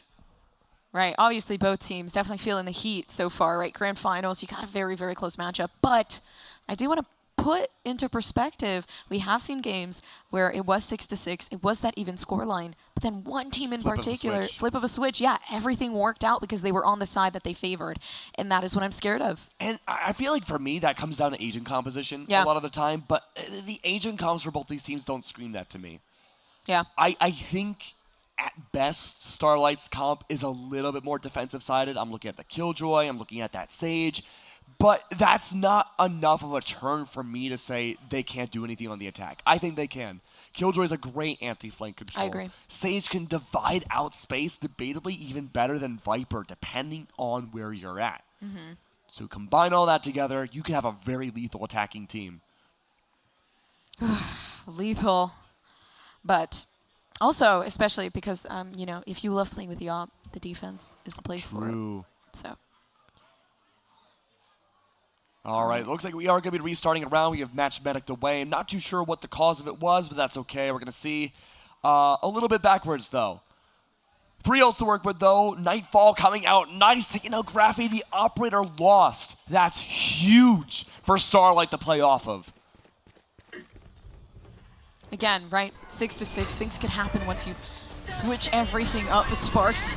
Utilizing that Viper Spit. This time, the strategy is different. We saw that aggressiveness just really come through in the early round and stack up. Although right now, they just lost themselves. Yeah, again, playing a little bit overly aggressive, maybe trying to change things up now. Viper's Pit completely diffused. Only 2 rounds left in the round, but probably the most impactful ultimate completely gone. 1 left. It's up to Lonnie. Oh, he's going to back up right into it. I think Skinflick knows, too. Oh, no, but he's in a very weird angle. And the moment that pick comes down, yeah, Skinflick not going to know what's happening. Beautiful. Beautiful, beautiful, beautiful. 1 round away, potentially, from 6-6. And I want to talk about Starlight in this play. I think this play exactly. Nightfall comes down from Starlight, and then because of that Nightfall, you could see where the Prowler was connected on that little railway that finds people within that ultimate and allowed Sparks to go for that swing, take down everybody from, or at least the Viper, the most pivotal agent there. Had Viper not been taken down, that could have been Stack Up's round because of the sheer amount of space created. But now that Viper's Pit is gone, it's back over to A, and it forces Stack Up off that tour de force to only play on B, but they do have that Viper's Wall to work with. I really do like what we're seeing out of Stack Up, too. This is so much more different than before. I definitely feel that momentum coming in. And look, it worked out. The fast rotation from Starlight, not air, but Knights. Good Knights. 2 ultimates, a lot of info. Yeah.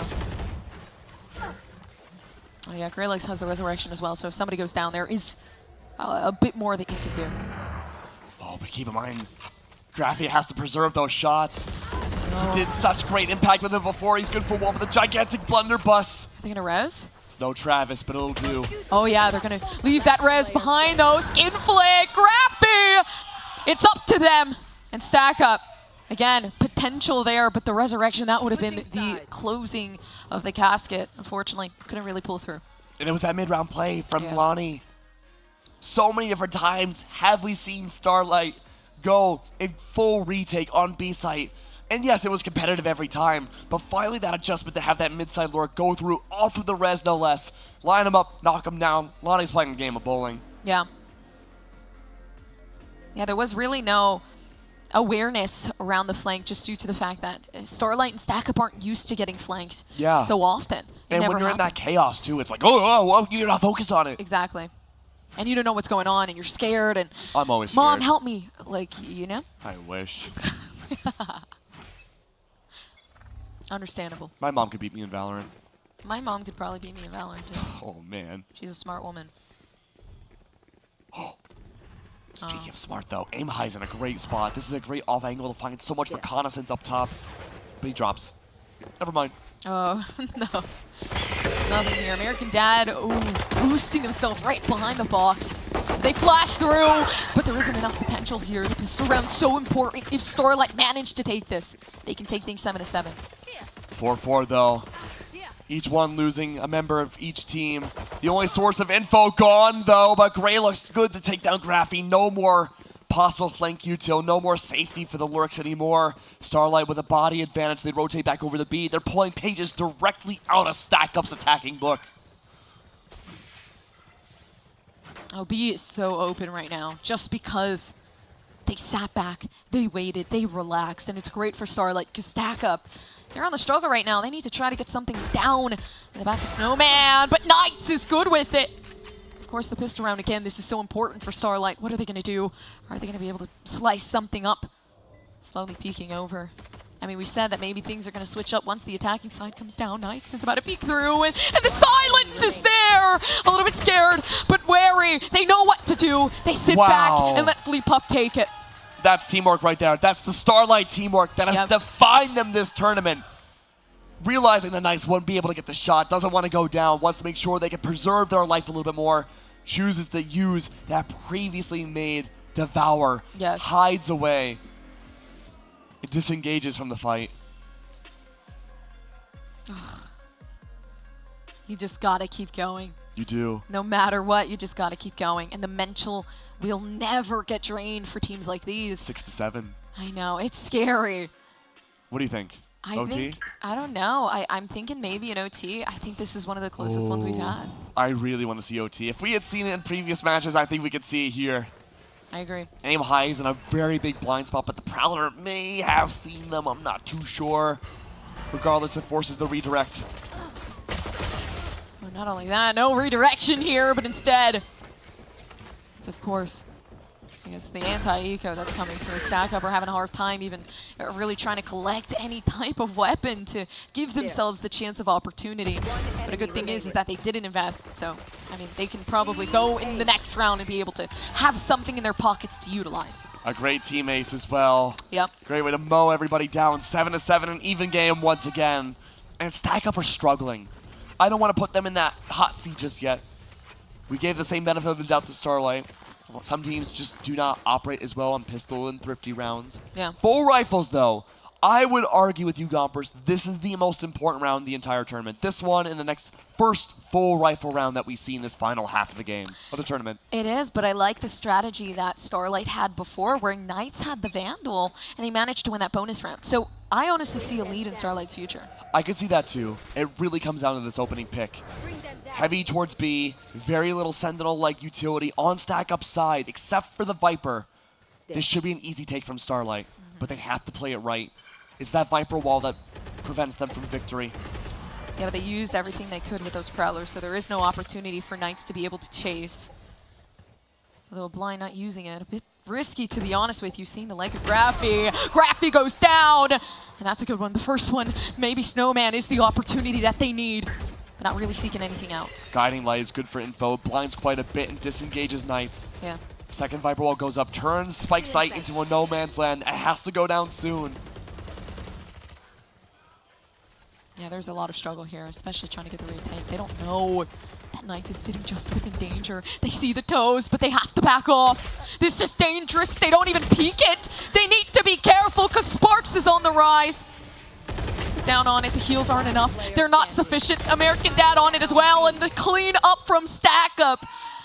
8 to 7, no lead for Starlight, but it was a close run if they had just not been sitting in a 1-and-go spot. Absolutely, I agree. I mean, had we seen a little bit more engagement, a little bit more aggression there, possibly that could have been a different outcome. But we got to hand that to Stack Up too. Yeah. They made it seem like B site was completely empty. Yeah. They had those individual 1v1s in the beginning that kind of sell that product to Starlight. Starlight took that hook, line, and sinker. Yeah. And then suddenly, before the blink of an eye, AmericanDad, aim high, everybody comes down at once. Finds a lot of impact. Oh, there we go, back into the game. Let's see how we go again. 7-8. Stack Up just barely maintaining that lead. Viper wall goes down yet again. Double contact angle held up by Stack as well. And there's that potential flank. The lurk. Keep an eye on Graffy here. He could find a lot of impact. Oh, peeking back Knights. Yeah, they're not going to be able to take anything just yet. But I think that aggression is super, super punishable. And that's the thing, Knights, they're playing the Reyna. Again, you have to be selfish, but also being selfish means being careful. Yeah. You might not be aware just yet of the flank. No. Oh, now they are. TKO's gone. 3v3. Harsh reality sets in. Down underneath, I mean, they get the headshots. They hit the shots, Fleepup 1v1. They have a spike down. All they have to do is wait for the tick to come down. The flash over. They flash themselves, and Fleepup doesn't even notice. Oh, but a 4K. No. Okay. 8-8. back and forth. The pendulum swings back in Starlight's favor. A valiant attempt from Stack Up. One of the first full engaged attacking rounds we've seen from these two teams.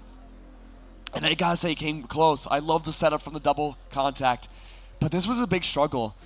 Again, Stack Up are being conditioned to the fact that they cannot play as aggressive as they normally had in the previous rounds of the tournament. And so with them playing slower, playing more tactical, has worked well in their advantage, but it's not the devout victories we had seen before. Keep in mind, this is a redemption game.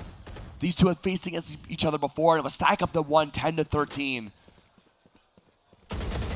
History is yet to repeat itself with that scoreline, but they're coming close to 10. The jump peek from Sparks, going out some of that utility. The snake bite is there. Watching this location. Just more bait. Oh. Ultimate is ready. Yeah, like you said, no repetitions here. The Knights of the Marshal. I'm not sure how that's going to work out. Oh, it's so close, yet so far at the same time. 8-8. I mean, we're getting close to that match point, but I thought things were going to change after we switched sides, not stay consistent. Yeah, it's a tough cookie to crack for both these teams. That Viper Wall goes down, and Stack Up, they are playing much closer to a team. Starlight's big benefit has been that teamwork play. Now Stack Up going for less hero plays.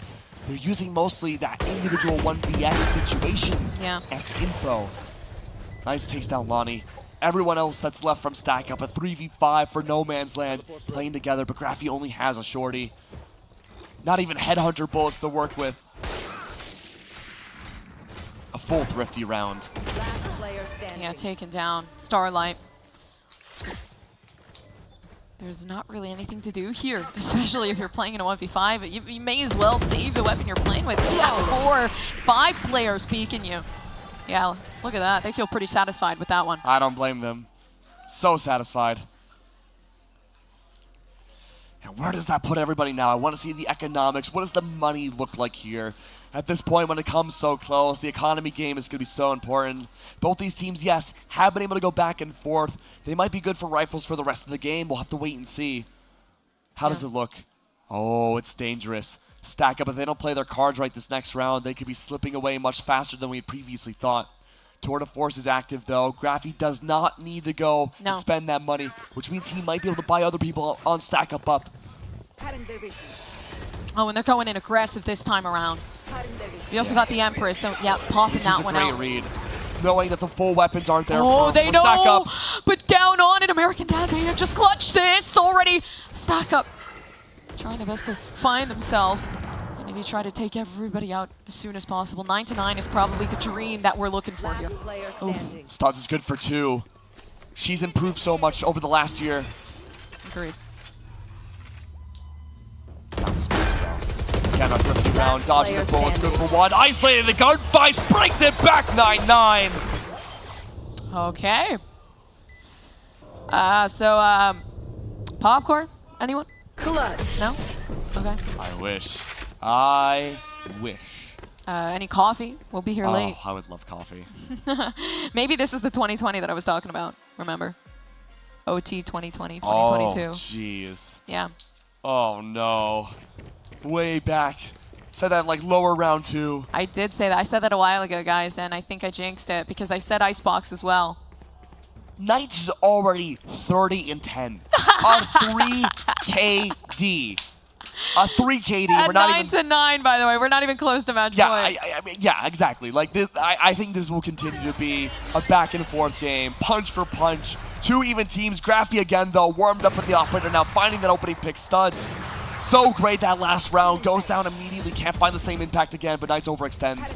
Double Leers go down. No utility left unless they find a kill.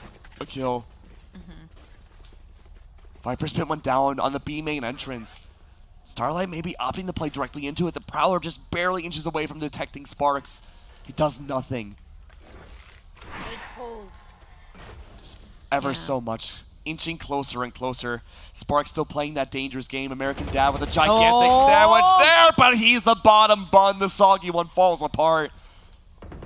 The top brioche, though. It's going to be Sparks still hiding in the goo.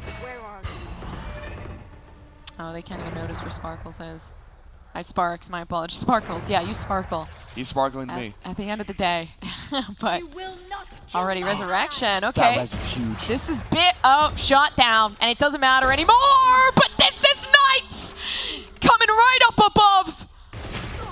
Knights, no. Oh my We mentioned the gosh. KD, the biggest curse of them all. 26 seconds left. That Spike nowhere to be seen. Might be a little sandwich though. The counter sandwich. Sparks goes down, and so does the Viper's Pit. Gonna reposition top of nest, an off angle that no one will expect, especially Lonnie.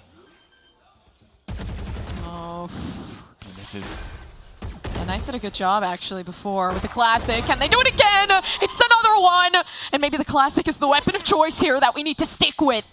But down inside of Snowman, one watching the contact just in case something happens. Nothing to utilize.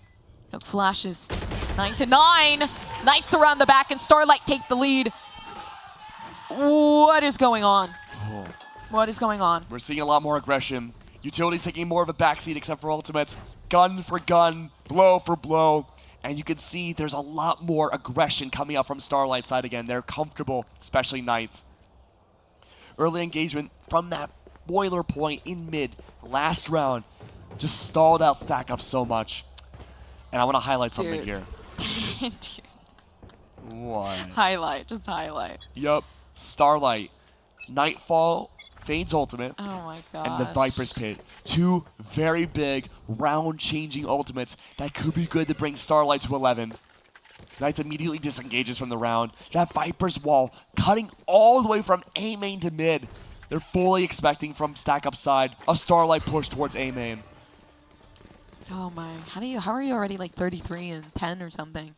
Magic. I think Starlight, again, the winning condition is quite literally Knights here. Oh, and Graffy said harsh reality starts to set in. Oh, the screams. I love them. So many trades. Graffy falls. Knights takes that lead, being the human sentry turret. The overextension from Stack Up being punished so heavily each time around. They may have to continue to stack up onto a site quite literally. Viper Wall goes down, dividing out the site. That Starlight's full control, but just in time, Stack Up, they have that footprint, the foot in the door on the site. Oh yeah, they're already working up, and the judge. So close, nothing happening just yet. The Classic Knights, what are you on? It's only Classic!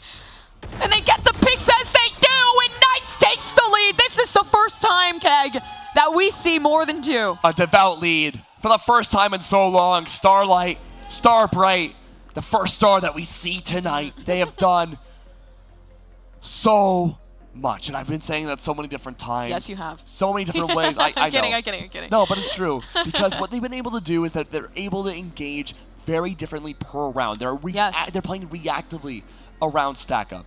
And Stack Up, again, they got punished for a double contact. They pushed up aggressively through both A and B main. And sure, their weapons weren't fully there. They were operating off of shorties. But they tried. They tried. Face your fear! But these 50 rounds that Stack Up, they've been starting to find themselves pushing into. They can't afford to do that anymore. Oh, the Seekers are on their way. But they can see that a majority of are coming over towards A, so obviously, you know, you can beg the question, what's going to happen next? They're trying to move themselves over, get themselves situated. The flash to pause for a bit and get that recollection. Maybe figure out what they're going to do next here for Stack Up. Double Guiding Light finds info for one, but the second one finds no bodies on the other side. Instead, a full rotate right into by Stack Up. 4-4, a civil war, a mowdown every which way. Starlight emerges the victor. Stack Up does have that run it back ultimate off of the Phoenix. AmericanDad may very well use that, but where is he? Is that Snowman? It may be more for info than anything else. Oh, nope. Okay, right under. Maybe if KO can back off in time.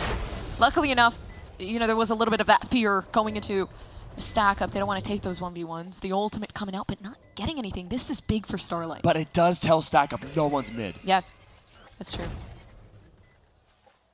Oh no. Yeah, nobody mid, but everybody peeking. There Double swing! 2K! Knights just gave everybody a complete turnaround. And what? How do you pull something? Like, how do you do that? I need to see a replay. There's no way. That was the tightest spray control any human being's ever pulled off in this game. No, just skip to the replay. Let's skip to the Knights flick. Jeez. That was a monster. Yeah, thank you, flame. replay man. Oh what? my gosh! I thought that would honestly. I'm not gonna lie to you. I thought Knights was gone. Two people peeking. Should have been gone. Two people peeking you. That has to be at least Reaction time crazy. A 1,000,000 chance. Oh my god. That is what you're supposed to do. If you're stacking up double swing, one takes long, one takes short, two different angles, someone should not be able to hit both at the same time. Jeez. And now it's grand finals point. Starlight, the ball in their court completely. Tour de force out from stack up, the only ultimate left. Down to the bottom of the barrel. No movement. Oh no. All angles held. They're moving up, but silently. Got only one player sitting down on A, but Phoenix is trying to wrap back around, maybe to go up higher, take that high ground, of course, to avoid this wall. But right behind Aim High, stack up need this round, because this is the last one. Put one down, more to come. You should run. And they have to get that retake in, but the attacking side lockdown, this is big. This lockdown's huge. Creating that space, sure, the Viper goes down, yeah, but that lockdown, it creates so much space away that there's no choice but stack up to respect it. And with a spike down on grand finals point, it's not a situation you want to be in. They need to get this one. You can hear the comms happening, but what's going on here? Graphy with the op.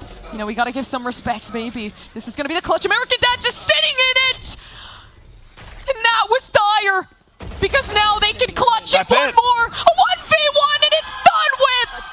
It's over! And Starlight take the victory. Keg, we are not going OT, but we get to see who wins what charity. I can't speak. I'm excited and I'm happy. I know we you don't are go too. to overtime, but we get the next best thing. Yes. A miraculous win coming out from Starlight, the true wild card of this entire tournament. Ups and downs. The downs don't matter. It's nothing but up for this team. Heck yeah. They have done amazing. So much effort brought out. And to what extent, right? They beat my out voice Stack Up. extent. Yes, the fullest extent. They brought out a map that we had not seen the entire tournament. No.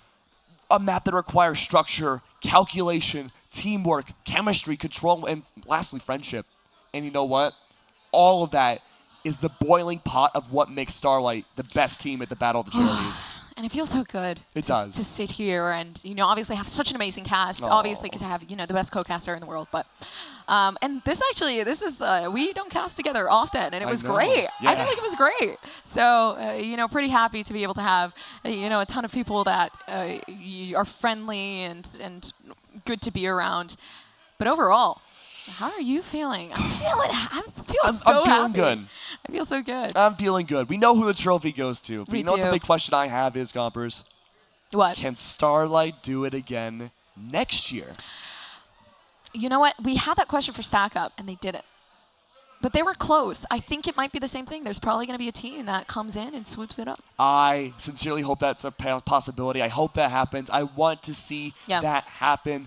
I mean, there's so much possibilities. I agree. We could see some of the greatest plays, again, come out next year. We had, you know, a lot of players have come and gone in the 2 years that we've done LANFest. Yes. I hope to see many more new faces. I hope to see many more returning old faces as well. Me too.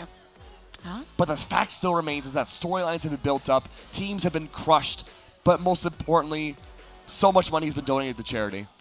And that's a great thing. But if you guys don't know, you also still have the chance to donate. It's not over just yet.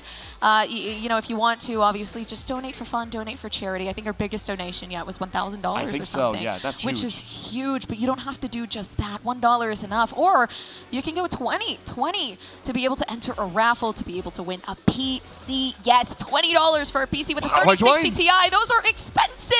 How do I join? You join by, of course, doing !donate. If you want to be able to do it inside of the Twitch chat, but of course there is a website. Yes, battleforcharity.org. You can donate there as well. $20 has a chance for you to enter that raffle. And like Agomper's amazingly said, look, if you don't want to today, that's perfectly fine. You have until January 9th to go for those donations as well, to have a chance to win that amazing PC. Yay! And that's super exciting. I'm going to do it for sure. But of course, we have a man with a shiny head that's waiting for you guys. Just as shiny as the microphone he's holding. Let's go to our host, Kangas. And with that, the journey through the lower bracket is complete. Victory over those that sent them there. Starlight are your ViewSonic Gaming Battle for Charity 2023 champions! Before we give out awards to the winners, we will be sending it to a short break. So this is a reminder for everybody here in the audience, for everybody at home. After this break, the tally will be done and all of the donation goals will be added up to see who got the most donations as a team and as individual streamers. So if you want to donate now, !donate in the chat or go to battleforcharity.org and throw in anything that you can, because after this break we are giving out the awards for the winners. Speaking of, we'll be right back after this.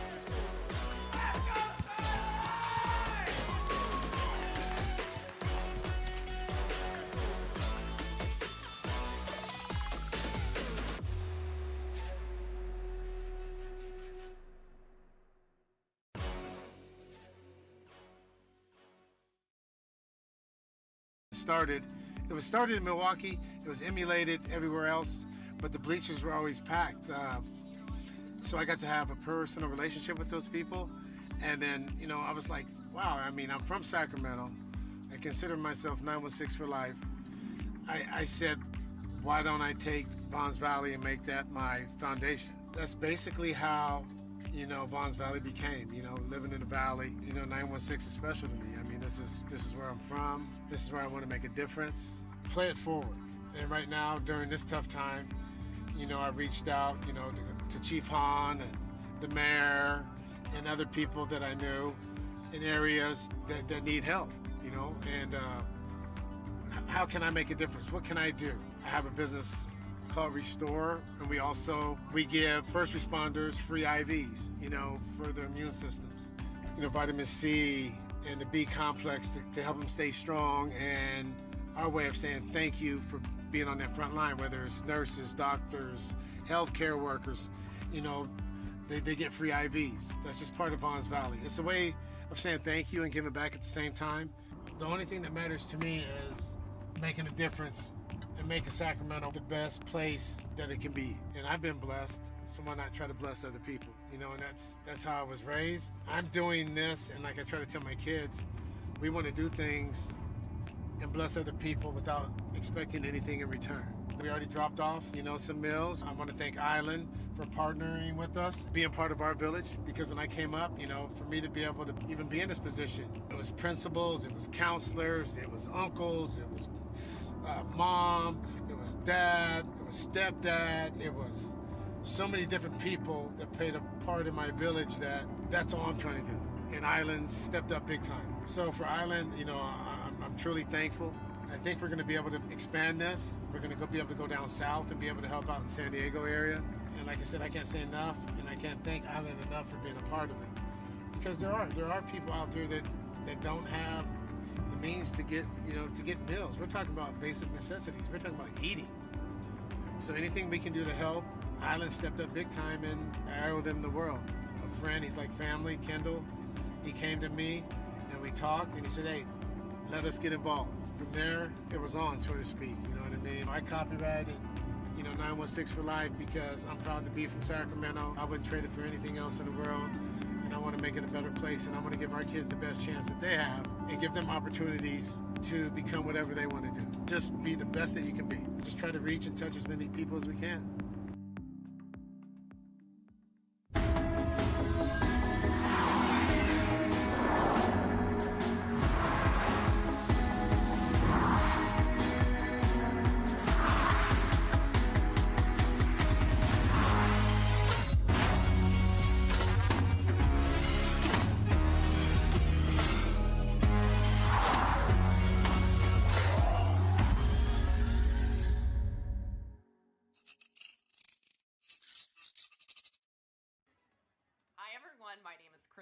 I'm the founder of the 1000 Dreams Fund. We're a national scholarship program for talented young women in need. We provide microgrants and mentorships so they can help reach their awesome goals and dreams. And we're doing it in the streaming and gaming space with our Broadcaster Initiative.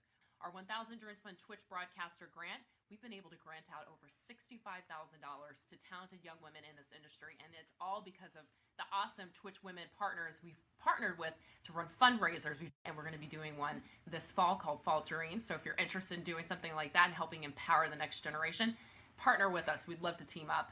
Definitely check us out on social media. You can find us at 1000dreamsfund.org. You can learn all about what we're doing to support women in streaming and gaming, and I can't wait to meet you.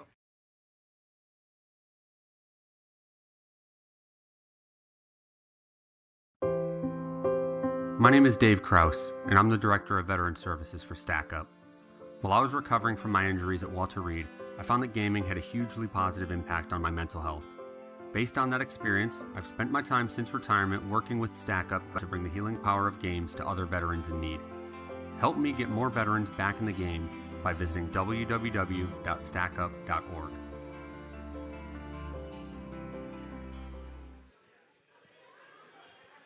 And we're back, everybody, for ViewSonic Battle for Charity 2023's official awards ceremony. It's been a long day, fun competition, a lot of money raised for charity, and now we get to give away some of the awards. So first up, we have to welcome, of course, the winners of the entire event in Starlight. So Starlight, I don't know where you are. I think you're over there. We're going to need you to come up on the stage. As they're coming up, we will also welcome up Danny from ViewSonic and Katie from LANFest, who will be presenting the awards. So Danny, Katie, whenever you're ready, we'll welcome you up on stage as well.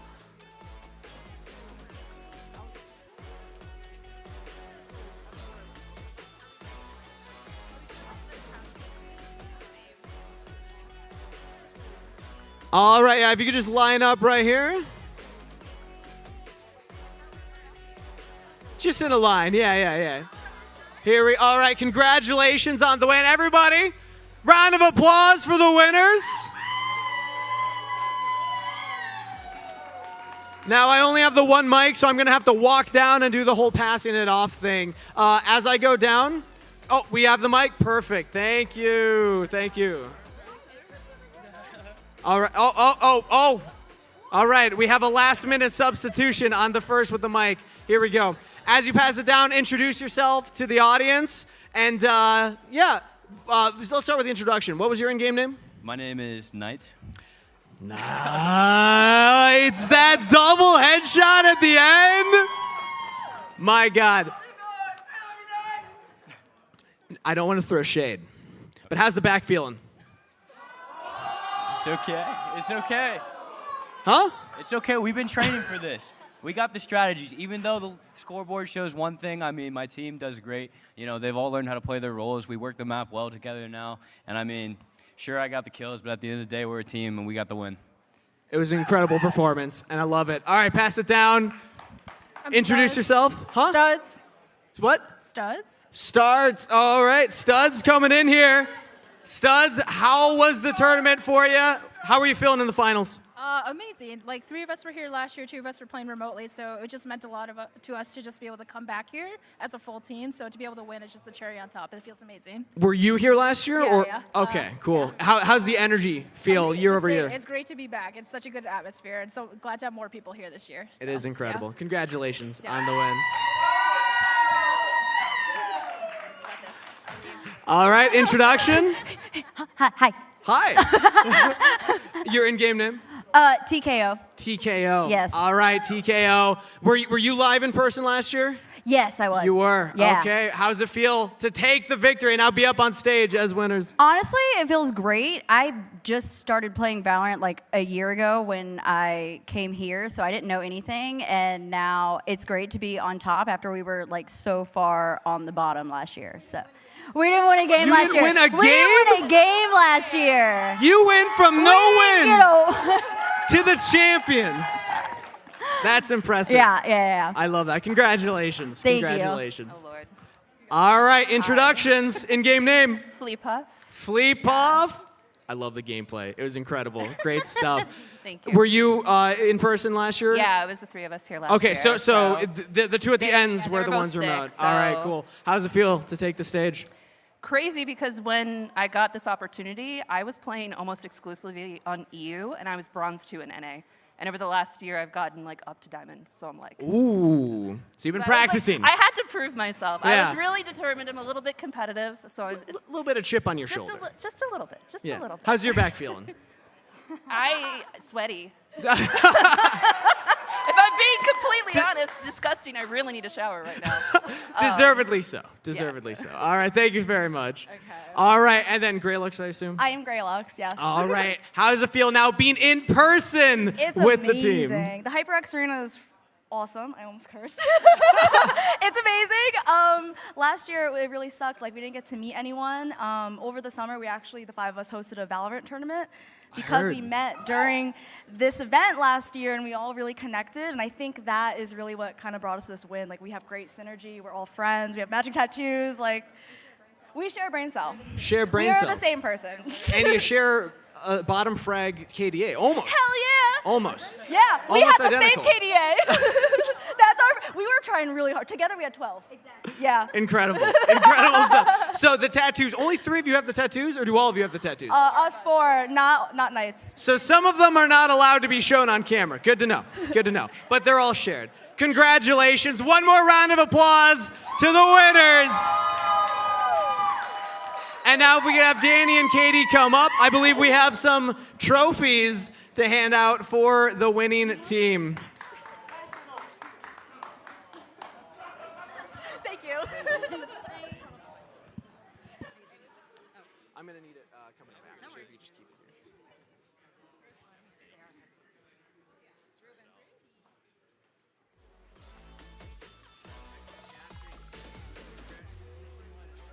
From 0 wins last year to winning the entire event, the same roster stuck together. Now they're all in person. A beautiful story. Taking revenge against Stack Up, who knocked them into the lower bracket. I don't think you could ask for much more than this.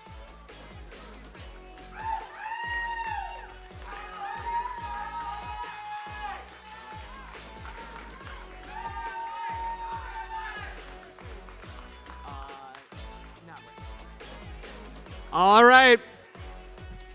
Let's get pictures.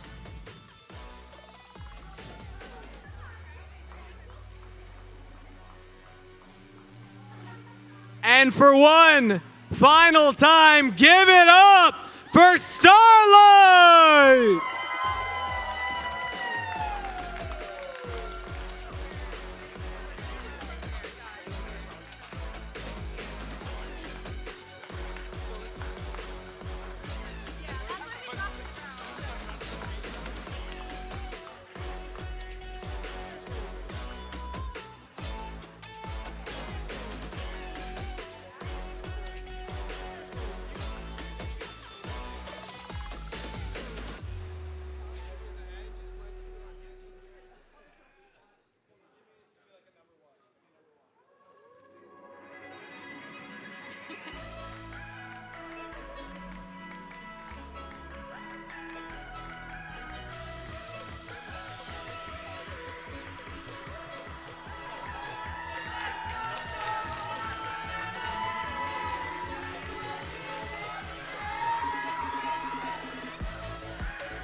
All right, next up for our awards, we have the team that earned the most in donations for charity throughout the week and today. It's Stack Up. Let's welcome them to the stage. $6,766.69. That's pretty nice. And that's a lot of money, everybody. Congratulations on raising the most. I'm gonna hand you each the microphone and we're gonna go down the line again. I'm gonna hand it to you first. Give an introduction for yourself. My name's AmericanDad. I don't know. I stream on Twitch. There you go. And from what I hear, you're a Fall Guys streamer, right? Oh, man. How much Valorant? Anybody in here that ever wants to catch these hands in Fall Guys, come talk to me. Not even close. So, talk me through. Sure. When you flashed yourself in the second to last round. Was that the only time? Because I know it wasn't. That's when I noticed. No, I definitely play the least amount of Valorant on this team. So that's any what I wanted to success get from to. the team, it goes to them, 100%. Actually, like, seriously, they carry, you guys carry, and I appreciate you guys being my friend, letting me play back on the team again, so. That's some real stuff. That's real. That's real. Appreciate it. Thank you so much. Of course. Pass it down. I'm Aim High, streamer on Twitch. Same thing. Aim high. Yeah. All right. And I was aiming low for that finals round. You know what I'm saying? Like Knights caught me off guard. Like it was crazy. Credit where it's due, obviously. But let's talk about the finals. Yeah. You made it to the finals through the upper bracket. Big deal for Yeah. the team. As you're also all returning from last year. How'd it feel? Hey man, it feels good to finally. I feel like we came up short last year. And so to finally get to the finals and do that, you know, it means a lot to us. I feel like we definitely want that best of 3 with them again at some point. But yeah, if they ever won it, you know what I'm saying? But it was awesome and congratulations to them. It was a hell of a game. So GG's. Absolutely. Thank you very much. All right, introduction. Hey, we may have lost here, but we're number one of the sexiest motherfuckers guys up here the entire time. Guys, let's go. Let's give it up for Stack Up. Everybody. Woo! Let's give it up for raising all these money for a good cause. We're up here having fun, and we're up here doing it for you guys, and thank you so much for the charities and LANFest, everybody, for getting it out here. I'm Lonnie Lightning. I'm an exotic entertainer on Twitch TV. If you guys see me go upside down and wall twerk a little bit, you know, 18+ stream. But no, we're just happy to be here, and I might have flashed myself a few times, but who doesn't like getting flashed a little bit, am I right?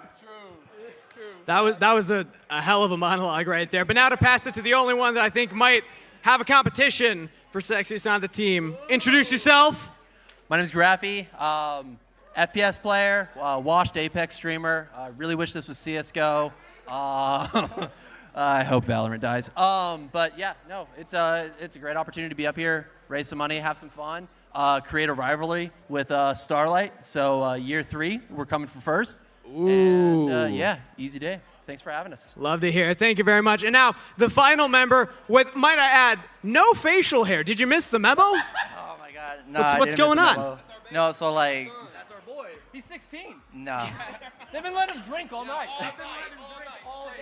All right, we hear he's 16. He's the baby. Any words? So, yeah, no facial hair. I'm still like in the Navy, so I gotta kind of keep some appearances. And my mustache, yeah. But the thing with the mustache is like when it grows only like there and the bald patch in the middle, it's just I just can't do that. So I'm Sparks or Sparky GG. I just kind of play for fun. I sim race a lot. Valorant, Overwatch, I uninstalled that for obvious reasons, but you know, Valorant's my main game, so I'm just happy to have been here and played and come back from last year. Huge turnaround. I'm super proud of the boys. Everybody did great. Even AD. I mean, you say you played the least, but dude, like you came up and you showed out. So super proud of you as well. And just thanks to everybody for having us out here. It was a great time, and hope to be back next year. Perfect. Thank you very much, guys. A round of applause to Stack Up. And if we can have Danny and Katie present the prizes. But not only is there a team with the most money raised for charity, we also have a special prize for the individual streamer who raised the most money for charity. And I gotta say, he's currently on the stage. So walking home with 2 trophies, give it up for AmericanDad. $3,767 for one man. Absolutely insane. Well done, man. So, as the individual with the most individual donations to you as a streamer, how does that feel? Well, what message do you have for your community that gave so much? You know, this is the team trophy for most top fun. Okay, let me set this right here. This one right here. This one's is the one bigger. we're talking about. Yeah, it is. It's a little bit bigger. You know, I am the one accepting this trophy, but this is dedicated to every single person that watches my stream. Whether you guys donated $1 or the homie Crazy, his name's Ranger, former, you know, not former, but he is a veteran. He donated $1,000, you know, of his own money up front. This is to you guys. This is to the FCC. If any of you guys are watching, that's dedicated to you guys. This is not dedicated to me. This is you guys showing out and going crazy for the charity streams, and I appreciate all of them. I appreciate the entire FCC, so thank you guys so much. I love it. And we appreciate you, American Dad. Do Thank what? you very much. What? What'd you say? We appreciate Oh, hey, you. Thank you as guys well. so much. Thank you. One more time for the highest fundraising team and highest fundraising player, Stack Up and American Dad.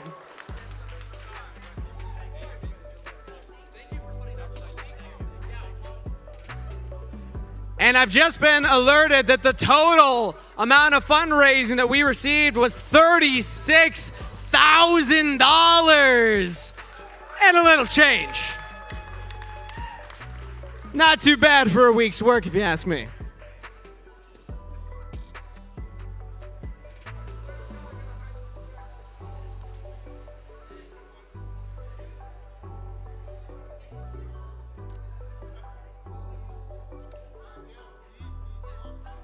And with that, there's only one more group of people that we need to hear from.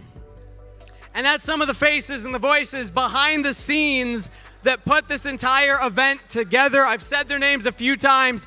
Danny from ViewSonic, let's get you up here for some closing remarks. And let's get Katie from LANFest. Without these individuals, we would have no event here today. So welcome, warm round of applause for Katie and Danny. Come on, come on. Here you go. I believe that's on, correct? All right, perfect. Katie. Yes. Second year. Yes. Big deal to have a repeat performance. We now have teams coming back, rosters coming back, legacies being built. What does this all mean for you? Again, LANFest's mission is to build healthy communities through gaming. I love seeing what happens on stage and off stage. For me, seeing folks that normally wouldn't chat or talk with one another or game with one another come together and game, that's what it's about.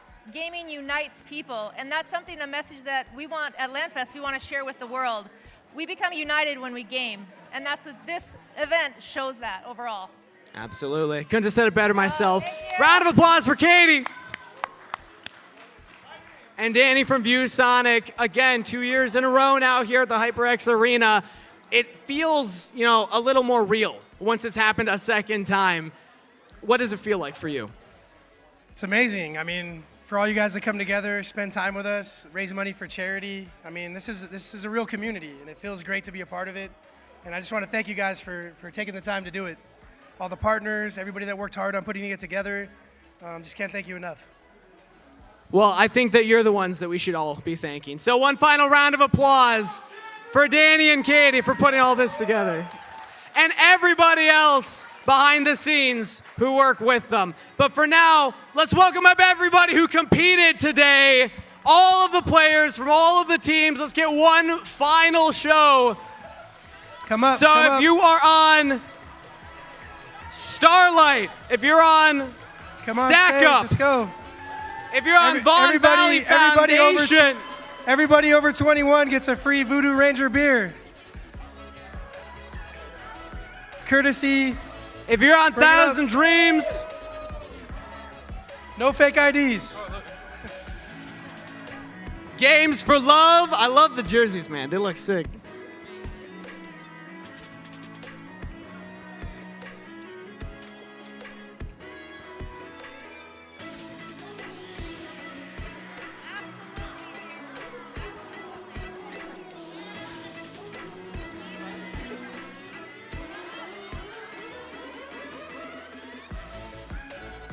Now we're getting sponsored drinks. Okay.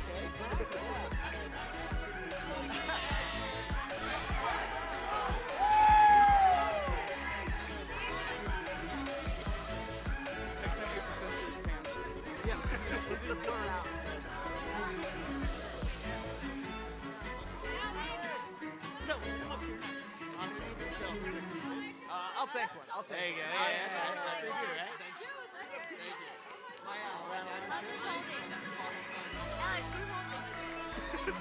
Hold the sponsored drink, Alex.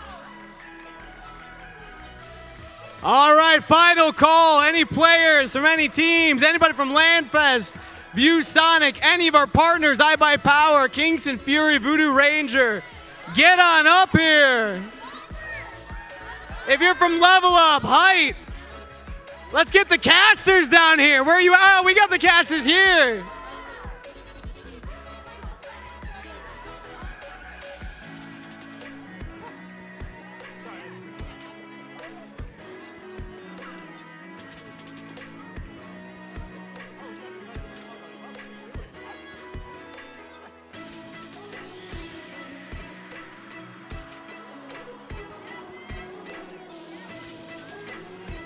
I'm hearing Devin. Devin, you got to get up here. Come on.